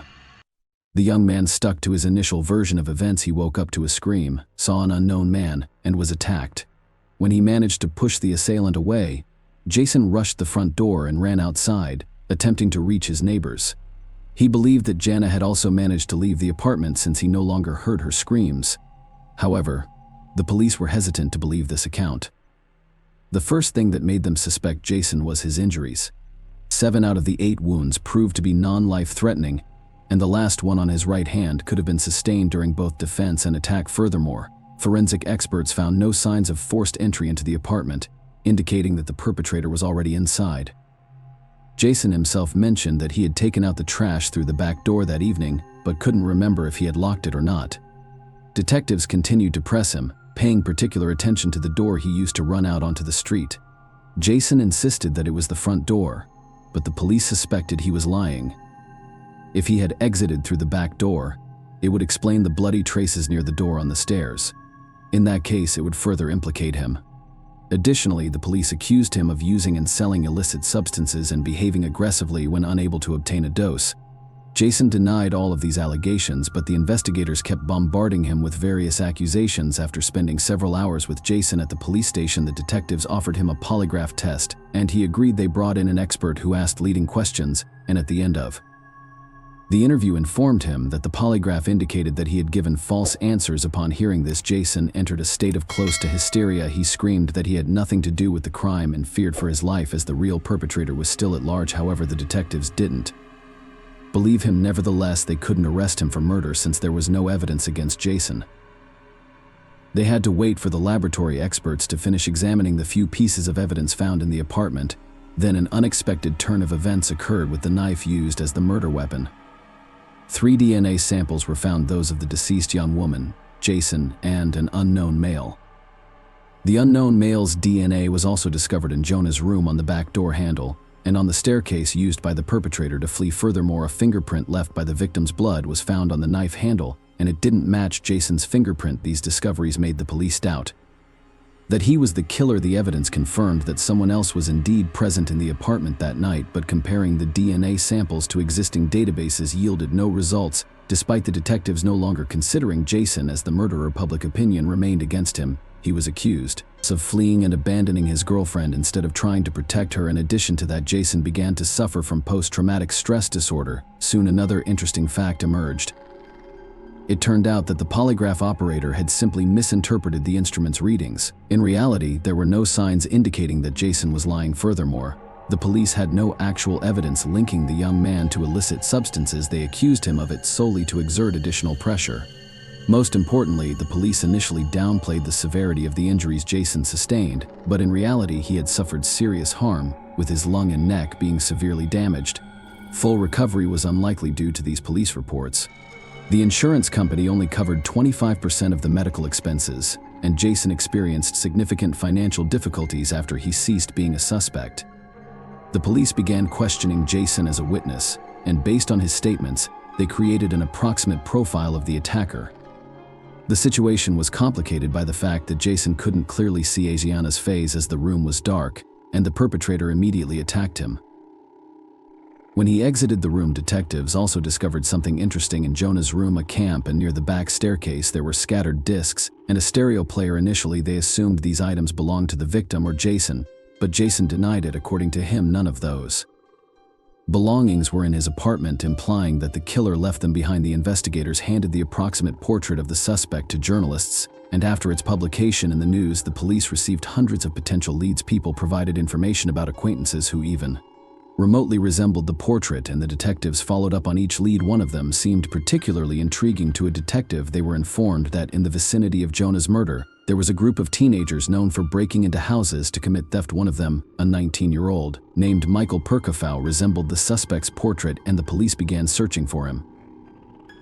It wasn't easy since the young man was already wanted for theft. However, now that he was suspected of potential involvement in the murder, dozens of police officers joined the search. They eventually located him and brought him to the station. The investigators immediately noticed his footwear. The pattern on the soles resembled the footprint left by the killer. They collected a DNA sample and fingerprints from him and sent everything to the experts. Meanwhile, they interrogated him, and during the questioning, the detectives were in for an unexpected surprise. Michael confessed almost immediately that he and his friend had indeed broken into Jonah's apartment that night. According to Michael's account, their intention was to steal valuable items from Jonah's apartment, but his friend grabbed a knife and attacked her. However, the detectives quickly became skeptical of his story. Firstly, the details Michael provided didn't match the actual facts, and secondly, there were no traces of the presence of 2 outsiders at the crime scene. The laboratory result only confirmed their skepticism. Michael's DNA and fingerprints did not match those found at the murder scene. The same applied to his shoes. The pattern on the soles was different from the footprint in Jason's room. Eventually, the police realized that the young man was simply lying. As strange as it may sound, such situations occur quite often.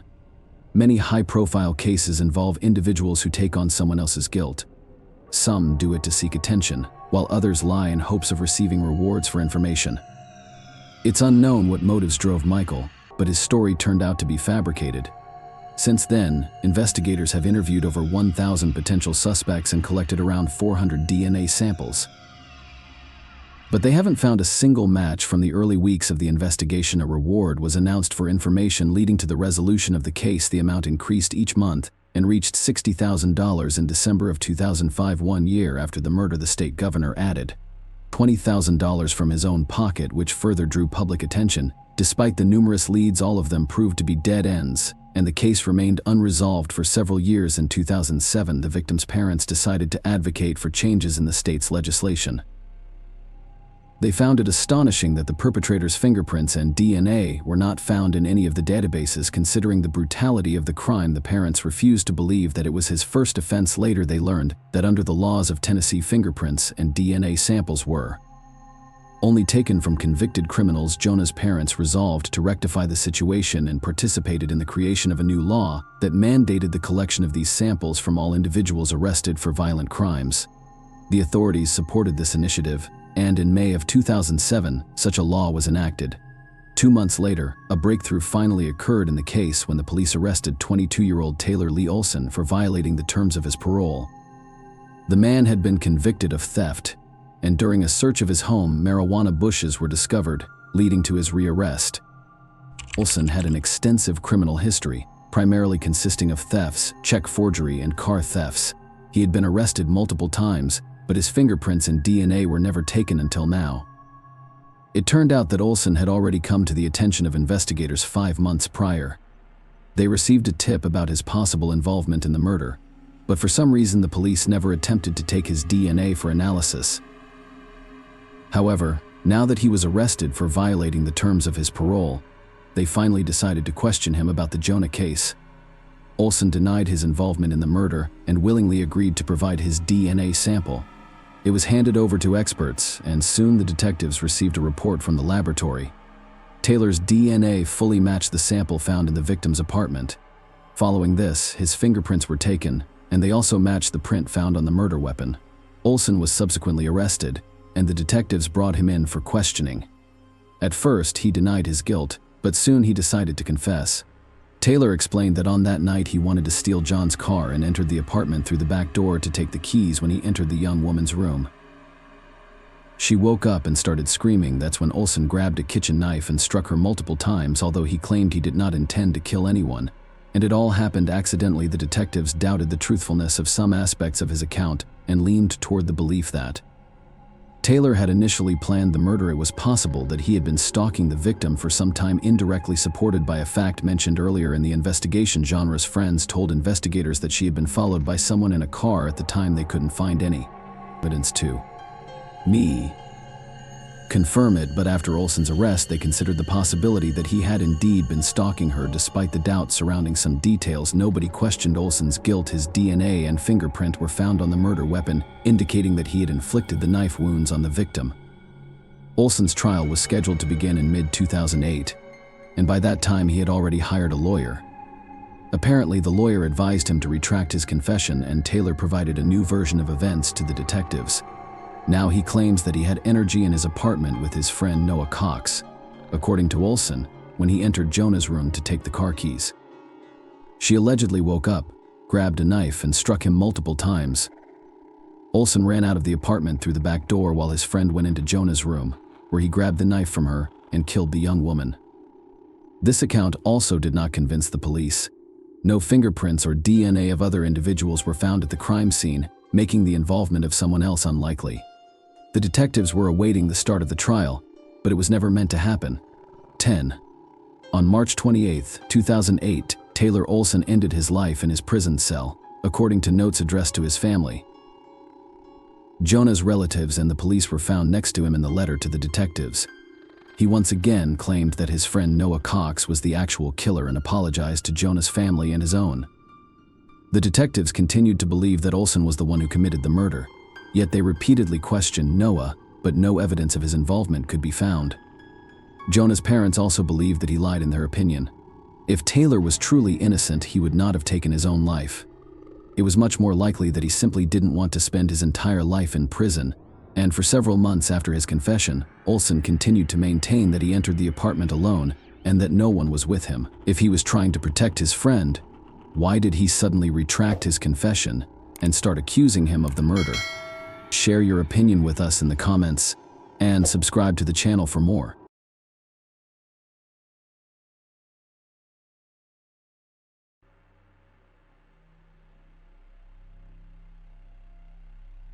Hey guys, welcome to my channel, and today we're going to take a look at another horrible case with you.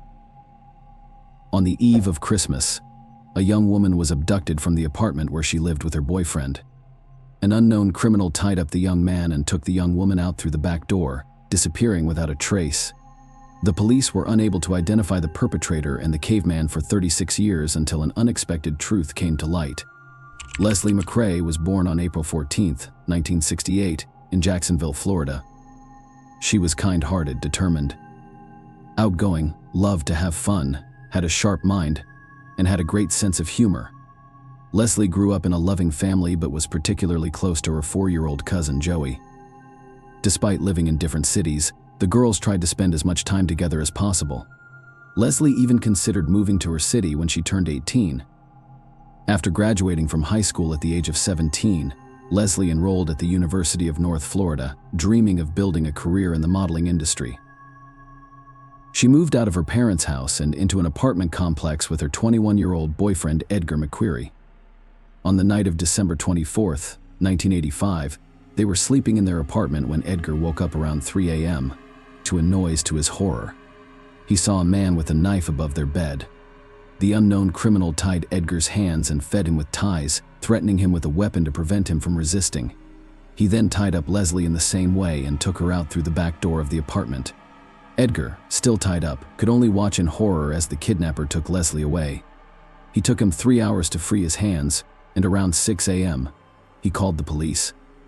The taxis arrived at their apartment, took Edgar's statement, and began searching for Leslie, considering that the room was almost pitch black at the time of the abduction. Edgar could not see the perpetrator's face or any other distinguishing features except for brown hair. The police also did not know what kind of vehicle the kidnapper had used, although it was evident that he had used some form of transportation to abduct Leslie. They received a call at their station 3 hours after the kidnapping. A man went out for a morning run and noticed a female body lying in a ditch next to the road, 8 kilometers away from Leslie's apartment. The investigators arrived at the scene and immediately identified the young woman. Her body was covered in various injuries. Some of her clothing was torn or missing. Medical experts determined that the young woman had received more than 20 sharp object wounds, and there were also many bruises on her body. In addition, the killer had subjected the victim to violence, and experts were able to extract his biological material. Considering the DNA analysis was not yet used in those years, this evidence could not help the police identify a suspect. There were no other useful clues at the scene, so the investigators decided to focus on examining the victim's apartment. Soon they had serious doubts about what had happened that night. According to the victim's boyfriend, the criminal had quietly entered the apartment, but no signs of a break-in were found, and there were no signs of a struggle in the rooms. In addition, the back door through which Leslie was allegedly taken out was covered in cobwebs, and no fingerprints were found on it. There were no shoe prints, despite a thick layer of dust around it. All of this suggested that the boyfriend's story may have been fabricated, and in that case, an obvious question arose: does he have anything to do with the murder? The investigators doubted that the boyfriend could have taken out and killed his girlfriend, then returned to the apartment and called the police. Experts suggested that her body was dumped on the street after Edgar called 911, so he was no longer considered a suspect. Over the next few months, the detectives tried to find new leads. But each time they hit a dead end, the investigation was finally suspended in 1986. The criminal's biological material, which was the only serious evidence in this case, could not help the investigators at that time, and they hoped that in the future this clue would lead them to the killer for many years. This case sat gathering dust in archives. Leslie's relatives never lost hope of finding the culprit. They reached out to various authorities and gathered information themselves that could be useful in solving the case, but their resources were limited, so they were unable to find any new leads. In 2010, Leslie's mother, Sarah Adams, was diagnosed with a serious nervous system disease that practically robbed her of her ability to speak. Despite this, she continued to maintain contact with investigators through nodes. After that, Leslie's cousin Joey became the most active in the search for the truth. Although she and her family lived 2 hours away from Jacksonville, she regularly traveled there to speak with investigators or help Leslie's mother. However, attempts to reach out to the police practically led nowhere. Detectives were not eager to reopen the investigation considering the lack of new evidence. Additionally, they were occupied with ongoing criminal cases, so they were in no rush to take on a decades-old murder case. As a result, Joey began to accuse the detectives of being negligent in the early stages of the investigation or even covering up the perpetrator. She even suggested that the killer may have bribed investigators, but she had no evidence to support this.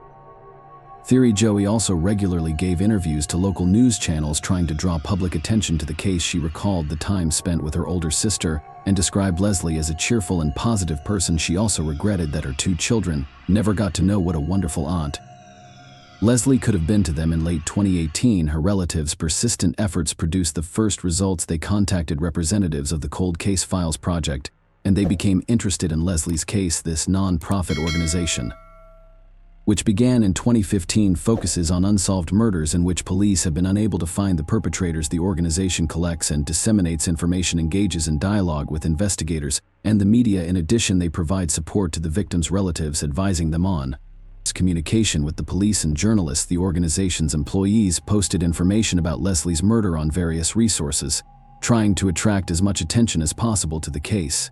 In such cases, when investigators have now been able to solve the case, public interest can play a key role. First, the more people hear about this crime, the more chances there are that potential witnesses to the events will be among them.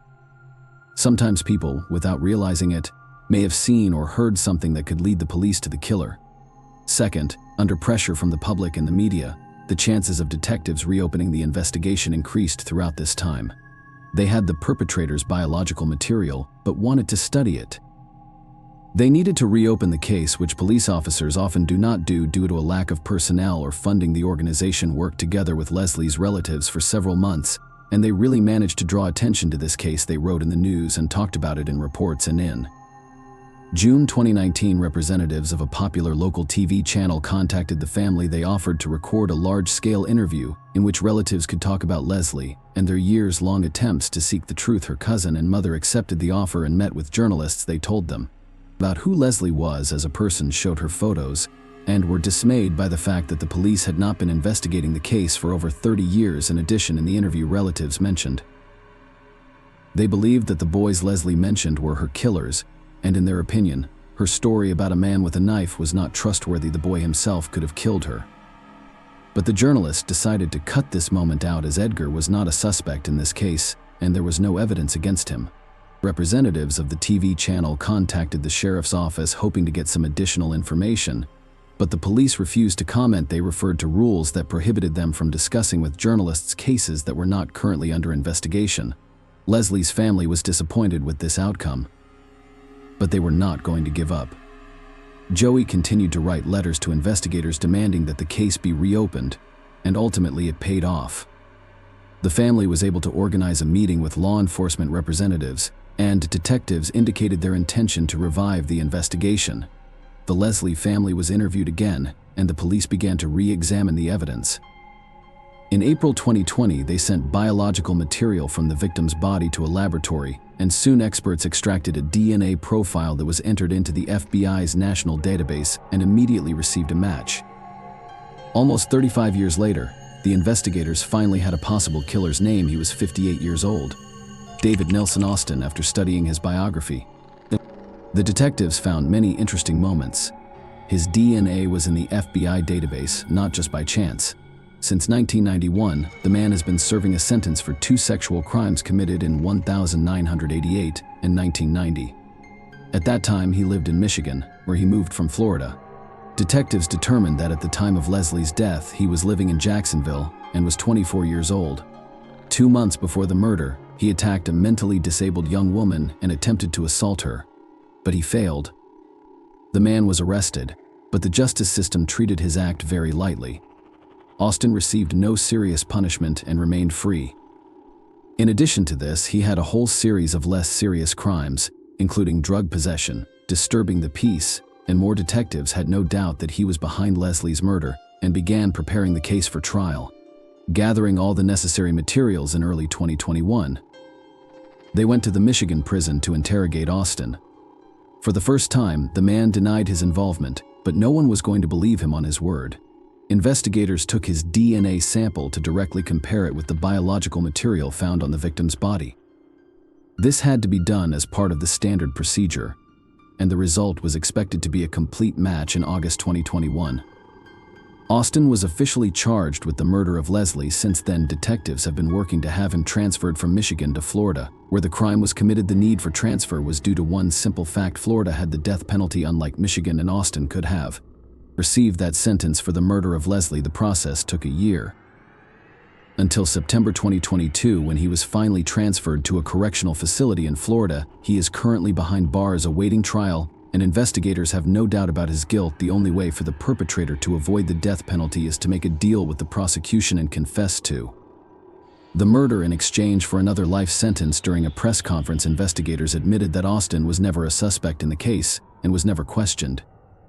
According to them, the man did not leave any clues that the police could use to pursue him, and DNA analysis was impossible at that time. Furthermore, his DNA was only added to the FBI database in 1991.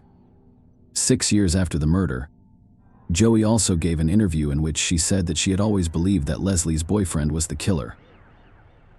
It was only after investigators revealed the real perpetrator's name did she realize that Edgar was also a victim in the story. It is expected that she will be the main witness in the trial. Leslie's mother said she forgave her daughter's killer, which surprised her family members, but they all respected her decision. Interestingly, Austin has a son named Owen whom he has never met. Nevertheless, they regularly communicated via email.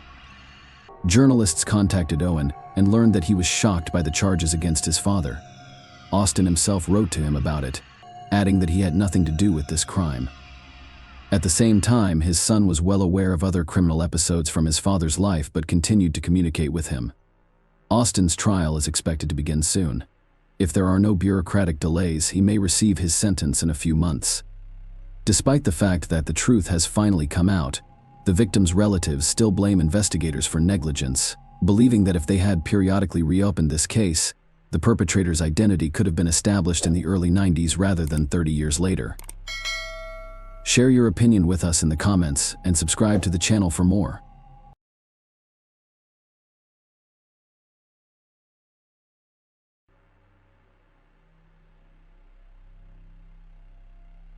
Hey guys, welcome to my channel, and today we're going to take a look at another horrible case with you. In this video, we will look at the events that took place in California. Corey Desmond, 28, went missing in Redondo Beach while leaving her bartending job on Valentine's Day, 2009. A few days later, her body was discovered in a plastic trash bag on the side of the road and in Running Springs in San Bernardino County. The police had differing accounts of what happened. However, after a few months, the investigation came to a halt. The breakthrough came after a woman saw a billboard with a picture of Corey and called the police.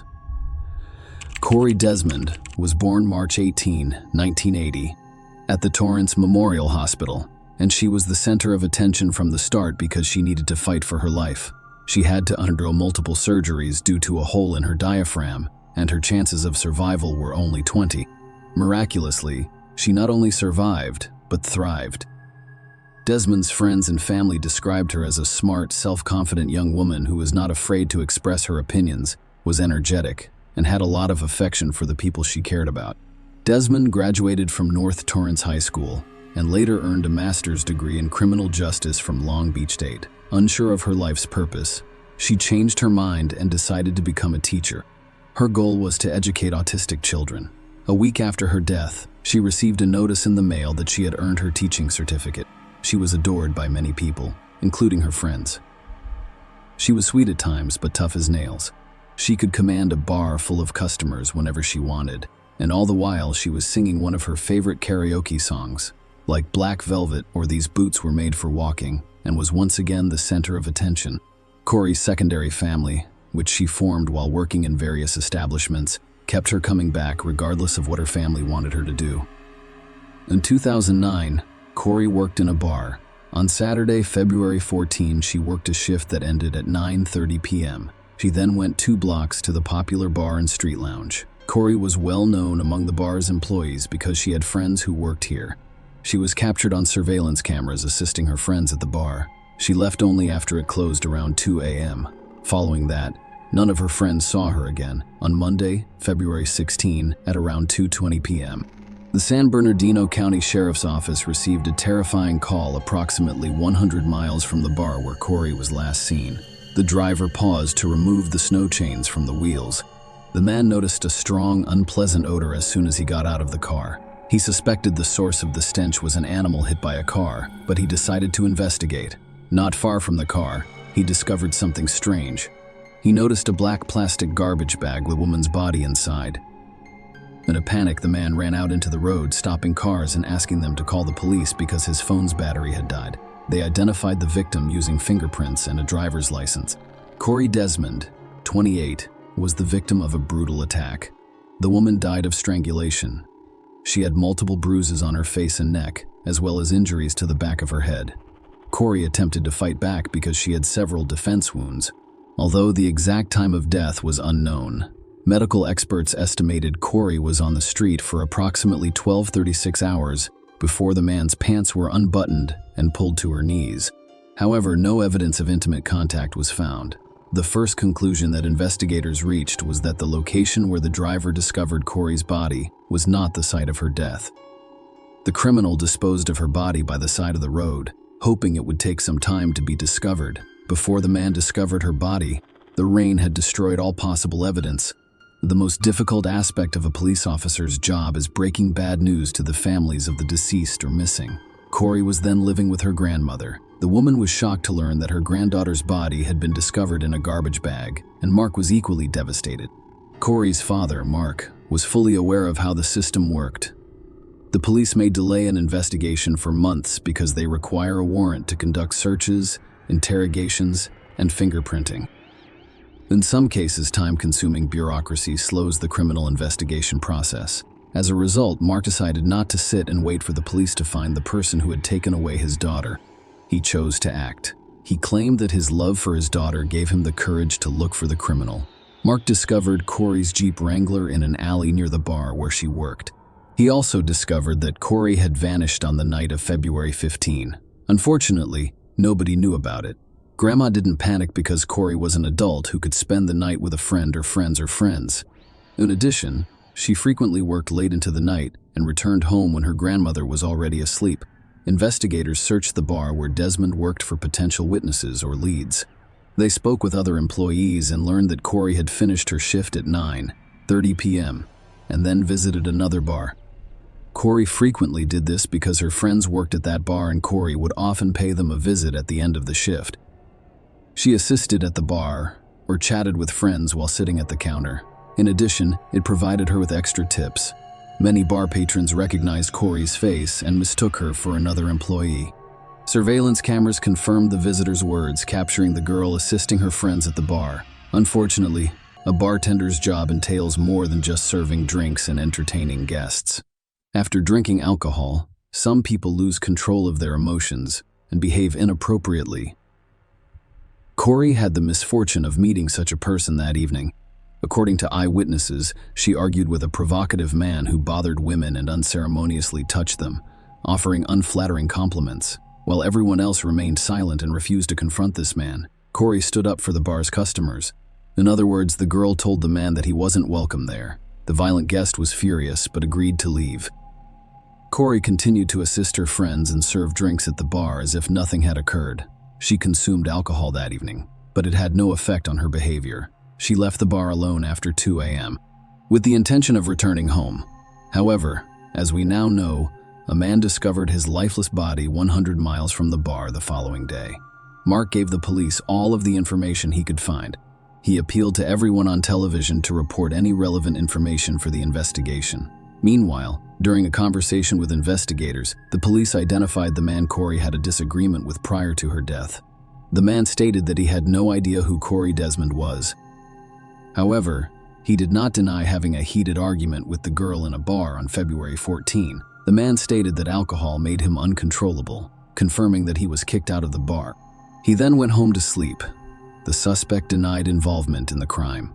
He agreed to a polygraph test and allowed the police to search his home and car. They carefully examined the suspect's vehicle. After all, there could have been traces like bloodstains, hair, or something from a quarry. The car was filthy both inside and out. Nonetheless, forensic experts found no evidence there. While searching the man's home, they discovered no evidence of his involvement in the crime. The investigators' last hope of catching the man in a lie was a polygraph test, which he passed without difficulty, answering all of the police's questions. In addition, his wife confirmed that he arrived home before 2 a.m. I immediately went to bed.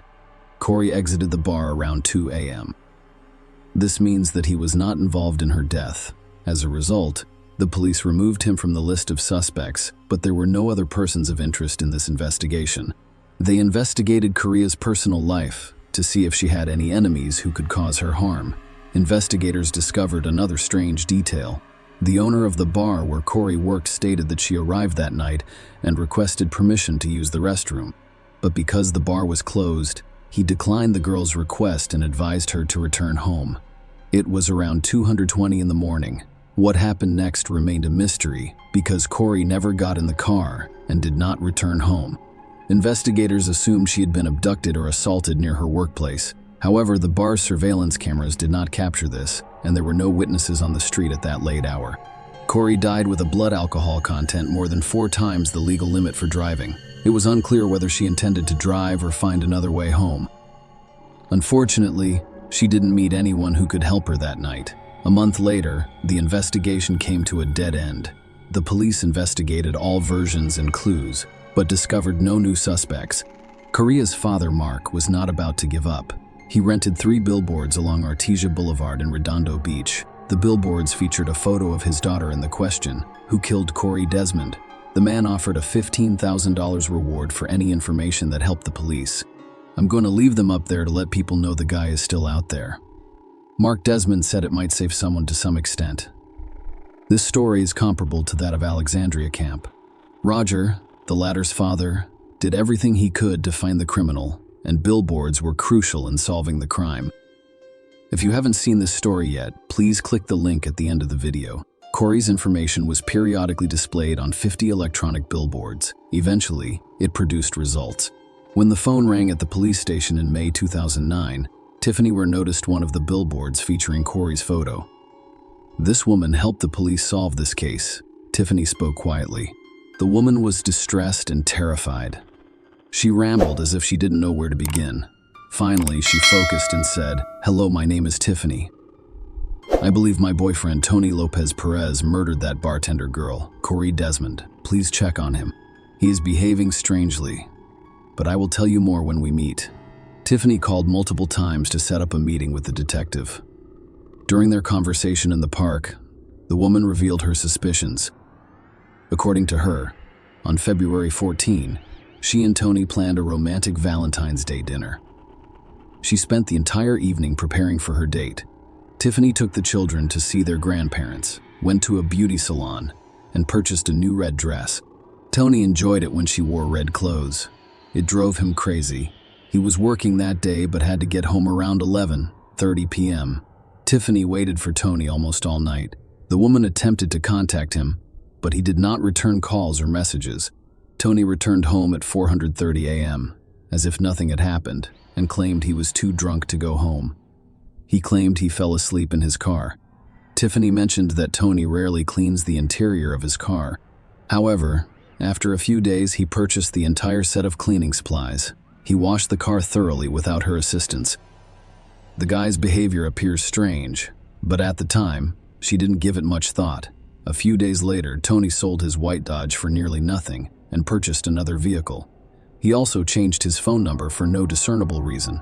A little later, they went on a joint trip to Big Bear Lake. They chatted the whole way, and everything seemed normal until Tony abruptly stopped the car on the side of the road. He turned to Tiffany and asked, "Do you think this dead girl, what was her name, the bartender, was dumped here? I'm almost certain that the police found her body here." Tony Lopez Perez and Tiffany lived together for about 4 years. They had a 6-year-old son together but never got married. He was a hardworking individual who got along well with everyone. He has never had an issue with the law. Perez came from a large family of 8 siblings. Perez's parents grew up in the Los Angeles area, and he attended Manhattan Beach High School. Tony's absence on the day of Corey's death, cleaning and urgently selling the car, a strange trip, an equally strange comment about where the police discovered her body, a change of phone number, and strange behavior. Putting these facts together, Tiffany realized that Tony could have killed Corey Desmond. She did not want to believe it. The investigators decided to speak with Tony and went to his house to keep him from suspecting anything. Tiffany agreed to cooperate with the police and not tell him anything about the conversation. It appeared that they were conducting routine interviews of people to find witnesses in the Corey Desmond case. Tony appeared calm, like he had nothing to hide. He wasn't nervous as he answered all the questions. He said he didn't know her and had only seen Corey in the newspapers. However, hard evidence was required to charge Tony Lopez Perez with Corey's murder. Thus, the police discovered the new owner of Tony's Dodge, which he sold shortly after learning of his death. The new owner confirmed that Tony sold him the car at a low price. He allowed the police to search the vehicle for evidence. Tiffany claimed Tony thoroughly cleaned the interior before selling his car. However, when the experts applied luminol and used an ultraviolet lamp, it became clear why Tony Lopez Perez sold his car. The interior of the car was lit up in bright blue. Tony was asked to come to the police station. They kept the discovery a secret from him in order to keep him from fleeing. He initially claimed he had never seen Corey, but later changed his story, saying he saw her near the bar and whistled at her. When the police noticed the man changing his testimony, they showed him photos of the car he had sold and informed him that they had discovered crucial evidence there. This time, Tony claimed to have seen Corey outside the bar standing under a streetlight. She lost consciousness and fell to the sidewalk. He tried to help her, but she did not recover consciousness. Then he started slapping Corey's cheeks. Corey opened her eyes and began screaming. She told him to leave and asked him to let her go. According to Tony, he became scared, put his hands over her mouth, and accidentally strangled her. Fearing that he would be blamed for Corey's death, he placed her body in the back seat of his car and drove home. Perez claimed he awoke during the night and went outside to see if it was a nightmare. I opened the door, and it wasn't a nightmare. Perez told detectives that it was true. Perez said he went back inside and tried to sleep. In the morning, he drove to work with Desmond's body still in the back seat. At the end of the day, he placed her body in 2 garbage bags, drove to a remote location, and left it by the side of the road. Tony claims what he did to Corey was an accident. He claimed he was drunk and scared. In his panic, he strangled her unintentionally, but Corey's injury indicated otherwise. She had serious injuries to the back of her head, bruises on her face and neck, and defense wounds on her hands. Furthermore, Correa's pants were down to her knees. Tony Perez was arrested and charged with first-degree deprivation of life. The next day, he showed the police where he had dumped the core of his body. In addition to Tony's confession, they now had DNA test results. Corey's blood matched that found in the car Tony sold shortly after committing the crime. Coroner Jack testified at the 2011 trial about the victim's multiple head contusions, strangulation evidence, and blunt force trauma to her face. Sheridan also claimed she had scratches on her body, implying the criminal dragged her after her death. Based on Correa's injuries, prosecutors claim Perez assaulted her and attempted to force her into intimacy on February 15, 2009. Corey resisted. Unable to get his way, Perez strangled her. Tiffany testified in the trial. She told the San Bernardino County jury that her ex-boyfriend Tony Lopez Perez had an insatiable desire for sex in January and February 2009. Even though they were making love almost every day, where claimed Perez was still unsatisfied. Tiffany also testified in court that Tony had twice engaged in sexual activity with her against her will. It occurred approximately 1 month after the birth of their son. Both incidents occurred while she was fast asleep on the couch after taking painkillers for severe back pain. Perez, who declined to testify at the trial, delivered his first statements to the court during his sentencing. He stated that he was taught to love and respect those around him, but that he occasionally strayed from this path. I forgot the most important lessons I learned in life, which make me a man, a father, a loving uncle to many, and a responsible person who supports his family, Perez said. Ultimately, I fell short. He mostly stuck to the story his attorney, Andrew Hale, told during the trial, that he was scared and did not mean to hurt Desmond at all. He told a jury of 6 men and 6 women that Perez discovered her passed out on the sidewalk. He claimed he tried to calm her down and didn't intend to kill her. "I should have thought before acting." Perez said, "I should have taken a step back and cleared my mind. Fear took over. I was extremely scared and careless." Korea's father, Mark Desmond, stated that his daughter had a bright future ahead of her before her life was cut short at the age of 28. Tony Perez should live the rest of his miserable life, knowing that he killed his own children's hopes and dreams while killing Corey. Her father claimed that he represents all of the characteristics that women in society fear. Perez begged God in the court for mercy just before his sentence was handed down. "My heartfelt apologies to the Desmond family and to my own family. I have caused the Desmonds so much pain and sorrow that their lives will be forever changed." Beverly Desmond's grandmother commented, "I hope he never gets out on the street again. I hope he suffers as much as she did." In July 2011, a jury of 6 men and 6 women convicted Tony Lopez Perez, 36, of first-degree deprivation of life. He was sentenced to life imprisonment with the possibility of parole after 25 years. Corey Desmond's family thanked Tiffany Ware for helping the police solve this case. "If it hadn't been for her, I don't think they would have ever discovered it was him," said Leslie Schwab, a family friend who attended every day of the trial, along with about a dozen others in San Bernardino County. Share your opinion with us in the comments and subscribe to the channel for more.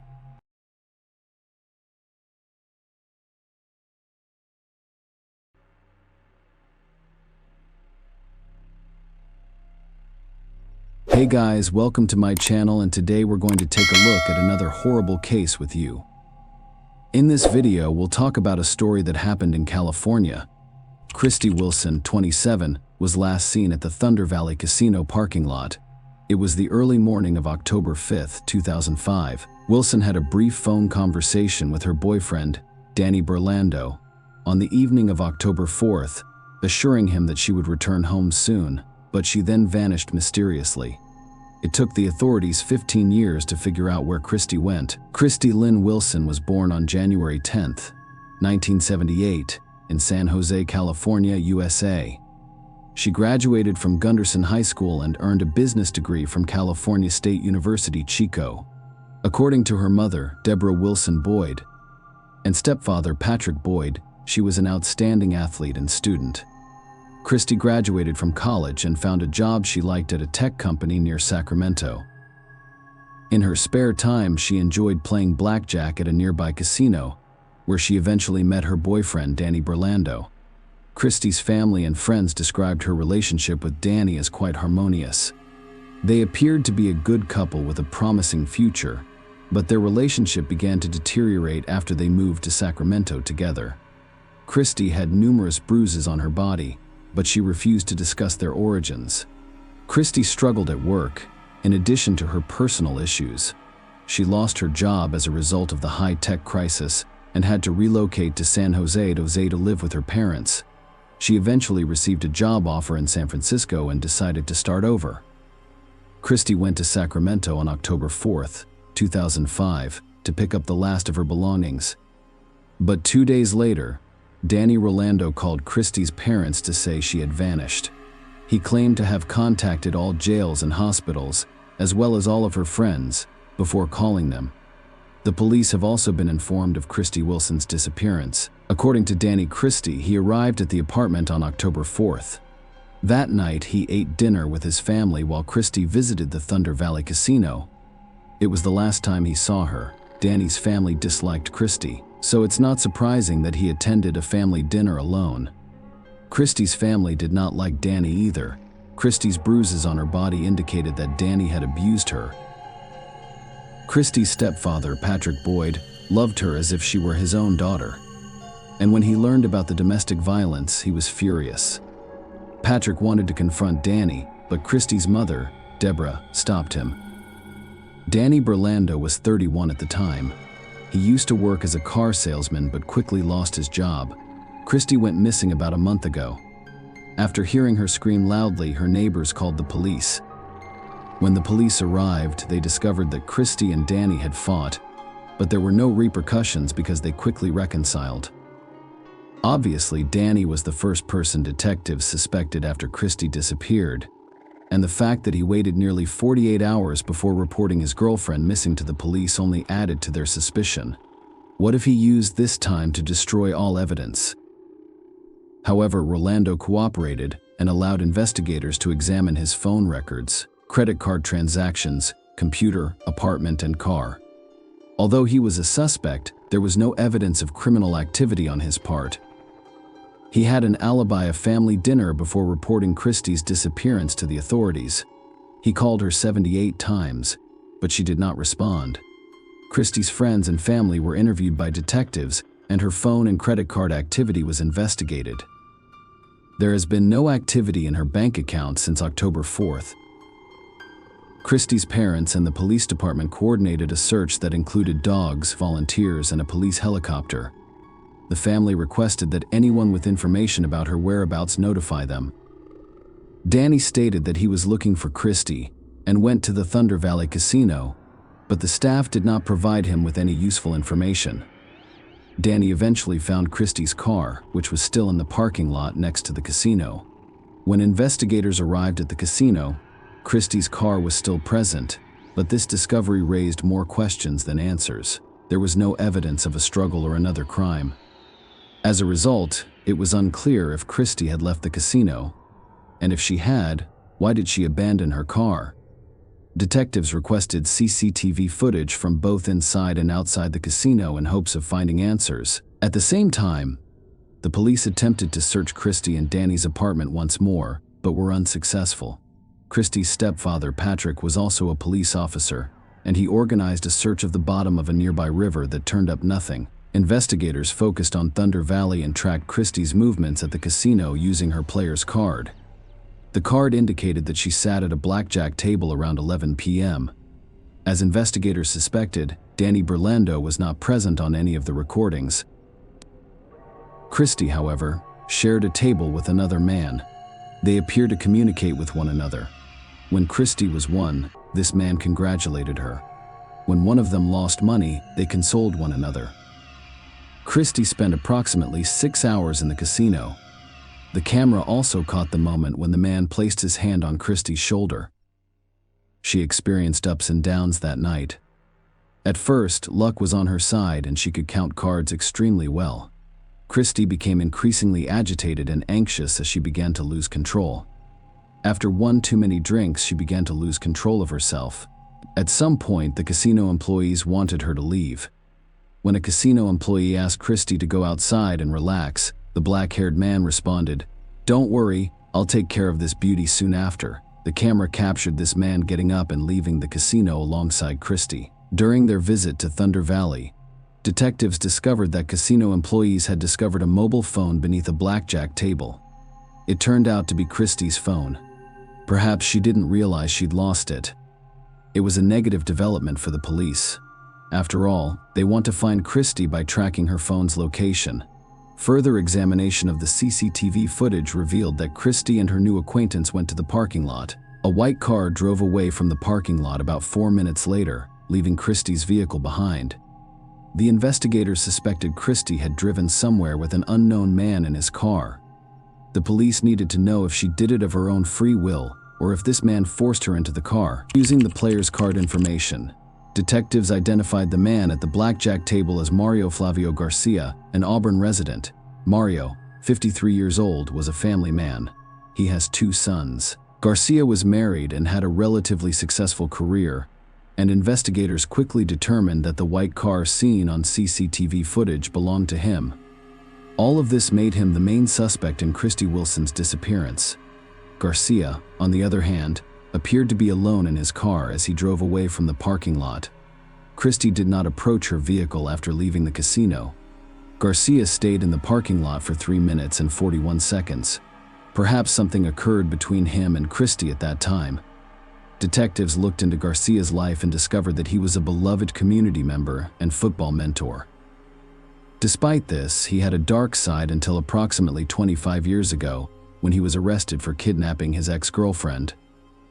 Garcia coerced her into intimacy by taking her to a private location. Furthermore, all of this occurred at gunpoint.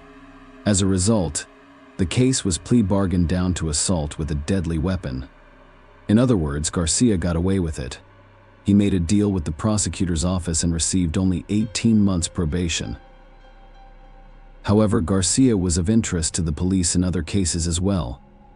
Garcia began dating Lynette Smith a few years after his ex-girlfriend was attacked. This wasn't a fairy tale romance either.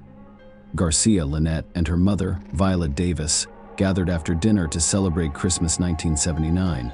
On Christmas night, the three of them got into Lynette's car. Eyewitnesses told the police that a vehicle had fallen into the river and sank near Oakland Airport.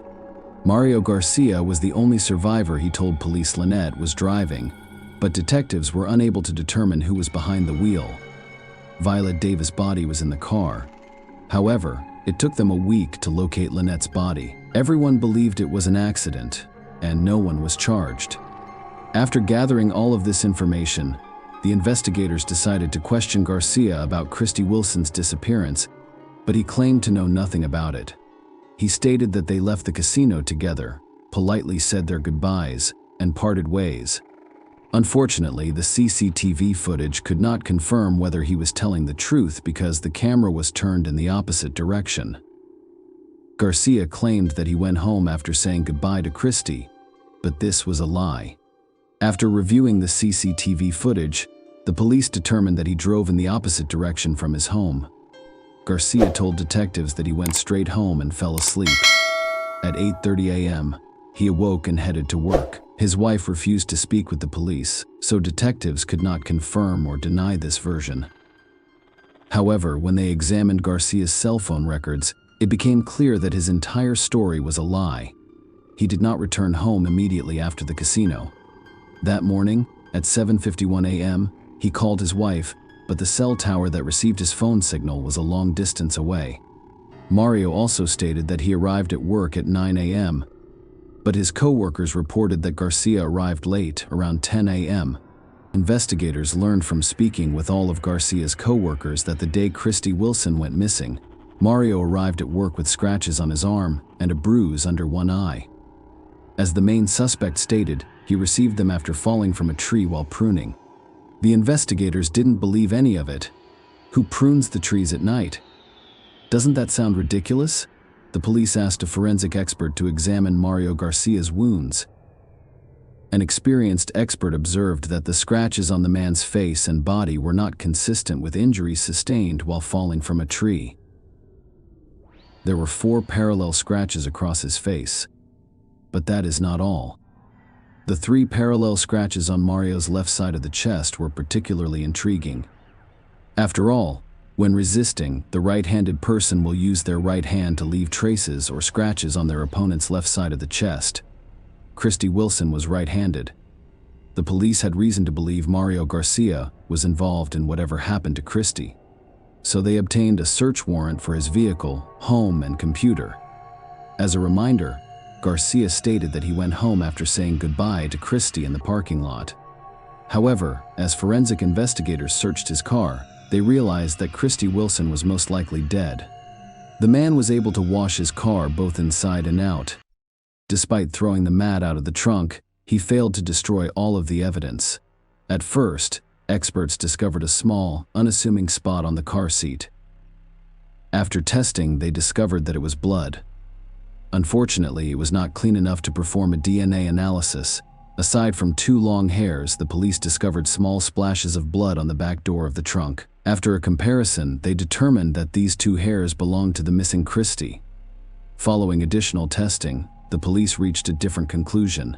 The bloodstains contained Mario and Christy's DNA. This evidence contradicted Mario's claim that they separated in the parking lot. Everything pointed to a fight between Garcia and Christy. Detectives discovered that he was looking for forensically toxic, illogical data after reviewing his search history.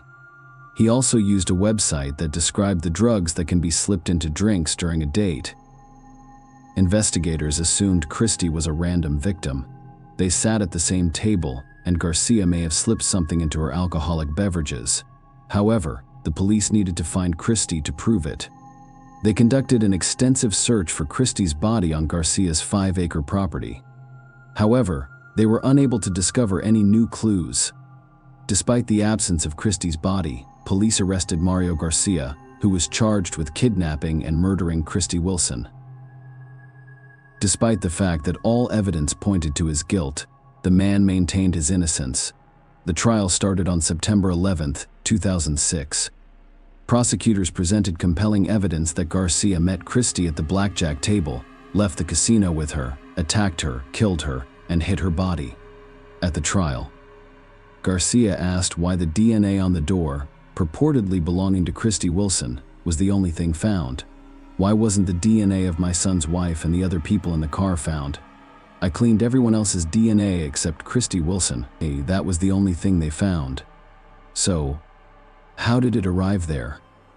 He hoped to persuade the jury that the police had planted evidence in his car. I suppose I'm supposed to ask for mercy, forgiveness, and remorse during this hearing. However, I am not going to do that. I didn't kill Christy Wilson. I'm innocent. Garcia stated that after hearing both sides, the jury found Mario Garcia guilty on January 11, 2007. The court gave him a life sentence of 59 years. But the story does not end here. Christy's family hoped that after the sentencing, Garcia would reveal where he hid the body, but he refused to do so. Christy's family tried to move on with their lives after such a heartbreaking ordeal. The fact that Mario Garcia filed one appeal after another exacerbated the situation. All of his attempts to appeal the verdict were unsuccessful, but they kept Christy's family from living their lives. Nonetheless, Garcia did not want to spend the rest of his life behind bars. As a result, he changed his tactics. In 2018, he informed Christy's family that he wanted an early release from prison in exchange for information about the body's location. Deborah Boyd considered negotiating with him, but ultimately abandoned the idea. This would be a disgrace. She insisted he would not use my daughter's body as a bargaining chip. The police asked Garcia's family for assistance. They knew Jean Garcia divorced Mario after he was imprisoned. She eventually stopped believing Garcia and began to suspect her ex-husband was involved in Christy Wilson's disappearance and subsequent death. Investigators also contacted Garcia's sons, Chris and Andy, and asked them to recall any details about Christy's disappearance and the days leading up to their father's arrest. The police were curious about Mario's behavior back then. Perhaps there have been some changes. Mario's son, Chris, recalled that he had an important football game. He saw his father working on a tractor. He was working around the property in a frantic manner, with a crazed look in his eyes. Chris wanted his father to attend his game, but Mario said, "I'm not going," which was very firm. "I am not going." Chris thought that was out of character for Mario. Investigators asked Chris to accompany them to his childhood home, which the family had lost in 2007. Chris remembered the details of that day and showed them where he saw his father working on a tractor. It was adjacent to a detached garage on the road. Just 100 yards from Garcia's house, Mario has done an excellent job of making the landscape appear to match the terrain. He had plenty of time to do this. Mario had 4 to 5 days to cover his tracks. In 2005, law enforcement officers searched Garcia's property with police dogs. However, neither of them could find anything at the time.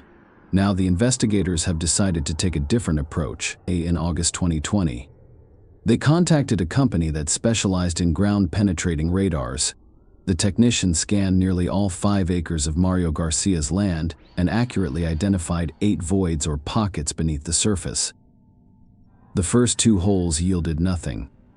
The third location identified by experts was where Mario Garcia was digging with a tractor. It was there that the police discovered the skeleton. The examination proved conclusive. Christy Wilson's remains were discovered 15 years after she went missing. Although the exact cause of her death was unknown, experts concluded she had a broken arm and were aware that the investigators who had been working on this case for 15 years traveled to Arizona to personally inform Deborah that they had located her daughter. Christy's family received both sad and joyful news. They finally had the opportunity to say goodbye to their daughter. At a press conference in Auburn with the Wilson family and District Attorney Morgan Gear Place, her County Sheriff Devin Bell announced the discovery, which he claimed was made without Garcia's assistance. He said the now 67-year-old is a convicted murderer who refuses to cooperate, will not provide any information to help the family find closure, and is exactly where he should be: prison. Wilson's mother, Deborah Boyd, stated that the announcement would mark a day of peace for their family. "We've never had this peace before, and we are overjoyed to finally be able to close this chapter of anguish and move forward with a wonderful Thanksgiving," she stated. "Today is a day that exemplifies some of the greatest perseverance in police work that a victim's family could ever ask for." Mario Garcia died from pneumonia on December 24, 2020. Christie's family said his death brought them great peace. Garcia never pleaded guilty, despite the fact that Christie's remains were discovered on his property in 2005. Share your opinion with us in the comments and subscribe to the channel for more.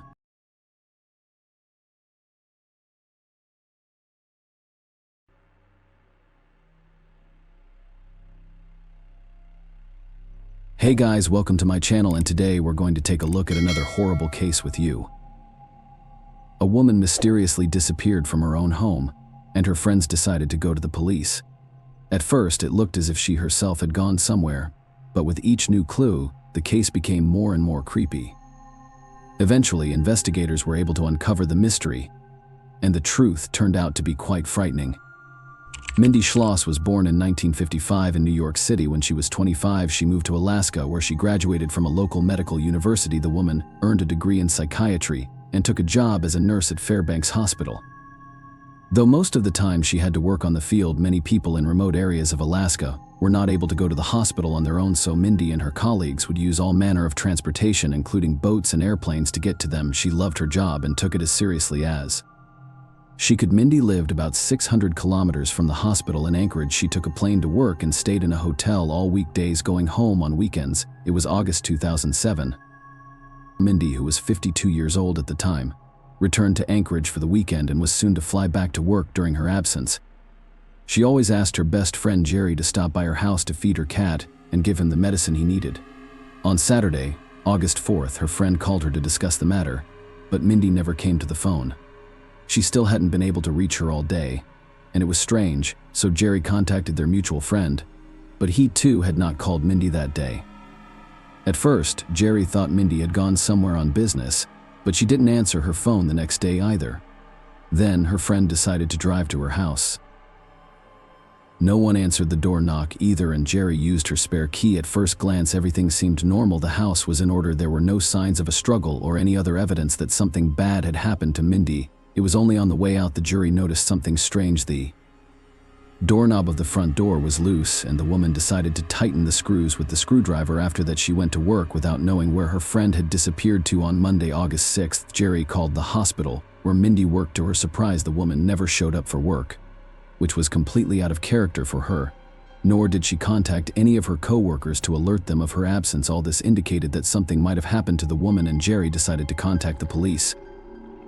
The police department took a missing persons report, and Jerry and the detective went to Mindy's house again. No sign of a break-in was found. There was also nothing of value missing from the house. This ruled out the possibility that a burglar had broken into the woman's home. What's more, Mindy had some medications in her home that were only available with a doctor's prescription. Any burglar would most likely have taken them, since they were in demand among people with drug addictions. Upon entering the garage, they discovered that Mindy's car was missing. It was also very strange. The woman always took a cab to the airport and only used her car to get around town. The police concluded that something really bad had happened to the woman. A forensic team examined the house, trying to find any clues, but it was inconclusive. At the time, the kidnapping theory was unlikely. The police thought Mindy might have probably had an accident. She often went to the countryside, and the terrain in those parts was quite dangerous. People could have fallen prey to wild animals, or just accidentally fallen off a cliff, but this theory did not bring the police any closer to solving the case, and they decided to begin a search for suspects who in theory could have been involved in her disappearance. The first thing they did was check on Bob, Mindy and Jerry's mutual friend. The man was eager to cooperate with the investigation, and the detectives quickly determined that on the day of the woman's disappearance, he was at work many miles away from her home. As the exact time of Mindy's disappearance, the police had no clear answer. The woman had now been in touch since Saturday. After examining her computer, experts determined that the last time she used it was at 1:30 a.m. that same day. With no solid leads, police decided to enlist the help of the public. They posted flyers around town with information about the missing woman and distributed the information to local TV stations. The same day, they began receiving calls from witnesses, but most of the leads led nowhere. People reported seeing Mindy in various places and even in other states. None of these leads were ever helpful. Meanwhile, Bob and his co-workers decided to comb the area where Mindy might have gone. She had been out in the countryside quite often for berries or just out for a walk. Unfortunately, the search also yielded no results. The detectives decided to go a different route and contacted the bank the woman used. They asked them to check to see if there had been any activity on her cards in recent days, and this is where a serious lead finally awaited them. Early Sunday morning, the day after Mindy went missing, someone had withdrawn $500 from her debit card, the maximum amount available for withdrawing in a 24-hour period. Police immediately obtained the ATM camera footage from the bank, and they got a disturbing sighting. It turned out that the money had been withdrawn by an unknown man. His face was covered by a bandana, so they could not identify him. He pulled down the bandana only after his face was out of the camera's field of view. As a result, the police had no choice but to wait until the man tried to use someone else's card again. Meanwhile, the detectives received another tip. They learned from Mindy's co-workers that the woman was planning to renovate her home and had hired workers. At some point, she had a conflict with their supervisor over the cause of the work. Mindy later admitted to her co-workers that she was afraid of him because he acted strangely during visits to her home. The police checked on the man, but he turned out to have an alibi for the day the woman disappeared. They also questioned another worker who came to her house on Friday around 7 p.m. The man was also uninvolved, and he couldn't remember anything suspicious that night. It wasn't long before detectives had a new lead. Bank security reported that Mindy's card had been charged $500 again in the early morning hours, but this time from a different ATM. After studying the security footage, the police immediately realized it was the same man as the first time, but there was something odd on the tape. The man withdrew the money and left, but returned to the ATM a few seconds later. He walked around it for a while, pushing buttons, and eventually left. Again, after calling the bank, detectives found out the reason for his strange behavior. The unknown person forgot to take the card out, and the ATM then takes it away to prevent the theft. The real owner can get it back by going to the bank with his ID. Of course, this was not an option for the criminal, so he lost access to Minnie's account forever. This time, the police managed to find a witness. He drove up to the very same ATM when an unidentified man came out of there. According to the witness, he got on his bicycle and rode away. It was a significant lead since most people were traveling by car or on foot, but all that information was still not enough to get any closer to a clue, and detectives decided to interview everyone in the Mindy area. They asked people to recall any oddities or to point them to neighbors who were suspicious. To their surprise, many residents named one particular house right near Mindy's house. According to them, parties were constantly held there. The residents were always making noise and disturbing the peace. The detectives went there and found out that quite a number of people were living there, but they weren't willing to talk to the police. The detectives then went to a woman who lived directly across the street from the house. She said she did not see anything suspicious, but her demeanor showed that she was very nervous. The next day, the woman called the police station and asked the detectives to meet, but not at her house. They met at another location, and the woman shared a creepy story. Shortly before the detectives first visited, a man who lived across the street had stopped by to see her. He said police were walking around the neighborhood and asked the woman not to tell them he lived here. When asked why, he said he was on parole and did not want the police to know his location. At night, the woman heard someone walking on the porch of her house. She looked out the window and saw that it was the same man. He stomped around, looked in several windows, and left. The woman was greatly frightened and decided to tell the police about it. Detectives learned his name was Josh Wayne, who was 27 years old at the time. After running him through the database, they found out that the guy had been convicted of murder 7 years earlier. At the time, he was accused of beating a woman to death, but a jury acquitted him. As a result, Josh was accused of tampering with evidence and sentenced to 6.5 years in prison. After spending 3 years behind bars, he was released early. Detectives immediately identified him as a prime suspect. After talking to his housemates, they found out that Josh didn't have a car and that he got around mainly by bicycle, but there was just one problem. When the police began looking for him, the man had disappeared without a trace. On Thursday, August 9th, police suddenly had another lead. A local trucker called them and said he had spotted Mindy's car in a parking lot near the airport. He had seen its picture in the newspapers and immediately recognized the car. Detectives arrived on a scene and confirmed that the car was indeed Mindy's. They also noticed that a surveillance camera was pointed at the parking lot from a nearby building and requested a recording. It showed a man driving this car into the parking lot at 2:30 p.m. on August 4th, getting out and wiping down the door handle. Apparently he was wiping off his fingerprints. Unfortunately, the quality of the recording did not allow his face to be seen. CSI examined the car for prints or traces of DNA and were able to recover some samples. However, it took time to study them, and there was no guarantee they would be useful. In the case of Mindy's purse, which could indicate that the woman had been in the car with the perpetrator alive or dead, they are now getting the results they wanted using modern analysis tools. The detectives decided to use search dogs. Few believed this idea would succeed since it had been a week since Mindy had disappeared, but for lack of other options, they still turned to film dogs. The service dog was taken to the ATMs from which the unknown man had withdrawn money, as well as Mindy's car.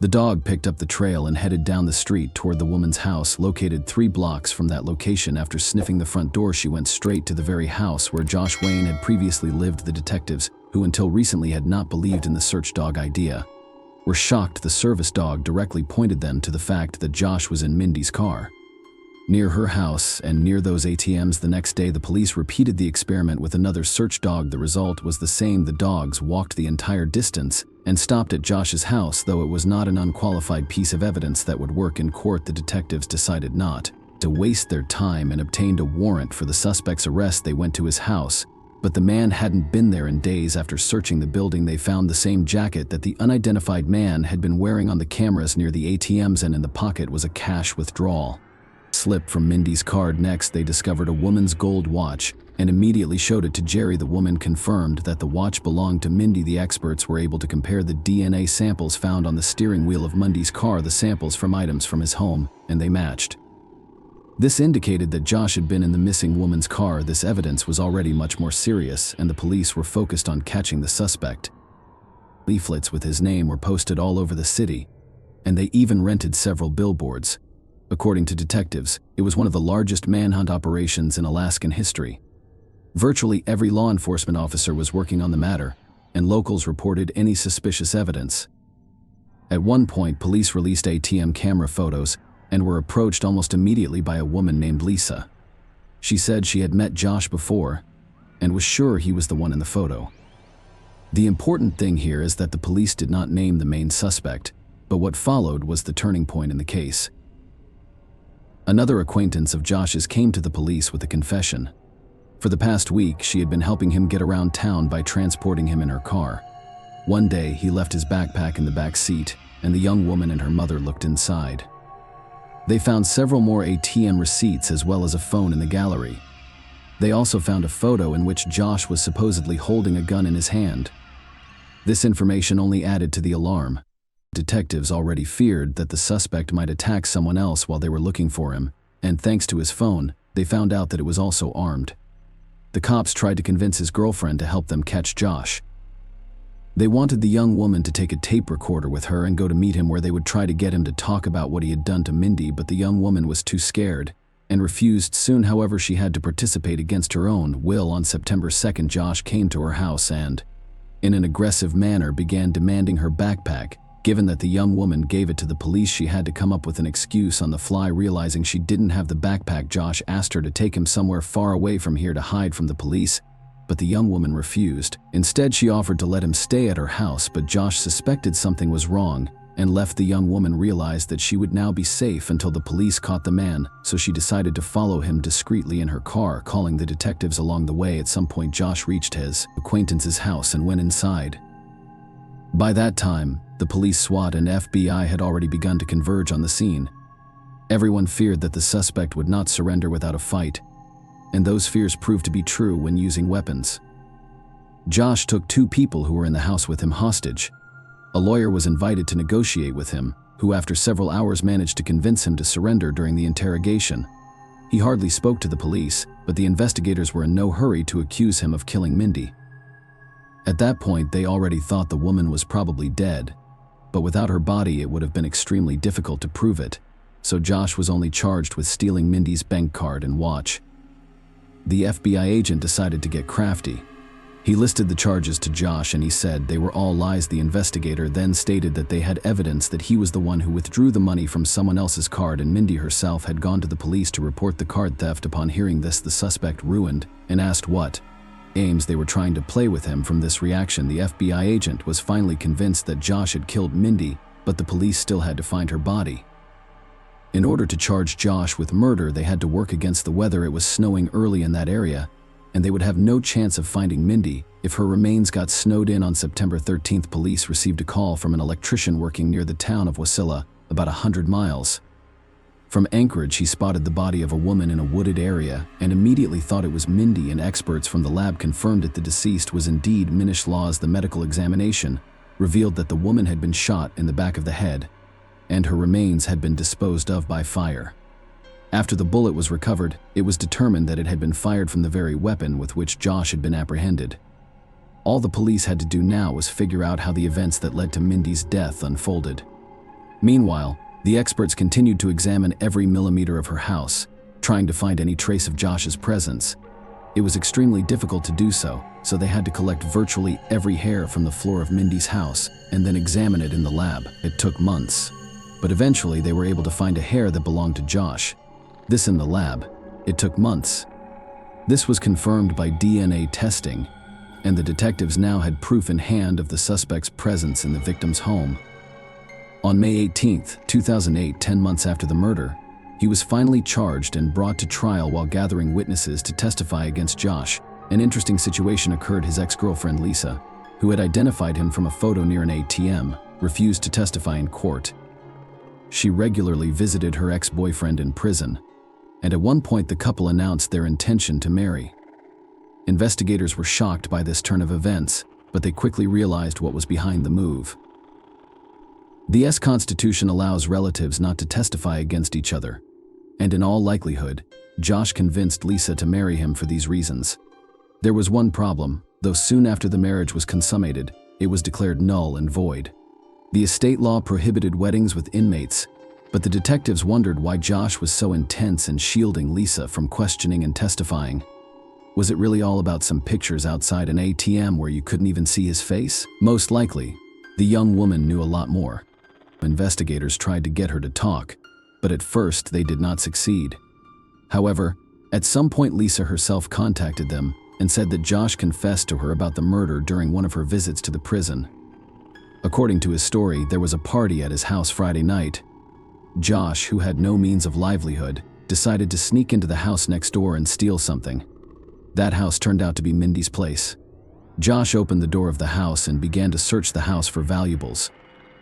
At one point, Mindy walked into the room, and he immediately realized that if he let her live now, he wouldn't be able to avoid jail. He didn't want to go there again, so he grabbed the woman, took her to the bathroom, and tied her hands. The perpetrator then went to his house to get a gun, taking some handy things to kidnap her with. Before returning to Mindy's house, he put bags on her legs and secured them with duct tape so as not to leave any trace. He then took the woman to the garage, put her in his own car, and drove out on her legs and secured them with duct tape so as not to leave any trace. After an hour of driving, he stopped in a wooded area and drove Mindy away from the road where he killed Josh, then returned to her house, cleaned, vacuumed the carpet, and left. The trial did not begin until the spring of 2009.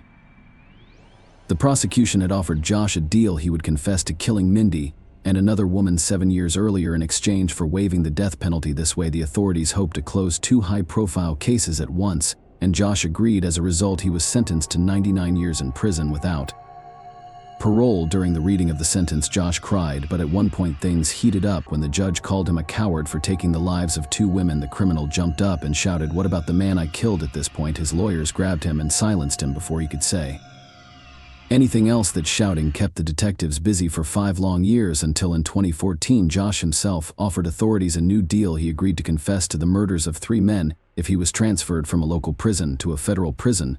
Apparently, the conditions there were much higher. Considering that the criminal's request was insignificant, the authorities agreed. Josh said he killed one man in Anchorage in 1994. When he was only 14 years old, he committed the next murder in 1999, and he killed the 3rd man a year later. On the same day, he massacred the woman. The first 2 men had been identified. but the identity of the third is still a mystery. Investigators have no doubt that Josh was indeed involved in the murders, but they are more concerned about another question: whether there are no other crimes under his belt about which he is silent. In any case, the police have managed to permanently isolate him from society and prevent other murders that would surely have followed. Share your opinion with us in the comments and subscribe to the channel for more.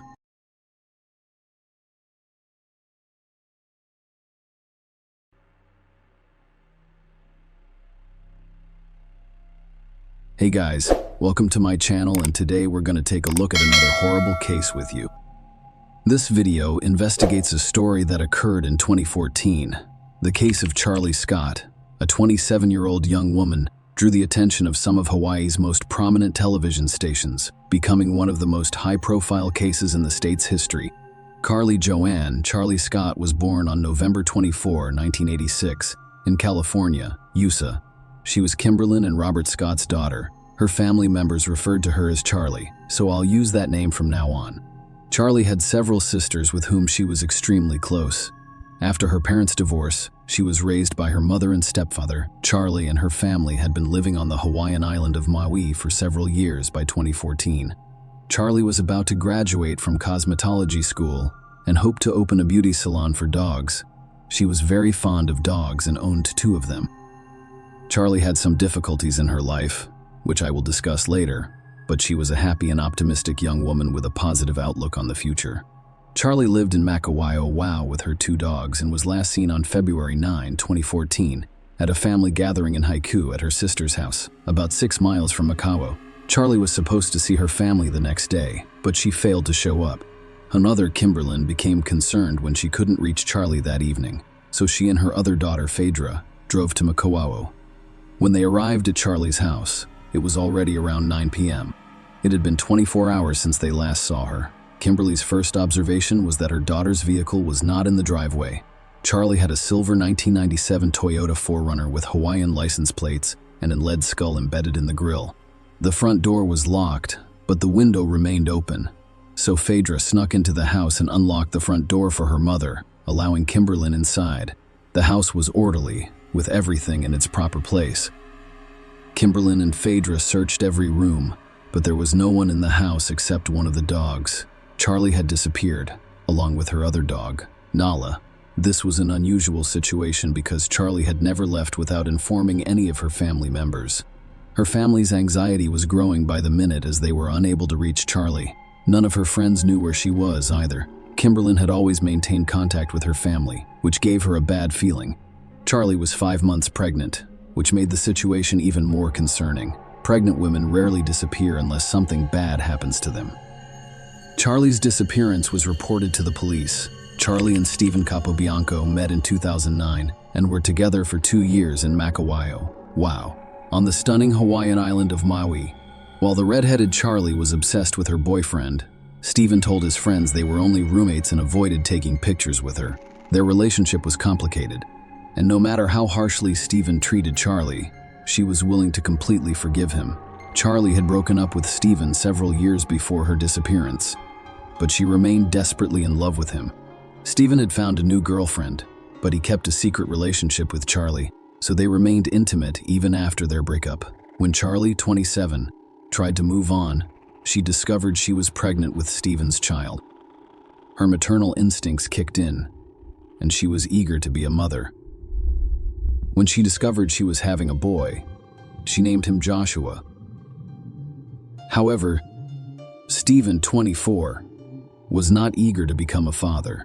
They visited a family planning center together to discuss terminating the pregnancy. Stephen insisted that Charlie have an abortion, but she chose not to do so and decided to raise the child alone. When he discovered this, he became extremely angry. Charlie did not force Stephen to marry her. She was simply overjoyed about becoming a mother. Charlie's decision was supported by her family, and we are prepared to provide her with any assistance she requires. Kimberlyn alerted the police about her daughter's disappearance. She also revealed to investigators that Charlie was 5 months pregnant and had a strained relationship with the child's father, Stephen Capobianco. Charlie had an app on her phone that allowed her family to track her location. When Kimberlyn attempted to do so, she discovered that the last time Charlie's phone was active was on date night, February 9. Charlie was supposed to return home to Makawayo Wow after spending the day in Haiku at her sister's house. However, she took a completely different path. She took the Hana Highway towards Hiko, and the last time her phone was active, she was 30 miles from home. Charlie saw no reason to drive there. But Kimberlyn knew her daughter was willing to comply with any request from Stephen. When she filed a missing persons report, Kimberlyn informed investigators that Stephen Capobianco may have been involved in Charlie's disappearance. Kimberlyn and Charlie's sister Phaedra, unwilling to sit idle, got in their car the next morning and drove toward Haiku on the Hana Highway. The Hana Highway is extremely dangerous, with sharp turns, descent, and one-way traffic sections. Nothing was discovered where Charlie's cell phone was last active. It was just a stretch of road with no reason or location to stop. Kimberlyn and Phaedra would find convenient places to pull over, get out of the car, and shout Charlie's name, implying that she had gone off the road. They also called out for Charlie's dog, Nala, hoping that she would appear from within the woods. Kimberlyn was looking for her daughter. The police went to Stephen's house to speak with him because Charlie's family had identified him as a possible suspect in the case. Stephen informed detectives that he had seen Charlie but was unaware of her disappearance. He said his car broke down in a remote part of Maui, so he called Charlie and asked her to come and help him. Stephen's car broke down approximately 3 miles from where Charlie's cell phone was last active. Stephen stated that Charlie helped him start his car, after which they drove in the direction of Makawo for a while. According to Stephen, he drove up front while Charlie followed behind him in case his car broke down again. At one point, he lost sight of Charlie's car in his rearview mirror, but he didn't think much about it. Assuming he was driving too fast and Charlie had fallen far behind him, he returned home and has not spoken to her since. The first disturbing discovery came 2 days after the disappearance. Charlie's dog, Nala, was discovered in Haiku, approximately 13 miles from where her cell phone was last active. After examining the dog, investigators determined that Nala had been transported to Haiku by someone. If she had traveled 13 miles over the rugged terrain on her own, her paws would have been marked and scuffed, but they were fine. Meanwhile, the police had expanded the search area, but the number of officers available was limited. As a result, Kimberlyn requested assistance from the Maui community in finding her daughter. Hundreds of volunteers responded to the request. Flyers featuring Charlie's picture were distributed throughout the island, and detectives urged anyone with information to come forward. The fact that Charlie was pregnant heightened the urgency of the case. On April 12, one of the volunteers made a startling discovery that stunned Charlie Scott's family. A car belonging to her was discovered completely burned out 10 miles from her home and far from where her phone was last used. When volunteers discovered the vehicle, it lay on its side. The only thing that reassured Charlie's family in this situation was the absence of any remains in the car. This gave her the hope that she was still alive. Perhaps someone stole her car and decided to burn it. While the police inspected the car for clues, Charlie's family, with the help of volunteers, investigated the location where her phone had last worked. The area was a stretch of terrain with thick and rugged vegetation, no footpaths or anything like that. Shortly before sunset, a discovery indicated that Charlie was no longer alive. Phaedra identified a CD on the ground as her sister's, and Charlie's t-shirt was next to it. Additionally, her shirt and skirt were discovered. It was obvious that this was not a car accident. Charlie's belongings were found 20 miles away from the burned-out car. When the police learned of this discovery, the investigation into her disappearance changed dramatically.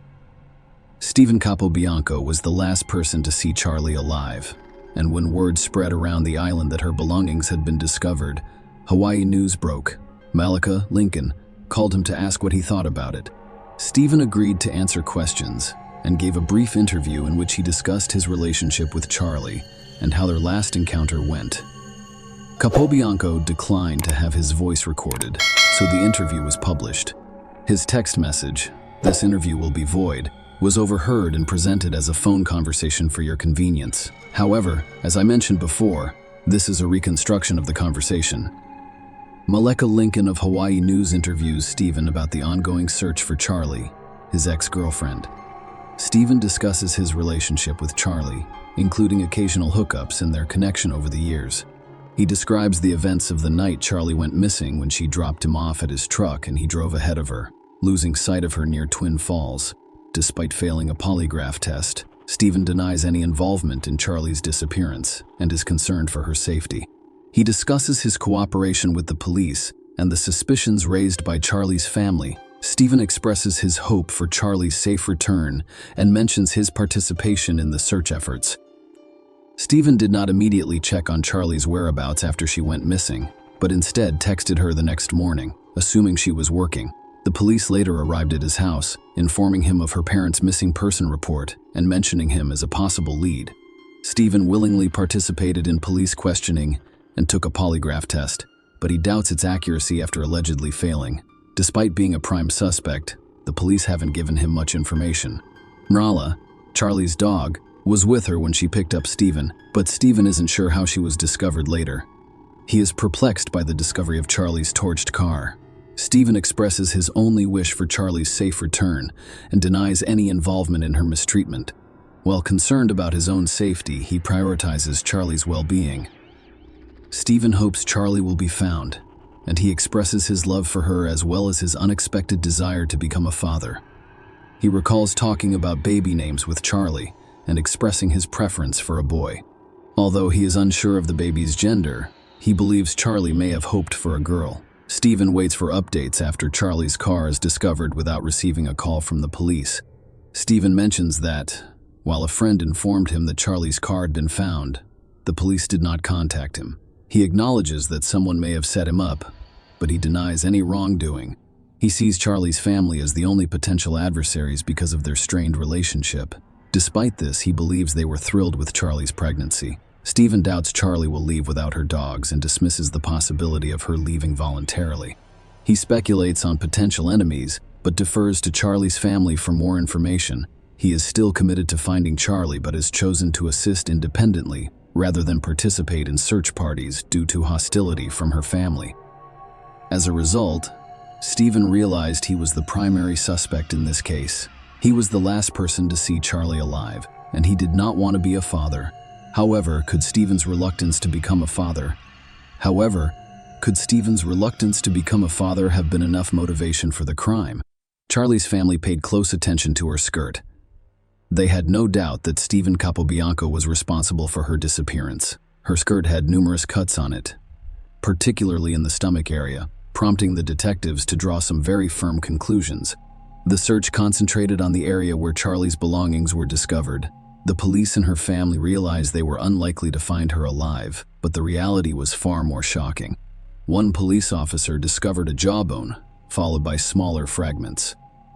The next morning, a team of investigators set out to find Charlie's remains, and they quickly made several more discoveries.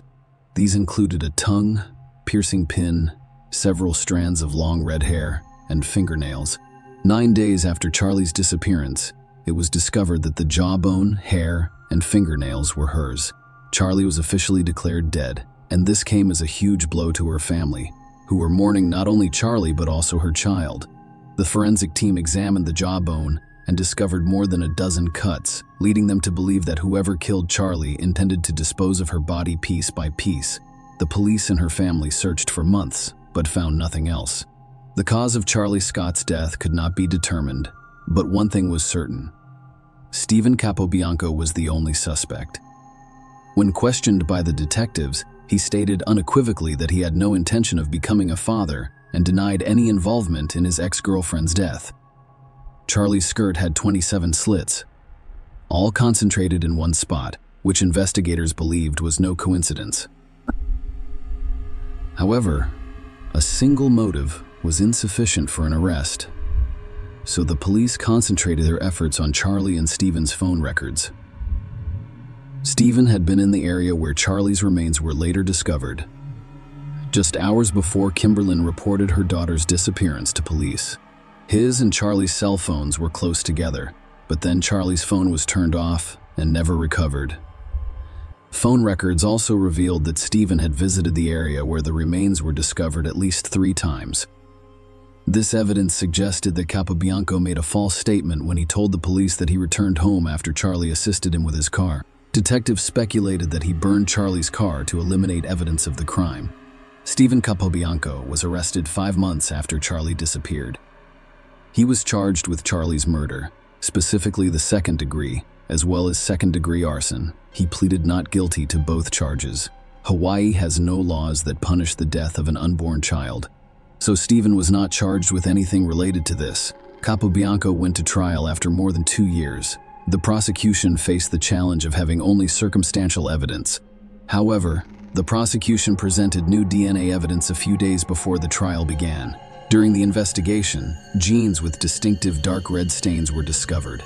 DNA testing confirmed that the stains were Charlie Scott's blood. The genes fit Stephen Capobianco's size, but that is not all. A short black hair was also discovered in the pocket, and DNA analysis revealed that it belonged to Stephen. This linked him directly to Charlie's death. However, this evidence was submitted after the deadline, and the judge ruled that Stephen's genes and hair could not be used as evidence at trial. Thus, the judge dismissed the only irrefutable piece of evidence. Stephen's chances of getting away with his wrongdoings have significantly increased. The trial went on for 6 months. During the trial, Deputy Prosecuting Attorney Robert Rivera told jurors that multiple stab wounds in the abdomen area of Charlie Scott's skirt demonstrated that Capobianco caused her pain. At a court hearing, Charlie's father, Robert Scott, stated that despite his best efforts, he was unable to break free from his anger and revenge. It turns out it's an innate human trait in me. He described it as very strong. If the courts and justice system fail to provide this, who will? If this retribution is not met, I will exact it myself. Having said that, some things have crossed the line. John Apo, Robert Scott Polk's defense attorney, was struck in the face with his finger. "You should be ashamed of yourself, and I will spit on you." According to Scott, the judge then asked the sheriff's deputies to remove Robert Scott from the courtroom, stating that this was inappropriate. On December 28, 2016, a jury found 27-year-old Stephen Capobianco guilty of all charges. He was sentenced to life in prison with the possibility of parole after 40 years for killing Charlie Scott. He received another 10 years for setting fire to her car. Since the court sentenced Capobianco to 2 consecutive sentences, his minimum sentence is 50 years before he is eligible for parole. Capobianco did not testify at his trial. Kimberlyn stated after the sentencing that she thought prison time was about the best Hawaii could offer. She claims it does not compensate her family for the loss of her daughter and unborn child Joshua, but it does provide some peace of mind. "I think we're glad we made this decision," she said. "I'm not completely unhappy. I'd like life to truly mean life. However, in our state, life sentences are typically for 20 years. So 40 years is a small way of recognizing the lives he took away." Another issue Charlie's parents faced was that the fragments discovered were not legally considered bodies and were held as evidence in the case, so the family was unable to remove them and bury them properly. Kimberlyn and Robert saw the remains for the first time in 2020, following a public memorial outside the Maui Police Department's Forensic Center, where they are kept as physical evidence. Flowers, photos, and an ultrasound image of her unborn son were among the emotional tributes left outside the forensic building. Following the public ceremony, her parents were given the opportunity to privately view her partial remains, including her jawbone. Robert and Kimberlyn stated that they will seek a change in the law and will continue to look for ways to give their daughter a proper burial. Share your opinion with us in the comments and subscribe to the channel for more.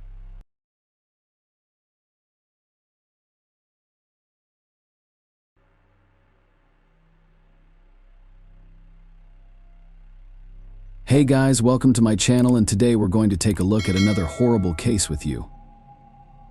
A woman spending time with her family on a normal Saturday morning heard the doorbell ring and went to answer it. What happened next resembled more the plot of a horror movie than a real-life incident.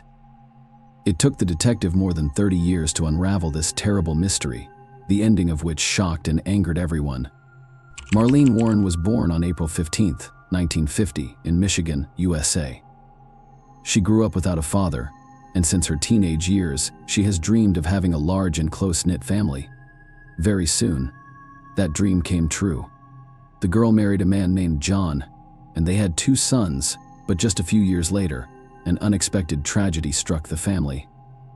Marlene's husband died suddenly of an illness, and the woman was left alone with 2 small children.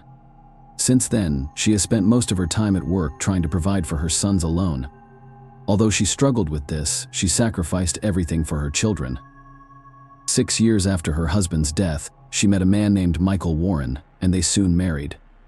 The man was a used car salesman, and after their marriage, he opened his own business in that area.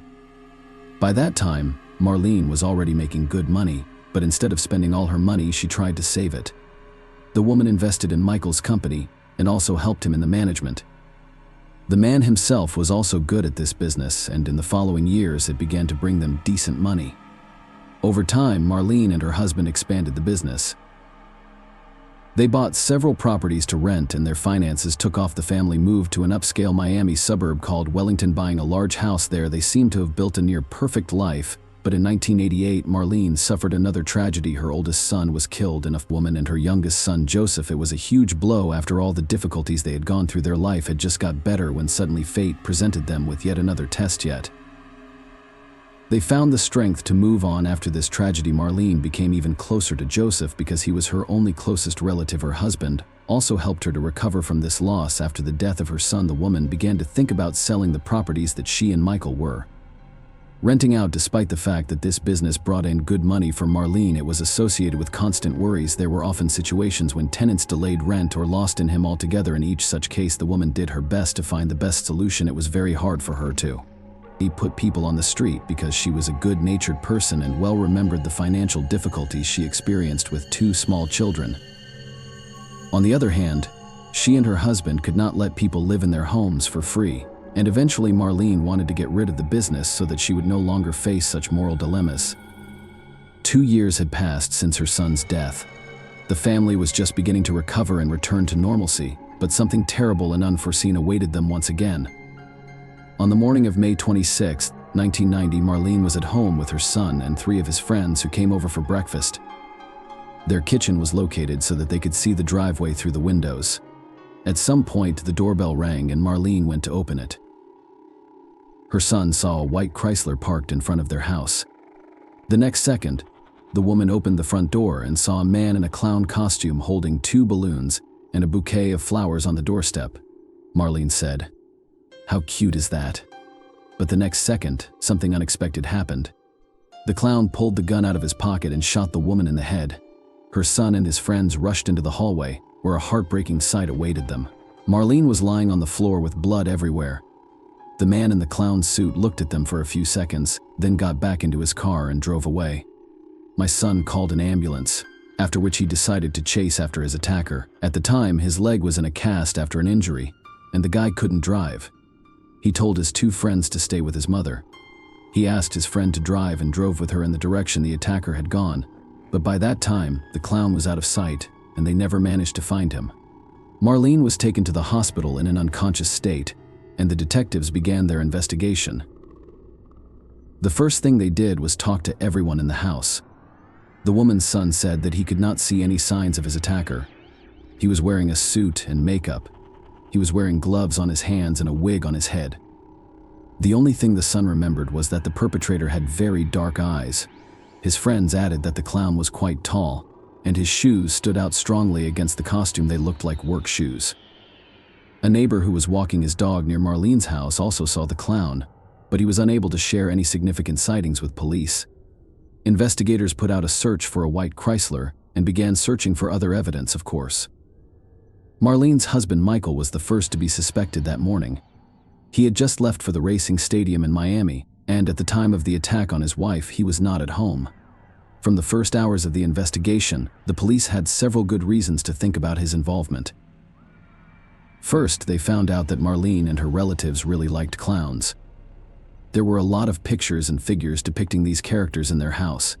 This suggested that the attacker knew this fact and chose such an outfit for a reason. Second, just 2 hours after the incident, the police received an anonymous tip from a woman who called the investigators and said they should look into Michael Warren. A woman named Sheila Keen. Sheila, who was 26, worked with Michael at his car rental company.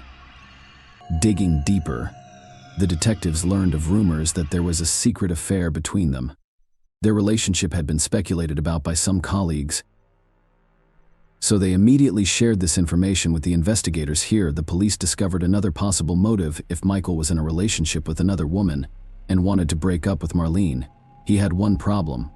Most of the real estate and business that the family owned were written down to his wife. In that case, Michael would lose an impressive part of his fortune in a divorce. The police immediately checked the man's whereabouts at the time of the attack, and it turned out that Michael was in a car but 110 kilometers away from the house and had 2 friends with him. Investigators concluded he would not have been physically capable of committing the crime upon learning of the attempt on his wife's life. Michael rushed to the hospital and has not left her room since officers spoke with Sheila, and she stated that there was no romantic relationship between them and she had nothing to do with the crime. The woman added that she was at work at the time. Detectives also interviewed Sheila's husband, who said he was aware of rumors of an affair between his wife and Michael, but could not confirm whether or not it was true. The man added that his wife had moved out about a month ago, and in fact they were no longer together, although the police had no evidence to link Michael and Sheila to the crime. They continued to consider their involvement highly probable given that the husband could not have physically been outside his house that morning. The police wondered whether Sheila could have been the clown. Because of the costume, none of the witnesses could determine the gender of the assailant for certain, and Sheila was known among her colleagues for her character.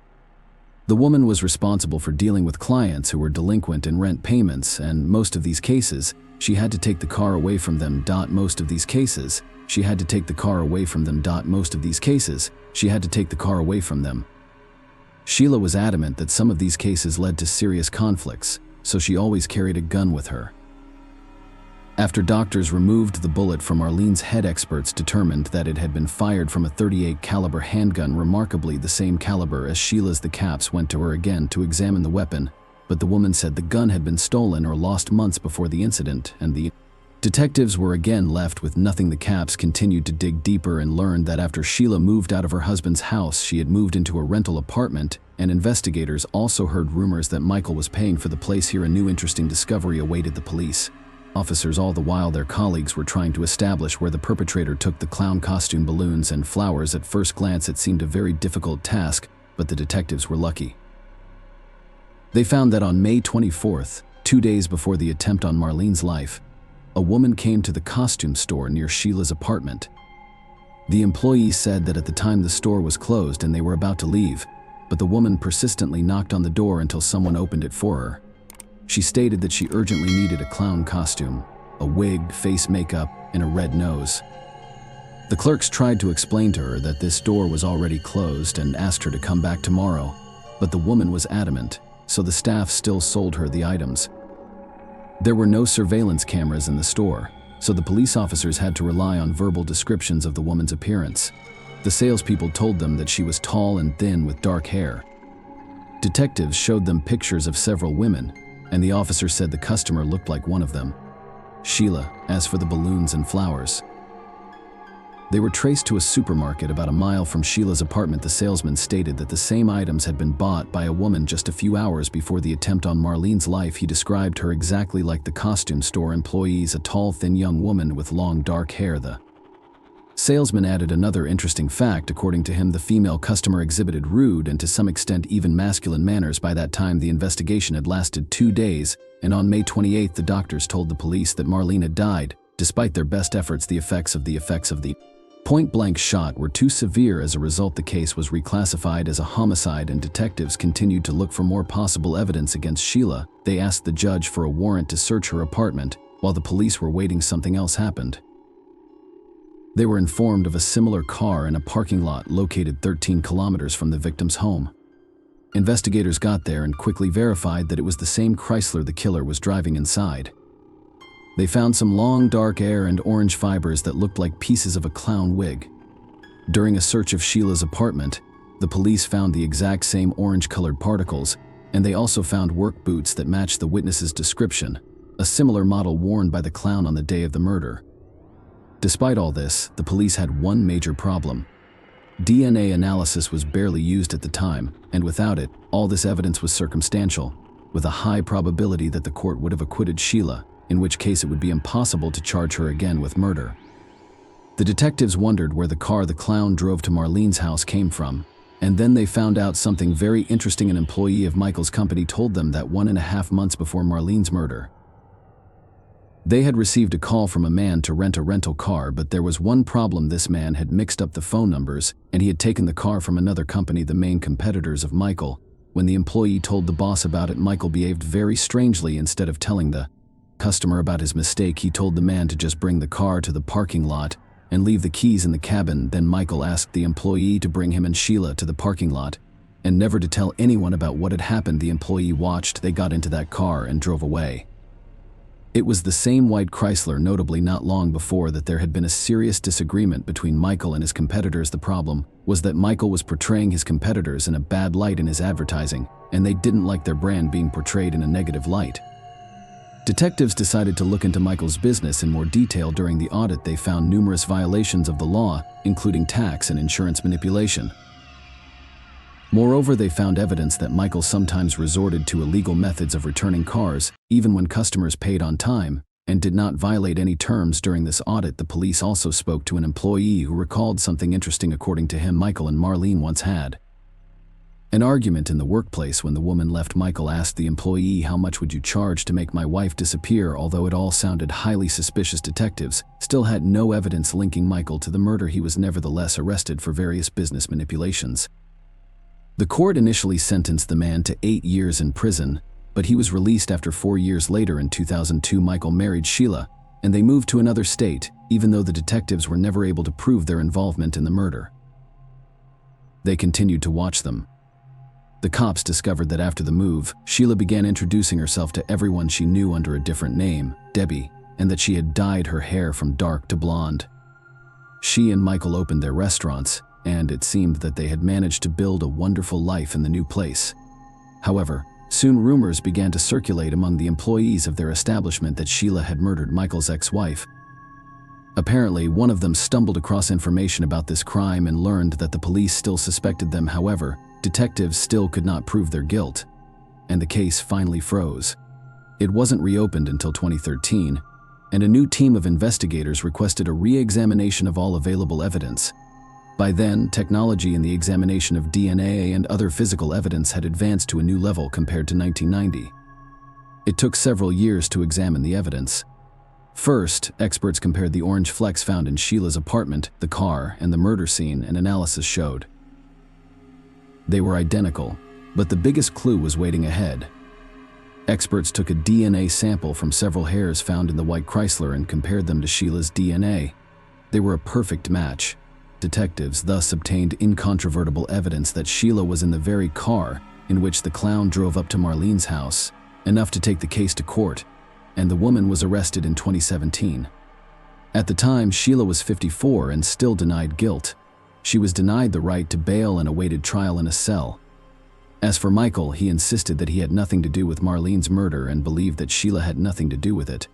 He hired expensive attorneys for her, and the way for the trial stretched on for years. In preparation for it, the police uncovered some facts not previously known. It turned out that a year after the murder, they were approached by a lawyer who had worked with Michael on his business.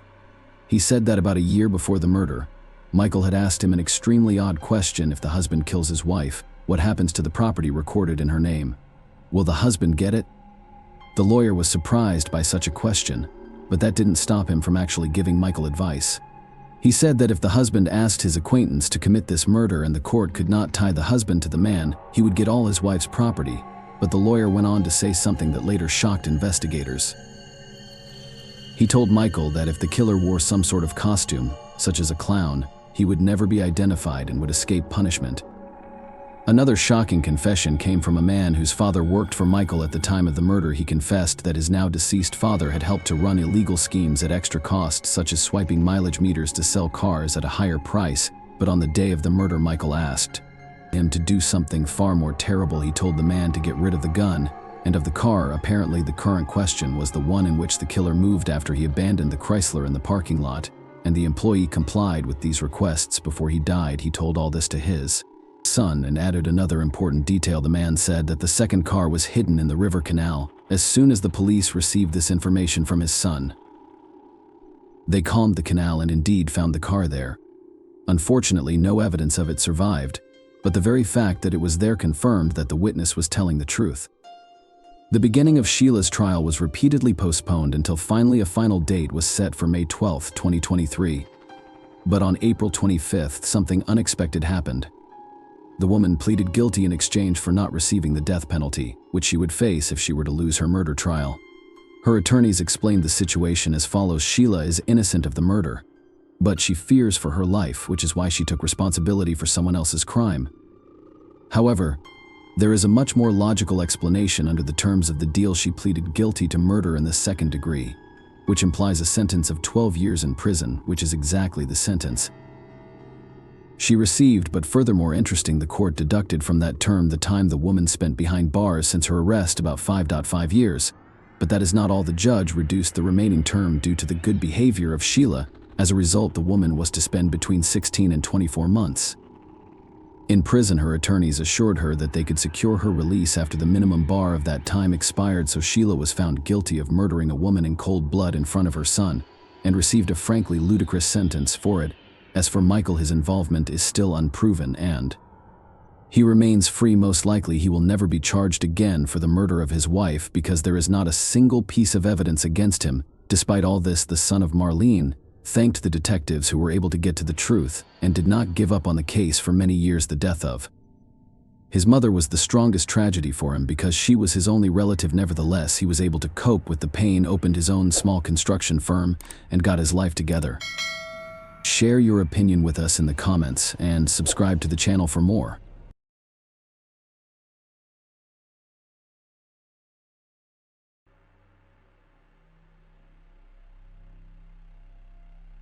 Hey guys, welcome to my channel, and today we're going to take a look at another horrible case with you. In this video, we will discuss the events that took place in Texas. On April 4, 2011, Robert Frisbee arrived at the police station because he couldn't find his 17-year-old daughter, Bridget. Robert assumed she had spent the night at her friend's place, but when Bridget did not return home, he became concerned and attempted to contact her via phone. All of his attempts were unsuccessful, so Robert headed to the police station. Bridget was born December 17, 1993. There isn't much information about her early life because she was raised in an orphanage before being adopted by Catherine Randall Frisbee and Robert Frisbee at the age of 18 months.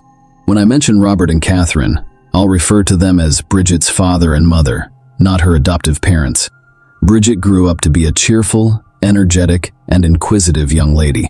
She enjoyed poetry, painting, and horseback riding. Unfortunately, the difficulties that had followed Bridget like a shadow since birth did not fade as she grew older.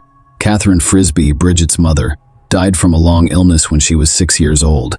Her passing was heartbreaking for both Bridget and her father, Robert Frisbee. Catherine died at age 49. Robert tried everything to make his daughter happy.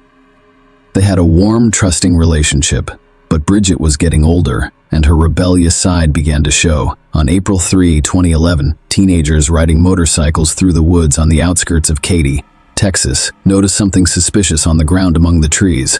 They decided to stop and take a closer look at what they saw. As they approached, they discovered a young woman lying on the ground. She was clearly dead and had been lying there for quite some time. They reported the discovery of the body to the police. The police officers who arrived at the crime scene quickly determined that the location where the teenagers discovered the young woman was the site of her death, but she didn't have any identification with her. The detectives had no idea who she was or how she ended up in the woods. Thus, one of the detectives' primary responsibilities was to identify the victim. She looked about 20 years old. When the expert examined the body, he discovered an entry bullet hole in the back of the victim's head. The bullet passed through and through, as evidenced by the exit wound on the forehead. Police discovered a 9mm pistol shell casing next to the body. At the time, the shell casing was the only clue that could be used to solve the case. When investigators examined the crime scene, they discovered another suspicious detail. There was a small hole a few yards away from the body.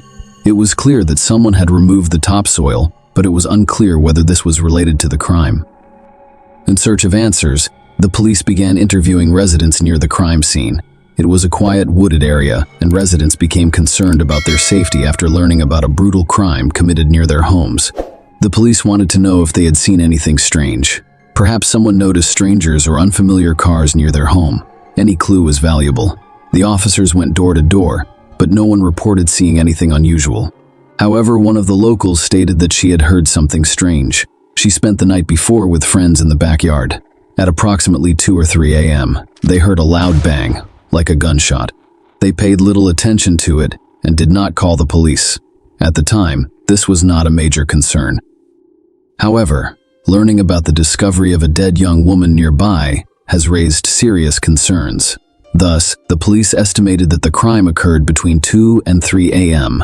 No other residents have provided significant information to the police. To solve this case, detectives first had to identify the victim. In most cases, the perpetrator and victim know each other's names, occupations, social circles, and enemies.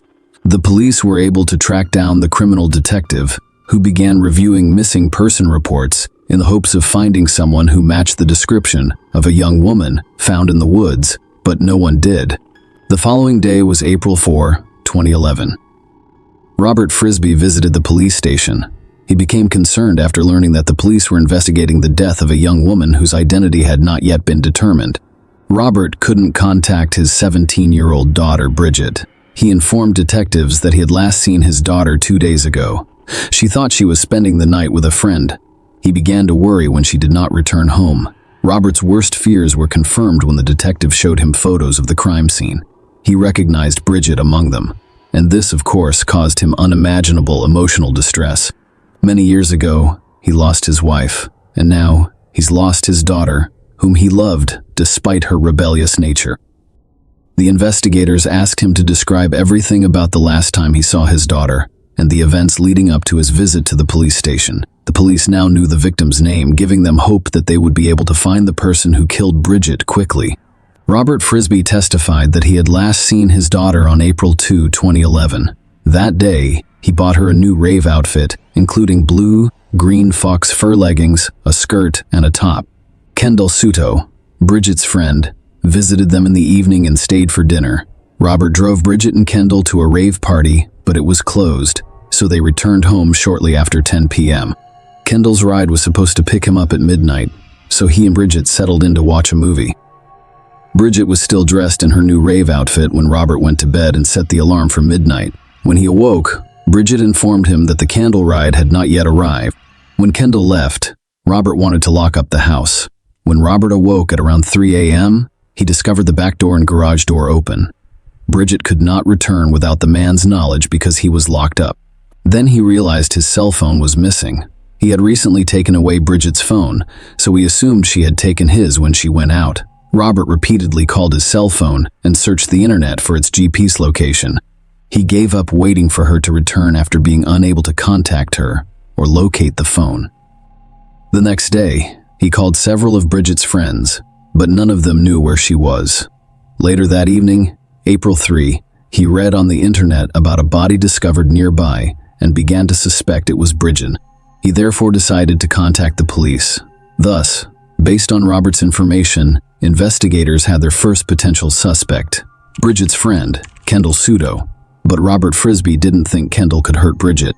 He claimed that only one person could have personal motivations to harm her, Bridget's ex-boyfriend, Jonathan Larson, with whom she had a complicated relationship, became the second potential suspect.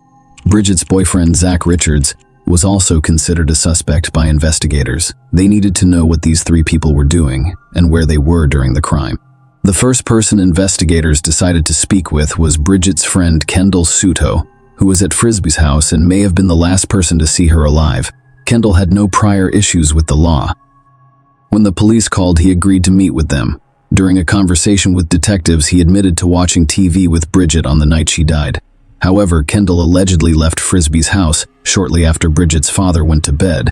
He denied involvement in Bridget's death, claiming they were friends, and he had no reason to harm her. The man was prepared to provide the investigators with any assistance they required. He mentioned it while he and Bridget were watching television. She was upset due to a disagreement with her ex-boyfriend, Jonathan Larson. They were together for several months, but the relationship was troubled and they eventually split up. Investigators checked Kendall's alibi, which appeared to be confirmed. Nonetheless, he was not removed from the suspect list because the case was still unclear. Next, the investigators decided to approach Jonathan Larson, whose name they had already heard from several people, in the hopes of catching him off guard. They showed up at his house without warning. However, they were not expecting a pleasant surprise. The house was empty. Larson's family apparently left the house quickly.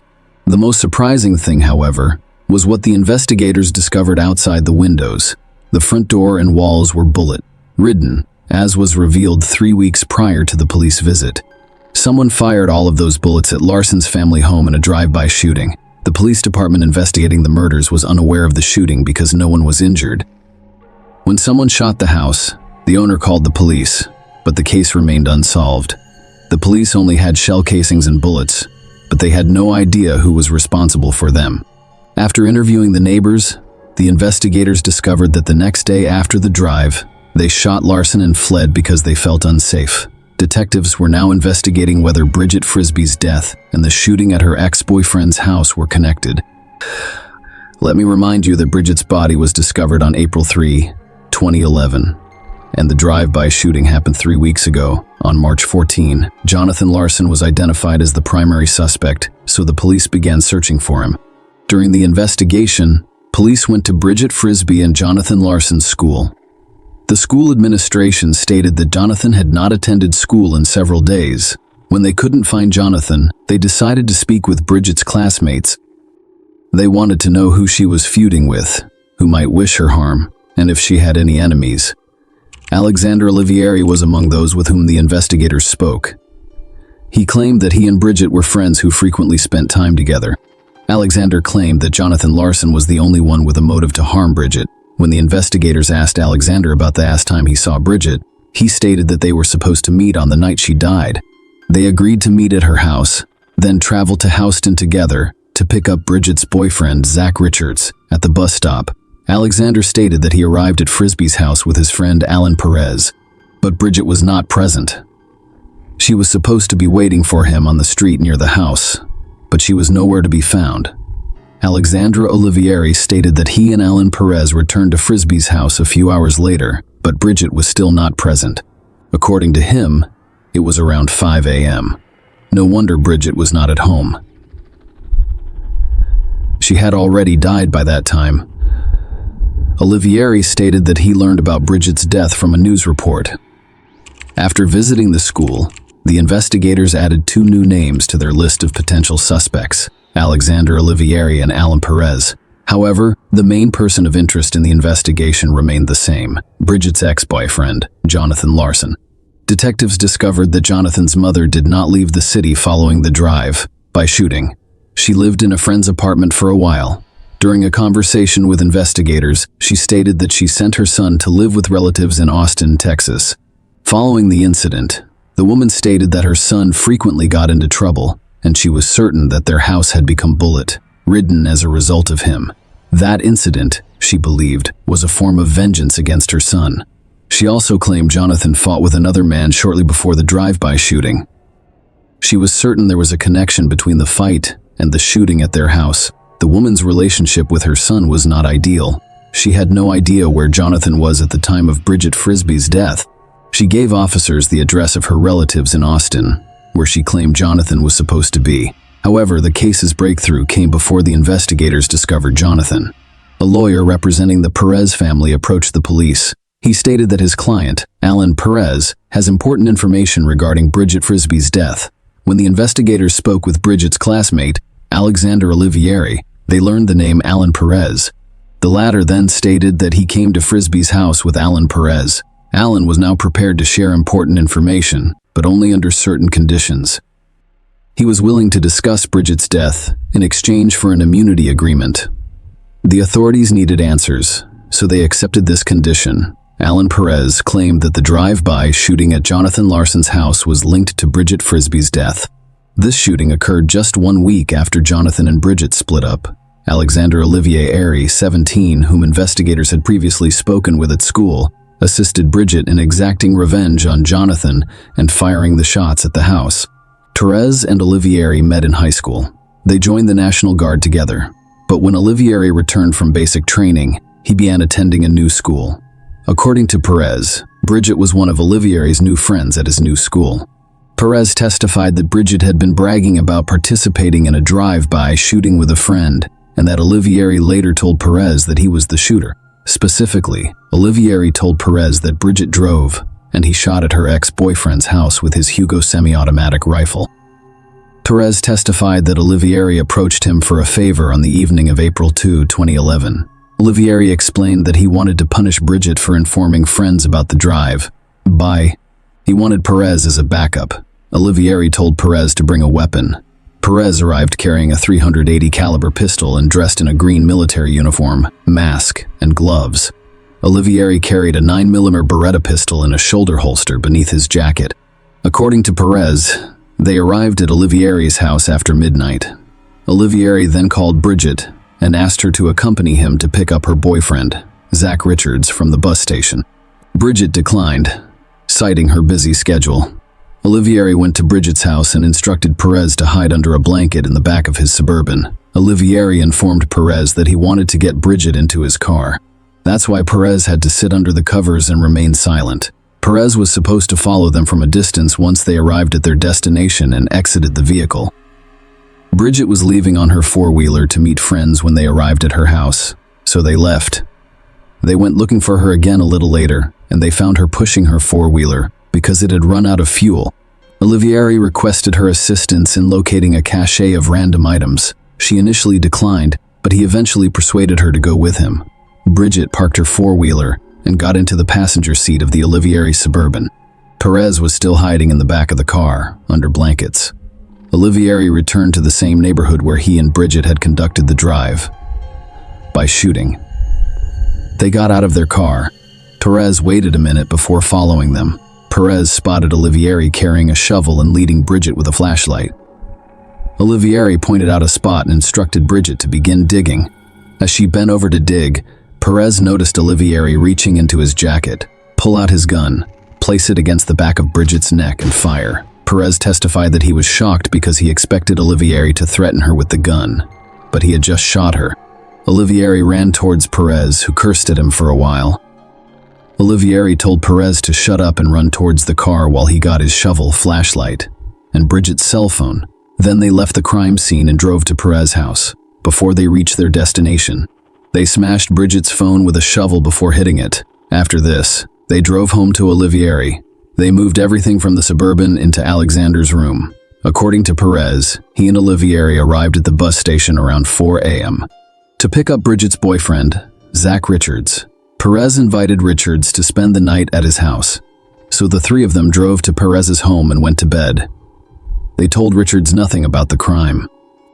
Olivieri informed Perez that they needed to be each other's alibis. When questioned by police, Perez had to explain that he stayed at Olivieri's house, hung out, watched a movie, and then they went to pick up Richards together.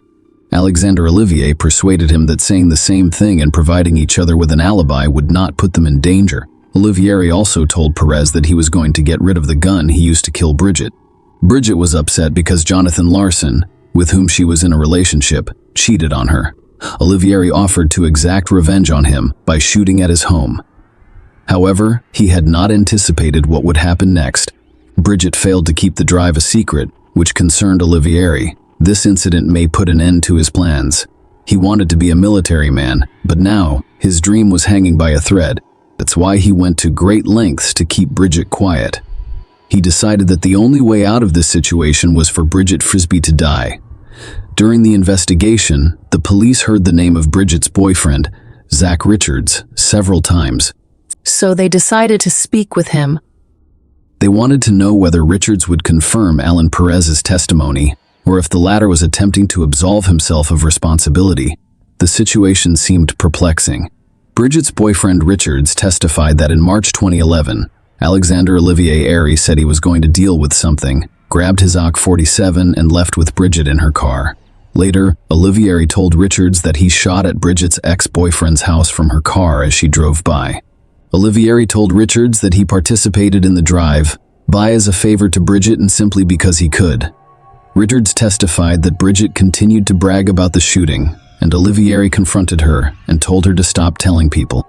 On April 3, 2011, Olivier agreed to drive Bridget to the Houston bus station to pick up Richards around 1 a.m.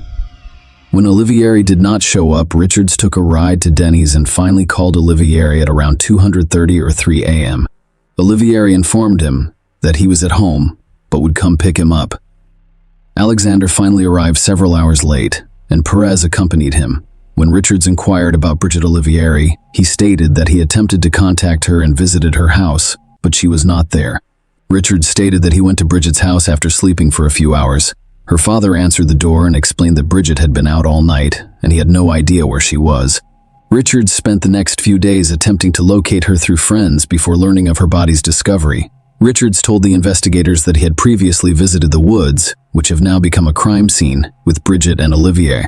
According to him, Olivieri was familiar with this area, and it was not unusual for him to carry a weapon at all times. Thus, everything pointed to Alexander Olivieri being responsible for Bridget Frisbee's death. 4 days after her death, police issued an arrest warrant for Olivieri. Given that the suspect possessed a variety of weapons and was proficient in their use, the police requested assistance from SWAT teams in apprehending him. After the surveillance team confirmed that Alexander Olivier was at home, the SWAT team began their work. Fortunately, they did not have to use weapons, and Olivier surrendered without resistance. He was calm and emotionless. He understood why he was arrested, but he denied having any involvement in Bridget Frisbee's death. Alexander's father, Samuel Olivieri, agreed to a search of the house and car. The police discovered neither the AK-47 nor the Beretta, but they did find an instruction manual for a 9mm Beretta pistol. It matched the shell casing discovered at the crime scene. In Olivier-Ivory, police discovered a blanket, a shovel, a rifle, and shotgun shell casings, as well as trace evidence samples such as fibers from the passenger seat and floorboard. Ballistics testing revealed that the shell casing from the Suburban match was recovered during the drive by shooting at Larson's home. Fibers lifted from the car's passenger seat matched Bridget's new Rave Fox fur outfit, which she was wearing when her father last saw her on the night of April 2. During his trial, Alexander Olivieri claimed that he did not see Bridget on the night she was killed. Olivieri's defense claimed that fibers discovered in their client's car matched the fibers of Bridget's new Rave Fox outfit and arrived there a few weeks before her death, but this theory was rejected. During the trial, Robert Frisbee provided a credit card statement that showed Bridget's outfit was purchased on April 2, 2011. She died several hours later. It showed that Bridget was undoubtedly in Olivieri's car before her death, implying that he was lying when he claimed he hadn't seen her that night. The court saw a video posted on YouTube in 2010, approximately a year before Bridget died. It was called Me and My Beretta 9mm. It shows Alexander Olivieri firing a variety of firearms, including a Beretta pistol. Alan Perez testified at the trial that the video showed the same gun that Olivieri used to kill Bridget. On August 1, 2012, the court sentenced Alexander Olivieri to 60 years in prison. He will be eligible for parole in 30 years, but Robert Frisbee believes Olivieri will be imprisoned for at least 50 years. It is critical that this man be removed from the streets and remain so for the rest of his life. Robert Frisbee stated that after spending so many years in a small cell, he will be a broken man when he gets out. Share your opinion with us in the comments and subscribe to the channel for more.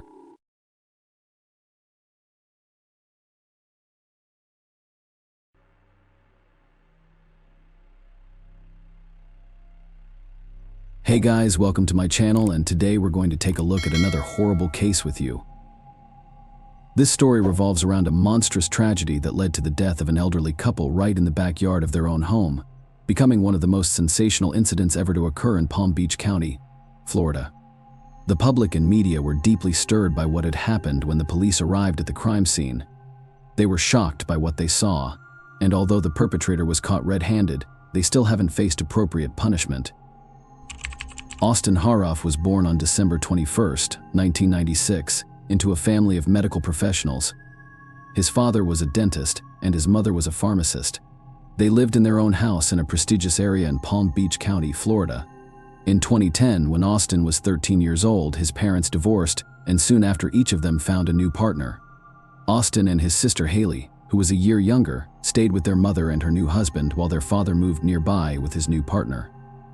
Despite the divorce, the families maintained an amicable relationship, and the children quickly adapted to the new circumstances at school. Austin performed well academically, excelling in all subjects, and he was involved in wrestling given his robust build and tall stature. He also played American football for the school team, despite participating in such intense sports that required roughness and aggression. Austin was a very kind and empathetic guy, earning him the nickname Happy Boy. His coaches even tried to rile him up a bit to channel his energy on the football field in his senior years. Austin received an invitation to a 4-year premed program at a university because he wanted to pursue a career in Medici, following in the footsteps his parents. In his first year, everything seemed to be going more than well for Austin. He excelled in his studies, worked as a dental assistant, started bodybuilding, and began dating a girl.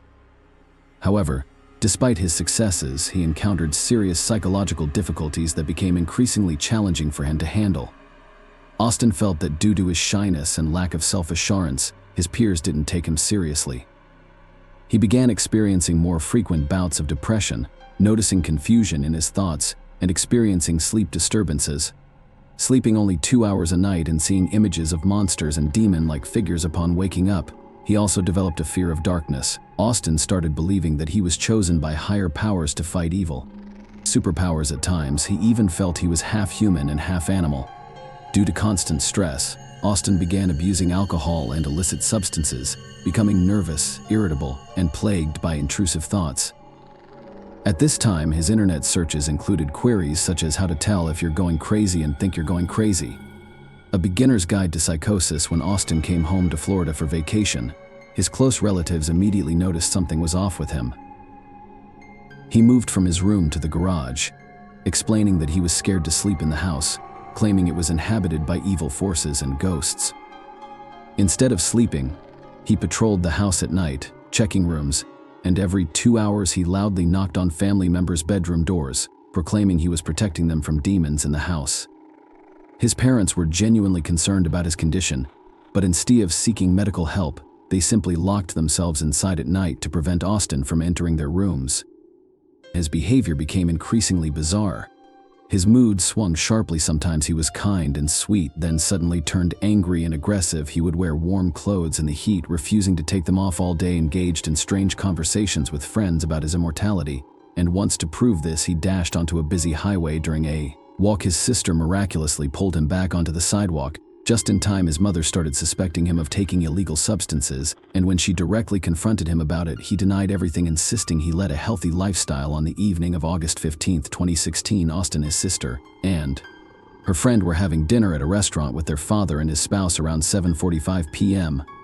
Austin began behaving very strangely. He would abruptly get up from the table and walk outside, only to return almost immediately. This happened several times until after some time he got up again and left without saying a word to anyone. Eventually, Austin returned to the restaurant and sat back at the table with the same group. At some point, an argument broke out between the father and son, and forcefully pushing his father away, Austin abruptly stood up and headed for the exit. His sister and her friend tried to catch up with Austin, but when they followed him outside, they couldn't find him. Austin's father called the police, explained the situation, and asked for their help in finding him. That same evening, a call for help was made to the 911 service by Jeff Pfizer, reporting an attack by an unknown young man on him and his neighbors Michelle Mishkin and John Stevens. The police arrived at the scene within minutes, their sirens blaring as they pulled up close to the cars parked at the Stevens home. Officer Kristen was the first to step out of the car and circle around them, freezing in shock. Sheriff's Deputy Dan attempted to approach the cars from another angle but found it impossible due to the ground being covered in blood. Following Kristen around the cars and coming up close to her, he saw a person lying on the ground with arms split out, eyes open and softly pleading for help. That person was John Stevens, and on top of him, gripping him in a deadly hold, lay the young man who was attempting to bite his victim's face. It was clear that the attacker's actions were threatening and immediate action was necessary to free the victim. However, Kristen couldn't use her weapon for fear of hitting John Stevens, who was beneath the assailant. Therefore, the officer used a stun gun on the young man, but it proved ineffective as the attacker seemed oblivious and continued tearing flesh from the victim's body. Police officers attempted to pry Austin off John, striking him on the torso, yet he was unresponsive and continued to grip the victim's body tightly. Soon, a group of officers with service dogs arrived. One of the dogs lunged at the attacker, seizing his right arm, but the young man, seemingly impervious to pain, wrenched it free, sustaining a deep laceration in the process. It was only on the third attempt that the dog managed to pull the assailant away from the victim and the officer flipped him onto his back. Subsequently, it took the assistance of 2 more officers to handcuff him. After this, the police began examining the crime scene and discovered Michelle, who had already passed away, apart from John Stevens, who was still alive at the time they found her deceased, having succumbed to injuries inflicted by a blunt object. Later, John was transported to the hospital where he passed away. He had numerous stab wounds, but the primary cause of blood loss was from facial injuries. The police began investigating the circumstances leading to the tragedy. They examined the crime scene, and before taking the injured Jeff Fisher, who had called the police and was also the victim of the attack, to the hospital, they interviewed him. Jeff recounted that it was late in the evening, and he was preparing to go to bed when he heard strange noises coming from the lawn of his neighbors across the street. Through an open window, he heard a woman's heart-wrenching scream, got dressed, and rushed outside. Shortly before this, 53-year-old Michelle Mishkin was sitting on her open terrace facing the street watching TV, while her 59-year-old husband John Stevens was out walking the dog. As Jeff dashed out of his house, he headed straight for the neighbor's house. Approaching closer, he saw a fairly large-built young man banging on the door of a car parked on the driveway on the open terrace. The neighbor witnessed Michelle standing opposite the assailant, frozen in horror. At that moment, the young man grabbed the woman, threw her to the ground, and began kicking her. Jeff ran up close to the attacker, attempting to push him away from the woman, but at the last moment, the assailant evaded the attempt and struck Jeff in the face. Despite this, Jeff managed to stay on his feet and struck the attacker, causing him to fall to the ground, injuring his face and drawing blood.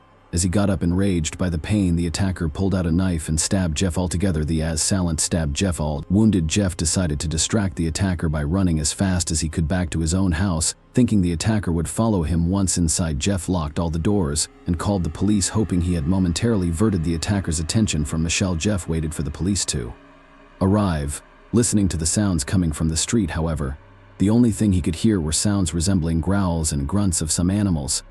Soon, the police identified him as none other than 19-year-old Austin Harov. After leaving the restaurant, he walked about 4 miles and attacked Michelle Mishkin, who was at that moment on the open terrace of her house. Detectives speculated that at the moment when the neighbor ran to call the police, Michelle's husband John Stevens returned from walking the dog, and upon seeing the attacker, tried to save his wife but became a victim himself. After the police subdued Austin, he suddenly lost consciousness and was rushed to the hospital, where he slipped into a coma for 11 days. Doctors suspected he might have ingested certain chemicals affecting his body, but toxicology tests on his blood found nothing. 2 months later, he was discharged from the hospital and placed in custody pending investigation. During questioning, Austin's statements were incoherent. He sometimes claimed he couldn't remember anything from that night, while at other times he rambled about seeing zombies on the road and using a knife in self-defense.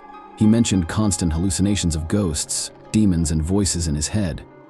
A psychiatric evaluation determined that Austin was in a severe psychotic state during and after the attack. Forensic psychiatrist Dr. Philip Resnick at the University Hospitals of Cleveland and Ohio confirmed that Austin Harrow suffers from bipolar disorder, acute manic episodes with psychotic symptoms, and clinical manifestations of lycanthropy, also known as werewolf syndrome, while in prison. Austin gave an interview to TV host Phil McGraw, better known as Dr. Phil, expressing deep remorse for the incident. He cried and expressed regret for taking the lives of 2 innocent people, hoping the victims' families could forgive him. Austin faced charges of first-degree murder in the deaths of Michelle Mishkin and John Stevens, as well as attempted first-degree murder for the attack on Jeff Fisher. A trial was anticipated, but a judge decided to place him in a psychiatric facility until medical professionals determined he was no longer a threat to society. The decision shocked the public and the victims' families, as they hoped Austin Harrow would soon face legal accountability. Yet the judge's ruling delayed the judicial process until it was determined that Austin was not a danger to society. Only 3 years after the incident, on November 6, 2019, a hearing in the case of the murders of Michelle Mishkin and John Stevens took place. Austin Harov, who had been under forced treatment for schizophrenia, appeared. Surprisingly, the court couldn't reach a final decision on his guilt, and he remains in prison awaiting the next hearing. Austin's father, Wade Harrow, shared that a few days before the incident, his son had been behaving strangely and talking about being pursued by demons.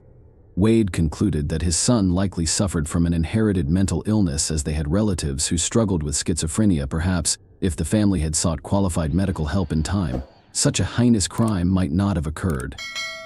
Share your opinion with us in the comments and subscribe to the channel for more.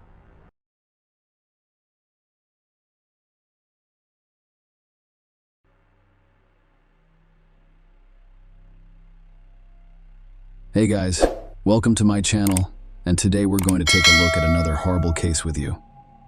In this video, we will talk about what happened in Windsor, Canada in 2018. Autumn Taggart, 31, lived on the third floor of this building with her son, Gavin. On June 10, the boy awoke and went into his mother's room. Her room was completely disorganized. He tried to wake up his mother, but Autumn lay motionless. The Autumn Taggart case received widespread attention, and Canadian police enlisted the assistance of their American counterparts to locate and apprehend the suspect. Autumn Taggart was a single mom in 2018.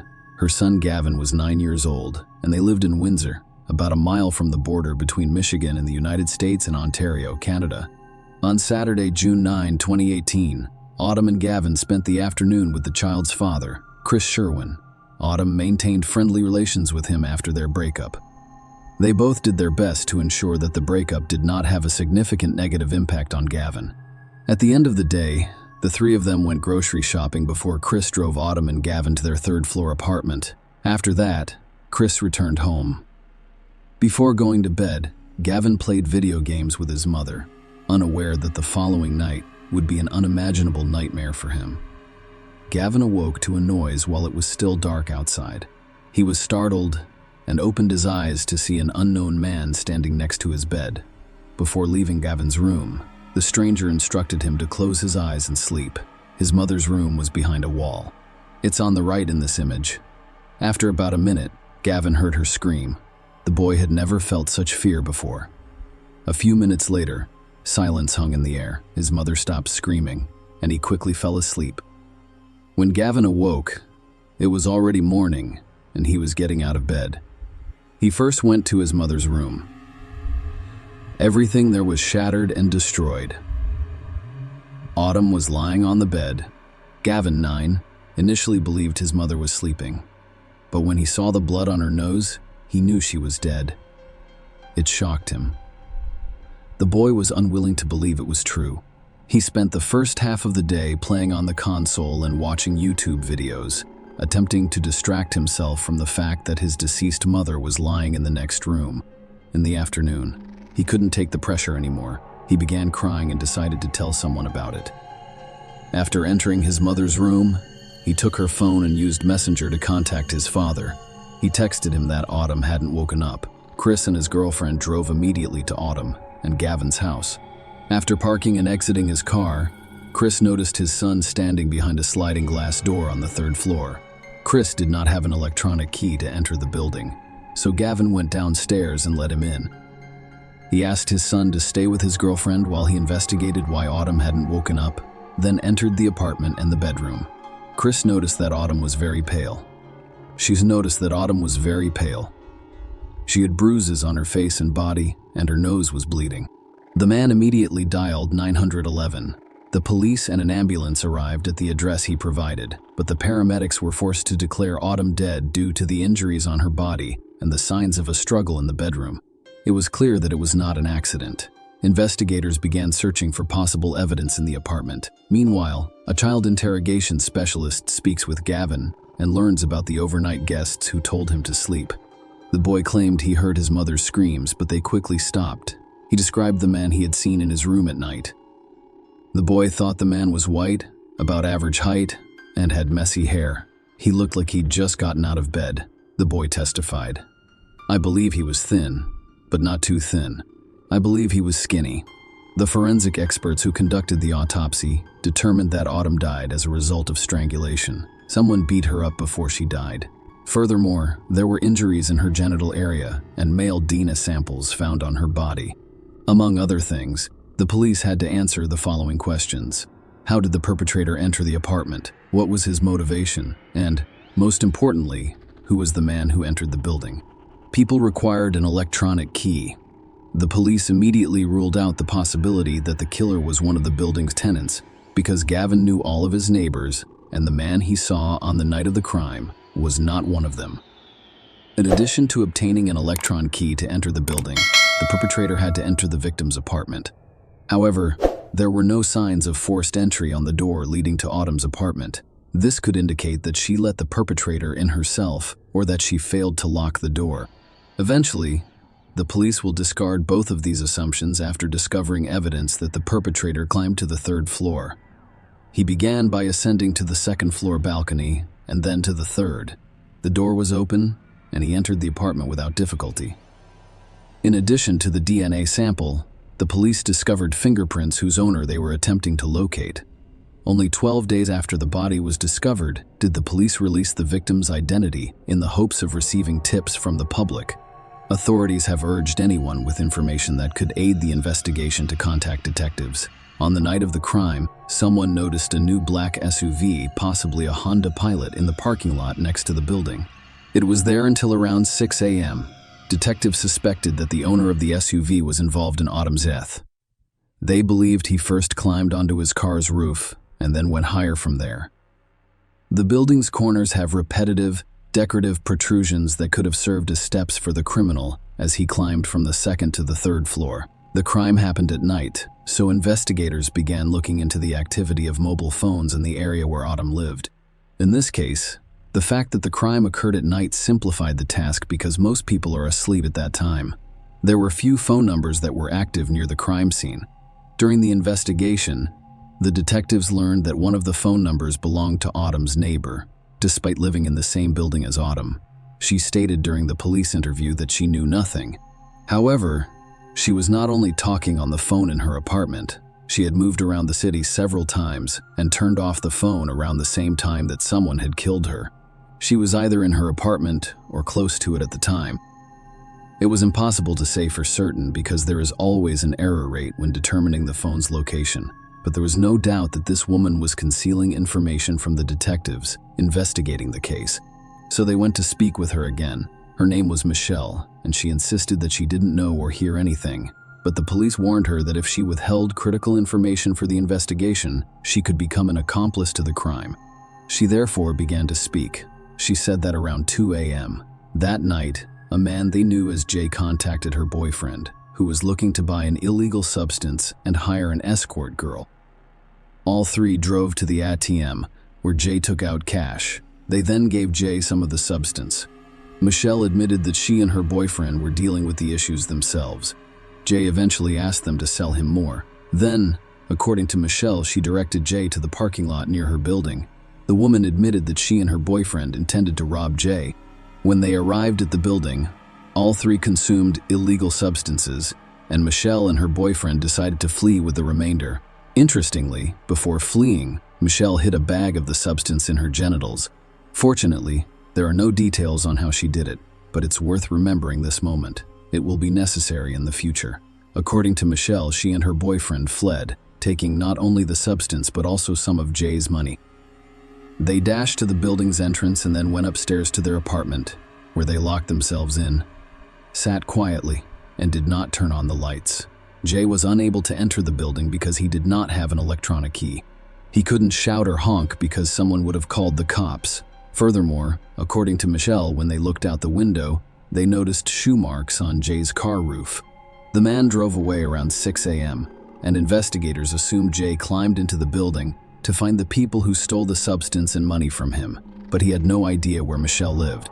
So he probably entered Autumn's apartment by mistake. The police now had the suspect's phone number and photo. These images are from a camera at the bank's entrance, where he was withdrawing cash to buy the substance, as well as an ATM camera. After checking the phone number, investigators discovered that his name was not Jay. The man's real name was Jitesh Bogle, and he was a 27-year-old Canadian citizen living and working as a car development engineer in Warren, Michigan. He also owned a black Honda Pilot SUV and used to visit Canada almost every day. To get to Windsor, he only needed to cross the river via bridge or tunnel. Authorities were able to track his movements and discovered that he had left Canada on the morning of June 10. The day Autumn died, he left the country and has not returned since. Jitesh sold his car after the police released details about the black SUV incident at the victim's home. The Canadian police contacted their American counterparts and asked for assistance. They learned that Jitesh was planning to relocate from Michigan to Washington State. His parents lived in Kent. After leaving a good job for unknown reasons, he returned to his parents' home. The fact that he decided to relocate, get rid of his car, and stop visiting Canada was very suspicious. However, The police required irrefutable evidence to arrest and extradite him to Canada. The Windsor police asked the U.S. National Security Agency to assist with the investigation and track the suspect's movements. The male DNA discovered on Autumn's body most likely belongs to Jitesh. To prove it, they needed to collect a sample of his DNA for comparison. Agents from the United States tracked the suspect's movements. They were aware that he was planning to relocate to Washington State and were concerned that he might leave for a third country. Jitesh also tried to change his appearance by removing his beard and wearing blue contact lenses. Fortunately, Jitesh was not particularly cautious. One day, he went to one of Warren's bars and drank. When he finished his last glass and left the bar, the agent seized the glass, obtaining a sample of his DNA. It took some time to compare it to the sample on Autumn's body, but the results were not unexpected. The victim's body contained male DNA that matched Jitesh Bogle. On August 17, 2018, more than 2 months after Autumn Taggart's death, Jitesh was arrested at his parents' home in Kent, Washington. The arrest surprised him. The man appeared to believe that the police would not track him down. The U.S. authorities have begun the extradition process to his homeland. In the extradition documents, the prosecutor stated that Jitesh was a threat to society, posing a flight risk and being unpredictable. Shortly after, Canadian police charged him with the murder of Autumn Taggart. The trial was postponed for an extended period of time due to country-imposed restrictions. It started in November 2021. There were 3 separate courtrooms, allowing for social distance. The main courtroom housed the judge, the prosecutor, the jury, and the defendant, along with his defense. The other 2 courtrooms featured large screens that showed the trial to Autumn's relatives and others. Jitesh Bogle pleaded not guilty to first-degree homicide, claiming that he accidentally killed Autumn. He described how some dealers stole money and an illegal substance from his car. It upset him, so he got out of the car to find them. He didn't remember much of what happened that night because he had consumed so much alcohol and other substances. He remembered climbing onto the balcony before entering the apartment. Autumn was asleep in her bed when he mistook her for Michelle, the woman who had robbed him. When Autumn awoke, she began screaming. He told her to stop making noise, but Autumn did not listen. He put his hand over her mouth, causing her to suffocate. According to the man, he realized he had accidentally killed Autumn after the scream stopped. He then performed CPR on her, but it didn't work. Jitesh couldn't remember how the genital injuries appeared on Autumn's body, or how he left her apartment. Jitesh and his attorneys asked the prosecution to dismiss the first-degree life deprivation charges because they believed it was an unintentional crime. According to them, Jitesh was unaware of his actions due to the large quantity of substances he consumed. The hand over the mouth indicates that they want to be quiet, not that they want to die. Bogle lacked the ability to form intent or understand the consequences of his actions. According to defense attorney Peter Thorning, there is only one explanation for his behavior: intoxication. It is true that terrible things can happen without our knowledge. That is what happened here. This death was unintentional. He was intoxicated or didn't realize that his actions would not result in death. He added, his lawyers also claimed that there was no evidence that the defendant had intercourse with the victim. This is an important consideration because it will have an impact on Jitesh's sentence. Yes, Autumn's body contained Bogle's DNA, but it was not seminal fluid. The lawyers believe it could have been caused by cross-contamination or DNA transfer from one surface to another. For instance, through a forensic expert's gloves. Bogle's lawyers attempted to persuade the jury that John Lasorda, who worked in the forensic unit during the investigation, performed his duties incorrectly by transferring their client's DNA to Autumn Taggart's body. Lasorda's role was to photograph the scene and collect any evidence that came into direct contact with the victim. Bogle's defense lawyer, Peter Thorning, suggested to Lasorda that rotating the body on the bedsheet, which the police seized, could result in DNA or fluid transfer from the body to the sheath, or vice versa. This is known as cross-contamination. It is not impossible, Lasorda stated during cross-examination. Thorning asked Lasorda if he had the necessary training to work as a forensic identification expert. Lasorda stated that he changed gloves between touching each piece of evidence and grabbing his camera to photograph it to avoid cross-contamination. Lasorda examined the evidence in Taggart's room, looking for fluids, urine, saliva, and sperm. Lasorda testified that the likelihood of actual assault increases when there is a deceased female victim compared to a male victim. The court heard that Lasorda discovered no fluid depositions consistent with a jewel assault. He admitted his examination of the body was limited because he was not a trained medical official, such as a coroner. Nothing overt on or around the body would indicate a sexual assault, Lasorda stated in court. He also stated that there were no visible signs of a struggle. Lasorda clarified in court that signs of a struggle would include broken furniture or glass, forced entry, tampered locks, or blood spatter, none of which were found in Autumn's apartment. However, the prosecutor held a different view. Recalling that Michelle hid the substance in her genital area, the prosecution claimed that the defendant was aware of it and searched for it in the same part of Autumn's body, and that even though he did so with his hand, nothing changed. He committed all of the assaults. "You searched her," the prosecutor said, "which is disgusting." "I disagree," said Bogal. "Why didn't he call 911? The prosecutor asked. Autumn stopped breathing. Jitesh responded that he was afraid the police would arrest him because he was sure no one would believe him. "Nobody believed me. I barely believe myself." Bogle testified that he does not remember much of what happened in Autumn's room. He said he recalls performing CPR on Autumn after she stopped screaming. He previously testified that he remembered counting 5 or 6 ribs down before beginning CPR, and that he performed 15 compressions and 3 breaths.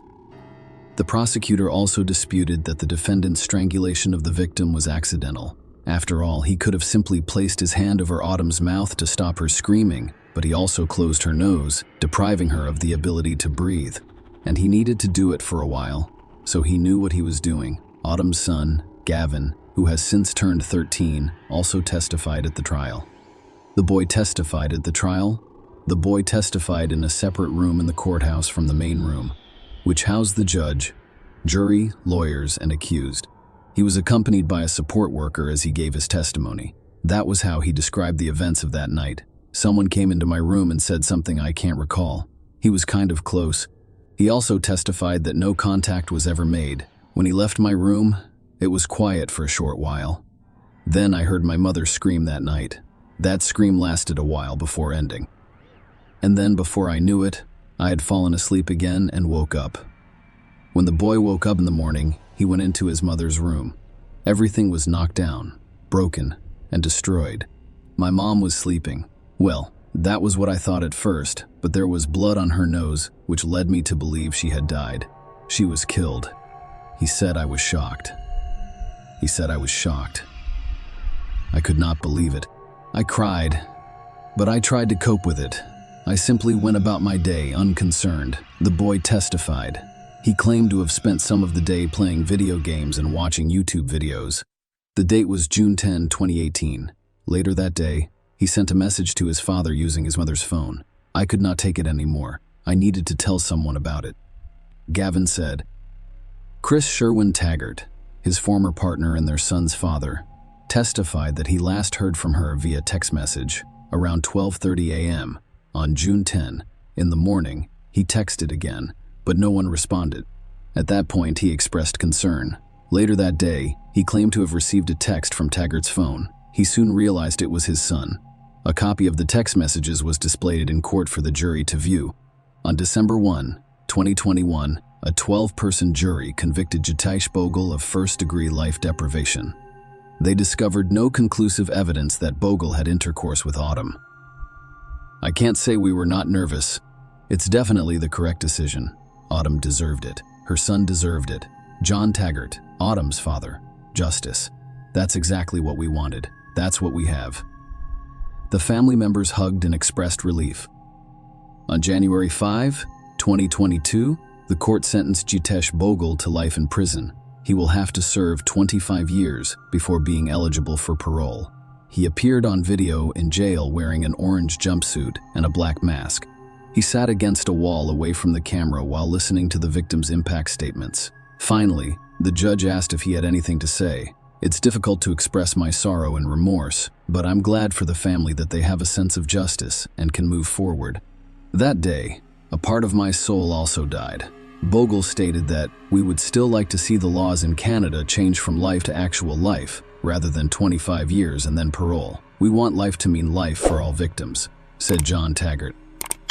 Share your opinion with us in the comments and subscribe to the channel for more.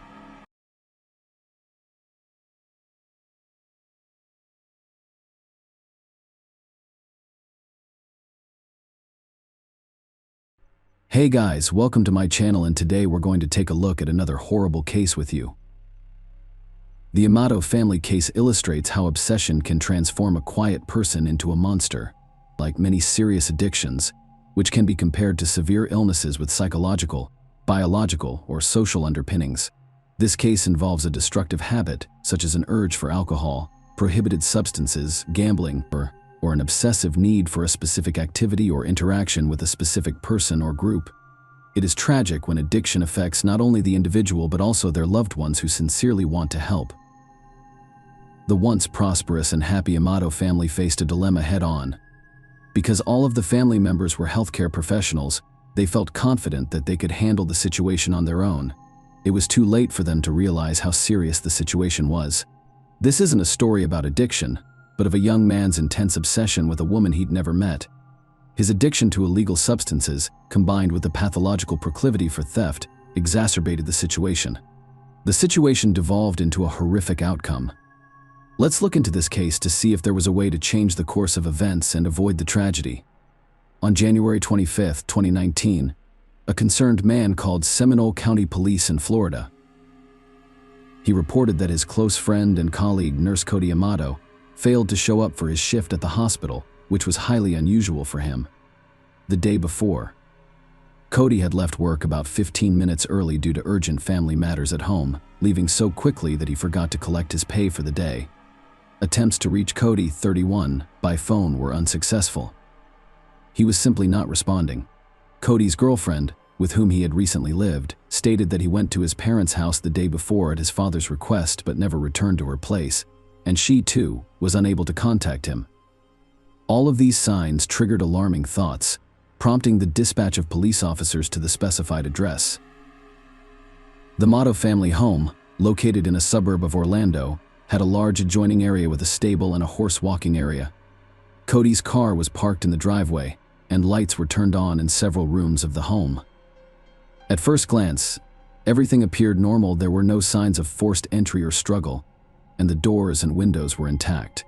When the sheriff's deputy knocked, there was no answer, and calls to the landline went unanswered.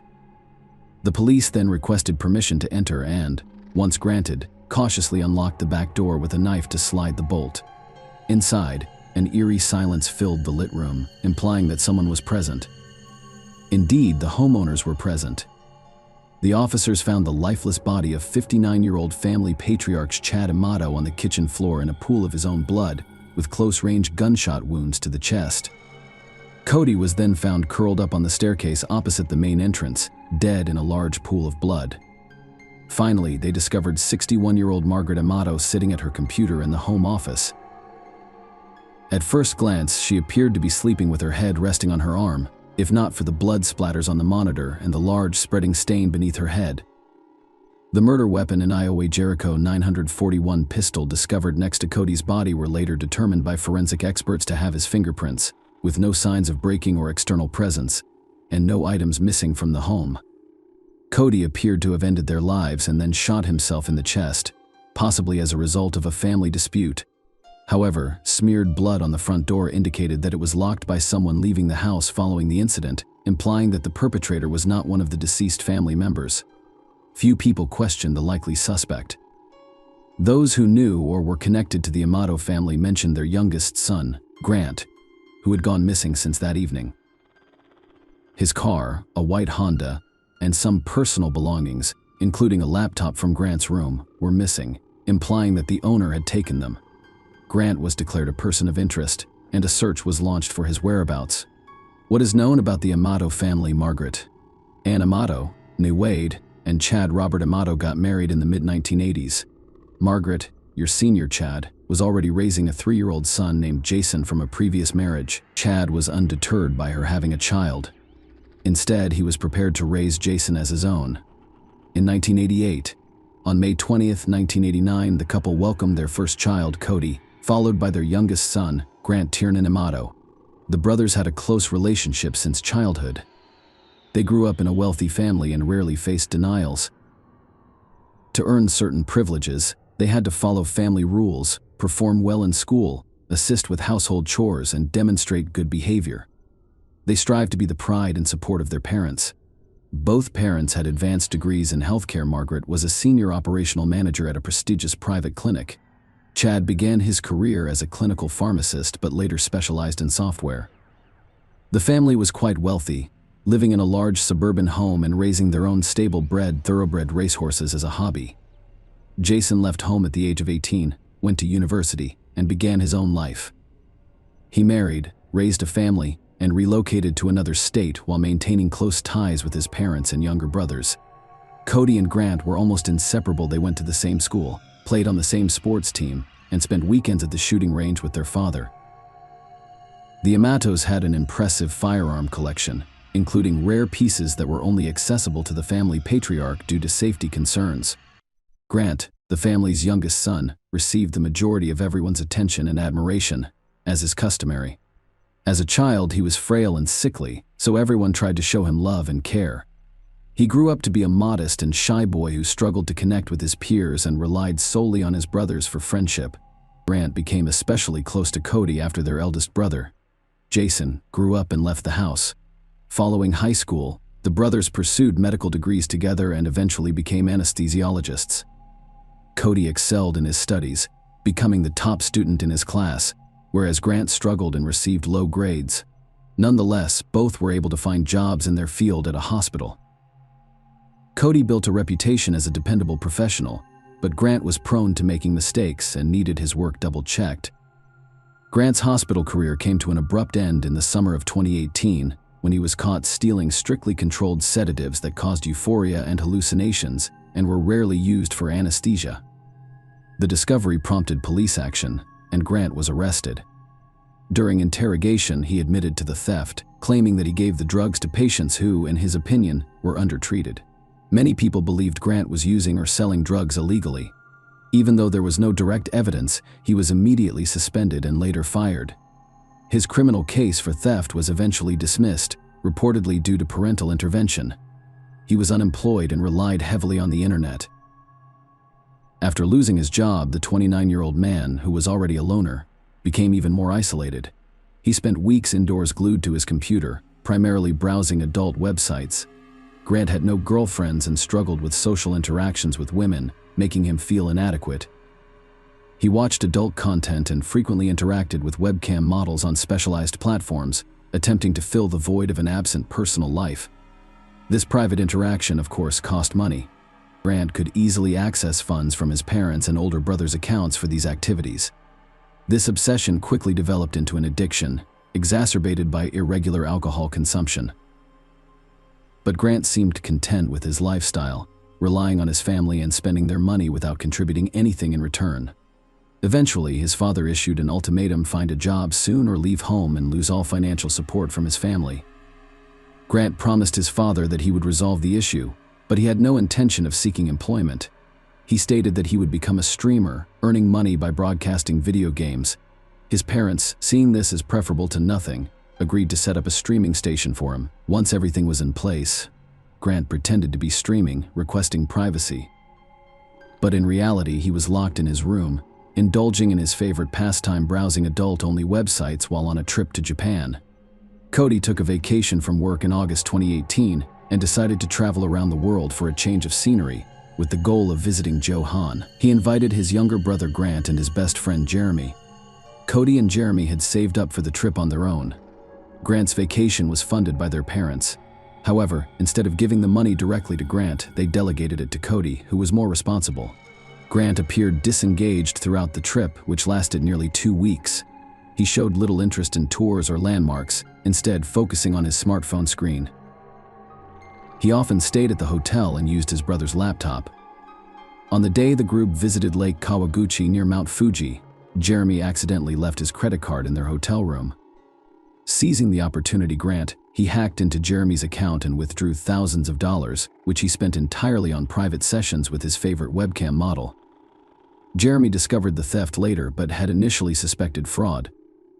He was unable to identify the perpetrator and continued to investigate the incident after returning home, unaware that Grant was involved. Sylvia releases his lava. Now, Sylvie, let's get to the most intriguing part: the identity of the mysterious webcam model. Grant became obsessed with a website where Grant paid for private online interactions with various women.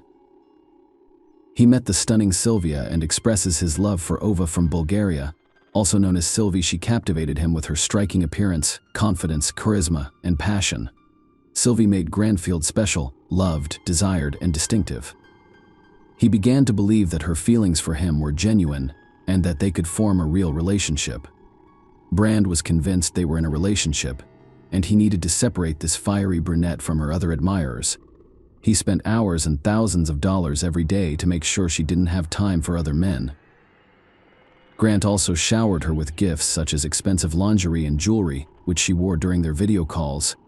Desperate to impress Sylvie Grant, she constantly made up stories, losing touch with reality.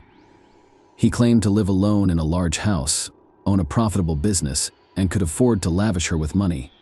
He supported his claims with money transfers, initially sending a couple of $1,000, $10,000, and even $100,000 as birthday gifts.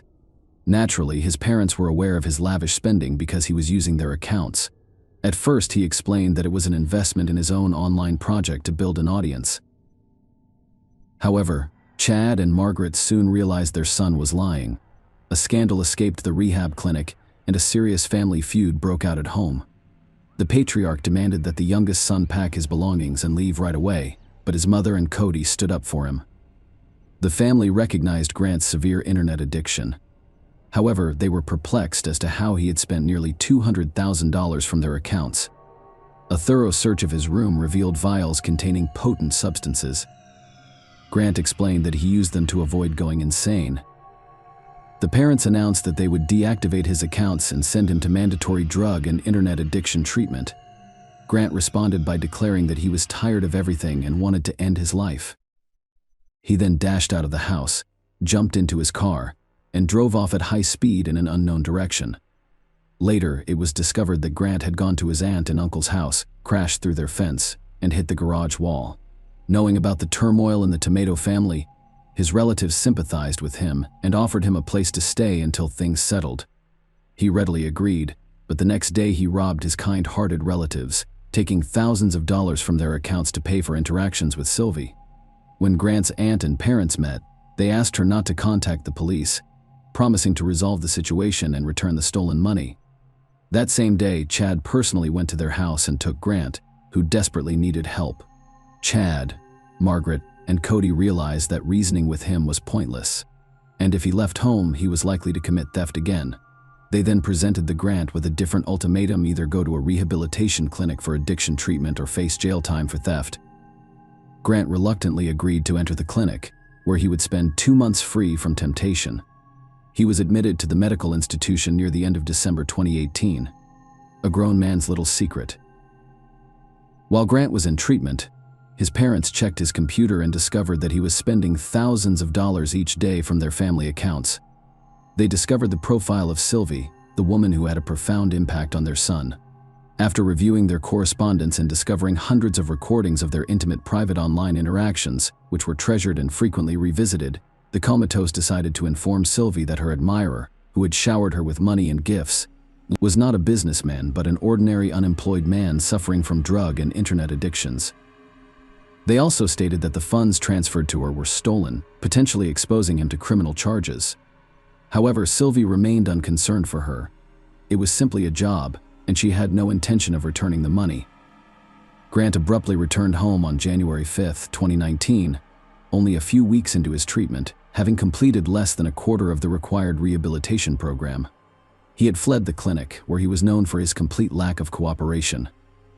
Grant tearfully promised to change his life and find work, but he threatened to commit suicide if forced to return to the rehab facility. His parents agreed but imposed strict rules. Grant was prohibited from using the computer. He had to adhere to a strict schedule, and all of his earnings were closely monitored. He was also given a part-time job at a local grocery warehouse.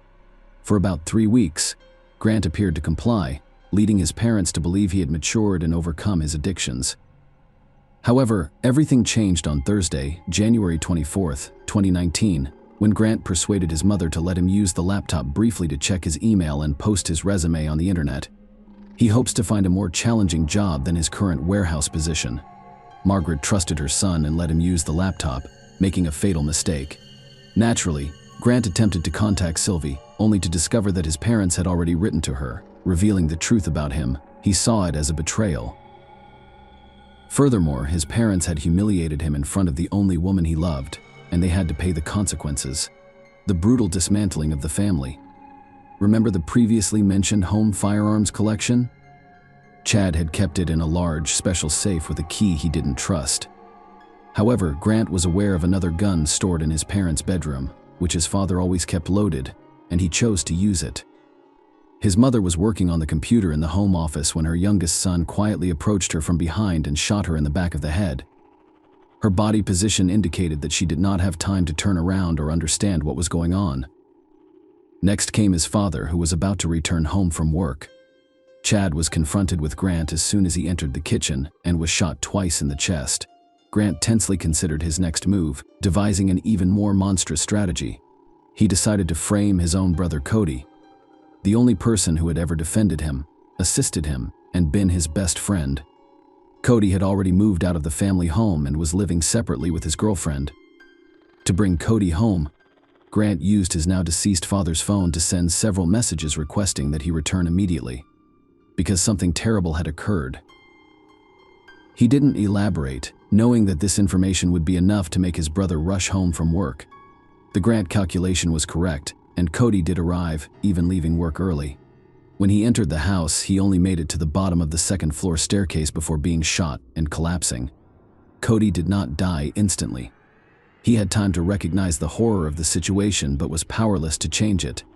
After killing his family, Grant wiped his fingerprints off the pistol, placed it in his brother's hand to leave his prints, and then left it next to the body, making it appear as if Cody had shot their parents and then himself. The killer spent the rest of the evening calmly packing his belongings, downloading video files of his conversations with Sylvie from the computer, and even texting her. After completing his tasks, he loaded his belongings into the car and drove away. Arrest and trial. It took police just over a day to find and arrest Grant, who was hiding in a small roadside motel in Orange County. He was not surprised, rather disappointed that he had been discovered so quickly, but he vehemently denied any guilt. During his interrogation at the station, he told unbelievable stories about his father's extreme cruelty, alleging mistreatment of his mother and brother. Grant also discussed his father's attempts to separate him from his beloved girlfriend Sylvie, with whom he claimed to share true and pure love, following the events at their family home on the evening of January 24th, 2019. His account was unclear and inconsistent. He suggested that his father and brother got into a fight. Cody grabbed a gun and killed Chad, with Margaret being an unintentional victim. Grant claimed he could only guess the chronology of these horrific events because he was not a witness, and that he spent the night in his car with his belongings after his father kicked him out. In the morning, he claimed he simply drove away, unaware of the tragedy that had occurred at home. His story seemed disjointed and unbelievable, and the evidence indirectly pointed to him as the sole perpetrator. As a result, Grant was arrested as the prime suspect in his family's triple homicide. He was held on a $750,000 bond and was unable to post it, so he remained in custody awaiting trial. The trial began on July 15, 2019. Notably, almost all of the witnesses in court testified against Grant, including his older brother Jason, relatives, and Cody's friend Jeremy, from whom Grant stole money during their trip to Japan. Those who knew the defendant personally described him as a pathological thief, a liar, and someone who struggled with addictions. The main evidence against Grant was a large bank transfer from Chad's account to his younger sons. This transaction took place late at night, when all family members had already died. To confirm the transaction, the defendant used his deceased father's finger as identification. The prosecution advocated for the death penalty, while Grant's defense claimed that he was ill and needed treatment. The final verdict was issued on August 12, 2019. Amato, 30, was convicted of first-degree triple homicide and sentenced to life in prison without parole. Share your opinion with us in the comments, and subscribe to the channel for more.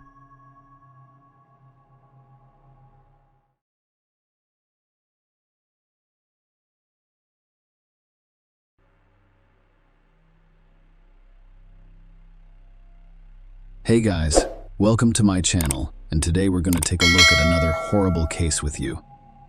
In this video, we'll look at an incident that happened in Florida, USA, on July 14, 2012, when Adrienne Robert, 29, was discovered dead by her roommate.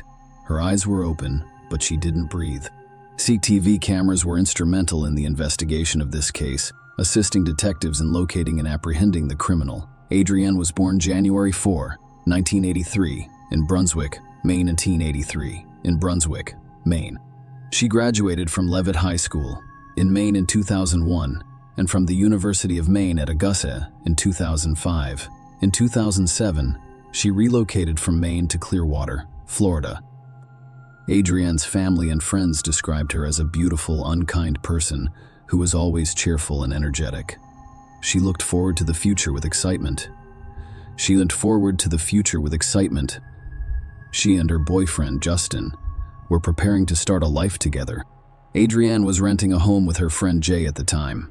The relationship with Justin was progressing, and in July 2012, they found a home where they planned to live together. Adrienne packed her belongings and decided to throw a goodbye party on the evening of July 13, 2012. She told her boyfriend Justin that she and her roommate Jay planned to go to a movie, a bar or something. Justin was unable to join them due to an urgent business matter. At the same time, Justin had no objection to Adrienne spending the evening in Jay's company. After all, they were both roommates and friends. Jay and Adrienne began their celebrations at home.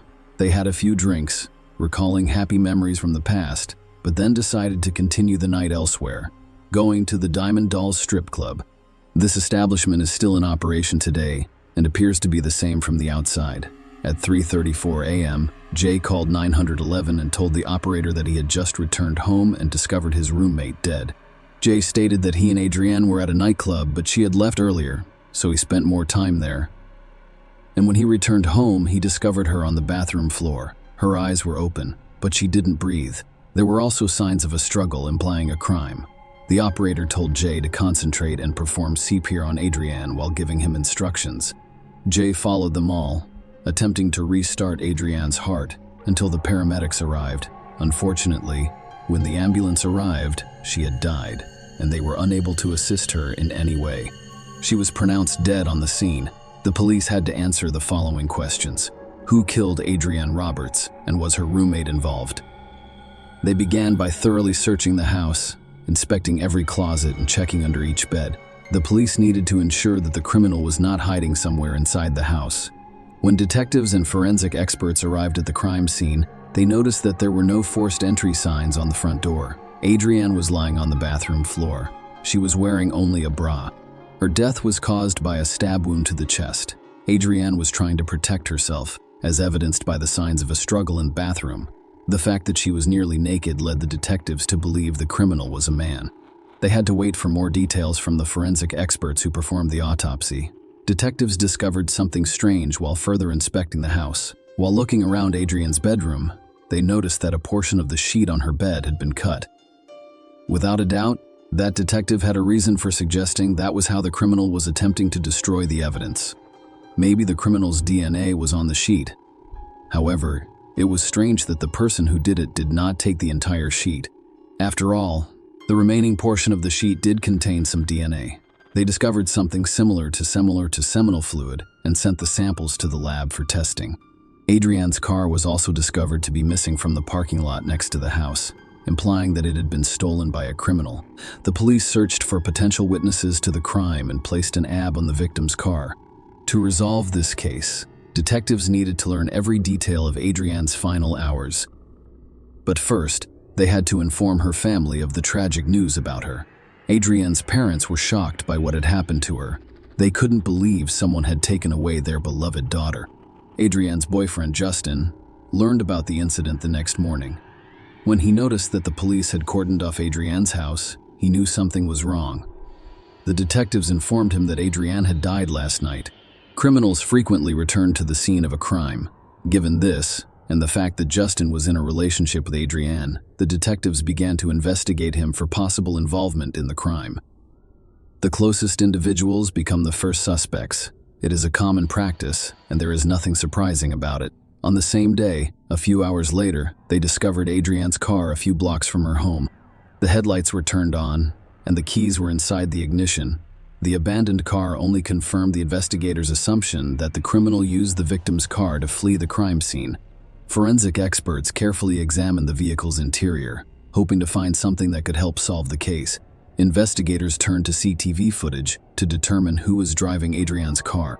Unfortunately, the location where the police discovered Adrianne's car lacked cameras. Nonetheless, there were cameras on nearby buildings. Looking through the recordings, the investigators noticed a man wearing shorts, a baseball cap, and long hair. It was around the same time that the 911 call came in.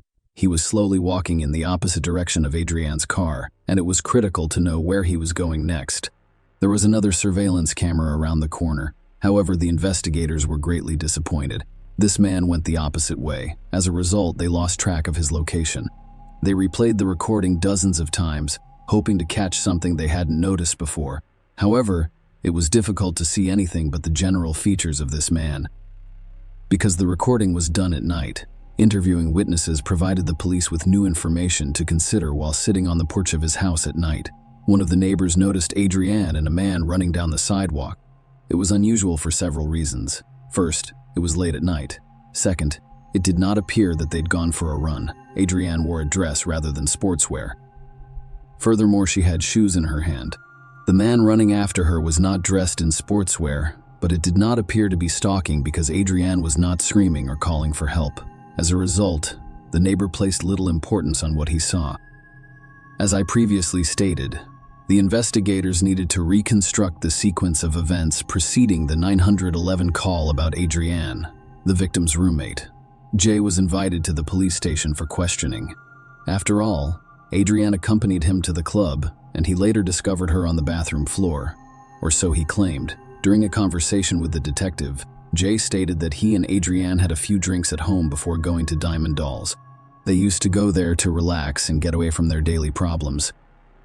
According to Jay, they went there on foot because they had already consumed alcohol and didn't want to drive in such a state.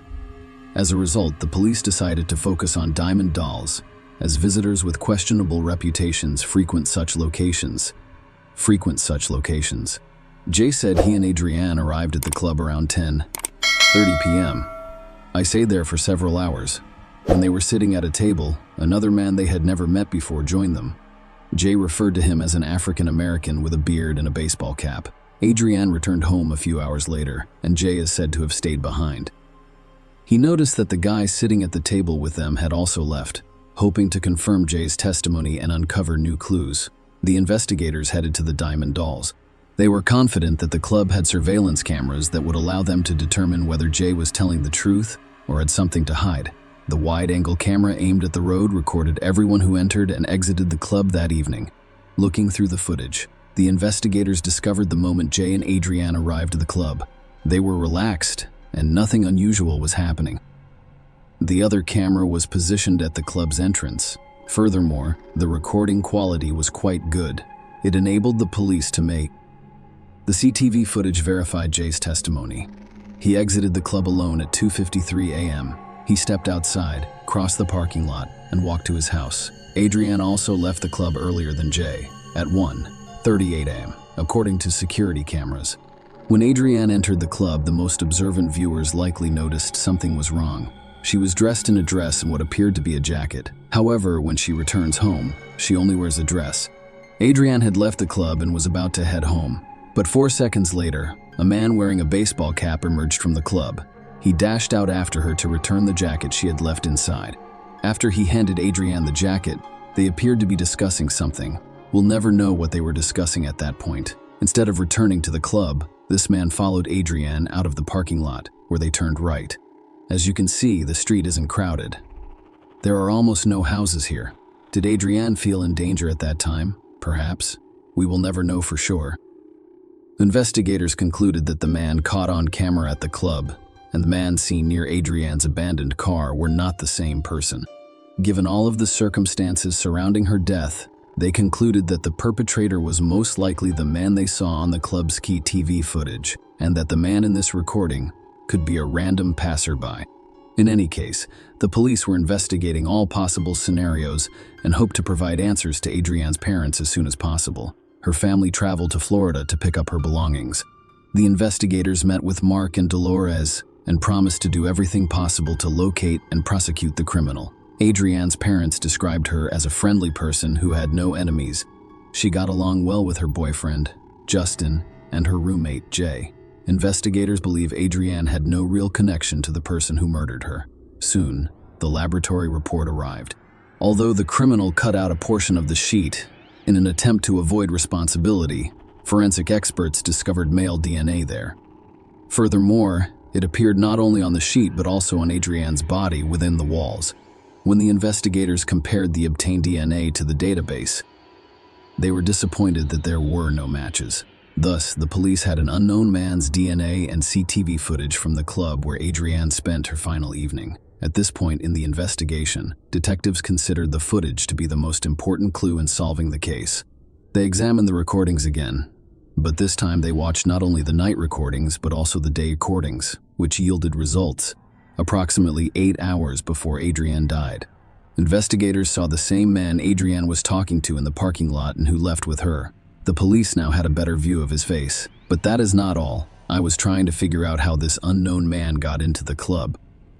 The investigators noticed that he had arrived by taxi. The phone number printed on the taxi's body was visible on the recording, and the car's brand was easily identified. This man could now be identified much more easily. Detectives discovered the phone number used to order a taxi, which was captured on video near Diamond Dolls, and discovered it belonged to Thomas Frederick. When they compared his driver's license photo to the image of the man on the CCTV footage, they realized they were looking at the same person. Thomas Frederick had become the primary suspect in this case, and the police needed irrefutable evidence to arrest him. The recordings from the cameras alone were insufficient. As a result, they secretly watched Frederick. The police were afraid of scaring him away, so they decided to obtain his DNA without his knowledge. The officers monitored him for a week and a half, waiting for the right moment. They followed him to work.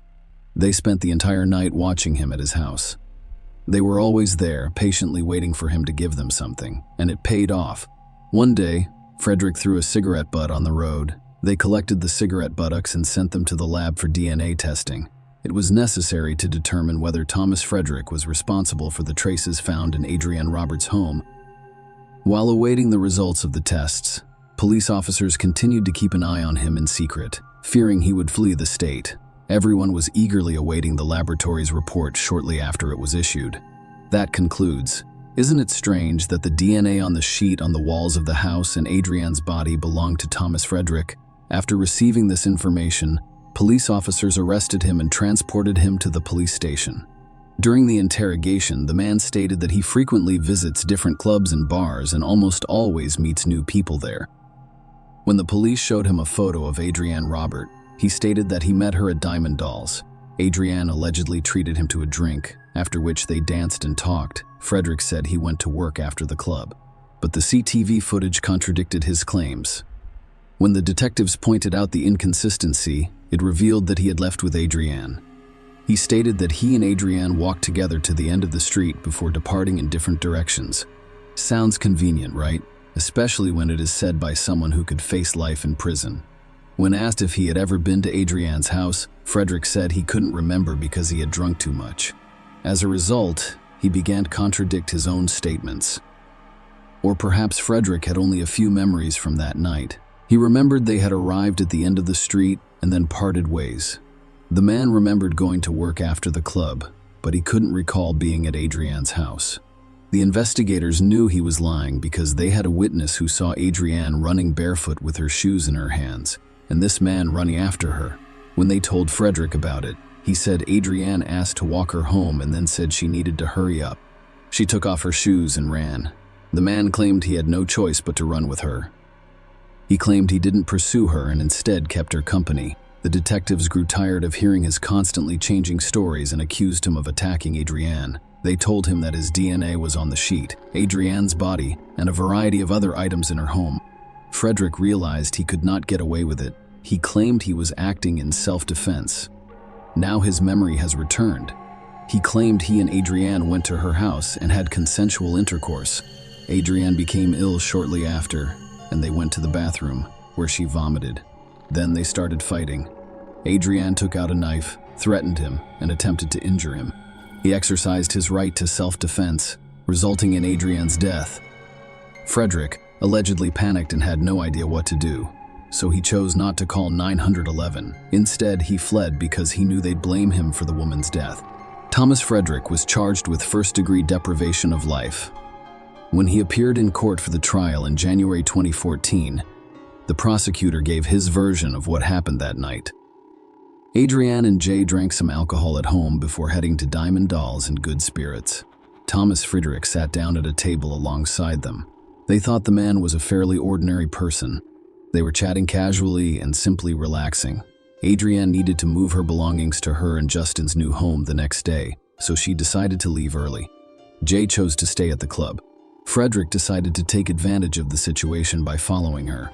She did not want him to accompany her, so she attempted to flee from him, but she couldn't. He chased her all the way home, and when she went inside, he broke in, stole a knife from the kitchen, and did what he came after Adrienne for. According to the prosecutor, the injuries on her body indicated that her encounter with Frederick was not consensual. He then decided to end Adrienne's life so that she could report him to the police. He attempted to cover his tracks by cutting out the area of the sheet where his seminal fluid remained. However, it did not prevent the police from obtaining the criminal's DNA. After all, it was found in numerous other locations, including Adrienne's body. Then he took her car keys, drove a few blocks, and left the vehicle. Adrienne's parents left the courtroom while the medical examiner was giving his statement.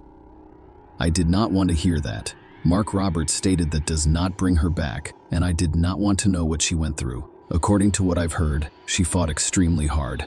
Mark and Dolores, Robert, have found it difficult to live without their daughter. It will undoubtedly take some time for us because we have recently lost the most important thing in our lives." He said, "We'll get back on our feet because Adrienne would want that, and it'll take some time, but we'll get there." Thomas Frederick's defense attempted to make Adrienne look bad. At the trial, his lawyer stated that Adrienne also invited Frederick to her home to engage in consensual intercourse with him. This version has no basis and could simply be an attempt by the perpetrator to justify his presence in the victim's home. The presence of DNA, which can only be traced back to one individual, is undeniable. Frederick's defense team also attempted to persuade the jury that he acted in self-defense. She did sustain a stab wound while he was fighting her off, according to his lawyer, and his attempt to convince the jury that it was self-defense was unsuccessful. Due to a lack of evidence, the jury convicted Thomas Frederick of first-degree life deprivation and stealing Adrienne's car. They did not accuse him of coercing her into intimacy by threatening her with a knife. The court sentenced Thomas Hampton Frederick, 25, to life in prison without parole. Adrienne's father stated that he and his wife were thrilled to learn that Frederick would spend the rest of his life in prison. It does not bring Adrienne back, but justice was done today. It was difficult to be in the same room as the man who had hurt his daughter and keep his emotions under control. He claimed Frederick showed no sympathy or remorse, even when the jury returned its verdict. Instead, the man acted arrogantly. Robert and his wife Dolores sobbed as the verdict was read aloud in court. "We were extremely happy."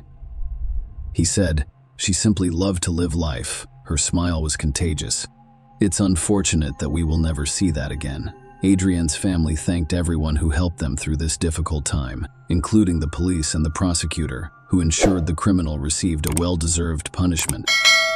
Share your opinion with us in the comments, and subscribe to the channel for more.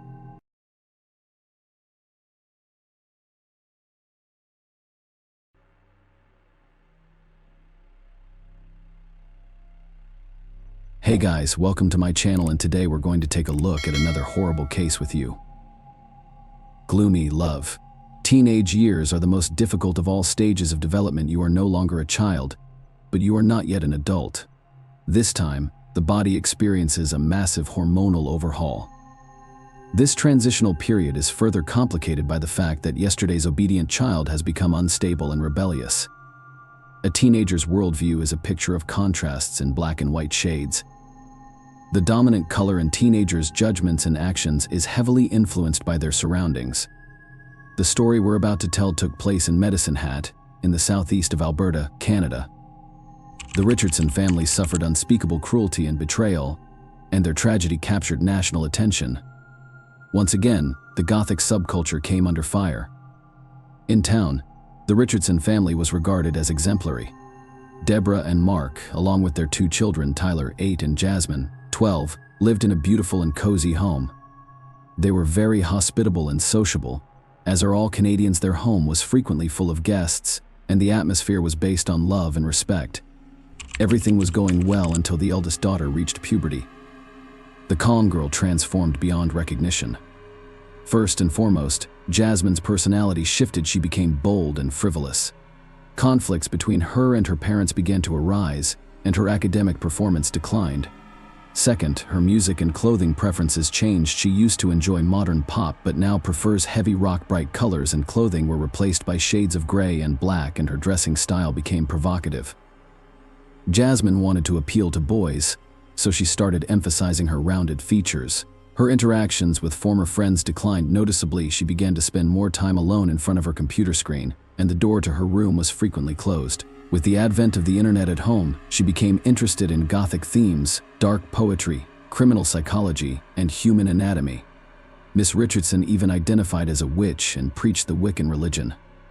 For this purpose, she visited various similar websites and discovered a circle of friends who shared her interests. The greeting on her social media page read, "Welcome to my tragic world." It appeared to be a typical adolescence, complete with excessive dramaticism and mysticism. However, the girl's relationship with her family grew increasingly distant. In her profile, she used a fictitious name and stated her age as 15. She preferred older interlocutors and aspired to be like them. During this difficult time, her parents tried to support her by suggesting that they spend time together. They searched for common ground activities. However, she found this uninteresting. Jasmine thought her younger brother was an annoying nuisance. She spoke to him less and less, but she could spend hours on end on the computer talking to strangers. Deborah and Mark recognized that their current state was only temporary. She would grow up and gain wisdom. As a result, they were very accepting of her new hobbies.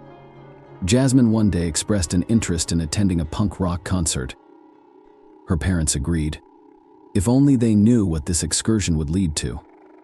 Early 2006. Jasmine Richardson attended a local youth band concert, pursuing her own interests, knowing that he would be present. The boy who had been stirring her heart for months, Jeremy Allen Steinke, was also fascinated by Gothic culture.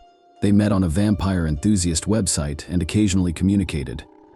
Jeremy portrayed himself as a 300-year-old werewolf looking for blood. To prove it, he wore a vial of blood around his neck, but it was unclear whether the fluid was human or animal in origin. Nonetheless, the boy clearly considered himself unique, which Jasmine found appealing. The young people's feelings for each other grew stronger after meeting at the concert.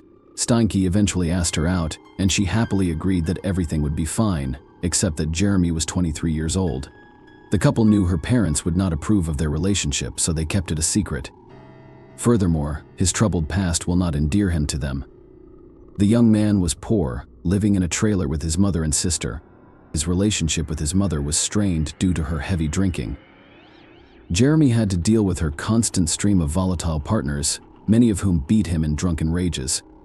As a result, by the age of 13, he was struggling academically and had a fragile mental health. Steinke was tempted to commit suicide when he couldn't bear such a life, but he was saved just in time. Later, doctors diagnosed him with depression and hyperactivity. He dropped out of school after being bullied. Over time, Jeremy imagined himself immortal and began visiting websites with similar themes. His online profile included topics such as pain, self-harm, blood, and razor blades. Except for their friends, no one knew about the couple's forbidden relationship, which they found strange. Their communication would have remained private had the Richardsons not begun monitoring their daughter's excessive internet usage. Deborah and Mark discovered Jasmine was communicating with strangers, which alarmed them as any parent would. They therefore decided to remove the computer from the girl's reach. Furthermore, they were surprised to learn that she had fallen for an adult man with questionable interests. His nickname, Soul Eater, spoke volumes. As a result, Jasmine and Jeremy's relationship was forbidden in order to help their daughter break free from this toxic relationship. Deborah and Mark saw two psychologists and sincerely believed that counseling would improve their parent-child relationship. It worked out well for them. Jasmine demonstrated compliance and appeared to be returning to normal life, as if everything was behind her. She received her computer back. This became Richardson's final fateful decision, resulting in their demise. Saturday, April 22, 2006. Mrs. Richardson was getting ready for bed when she heard a noise in the basement. Rats again, she thought. As she descended, she turned on the light and noticed someone wearing a ski mask. He stood opposite her and looked at her. She screamed out, startled. The stranger rushed towards her, covering her mouth. His efforts were vain. Deborah struggled and screamed louder. He stepped back, drew his knife, and stabbed her in the chest, then again and again. When Mark heard his wife scream, he dashed down and grabbed the first thing he could find, a screwdriver. He had been fixing an outlet that day and, by chance, had left the tool out. When he entered the basement, he was confronted with a horrifying scene: his wife lying in a pool of blood, with someone standing beside her. Mark immediately attacked the intruder, but was stabbed in the stomach, followed by more stabs as the agonizing pain subsided and his eyes closed. "Mr. Richardson asked quietly, "Why? Because your daughter wanted it." The attacker responded. Upstairs, Tyler was the only one remaining. The boy sat on his bed wearing his pajamas, too afraid to move. The approaching footsteps became louder, and the bedroom door opened. Several days before the murder. Jasmine was overjoyed. Her parents believed in her remorse, which allowed them to communicate again. Mobile phones were just becoming popular at the time, so the computer was the only way to communicate. When Miss Richardson regained internet access, she immediately wrote to Jeremy, "It all begins with them disappearing and ends with us remaining together," she told him. During her visits to the psychologist, the young lady devised a terrible plan. It solidified after several days of punishment. Surprisingly, Steinke Co. found it enticing, but emphasized the importance of being creative and paying attention to detail. The couple knew they couldn't be together as long as the Richardsons were alive. Later, Jasmine's friends recalled how frequently she mentioned her parents, particularly how much she disliked them. Therefore, she wanted to end their lives. However, nobody took Jasmine's words seriously. Saturday, April 22, 2006. Garrett walked across the street to his friend Tyler's house. The boy wanted to play. Despite the cold weather, it was pleasant outside. This was the spring of that year. Garrett approached the house and noticed that the blinds were still closed. Nobody answered his knock at the door. Strangely, he assumed the Richardsons would be home. Their car was parked in the driveway. The child looked into the living room window, hoping to see someone, but there was no one there. Garrett then decided to walk around to the back of the basement, where he frequently plays with Tyler, while peeking through the window, and he noticed something strange on the floor. It appeared as two silhouettes in a pool of blood. The boy informed his mother, who was skeptical, so she decided to check on the family across the street. They approached the house together. Garrett pointed to the window he'd looked through earlier. The woman looked inside and recoiled in horror. She immediately contacted emergency services. Something happened at the Richardsons. They appeared to be lying on the basement floor, covered in blood. A neighbor reported. The police arrived promptly. They broke down the front door and descended to the location where Garrett and his mother had seen something. When the officers entered the dark basement, they had difficulty recognizing the people lying on the ground. Their bodies were mutilated and bleeding. However, there was no doubt. It was Mark and Deborah Richardson, and they had died. Blood was all over the floor, walls, and ceiling, a bloody mess. There was no other way to describe what lay before them. Later, the police searched the house. In the upstairs children's room, they discovered a small child. The boy lay in bed among toys covered in blood and visible knife wounds. The child's throat was severely cut. Medicine had never witnessed such horror. One officer said, "It would take me decades to forget what I witnessed today." After searching the house, police discovered that one family member was missing. Richardson's eldest daughter was gone. Officers are concerned she may be in danger. Everything indicated that the attack took place in the basement and child's room. The rest of the house was undisturbed. And at first glance, nothing was amiss. The state of the body suggested that the crime had occurred the night before. Apparently, the perpetrator broke into the house and assaulted the boy and his parents. So what happened to Jasmine? And where was she? The police began to develop theories about what had occurred. Perhaps by chance the girl was safe outside the house, or the perpetrator had abducted her and was now harming her, or a ransom demand from relatives would arrive in due course. However, As time passed, there were no obvious answers. Detectives quickly turned to the media, requesting assistance in the search for the missing girl. They hoped Jasmine would make contact or that someone would provide useful information. Meanwhile, the investigation into the crime continued. Investigators spoke with relatives, friends, and colleagues about every aspect of the slain family's life. Were there any adversaries or enemies capable of such heinous acts? However, as the investigation progressed, the situation became clearer. There was no reason to wish death upon anyone in the Richardson family. With the exception of the eldest daughter, they were truly wonderful people, faithful spouses, and loving parents. The officers discovered that the girl had been causing a lot of trouble lately. This time, the investigation aimed to find a person of interest. It was entirely possible that the girl was aware of the crime or had been involved in it. Given the suspect's age, the media could no longer publish her real name under Canadian law. As a result, news outlets began to refer to Jasmine Richardson as Jr. When her relationship with Jeremy Steinke was revealed, the couple was declared wanted. Initially, the search for the young lovers began among their friends and acquaintances, believing they were hiding with them. However, while this lead proved to be a dead end for the police, they did discover something intriguing. Several hours after the crime, the young couple was seen at a restaurant and a party hosted by an acquaintance. Someone in their circle of friends mentioned that Jasmine appeared unchanged. There was no evidence she had been abducted or was in shock. She was drinking and having fun. When friends asked how they got away from her parents, Jasmine laughed and Jeremy and I just took care of them. Yes, the boy agreed. I cut them up like fish. The party guests laughed, believing it was a cruel joke, not realizing that the statement was true. A comic found in Jasmine's school locker confirmed her involvement in the crime, as it detailed how she would deal with each of her family members, with her boyfriend acting as her accomplice. Photographs of the suspects were widely distributed. It was only a matter of time before a citizen came forward with information on their whereabouts.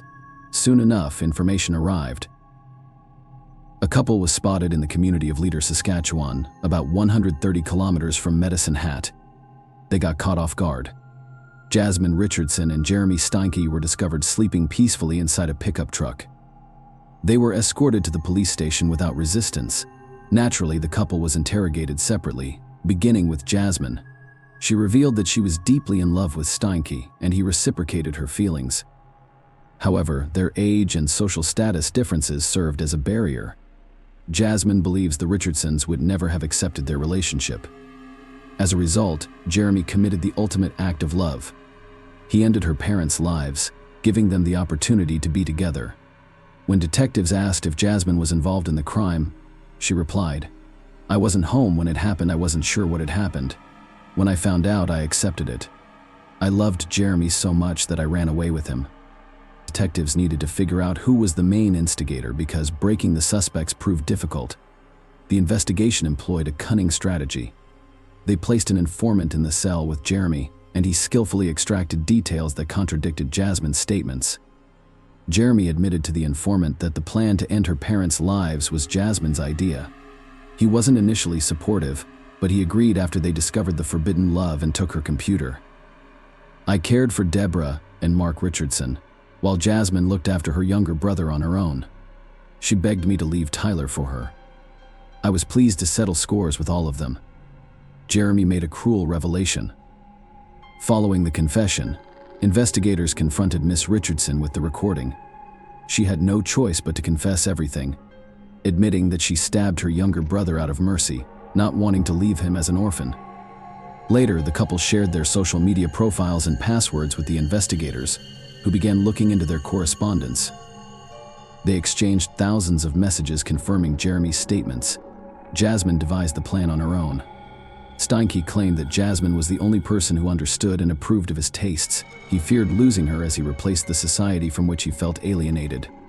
He contributed to the realization of the dreadful idea. "I want to cut their throats. They will regret what they have done, especially when I know they're gone. They will pay for the insults. Finally, there will be silence, and their blood will be the payment." Jeremy supported his beloved. His friends also claimed that just a few hours before the attack, they watched the 1994 film Natural Born Killers, which depicts a couple committing 9 heinous murders. This story inspired their friend, who said he wanted to carry out a similar plan with his girlfriend. "I think it's the greatest love story of all time." Steinke made this claim based on sufficient evidence. The suspects have been charged with 3 counts of homicide. The detectives pieced together the accused's confessions, witness testimonies, and other case evidence to form a more complete picture of the crime. Jeremy was intoxicated prior to the act. Jasmine led him inside the house and directed him to the basement, where he assaulted her mother. Deborah was the first to die, with 12 stab wounds to her body. The deepest wound pierced her chest, measuring 12 centimeters and striking her heart with rage. Jeremy mercilessly continued his assault on Mark, who received 24 wounds, 9 of which were in the back. The family patriarch, like his wife, bled out on the basement floor. Tyler Richardson was the last to die. While Steinke dealt with the parents downstairs, Jasmine stabbed her younger brother 5 times upstairs. After finishing, Jeremy went upstairs to assist his girlfriend with the child, coldly slicing the boy's throat as if carving a pumpkin. After that, Jeremy went home to wash off the blood, while Jasmine took a taxi to the restaurant where the couple had planned to meet. After discussing the night's events, they went to a party. Kate Lancaster, a friend of Jeremy's, assisted them in disposing of the evidence and traveling to Saskatchewan. Words are insufficient to describe the horror they created. The couple went on their murderous spree with such ease and nonchalance, as if possessed by an otherworldly force. It is shocking that no one expressed regret or remorse for their actions during interrogation or while in custody. While detained, they wrote letters to each other, referring to themselves as legends and immortals. Steinke was able to propose to Richardson in a single letter, which he gladly accepted. However, their mad love began to fade like last year's snow during the trial. They shifted the blame to each other. Jasmine Richardson was the first person to go on trial in June 2007. She pleaded not guilty, claiming to have been in a zombie-like state and unable to act while Jeremy murdered her family. She also claimed that she only injured her younger brother and that Steinke was responsible for his death. Jasmine insisted that their discussions about ending her parents' lives were only hypothetical, but they appealed to Jeremy so much that he forced her to make them a reality. Miss Richardson was sentenced to only 10 years in prison for 3 counts of homicide, thanks to the nuances of Canadian juvenile criminal justice law, which states that people under the age of 14 cannot be sentenced to more than 10 years. The sentence was intended more to rehabilitate and restore the girl's psyche than to punish her. When Jeremy Steinke's trial began in 2008, he insisted that he had no intention of killing his girlfriend's parents. However, when he was found in the basement, he felt compelled to attack. He claimed he did not hurt Tyler, implying Jasmine was to blame while he simply watched from the doorway. The defense claimed that Jasmine intentionally seduced him in order to free her from her parents' strict control. Some friends testified that Jeremy had asked for their help with the act because he was so afraid of losing Jasmine that he was willing to do anything. The lawyers also requested that the charges be reduced to manslaughter, claiming Steinke was under the influence of drugs at the time of the incident. Steinke's inconsistent inconsistencies were revealed. When asked by the prosecution why he committed the act, he stated, "When you find your other half, you do whatever it takes for them." Throughout the trial, he remained unconcerned, but broke down when his mother, Jacqueline May, testified in his defense. She admitted to bearing significant guilt for his upbringing, as he was frequently attacked by her partners, beaten, and rejected. Steinke was found guilty on 3 counts of first-degree homicide and sentenced to 3 life sentences. He would be eligible for parole no sooner than 25 years later, in 2033. Casey Lancaster's charges of complicity in the act were dropped in Medicine Hat Court. However, she was found guilty of obstruction of justice, sentenced to a year of house arrest, and prohibited from consuming drugs or alcohol. While in custody, Jeremy Steinke changed his name to Jackson May. Jasmine Richardson's 10-year sentence included 4 years in a psychiatric facility where she was diagnosed with conduct disorder and oppositional defiant disorder, which indicate a refusal to follow rules and socially unacceptable behavior that is typically associated with children rather than adults. This highlighted her psychological immaturity and instability throughout her relationship with Steinke. Medical professionals reported genuine remorse in her final years of conditional community supervision and attendance at special programs. After serving her full sentence, she was released in 2016. Jasmine Richardson currently lives in Canada under an assumed name. Her true identity is still hidden from the media. Her return sparked heated public debate, with some claiming she deserved a second chance and others believing she deserved a harsher sentence. Nonetheless, Medicine Hat residents would prefer not to have Miss Richardson as a neighbor again. Given the brutality of her crime, it's unclear whether Jasmine has truly changed after spending her formative years in detention. Time will tell. Share your opinion with us in the comments and subscribe to the channel for more.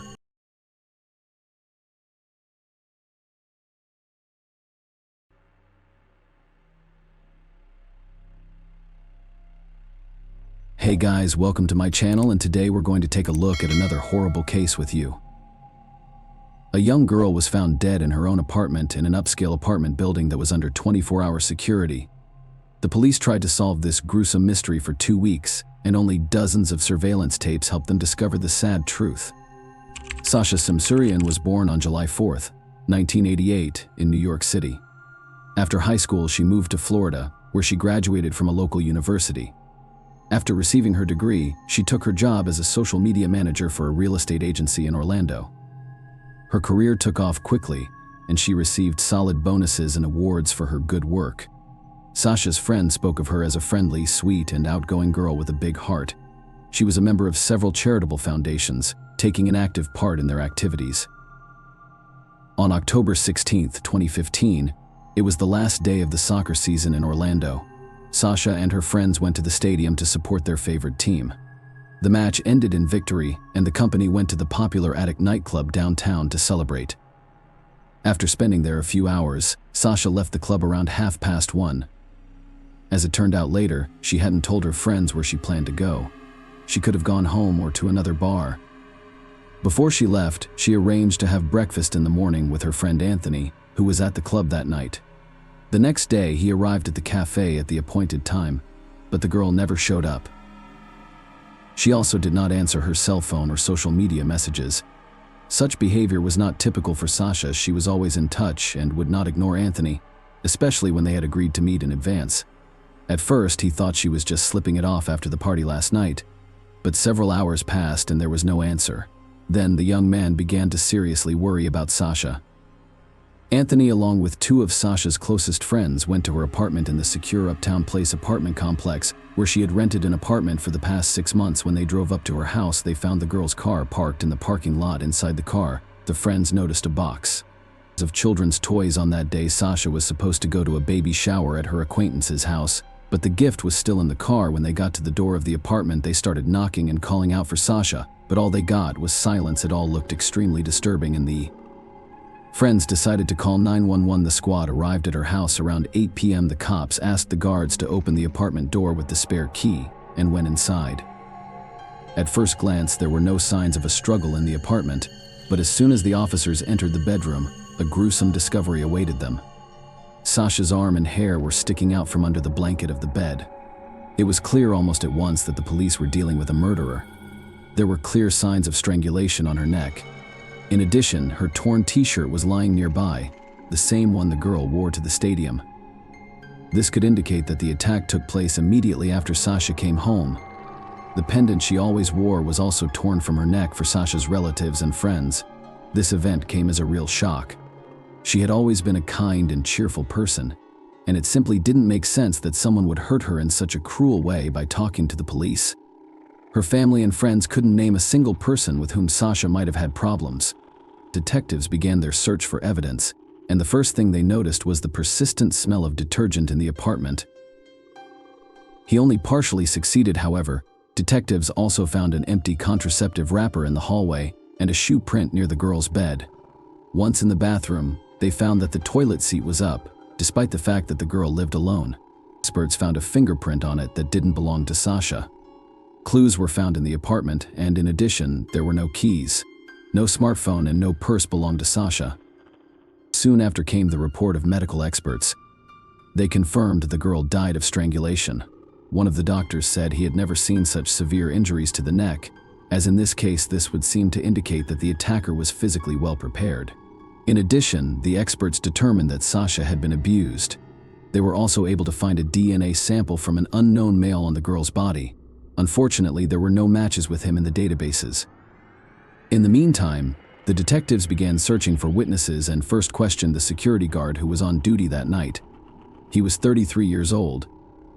Stephen Duxbury, a former Marine, said the management of the apartment complex had hired men with impressive experience in the police army and other specialized services, but even that did not help Sasha.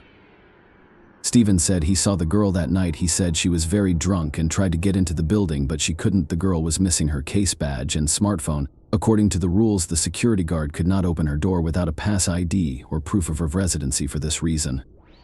Stephen refused to let her in. Some time later, he went on a routine patrol and saw that Sasha had somehow made it onto the compound. After all, he assumed that the girl had entered the building with another resident who opened the door with her pass, but the girl ran into a new problem. To get into the apartment, she needed a key, which she did not have. Each door in the complex also opened with a code lock, but Sasha couldn't remember the right code. She'd turn to Stephen and ask him to walk her to her car to look there for the keys again. Without the guard with his pass, she would no longer be able to get into the complex.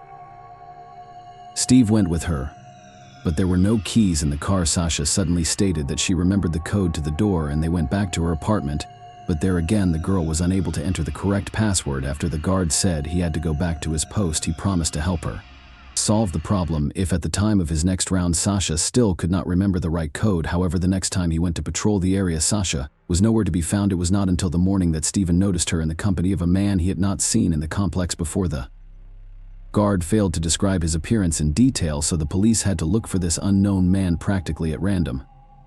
We could only hope that this man might have been caught on one of the 15 security cameras set up on each floor of the building and near the exit. In addition, the detectives requested footage from cameras located along Sasha's route from the club to his home, a 10-block stretch. On such a stretch, that was almost 100% chance that the girl was caught in the lens of at least a few cameras. After starting the footage from the club and the surrounding area, investigators immediately spotted Sasha. They could see her leave the establishment and head in the direction of the house. She stood out with her brightly colored outfit. She was wearing white pants, a purple t-shirt, and flip-flops. You could see these dark shots that the girl was stumbling and staggering slightly. This indicated that Sasha had been drinking quite a bit of alcohol in the club, which matched the security guard's testimony. It was also apparent that Sasha left the club alone a little later. Another camera caught her, and this time she was working in the company of two girls. The police showed her pictures to Sasha's friends, but no one recognized them. They led the detectives to believe that the three met on the street.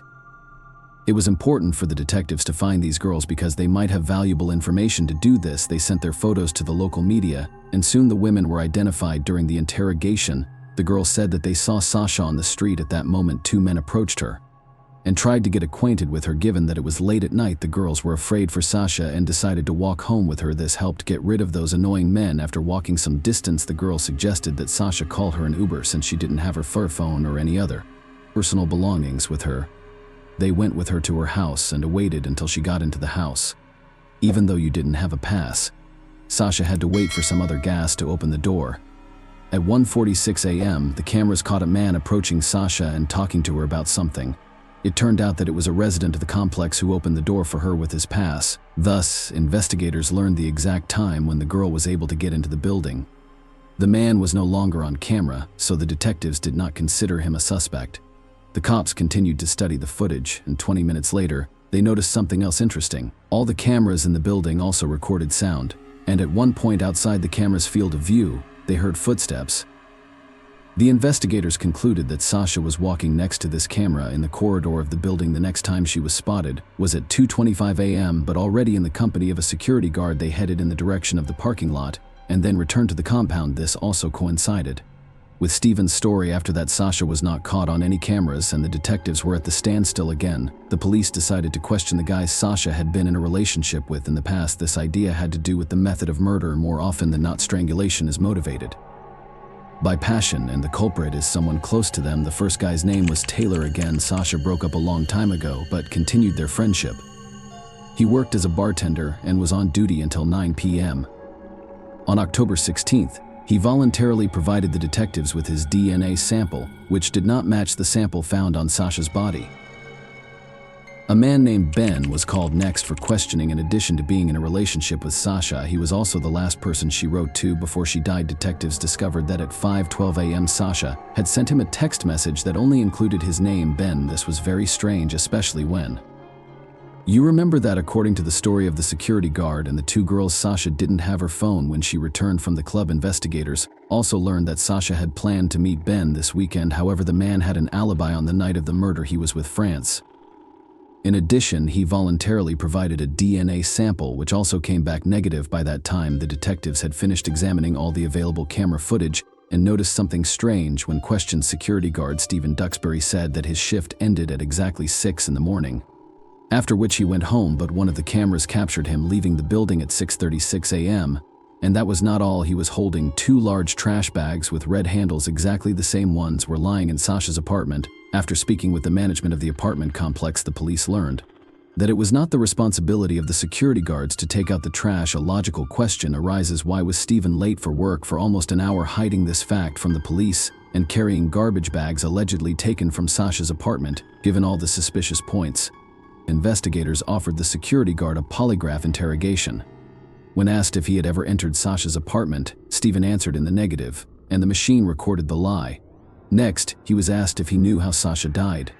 3 different questions came up: was she poisoned, attacked with a sharp object, or strangled? Stephen's post jumped sharply. Information about the girl's cause of death had not been released anywhere, and the guards simply couldn't know. Even when the police came to Sasha's apartment with the other guards, they were not allowed inside. It turns out that Stephen could only know the correct answer if he was in the girl's apartment at the time of the murder. Despite all this, it is almost impossible to convict a person on the basis of a polygraph reading alone, so the police had to look for additional evidence. Investigators asked Stephen to show them the shoes he was wearing that night. He provided them with a pair of shoes, and their soles did not match the footprint found in Sasha's apartment. However, the detectives also obtained a search warrant for his apartment, where they found other shoes, and they showed an exact match. Moreover, the fingerprints from the toilet in Sasha's apartment matched the events. By taking his DNA sample, experts quickly found a perfect match with the sample found of Sasha's body. Police learned even more gruesome details after examining Stephen's phone at about 5 a.m. He was searching on Google for how to quickly pick a combination locked door. The same one had been installed on the door of Sasha's apartment. Detectives finally found a severe bite mark on Stephen's arm, as well as numerous scratches on his body. All this was enough to arrest the man and charge him with murder. Goal. With that set of evidence, no one had any doubt about the conviction anymore. According to the investigation, Stephen saw that Sasha was heavily intoxicated and decided to take advantage of it. After waiting for some time after the girl entered her apartment, he opened the electronic lock and then he abused and killed the girl. Only one question remains unclear. Judging by the bites and scratches on Stephen's body, Sasha struggled to fight back and most likely screamed. How come none of the neighbors heard that the house she lived in was quite old, and the noise insulation there must have been extremely mediocre? After Stephen had finished with Sasha, he began to cover his tracks. The man took cleaner from her closet, spilled it all over the apartment, and even on Sasha's body. He then collected all the evidence into bags, which he later got on camera, with apparently he either didn't think about the fingerprint on the rim of the toilet bowl, or he forgot. Stephen's trial began in November 2017. His lawyer immediately demanded that several key pieces of evidence be excluded from consideration, because his client had allegedly been misled. This included boots found in his apartment, as well as polygraph evidence. The news media hyped the story as if the judge was ready to honor the request, but that never happened. All the evidence remained in the case file. However, even without it, Stephen's chances of an acquittal were too small. The lawyer also tried to play on the fact that the investigation did not have any camera footage showing his client entering Sasha's apartment, but this attempt was developed by the fact that his fingerprints and DNA were inside the apartment.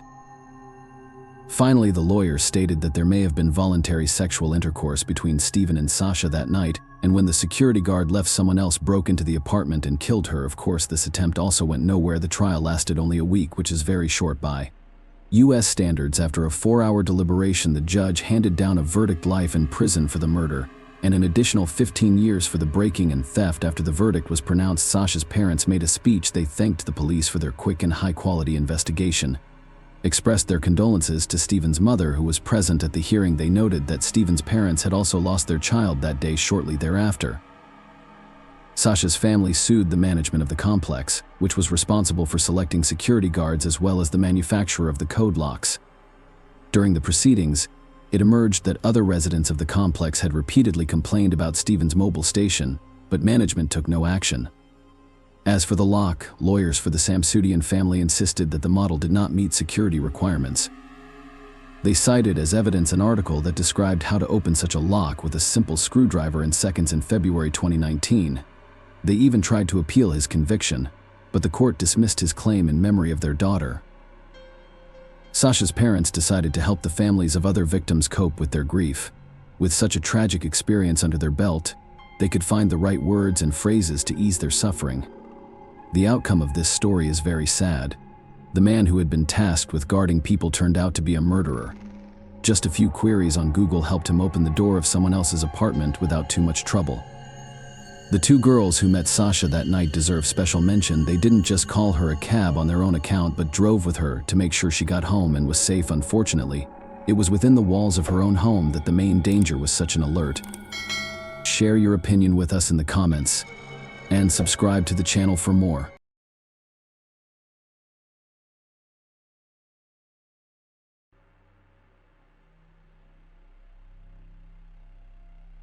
Hey guys, welcome to my channel, and today we're going to take a look at another horrible case with you. In this episode, we will discuss the events of 2014. Carly McBride, 31, disappeared under mysterious circumstances after visiting her ex-boyfriend's house. After receiving a missing person report, the police launched an investigation.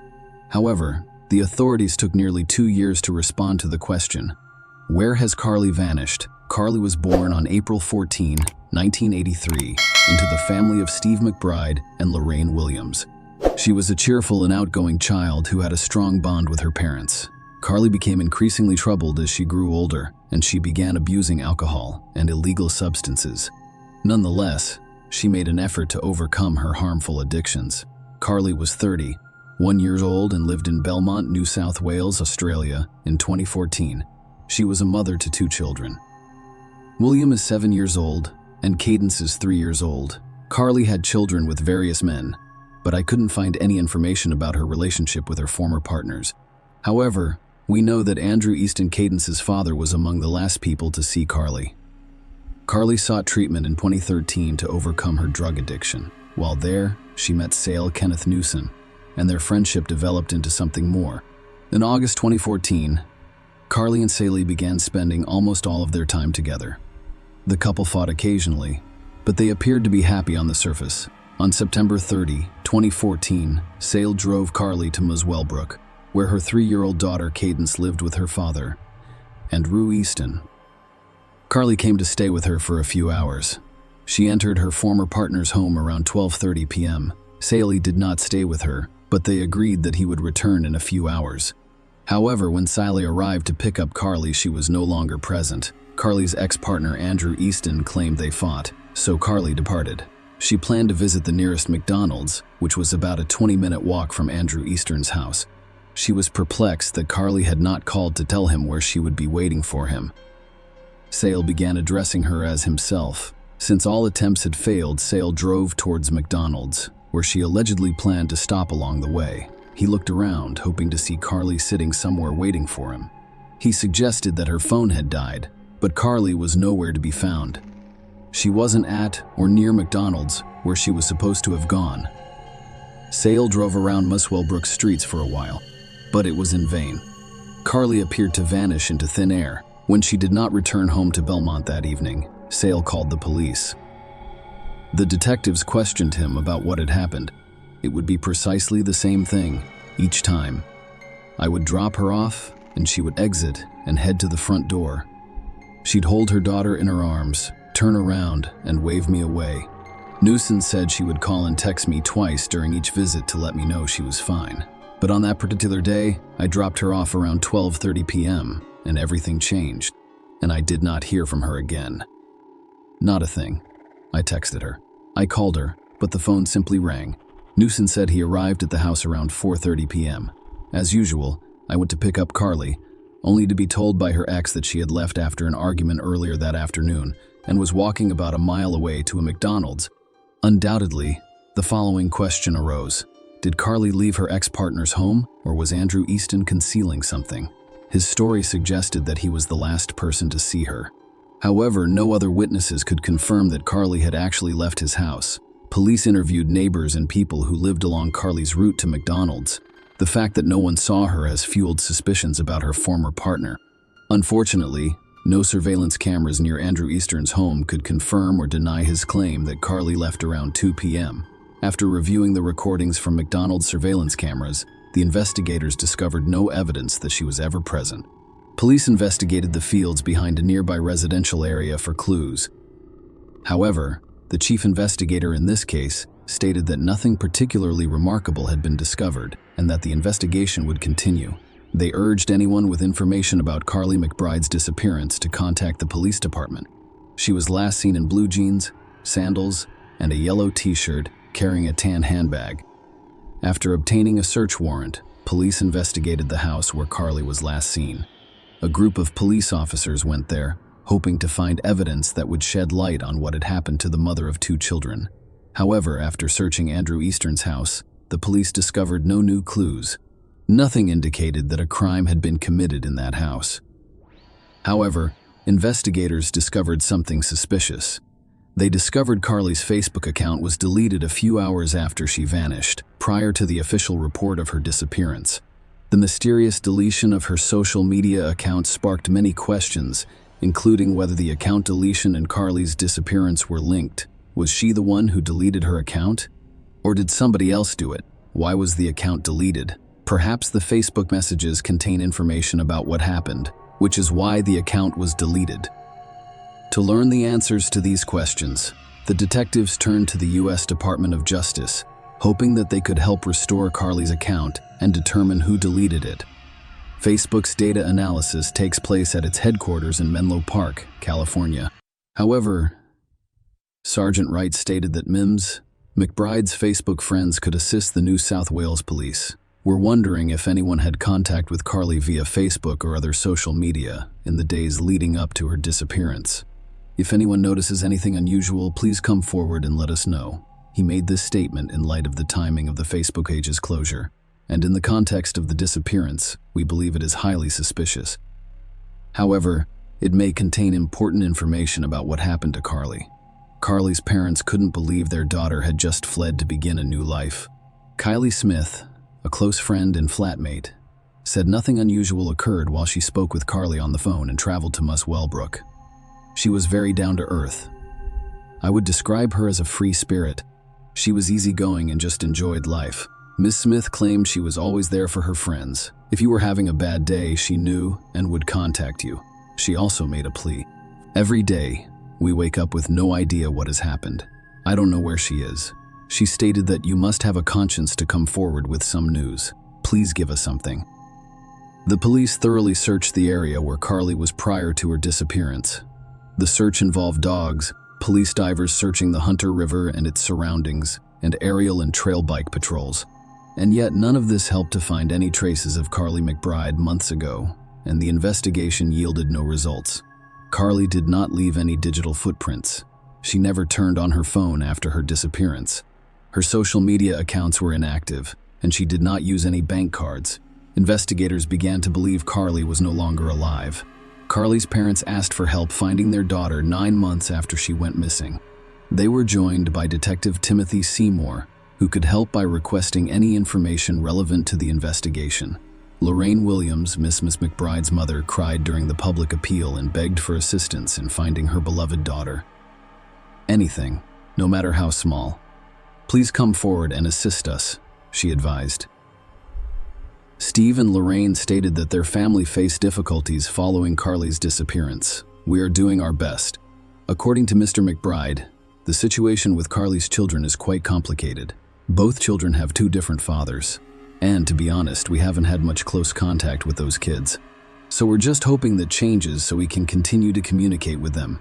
Detective Inspector Timothy Seymour stated that officers had worked tirelessly since Miss McBride's disappearance. We are sorting through a plethora of information. However, we continue to appeal. Inspector Seymour stated that the breakthrough moment may come from someone who believes they have innocuous information. Carly's parents gradually realized that they would likely never see their daughter alive again. Lorraine wrote a heartbreaking letter to the man who robbed her of her daughter. I don't think there's a single person who doesn't know what happened to my bum or hasn't noticed what happened that fateful day. Please help us with her children. They are innocent and beautiful babies. Whoever you are, you have taken away their mother, their only source of fun and happiness in their lives, their tower of strength. They will never feel her soft, warm, and reassuring kisses and big, warm hugs, along with her contagious belly laugh and radiant smile. Their memories are lost. They cannot say goodbye to her. Our pain, anguish, angst, and frustration are dragging us all down, causing us to wake up terrified that we will get a call saying they have found my baby. Whoever you are, you chose that day to take my daughter away from us. You, the bottom, feeding runt, have left us with question after question. We don't know how or why we're grieving. We're in a kind of grief limbo. Our little beautiful and poor babies need to know where their mother is. They are the innocent victims of the terrible nightmare we are living. Please come forward so that they can move on and become the amazing people their mother would have wanted them to be. We cannot honor or respect Carly's life until she is found.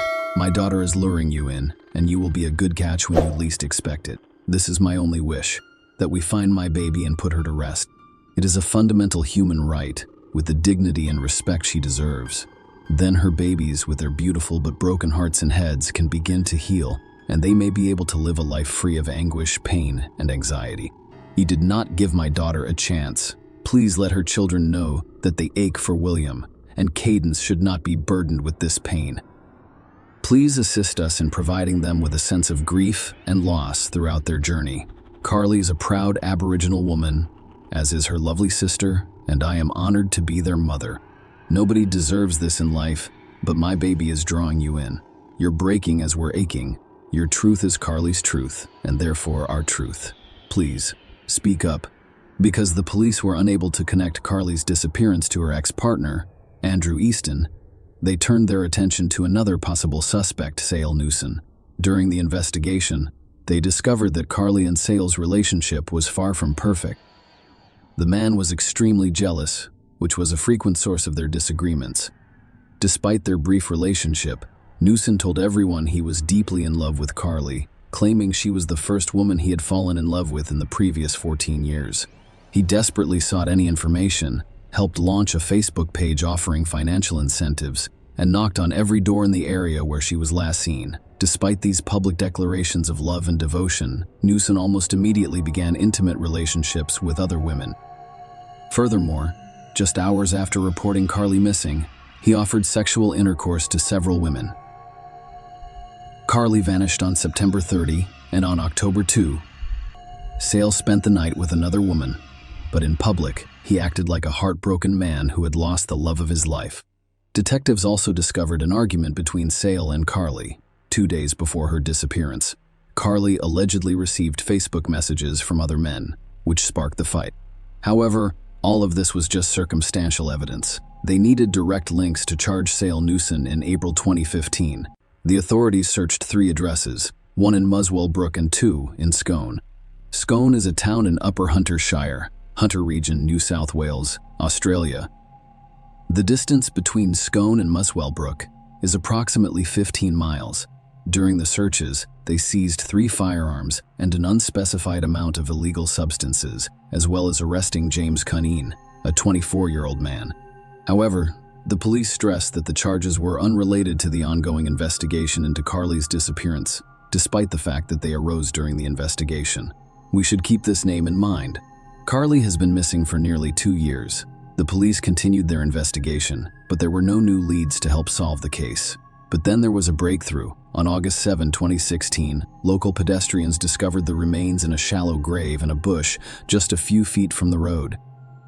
A forensic examination confirmed that these were Carly McBride's remains, a mother of 2 from Belmont who went missing on September 30, 2014, at Muswell Brook. The police delayed announcing the discovery of her body by 4 days in order to gather more evidence. Superintendent Guiana reiterated police suspicions that Carly, 31, had been kidnapped from the street by an unknown person. We do not believe this was a random act. So we're looking into her past and as many people as we can find, he said outside the school and police station, but he didn't name any suspects in the case because it's still too fresh. It took us 2 years to achieve this breakthrough, and we have a large volume of new evidence that needs to be thoroughly evaluated. He stated that we have worked very hard on this over the last 2 years. The team here is eager to resolve this for Carly's family, and we now have so much new evidence that it will require a significant amount of work.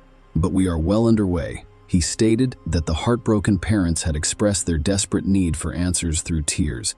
"Please come forward with any information," Lorraine sobbed. "We still want to know who did this to my baby." The couple stated that they now have some closure after her body was discovered, and they are extremely grateful to the police and public health for finding their last daughter. The investigators worked for 10 months before issuing an arrest warrant for Newson on June 19, 2017. He was arrested and brought to the police station. Newson denied having any involvement in Carly McBride's death. However, Sale Newson was not the only one who faced charges. Police suspected that 26-year-old James Cunning helped Newson dispose of the body. Carly McBride, Sale Newson, and James Cunning met at an alcohol and drug rehabilitation center. Each left the center at a different time and for different reasons, but they remained in contact. The trial of Sale Newson began in August 2018 and lasted several years because the police only had circumstantial evidence. Prosecutors say Newson met Carly after she left her ex-partner's house, struck her several times in the head and back in a jealous rage, and threw her body away. Forensic experts determined that Carly McBride died as a result of multiple blunt force traumas. She suffered 23 skull fractures, 13 torso fractures, including spinal and rib fractures. According to the judge, Carly McBride died as a result of blunt force injuries from Newson. Judge Arraes also mentioned that Newson told police during an interview that he was a skilled mixed martial arts fighter. His primary sport was that of boxing. "I had 20 fights and 20 victories. I trained alongside world champions, but as I improved, I became too old." He informed the police that the deceased died as a result of severe brain trauma caused by a high level of force applied to his head. The judge stated, "I am satisfied that the offender caused death through the use of fists, feet, or both, or the use of objects." While looking for a Newson's house, the police discovered the map and a shoebox beneath the bed. This map featured a circle drawn around the towns of Muswellbrook and Scone. Carly's remains were discovered exactly within this radius. That map also had the numbers 1, 2, and 3 written on it in locations outside Muswellbrook with Senior Constable Mohini, indicating that the first two numbers represented the location of point-to-point, two-point cameras. After the police discovered Carly's remains in 2016, Newson contacted her father, Steve. During the conversation, Newson mentioned that the found skeleton lacked hand bones. However, the police never disclosed this information. The only people who knew about it were the police, Carly's parents, and the Department of Forensic Medicine at John Hunter Hospital, as the authorities assumed Newson knew because he was familiar with the crime scene, and he was the one who left Carly's body where they discovered it 2 years later. Furthermore, the clothes on Carly's remains matched those she wore on the day she disappeared. It appeared she died shortly after leaving her former partner's home. The police couldn't find her phone.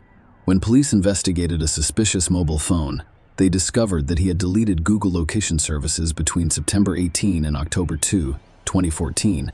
During the trial, the investigators discovered that the photo of Carly that Newson took on the way to Muswellbrook and later used in missing person flyers was edited and cropped before the police received the report of Carly's disappearance.